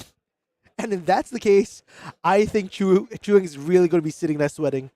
Because you don't want to, if your opponent's down at 1, he knows it's do or die at that point in time. Yeah, and then you have to be thinking about the reckless swings, though. Haven't seen any resolved yet so far in any games I've gotten to see at the calling so far here in Phuket. But the question is, you always got to wonder when you head down to 2 or below, am I just dead to reckless swing? And you got to think about the 9 damage here. Yes, we got a 5-card hand in the arsenal. That is true. That is true. Now, giving up cards at this point in time can be a little bit risky, but if he has multiple arrows in his hand, I could see a world where blocking 3 would be just nice, just enough to feel safe. Oh, with the tunic counter up as well for Jian Wei, I think this could be a really explosive turn. The Scalding Flashback, the only thing left there to help stem the bleeding, or at least disrupt the turn. Blocking 2 here, taking 7, going down to 3. That's actually pretty good. You don't really need the Codex of Frailty, especially if you don't have like the Snapdragon Scalers anymore. Yeah. Now Jianwei, with that life kind of advantage that we saw when we first jumped in here to our feature match, is going to be going ahead and utilizing that life as the resource, taking huge licks on this turn, and it looks like maybe to come through and try to finish this job. The one final shot for Azalea here to pin her target to the wall and finish this game. Let's start things off with a Skullbone Cross Wrap. We're going to go ahead and opt the card top of the deck. I think if we were talking about it correctly, then there might be, if it is a Knock the Death Whistle and a couple pumps in hand and a Tunic counter, it's going to go a long way here. Yep, so floating that resource from the Tunic, getting the Knock the Death Whistle, he's trying to find that Dominate attack to end it all. Does Heng have a defense reaction or a No Fear to stop the carnage that could be any big attack? Honestly, a fatigue shot at this point in time could be devastating as well. Or, oh man, a Blood Rot Pox would also be pretty sick, right? If you think about the infecting shot. And I think it might be a Blood Rot, a lace with Blood Rot in the hand there for Jianwei. I'm not sure. Blood Rot would be so ridiculous. Now let's see what the grab is here. It is just going to be that red infecting shot for sure. Yep, that feels about right. If you can pump this up and use like Crow's Nest if you have spare resources, I think that is pretty good. Yeah, only 2 block left on the Scowling Fleshbag and the 1 on the Tunic here. Yeah, so I think you really need to find a bunch of NAAs at this point in time in order to really make use of this infecting shot. Now, question is he going to pay for the Crow's Nest? Nope. No, because we have 2 Lace with Blood Rots in the hand. No way. So this is threatening 3 Blood Rot tokens and the 11 damage. 11 Dominate? With the Dominate here. Is there any way for Heng out of this? And the 3 Blood Rot tokens might spell doom. It looks as though Azalea might be trying to just drag Heng and Kayo into the depths of the pits and just cover Kayo in Blood Rot Pox, leaving the poor brute to die a vicious death at the hands of the pustules and boils that the Blood Rot likes to give. He's already 1 hand short. Are you going to infect him more? Oh, come on. Lace with Blood Rot, infecting shot. What an absolute triptych of doom here for the Azalea. Let's see how Heng wants to try to get around this. Oh man, this is such a rough one to see. 11 dominate isn't bad enough. The fact that he didn't get any scalding flesh bag like utility within this game actually must feel pretty rough. Yeah, that's 2 life that even if you had blocked with it earlier in the game, maybe that would be a difference maker here. Absolutely, Imagine if absolutely. let's see. I mean, let's just do a little math. If Chu Heng's at 7 because of that Scowling Fleshback was able to be used earlier in the turn, and then you can block for 4. You take. Yeah, that's No, what that's will the not just fist do bump. it. Yeah, we're gonna see all of the cards be thrown down on the table. We can see the blood rush in the arsenal. And the Reckless was on the top of the deck. No way. Yeah. Oh my goodness. You are a psychic, my friend. You are an oracle. Well, regardless of the future telling, the Blood Rot Pox going to be too much for Kayo to handle, and Azalea moves on to 6-0 here at the Calling Phuket. I'm looking over at those top tables. It's a lot of Dromais, it's a lot of victors. Kayo having a bit of a tougher time. Let's go ahead and check out the standings and see who remains at the top of the tables here in the Calling Phuket. Looking here, we're checking out first these players down at the 3 points range, and it's time to load the page 1 in 3, 2, 1. Boom. And a half. There we go. Looking at this, we can see this is at the end of round 5 because we are still playing round 5 as it stands. So these 5 points here, not everyone, playing round 6. So not all of these players are still undefeated. But let's look at the table here. We can see, we know Jian Wei is now undefeated at 6-0. We know that Derk Hua Lee won with 6-0 as well. Say it again. Who? Oh, okay. Michael Fung won as well. Lionel won as well. We're not sure about some of these other players. You can see Brody Spurlock, who has made the journey all the way from America at the very last second possible. Quite literally got in at 10 p.m. last night. Doesn't matter for the kid Wonderbread. He is up to 5-0 on the day, playing for a chance at 6-0. And we can see the game is still ongoing between him and one of our 2 Prism players that are also at 5-0. I'm feeling really good. I just bought all my Prism cards this last week. Yes. I'm excited to try I'm excited to try the hero out, and I'm seeing she's doing well. Are the cards gonna spike? Yeah, But we saw Channon playing earlier on stream as well. Just masterclass in controlling the game into Azalea. He's so good at that, and I'm hoping to see whether Brody can inch his way out of this one. and pretty amazing. Only 7 Prisms came to the tournament or something like that, right? And 2 of them are currently playing for 6-0 on the day already. That's right. And There's a chance for them both to be 6-0 at the end of this round. Vespa also brought Prism to Pro Tour LA as well. So that was just a wonderful masterclass. I learned a lot from him. Chu Heng, the only KO we've seen in the top 16. Oh, we see one. So So Zheng as is well. also Oh yeah, that's right. in We the top casted the game 16. earlier on. Yeah. Yeah, And then yeah. we can see, Long Zhao here. Yep, as well, and then Ho Chun Lai as well. So there are some KO sniffing around, but when you look at these top tables, not a lot of KO. Having a little bit of trouble so far in this tournament. People are a little more aware, a little more ready for the armed and dangerous brute. We can also see only one currently Katsu here, but in the top 24, 1 and 2 Boltyns as well. Michael Fung, another American, coming in, doing well. He's at 4-1 on the day. Yeah.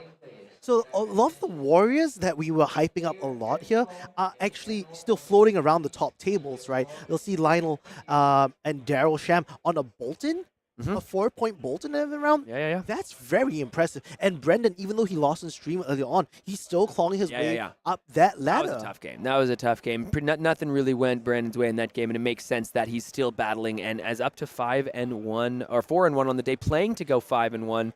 As we are going to go ahead and shake out some of the rest of the standings here. Let's look down all the way to the top 48. You can see Peter Ward there at number 39 was 3-2, it looks like, trying to go for 4-2 on the day. One of your Pro Tour Los Angeles top 8 competitors. A couple spots up, you can see Joshua Lau, also one of your Pro Tour top 8 competitors, sitting at 4-1 at the end of the round. And looking at the standings here at the end of day to go into day 2, it's not just your record, it's a cut to top 48. It's just that is how this is going to go. So it'll be 48 players out of our 201 who make their way into day 2, 206, excuse me. And one thing I do want to mention just about all the players out there, we packed this room to capacity. There was really no other room for players at the Calling. This was what the community was hoping for in terms of turnout, in terms of people coming and being excited for the Calling Phuket. And I mean, the community smashed it absolutely out of the park. This was a massive success for Flesh and Blood. We packed the venue out. Everybody here was here to play Flesh and Blood. There was only like a table open for side events, and that was it. Yes. What I was so impressed by is that the whole community who came down yesterday during the Ravenous Rebel event, like, what they did was that everyone stayed all 4 rounds. Yeah. Ravenous Rabble. Like, we were playing to the very end. Yeah. Even Man-Sand was playing all 4 rounds of the side of it. Like, I just love the fact that- Tell me what happened. Tell me how I knew you were I couldn't jumping stop in. winning. I couldn't stop winning. You were winning. 4-0. 4-0. Took down Michael Fung last round. Easy game, as he says. Yeah. But, that's so fun. Like, everyone's enjoying the game of Flesh and Blood. It isn't all just about competition and being at the top of the game. It's about being with people that you like, playing the game that you love. And in a beautiful place that is just among the most gorgeous places in the world. I am still stunned at the fact that you and we are sitting here in Phuket, my friend. It's so sick. Dude, halfway across the world in sunny Phuket. Yeah. The beach, beautiful. The people, hospitable. And, the food, delectable. Yeah, and we hope that you all at home are enjoying the coverage, and we hope you will join us at the next event that we have out here run by Legendary Games and Distribution, because boy, do they know how to put on a good show and a good time. I believe we're going to go ahead and just take a quick break as we get ready for the final round of CC. On the day, we're going to see who is still trying to remain undefeated. If one of those prisms are up there, we might have to check it out. That seems pretty sick to me. Brody Spurlock still sniffing around those top tables as well. Maybe both the prisms win, and it's a prism mirror to go undefeated. The possibilities are endless. Don't go anywhere. More Flesh and Blood finishing out the day right after this.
Hello, stream back home. It is I, Elliot Tan, here at the Calling Phuket, and I have with me Logan, who's actually managing the live vlog here. So some of you guys who are tuning at home, everything is being filtered through this man. So, Logan, tell me, what's some of the highlights of the day so far?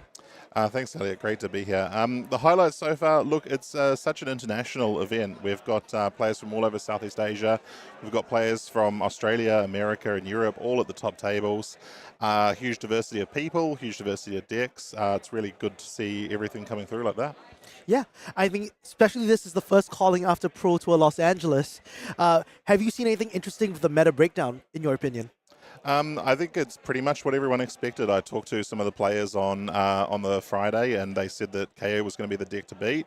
It's interesting to see that Kayo hasn't really made it through, but everyone's tech to beat Kayo, and because of that, we're seeing the likes of Victor and Dromai at the top. I think Azalea is probably the interesting call, and Prism. That's really interesting to see here. That's awesome. Is there anything else for everyone at home to look forward to for the rest of the live vlog for today? Yeah, we've got the cosplay competition coming up soon. We're going to go take some photos down by the beach. We're going to do a day one breakdown, just see what heroes made it through, and a little bit of a country by country representation just to keep up the national pride. That's awesome. Speaking of the beach and stuff, you've walked along it, I'm assuming. How are you finding Phuket so far? Look, it's awesome. It's really nice down here. It's very tropical. The food's been great, the hospitality's been great, and everyone's just happy to be here. It's great example of play the game, see the world. 100%. I think like we're looking forward to everyone at home. If they want to find the live vlog, how can they access it? It's very easy. Just go to the Fab website or the Fab Twitter. There's links to the blog on both of those. Okay, awesome. Well, we'll hear more from Logan on the live vlog itself, so you guys can tune in for that. We actually have one more game left for the day. This is a spicy one. It's going to be the Prism Mirror, and these are two undefeated decks for day one. Were you expecting that, Logan? Absolutely not. I made some predictions on the live blog, but I did not have a Prism Mirror at the top of the table. I had no Prism there at all. Not on my bingo card as well. I kind of said it was a dark horse as a joke to my friends, but the fact that they're both undefeated, I think is pretty spicy. So, oh, sorry, it's Prism versus Dromai who's undefeated. Sorry, Prism versus Dromai. I think the standings, and I read it a bit wrong. But still, a very...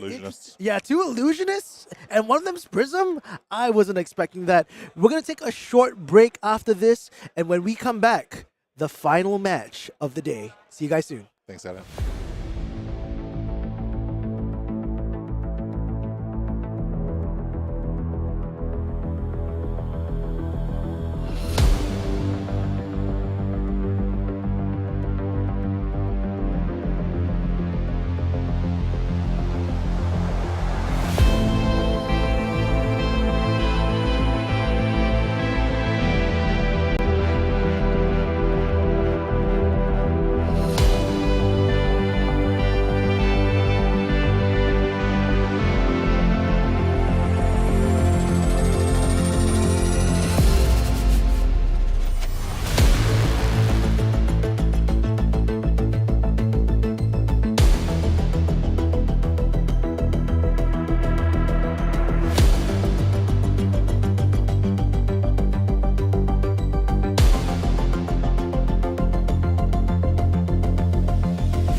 Hello, stream watchers back home, and welcome back to the Calling Phuket.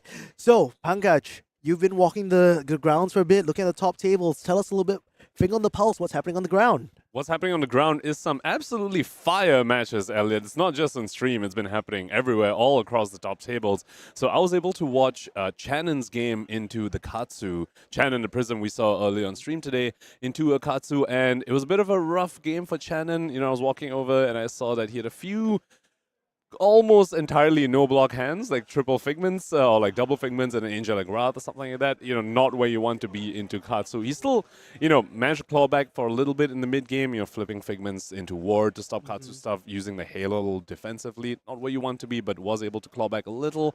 But in the end, he was at a 2 low life total from the early no block hands, which is something that Prism is prone to. I also managed to watch Brody's game on Azalea into another Prism, Vespa, who we are going to watch for our feature match into a Dromai.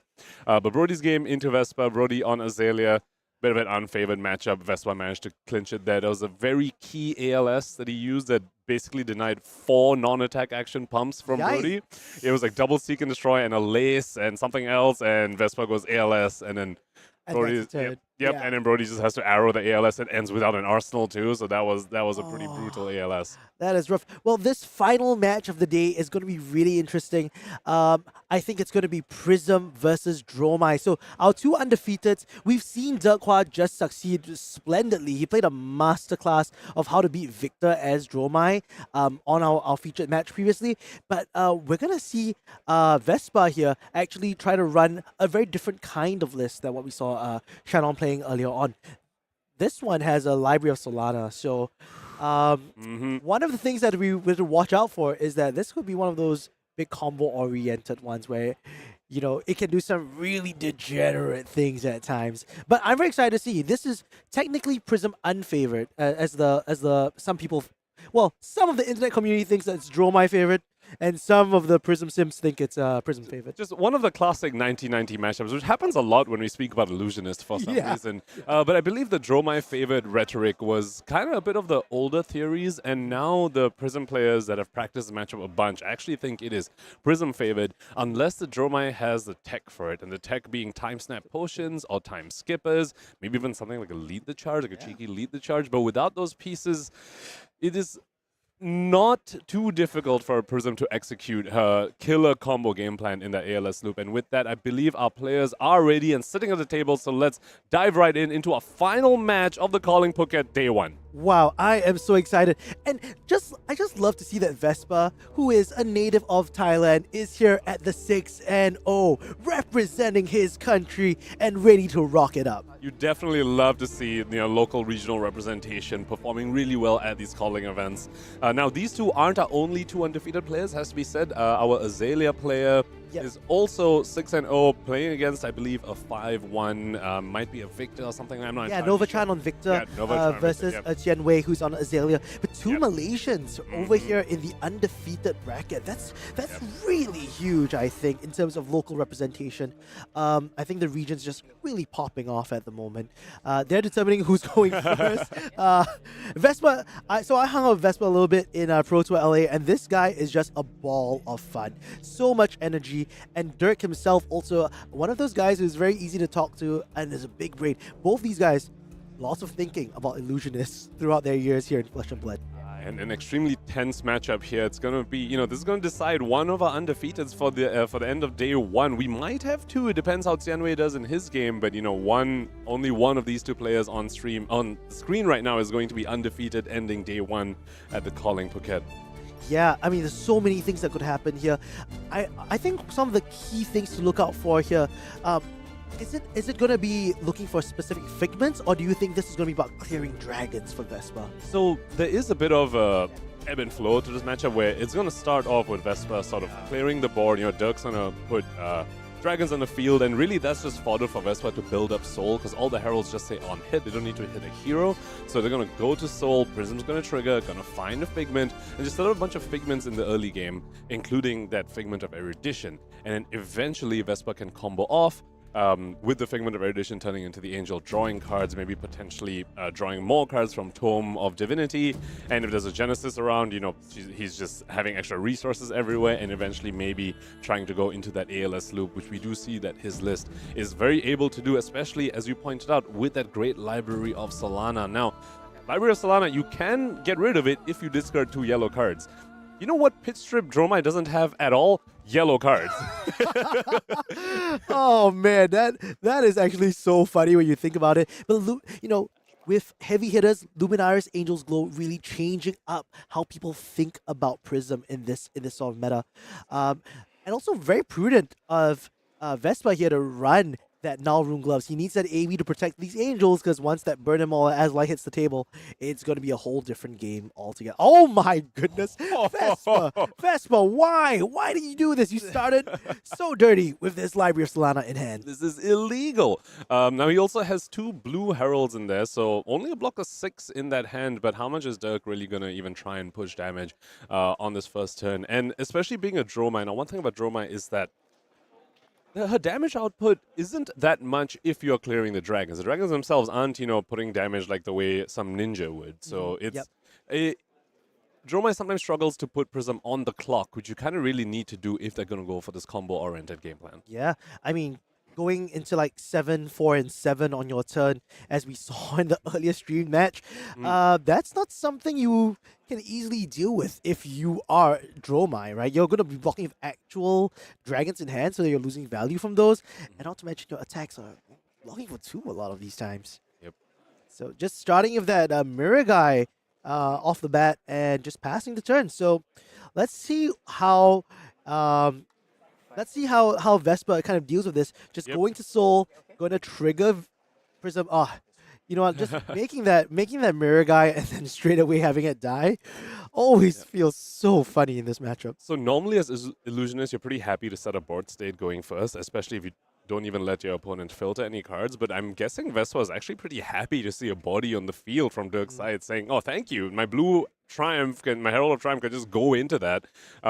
Get me the soul, get me my Figment of Erudition. It's going to make a ponder and probably going to resolve this library right after this. Yeah, and the fact that he's running the Vestige of Soul package really just means that he's going to try to have these big pop-off turns.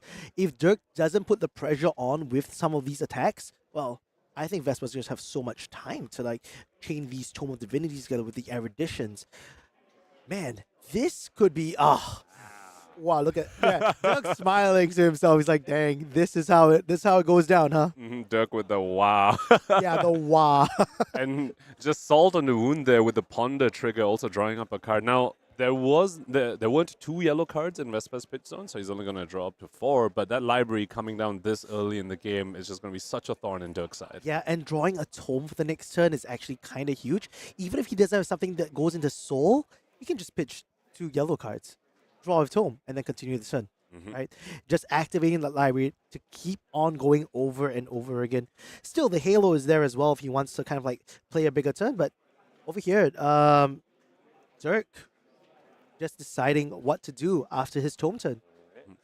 So you brought up the Halo. Now that's going to be a very, very key piece for his matchup for Vespa as well, because Derk is going to try and set up a bunch of Ash Rings. That's one of the ways it can be really annoying and setting a lot of damage at the same time, is having an army of Ash Rings off of Uvias, off of Rake the Embers. However, because of Halo of Illumination, Vespa can just find Figment of Ravages at any point and just kill an attacking Ash Ring and just end the turn, kind of just the way Icelander used to do it, by killing Ash Ring as it's attacking, just denying Derk that endless stream of dragons. So Derk's going to need to be mindful of that as he attacks with dragons. Yeah, doing that one time could be just enough to swing the tempo in his favor. But this Snatch Dragon Kyloria coming in for 4, it looks like, wow, Vespa not missing a beat, just says, yep, I'll take it. Yep, just snap blocking, just snap letting Derk draw. It's like, oh, you get to draw extra once this time. I'm going to kill the dragon immediately. I'm going to be drawing extra cards the rest of the game because of my library of Solana. Yeah, this Herald of Erudition, this Figment of Erudition, if it flips over in the next turn, easily clears any of these dragons as well. So, and you don't even need to attack a hero in order to trigger the draw effect from Herald of Erudition as well. So, this Blaze Headlong putting some pressure onto Vespa at the moment. And here's the Ashwing army that we were just talking about.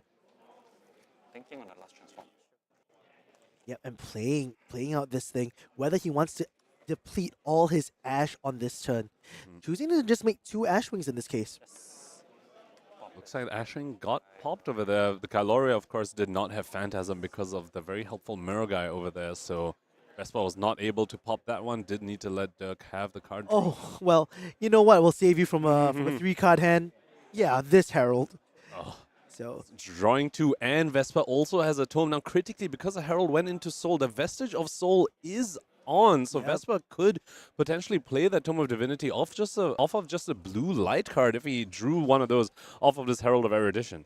that's my Twitter handle. Vestige is active. It's such a great play. Now, any blue Herald will help him just cycle through that deck. If he can find an ALS anytime in this turn, it could be massive for Tempo Swing. And he's almost definitely going to be able to activate Library of Solana this turn to go into Intellect 5. Wow. Okay, so finding this Herald of Protection, pretty helpful just because it brings in 1 Spectral Shield. So even if there is another Kyloria in the next turn, you could easily 1-card block that and cover the breakpoint without using the Phantasmal Footsteps. Yep, or it can even just stop that little pesky little Ashwing, and you don't need to lose one of the Angels if the Ashwing comes in for 1. Oh yeah, absolutely, absolutely. Oh, but not finding all the cards yet. He has to pitch both his cards in order to draw 3. Yep, so no blue light card there, just a yellow and a red. Each of them do pitch for 1 extra because of the Vestige of Soul, so he does have 1 floating. And critically, 2 yellow cards in the pit zone right there, Elliot. That means he's going to end the turn with Intellect 5 thanks to that great Library of Solana. Really cool. That was just 1 attack so far, just from 1 Herald of Erudition. This is the crazy stuff that Prism can do, and I haven't seen this in the longest time. This matchup in particular. We spoke about the Figment of Erudition and how Vespa can continue drawing cards should he choose to flip it and attack with that. However, critically, that will put him down to 0 soul. Now, of course, with the Dragons on Derk's side, filling up soul can be, it's not too difficult, but it is something you got to keep in mind. That your soul is a resource you have to manage. And so we see Vespa opting to flip Aegis instead of Soraya, opting for more Spectral Shields, saying, you know what, maybe let's not put our Soraya at risk right now. You definitely want Soraya for that combo, that ALS loop, to make sure you can keep drawing to the ALSs that you need. So he's being very disciplined with his angel flips here. Yeah, and not even using that last piece of soul here in order to make more Spectral Shields to buffer. As we say that, just go ahead and do that. He's okay. proving you wrong immediately as Vespa. Okay. He heard you. He's doing this out of spite, actually. Okay, thanks a lot, Vespa. And then using this Herald, you can just refill your soul every time there's a board, right? So in this case, I've not seen this Spectral Shield gaming in a long time since the Sculptor of Arclight, but here we are, 4 Spectral Shields on the table, Ward 8 being presented. Yep, and yet another Figment being found from the deck and being put on the field, and this does so many things. Not only is that now one of the critical combo pieces, the Figment of Rebirth, which once it turns an Angel of Rebirth is part of the combo, it just gets these Figments out of your deck because you don't want to draw them. As I was speaking about when I was watching Channon's game in the top table just now, he lost to Katsu because of a few unfortunate Figment draws. Vespa is here using the Derk's Dragons to his advantage to clear these Figments out from his deck so he doesn't need to draw them. Yeah, and putting a Celestial Cataclysm on top, just telling Derk straight up, hey man, I'm going to have a pop on the next turn, okay? Just so you know, I will be able to pop regardless. Out of the 5 cards I'm going to draw from Library of Solana, one of them is a popper, Derk. Yeah, I'm going to end your turn with that 1 card and still play a 5-card hand. Oh my goodness. So this is almost one of the best starts I think you could ask for. And Derk's hand here running up. There is a CNC on his hand as well as a snatch. So you could try to clear slowly the Aegis over here. But I don't know if you want to lose that much tempo. Once you don't build a board state, hey, if there are no dragons to clear, guess where Vespa's sending these heralds? It's straight to the face. And as far as I know, I don't think Derk runs any 7-power poppers. So that Halo could come in any single time to bring another Figment and then just, run it through. Derk has a bit of a mountain to climb here against this army of Spectral Shields and this Ward 4 Angel. Yep, I think this is where he gets to commit those Snapdragon Scalers. Okay, drawing a card hopefully this is going to be something that gets him out of this sticky mind. There's still 4 ward left on the table from the Spectral Shields. And, you know, Vespa's still holding a 5-card grip and an arsenal. The burn them all here, not too bad, but the Spectral Shields will always still kind of force that out. Not only the Spectral Shields, also the popper that everyone knows is in Vespa's hand. So Derk actually, if he wants to attack with the Burn Them All trigger, is going to be putting his dragon, sending his dragon right into a popper. So probably maybe not, might not send that. And here's where the attack action cards like Snatches and the Blaze Headlongs and the CNCs actually come very, very critical, especially when you know when your opponent has a popper. Because remember, the Celestial Cataclysm is just going to need to be used as a blocking card because Vespa just doesn't have the soul to send it anyway. So if you can navigate a position where you don't let them block with that, or you don't let him pop with that, it could put Vespa in a bit of an awkward spot. Oh no, 100%. So just sending the CNC straight to the face, saying, well, you know, you have 4 Spectral Shields, I'm still going to ask a card from you. Yep, 4 Spectral Shields and a popper. There's no point in sending Zenderai. Derk being very disciplined with his dragon over here, saying, you're going to need to pitch that Cataclysm or block without my CNC. So on the following turn, when you might not have the popper, that's when I'm going to send the Zenderai. Really, really interesting here. And at least can keep an arsenal in the process. So, ooh, looks like he wants to be efficient with his blocking here. Just using that Pierce Reality in order to block it fully. Going over to Vespa's turn, still with 4 cards. Remember, the library gave him that extra card, which he did block with.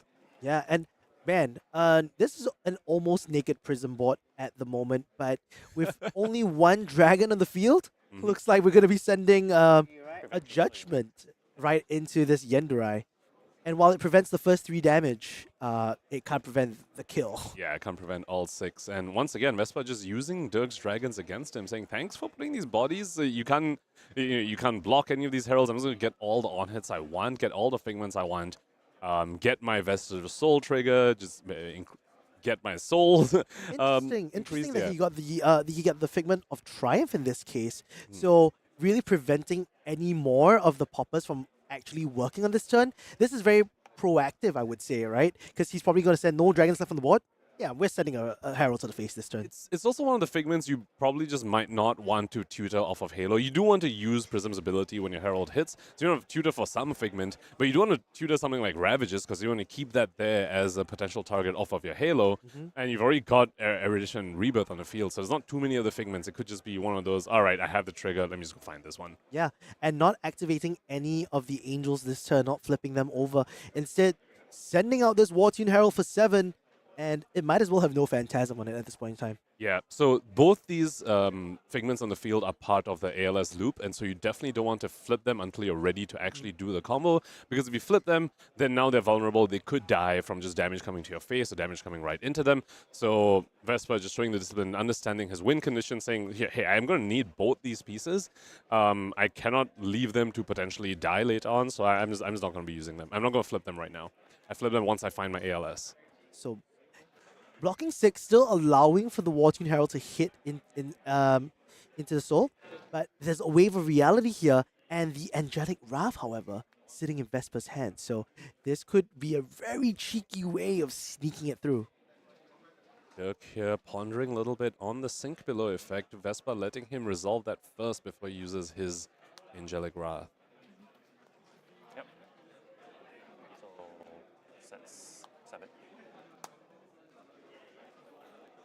Vespa with the Stone Cold Blue Angelic Wrath on the field, giving this Herald +2. Let's see if Derk has a further reaction, and he does! Another Sink Below coming out. Yeah, and protecting that Wave of Reality to live to fight another breakpoint. But with that, I mean, Vespa's still going to go to a 5-card hand after this, pitching both the Celestial Cataclysm and the Soul Shield. It was really cool. Now he can cycle that Celestial Cataclysm out of his hand. He doesn't need it for now. It did its job. It scared Derk from swinging a dragon to his face. And we spoke about these figments as well. Not only are they preventing Vespa from drawing these awkward no blocks that you don't want to cast, it also is also thinning his deck. Remember, he is trying to execute a combo over here. So as you thin your deck of these figments, it's just helping you find your combo pieces faster. The combo pieces he needs are Genesis and 2 ALSs. Yep. And, well, this is a nice full Herald hand over here.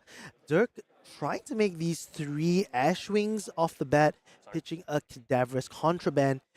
by making these three. I think you have. You know how many ads he had before this? Looks like players are just clarifying how much ash Derk had before he resolved the Rake the Embers. Just gonna get that clarified real quick. It's okay. Sorry, just now you played as live. No. You did. Why you pitched? So these Aether Ash Rings, we spoke about them earlier. I mean, they are just more bodies for Vespa to get more of these Herald triggers that he's already been taking advantage of. However, not as nice as sending it into something like Yendurai, of course, or like the Mirror guys. So, you know, they are a little awkward, but in the end, they aren't putting Vespa on enough of a clock by themselves. Dirk's going to need a little bit more, and that's where I can, we might see him take advantage of those attack action cards that don't have Phantasm, like the Cadaver's Contraband that's in his pitch zone right now, those Blaze Headlongs or CNCs. So things that you have to respect just because you have to block 2 cards in front of it and just say like, hey man, next turn, it's going to be really hard for me to activate this library and keep that Intellect 5 going. And critically, cards that aren't vulnerable to Phantasm as well, because they're not Dragon attacks. Yeah. So taking 3 right here, just making Vespa bleed a little bit more as part of the process. Arsenal passing, and let's see what this 5-card hand is going to do for Vespa in this one. He's probably, I mean, he has a Herald of Erudition in his hand. Yep. Is he going to send it to try to find more cards? Because, like you were saying, you need to find the ALS loop. Could you explain a little bit more about what other cards he needs at this point in time? So he needs 1 Genesis, and he needs 2 ALSs. 1 ALS in the graveyard, 1 ALS on the field. Well, you could have both ALSs on the field, I guess. But yeah, you need the Genesis to continue refilling the soul, because part of the loop is using Angel of Rebirth to put ALS back on top. But to use Angel of Rebirth's effect, you need to banish a card from soul. Genesis is that consistent piece that lets you continuously fill up the soul.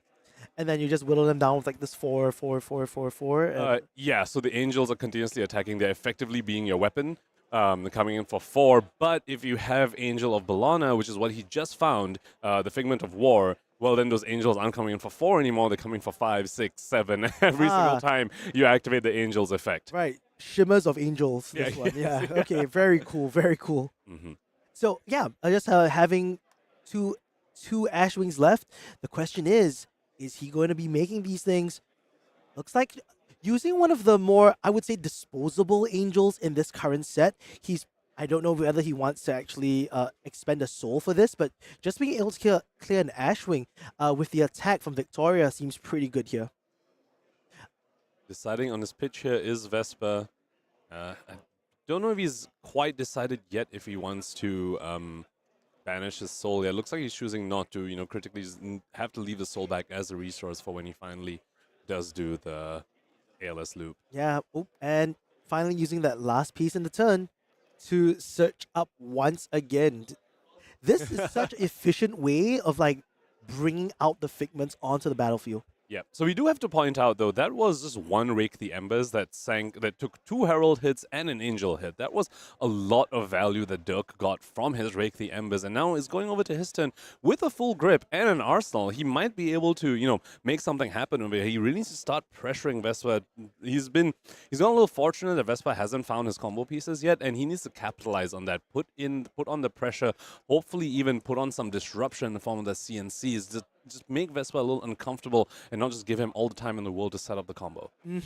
But 2 yellow cards also already in the pitch stack, so in the pitch zone. So back to a 5-card grip. Let's see if he can find those cards. That turns your library just being so clutch in digging through the deck so much faster. Yeah, alongside just finding figments from your deck, just thinning your deck even further, and then finding 5 cards, turn after turn. That's pretty good, though. A counter here from Derk Hua playing his 2nd tome of the game. Having all these cards in your hand must feel pretty nice in both generating Ash because he's quite low on that, but probably finding the right kind of cards to get back into this game. We see a Nourishing Emptiness here that's not activated, so that's probably going to go. But a lot of these little Ashwing generators, you can see Dust Up, Billowing Mirage, a lot of ways to even clear that Victoria on the board. Yeah, when you send Ashwings at face when your opponent has an Angel, that's actually really, really difficult for them to deal with. They don't want the Angel to die to just 1 attack from the Ashwing, but you also can't block 3 Ashwings again and again unless you have a popper. So those Ashwings can be very, very critical in making Vespa uncomfortable, as we were talking about earlier. Yeah. Yeah, and that's why it's like I get what you're saying now about them not being able to flip up Erudition and Rebirth that early on. Like these are some of the key combo pieces that they need. This Billowing Rush really irritating. Victoria wards 4. This attack technically comes for 4, just split into 2 parts. Yeah. So it looks like I think Vespa just saying whatever. I'll be slightly inefficient with it, but let's not take 3 here. This Ashwing though coming in for 1, not that threatening once you don't have ward on your field. Mm-hmm. As we spoke about earlier, that was a very disposable angel for Vespa over there. These other three Figments on the field right now, a lot less disposable. Yeah, but we see a Genesis in Vespa's arsenal as well. So he needs to be very, very careful. Well, second Ballooning Mirage. Okay, 2 Ashwing Gaming. Now that's a little bit more scary. And I believe he also has a Rake the Embers in his hand, so we might see, you know, a lot more than just 2 Ashwings if Derk has his way. This could be a very powerful turn. I think once you reach a certain capacity of Ashwings, it's only a matter of time before they start overwhelming you on the board.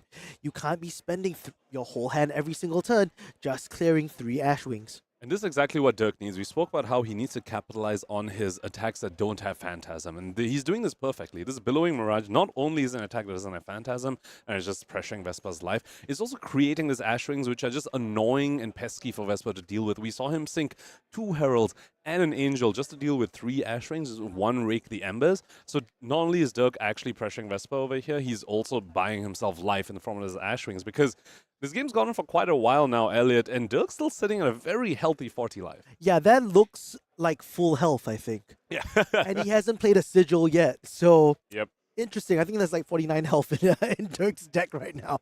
Yep. Wow. Okay, so only blocking 2 here, gonna take that 1 damage. That's losing a lot of value across the board as is. And yeah, there you go. As you called it, Pankaj, gonna make 3 more Ashwings, no, 2 more Ashwings, and preserving 1 Ash in the process.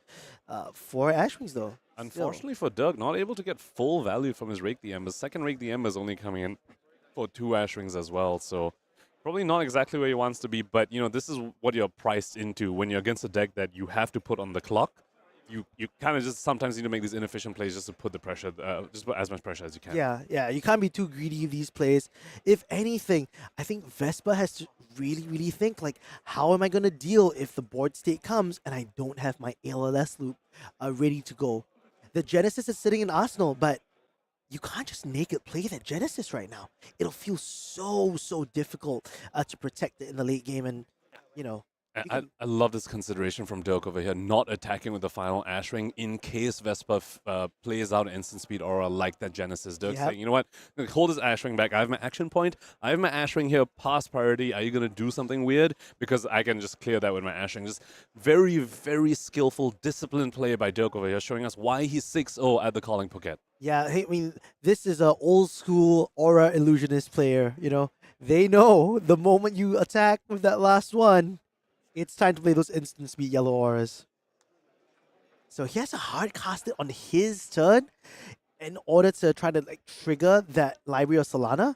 Hopefully it buys some time as well, but knowing how Derk's hand looks like right now, there's a Blaze hit long, he doesn't have to worry about this Genesis.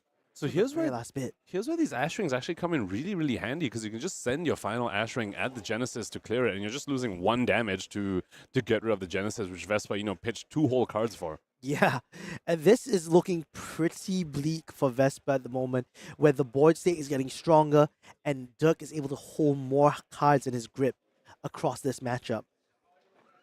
Yeah, without making the big dragons, Vespa's kind of sitting lonely looking at these Ashwings. So this Ravenous Rebel going to face here, honestly, a bit of a risky move from Derk over here. If Vespa has something like an ALS, he could preserve his Genesis, because, you know, one of the Ashwings will need to kill the ALS instead of being able to kill the Genesis, and then on his turn he'll be able to trigger the Genesis, get his Vestures of Soul value and stuff. Looks like no ALS coming out from Vespa, though. Yeah, and Vespa going really low with this one, not trying to mess around and saying like, hey, I know I need to pivot at some point. Maybe this is now. So 1 Ashwing on the stack over here, and Vespa is saying, all right, pause right here. Are we going to see the Halo into Figment of Ravages? Looks like we might be going for just that. Yep, gonna try to load up another Herald into Soul. he had a very red and yellow heavy hand, so I think he's going to throw away. Yep, that's right, throwing away one of the Herald of Triumph reds here. Gotta find, like you said, he was waiting for this moment to find that last figment, the Ravagers, ping out this pesky little Ashwing. And this is big. He is set up, although as he was looking through his deck, I managed to catch a glimpse. All 3 Arclight Sentinels are still in the deck, so none in his hand over here. So he did preserve his Genesis over here, but it did cost him his Halo, and will he be able to capitalize? Doesn't look like he has all the combo pieces that he needs. Yeah, but if he gets a really good draw off this Genesis on the next turn, maybe he could swing things in his favor. Once Vestige is active, things go off real hard, real fast. He has several card draw as well. I mean, there's Genesis card draw and potentially the Figment of Erudition as well, which can be flipped into the Angel if he chooses to go for it. Now, of course, that's very, very risky, because if he goes for that and doesn't find the Oh ALS, my goodness, that's a blue and a tome. He's going to be popping off, pitching this Herald of Triumph. But maybe he's thinking, do I want to just throw yellows into this? This is a bit of a gamble from Vespa over here. This cost him his tome. He needs to find one of those pieces. He really needs to punch 2 Heralds and a Soul Shield. That is not what he wants to see. And from his body language, you can tell he's a little bit disappointed. His deck is just not cooperating right now. Well, I mean, he still has a few outs. The Figment of Erudition is still on the board. It is such a risky play, but when you're at 11, facing off against Derk, who's at 40, I think there's some buttons that you need to press in order to inch your way back into the game. Potentially, and that is his second tome as well, Elliot. He only has 1 tome remaining. Oh, yeah, you're right. Second tome is very difficult. Maybe using the Ravagers in this case to ping down the 2 little Ashwings. Second can negate can banish one of his soul pieces in order to fire 2 Arcane at another Ashwing. So that's pretty fun in this case. There we go. Looks like that's exactly what Vespa is doing, killing 2 Ashwings for not even the price of 1 Angel. Killing 2 Ashwings with 1 Angel.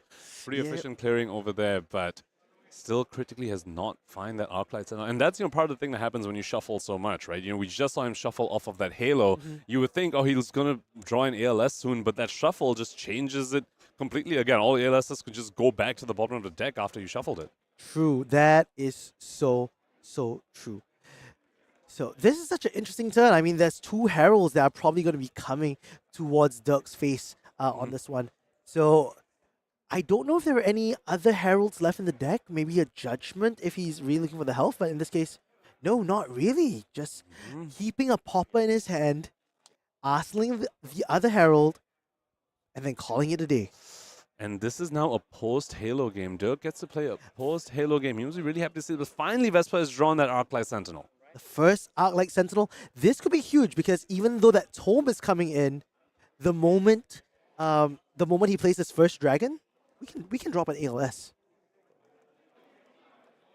And that's like a Mirgai Chromai hand as well. So this could be actually pretty big. And that looks like Derk will need to resolve a dragon. He's not going to be starting his turn with something like a Ravenous Rabble. He will be resolving a dragon first, giving Vespa that priority window that he's so sorely needs. But let's see if he even opts to drop the ALS right now. He might just opt to drop the ALS on his own turn, which is something that the new Prism list, the new Prism strategies do much prefer doing. Saying, I'll just take the damage on my opponent's turn, and on my turn drop this ALS, and they cannot convert their full hand, and I'm going to use that tempo to snowball. Yeah. That makes a lot of sense in this case. There are so many juicy targets on the board for Derk to deal with as well, both Second and Genesis. This Thermai, however, is going to ask the big question, ALS now? Or never play on my turn ever again? So with it being on the stack, I think so many questions. And I'm actually loving how the methodical play on both sides is actually shaping out this game to be really, really interesting. So a lot of counterplay here and there. Derk should be pretty happy with this one, allowing the Thermite to resolve. Having Thermite resolved and sitting in the field is just so liberating against a deck like Prism or any of the Wizards as well. Just saying, okay, great. I can now actually just perfectly plan my turn because my opponent cannot play or activate anything. Yeah, when I was playing Icelander, this card always gave me the little heebie-jeebies, man. Been there. Now, does Vespa have a popper? I believe he does have a Celestial Cataclysm in hand, but Derk has that answer in this Chromite and the Mirror Guy as well. Yeah, that is going to be so rough once he sees the bad news. Oh, but I think he's Fishing just Mermaid. gonna. I think he might be Arsling this Dromai. Oh, no, okay. So hitting the second first in this case. But no draw off of this one because Kyloria needs to hit a hero in order to either steal an item or draw a card. Indeed. So this is not a bad start. The question is, I think he's going to be throwing out the Chromai in this case. No. Just 3 to the and 3 to Genesis and then calling it a day? Clearing that very critical combo piece. I think Vespa might have been pretty, might have really wanted Genesis to turn on the Vestige because I believe his hand is pretty yellow heavy right now. So playing ALS without the Genesis trigger could prove to be a little difficult. Looks like he's going for it, finally flipping that Angel of Erudition. Yeah, I think it's time to press that button and say, it's either we go now or we're not going at all. So the good thing here is that he probably needs to clear that Thermi. But starting off with just the Herald of Protection. Yep, into a color. Critically, this is going to go to Soul and turn on that Vestige, something he definitely wants to do. Now that Soraya, Archangel of Erudition, can also come in, potentially clearing that Thermai, drawing a bunch of cards, and then he'll be able to play the ALS and just hopefully get the loop on the following turn. Very interesting. Thinking of what he needs to pitch at the moment, but I think he's hitting Thermai in this case. Yeah. Yep. Drawing these 2 cards, he has 1 Herald attack left that he can do for this turn. But looking at his hand, he could set that ALS, just as you said. 1 Herald attack or 1 Angel attack, but without an ALS in the graveyard, probably not going to want to do an Angel attack with a Rebirth, because when you attack with Rebirth, you do want to put an ALS back on top.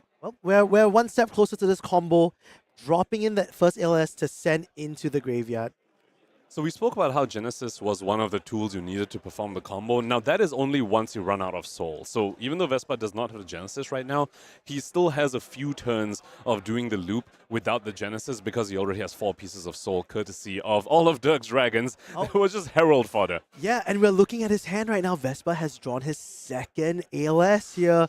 And the Light of Soul is actually huge. It can turn on Vestige of Soul without needing to actually connect with a Herald. And he also drew into Genesis, so it's going to come down to whether he draws, what he draws off of this Angel of Erudition as well, and critically whether he's able to get a card in Soul to just jumpstart the turn, and so basically whether Derk resolves a dragon for Herald to go ahead and hit.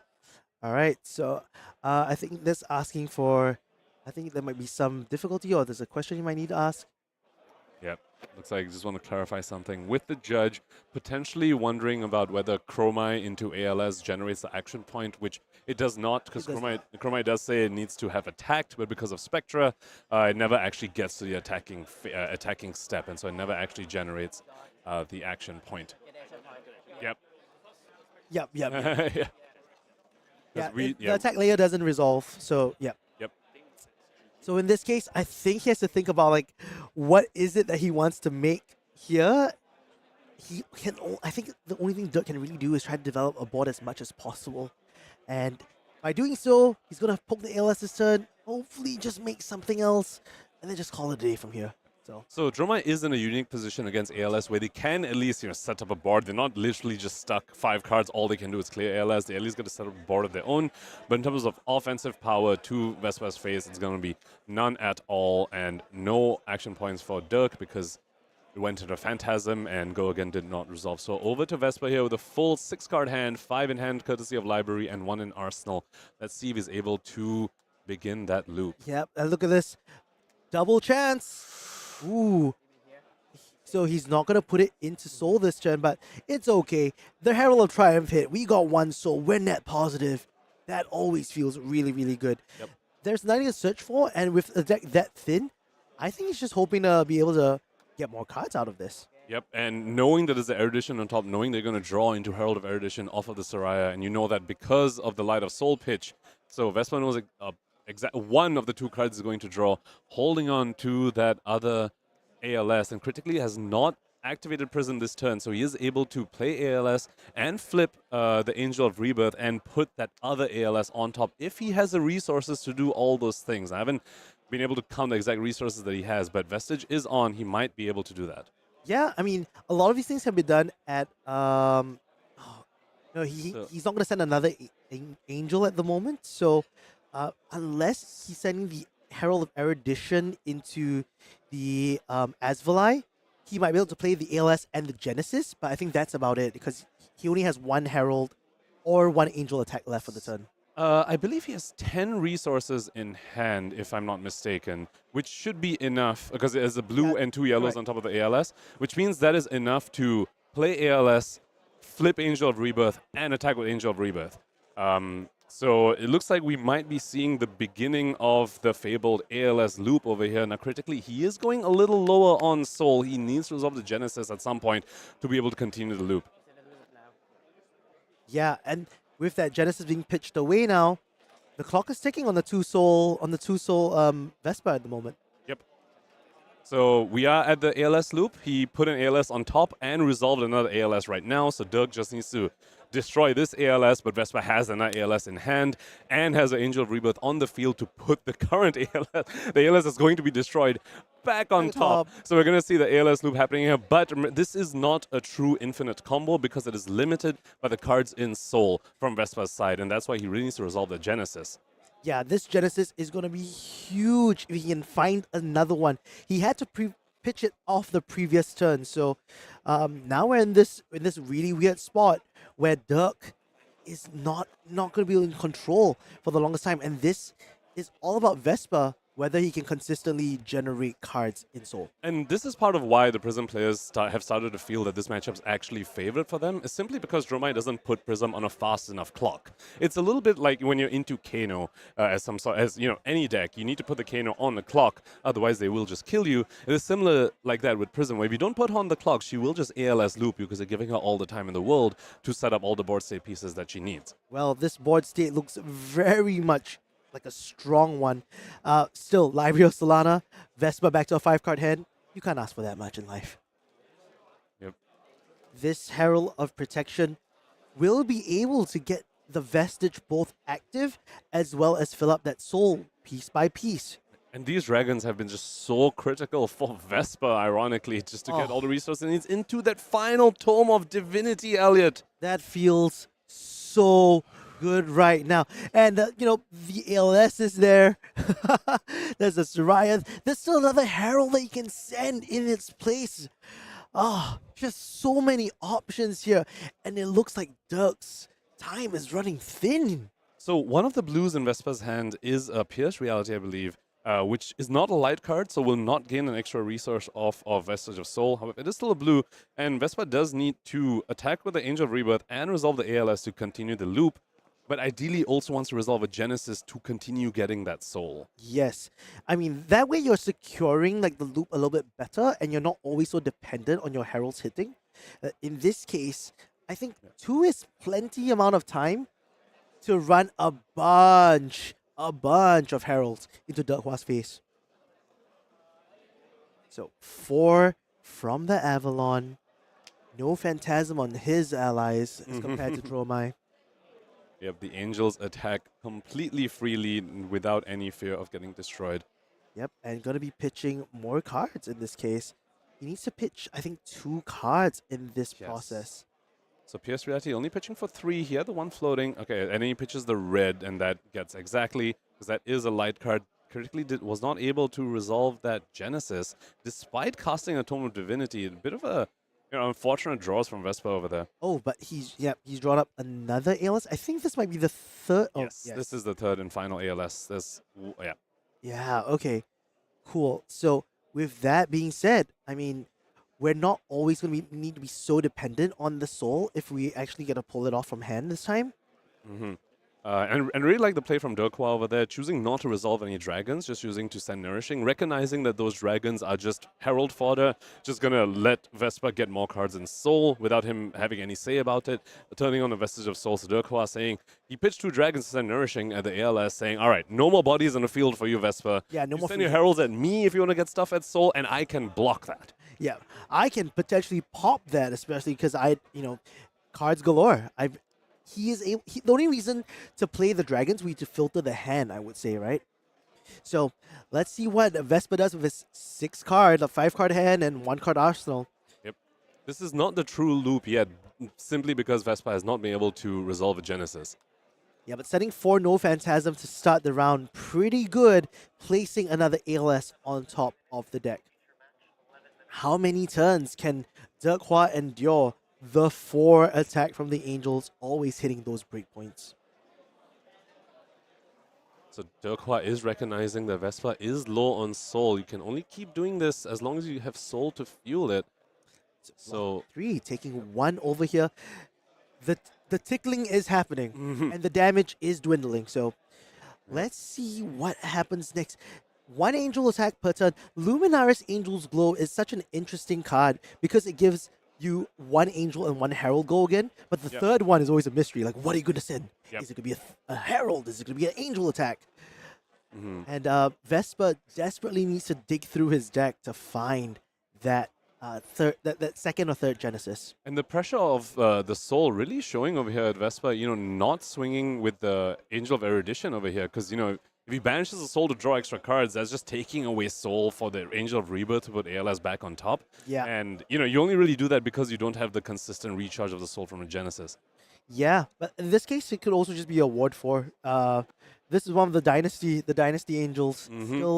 Still an Illusionist card, apparently.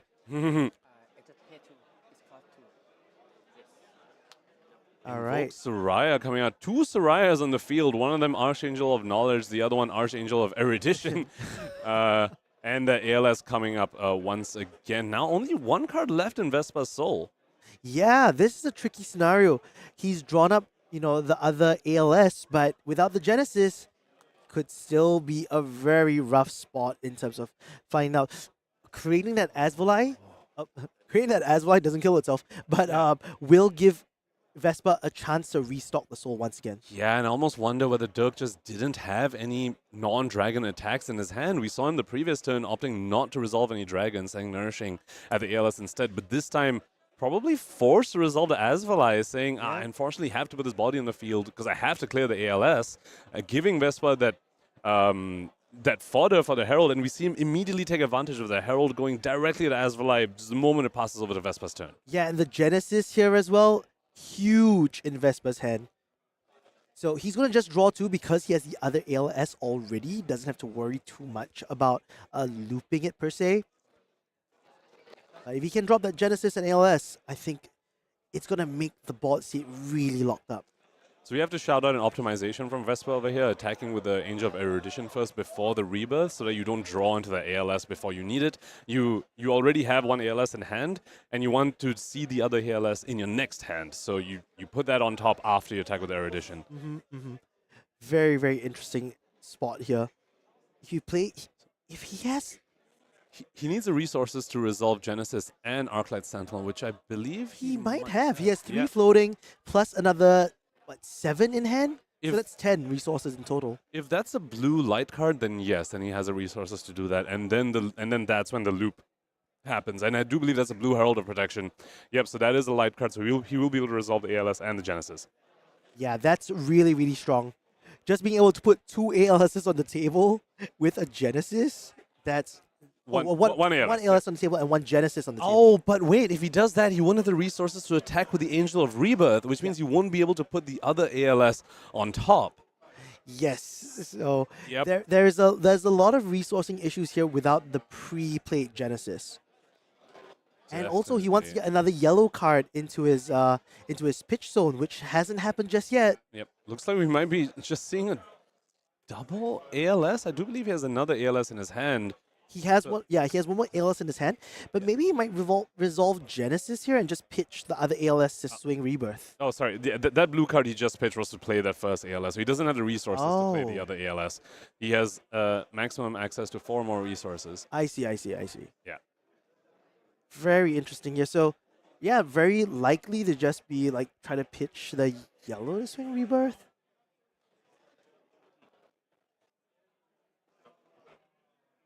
Well, if you swing the Rebirth over here and put the other ALS on top, well, then you're down to 0 soul without a Genesis in play as well. Oh, wow. This is such... Prism players, really big brain. Look at how much Vespa has to go through, to walk through, in order to lock the board state up. So opting not to attack the Angel of Rebirth is Vespa. This means the loop has been broken. Well, we say loop. It was never a true loop because of a lack of Genesis in the first place. So the a few, the chainings of the ALS, just the chain might have been broken over here depending on which Angel Vespa opts to attack with. Yep. That's very, very interesting. And he is trying to find a way to pitch like the 2 yellows away, opting to get rid of the Genesis and pitch it downwards and keeping the other ALS in Arsenal. So critically, since he didn't attack with the Angel of Rebirth, he's not going to have another ALS on top on the following turn. So he's going to arsenal this ALS to still guarantee that he has an ALS to potentially continue this chain. But he did just pitch away the Genesis that he so sorely needs because he's going to face the problem again on the following turn. Right. Wow. This is so intense. Derk's turn is just gonna be like attacking this ALS with an Enlightened Strike. Yep, and there we go. We see him once again doing the disciplined play of not resolving a dragon if he doesn't need to, just not giving Vespa any more Herald fodder, not giving him any more just free access to soul, saying I want to send the E-Strike at the ALS. No dragons for you, Vespa. They're going to stay in my hand to block your Heralds to stop your soul generation. Yeah, and also playing that Sigil of Solace, going up to 35 again. Illusionist matchups, and especially Illusionist like mirrors and stuff, they tend to be the grindiest of them all. Definitely. Like, just so many things to consider. We were looking at some games like Victor and Kayo today where it's all about value gaming. Well, Illusionist throws that out the window. There isn't value gaming. It's all about, how much can I control this board, quote-unquote, board state. It's very difficult to evaluate the value of some of the Illusionist cards. Now, we have been focusing a lot on Vespa over here because of the ALS chainings. A lot of the agency has been on his side, but we really just need to shout out how Derk has been navigating his side of the matchup very, very well. He has not, he has stopped giving Vespa free Herald hits, and he's saying, okay, I'm going to send these normal attacks at the ALS instead. And we see Vespa struggling to deal with that. He's holding his Herald of Tenacity over here, deciding, now I have to send this at face. Earlier, we saw him just send it to the dragon, but that is not so easy for him anymore. Absolutely. That's actually such a powerful thing to do. Putting the ALS on top of the deck once again. But this time, he might not have an ALS to just slam shut on first one. He needs to have 3 yellows or 2 blues in his hand, preferably having an additional yellow just so he can activate that Library of Solana. And he's down to 0 cards in Soul. Still has an ALS in his arsenal from the previous turn, but no cards in Soul here for Vespa. And critically, Vespa of Soul is not active as well, so that ALS in his arsenal going to cost, a full, 6 and not going to be discounted by cheeky Vespa of Soul things. Yep. So Library will be turned on, but at this current juncture, if the Rebirth gets hit on the next turn, that permanently closes the possibility for a loop. Yes, that 100% just ends the loop. There's no way to recur Rebirth from your graveyard. So yeah, being able to play that last ALS from the arsenal here. Now the only question is, how will he restock his soul at this point in time? Yeah, it really depends whether Derk is going to resolve another dragon, but looks like he's got a Blaze Headlong in his hand. He's going to send that to ALS. Once again, Slang Vespa. Okay, now you're at 0 soul. No more cheeky Angel of Rebirth stuff to put the ALS back on top. Now, can you refill your soul? Because if you cannot, I have successfully broken out of the loop, and you no longer have Halo. This is like watching one of those episodes of Naruto, and like everyone's just playing mind games with each other, trying to break free from all these sort of games. Man, I want to. Yeah, looking at Vespa's hand over here, it's not something which can easily be activated. You need to send one of those heralds to the face. But will Derk Hua let you sink one through? That is the question. And the other sort of downside of when you just chain ALSs back to back is they just give the opponent all the time to just find a popper and just keep that in the hand. Because they're just sending other attacks like E-Strikes and Blaze Headlongs to ALS. You just hold on to one popper forever. Until you finally no longer have cards in Soul. You're forced to send a Herald at face and then just say, all right, here you go, here's a pop. Yeah, I think Derk Hua is holding on to 2, like a Command and Conquer and a Nourishing Emptiness. He's ready. He's been holding it for the longest time.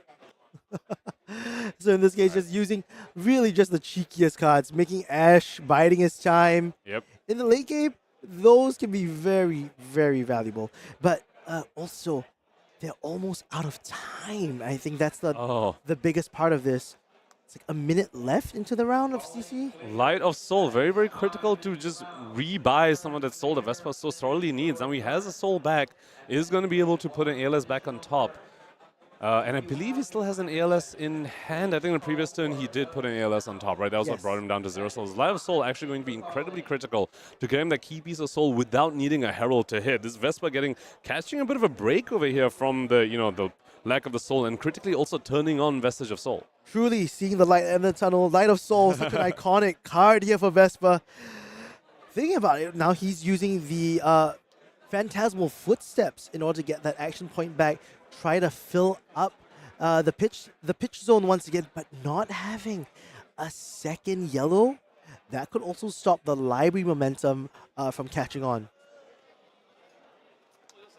So sending this, is he going to be drawing 2 cards? Yes, he is. Depleting the soul down to 0 once again. Oh, which means he won't be able to use Angel of Rebirth to rebuy back an ALS. And actually, I'm not sure if he actually has another ALS in his hand or arsenal. I don't think He might be down to... Yeah, so the loop has just officially been over. Yeah, and if that's the case, I think like Vespa has to keep sending these cards to Derkwa's face. That's all you can do. You have Ward 14, on this table. Is that enough for you to go in straight to the face of the ex-Malaysian national champion? So this is a Herald of Triumph over here. Looks like time was called, and opponent and the players are just potentially deciding, perhaps wanting to discuss a little bit about the game state as they, before committing any more actions to the board. Yeah. Well, this is one of those matchups where I think either it's so hard on both players' sides, honestly. For Derkwa, you have to put on as much pressure as possible in order to close the game. But for Vespa, you gotta be able to assemble the loop as fast as you can and just speed out these turns for like 4-7-4. So we're going to tune in and listen to the players here. Because you don't have Rary Ember left, right?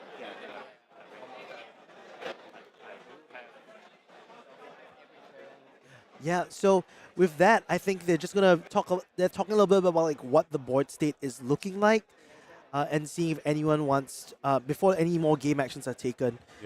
Any concessions need to be made. But this is our final game of the day, and what an interesting one. This Illusionist Mirror, very difficult to track and follow at times. But for what it's worth, when it does crazy things on the table, it does crazy things. Just look at the amount of water on the table, and Derkwa having a really good start to the to the match. Oh, looks like the players came to a conclusion, kind of missed what they agreed on. Hopefully we'll get a bit of a clarification of that from the players' table at some point, or from the judges. But that concludes our last round of the day 1 of Calling Phuket. Yeah, what an interesting day. I think we started off with some incredible matches with Hatchet Dory.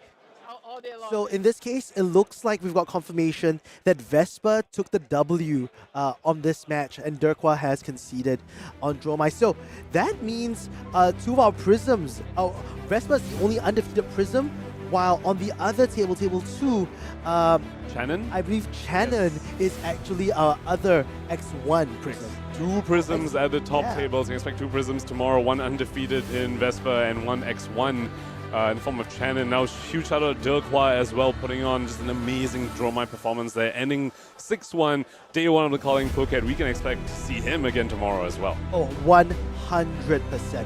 This was so exciting. I was just like recapping what our matches were for today.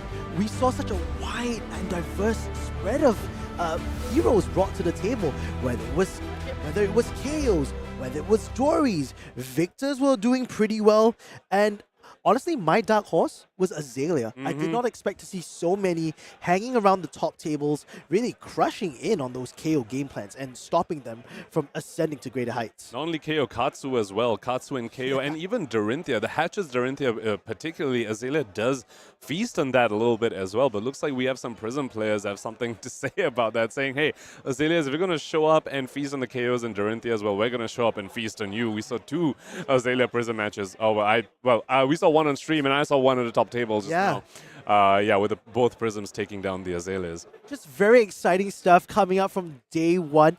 We're going to take a short break after this, and when we come back, we'll have the standings at the end of day one, cutting to our top cut for day 2 as well. So, the top 48 players will be announced shortly. We'll see you all in just a bit.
All right, welcome back. We're here to end off the stream with our top cut. So it's everyone top 48 or X2s, whichever has more. So let's take a look at the list. Our undefeated players today at 7 points.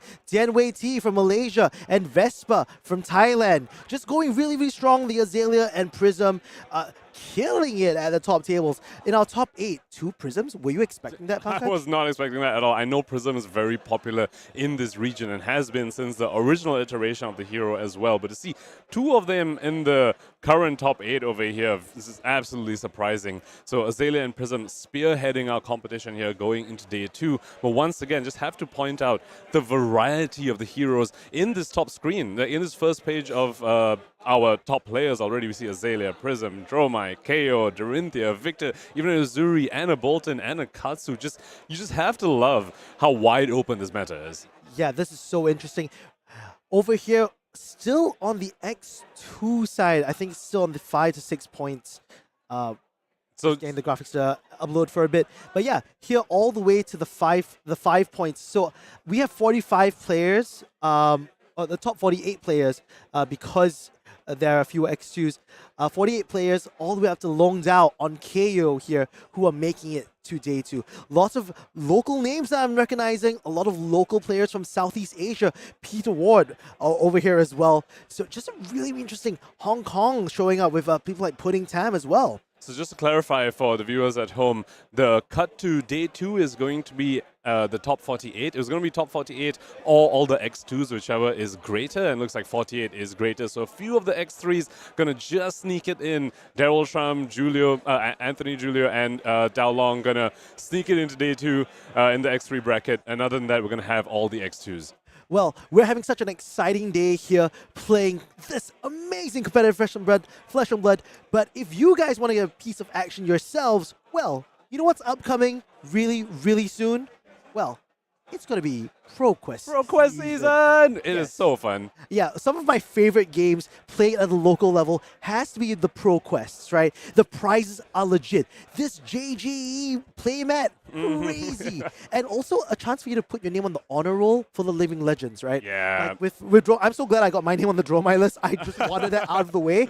But like now, she's like, what, 4 points away? And you could be one of those few people to get her across the finish line. Last chance to get yourself on the Living Legend honor roll for Dromai. And the ProQuest season, I just love the vibes of these events. Yeah. I travel down, a few hours away. People travel down to the Seattle region as well. Just to see all these familiar faces that you see during ProQuest and RTN season.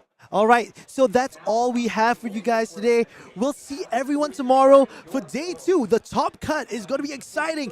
All the action here at Calling Phuket. Take care.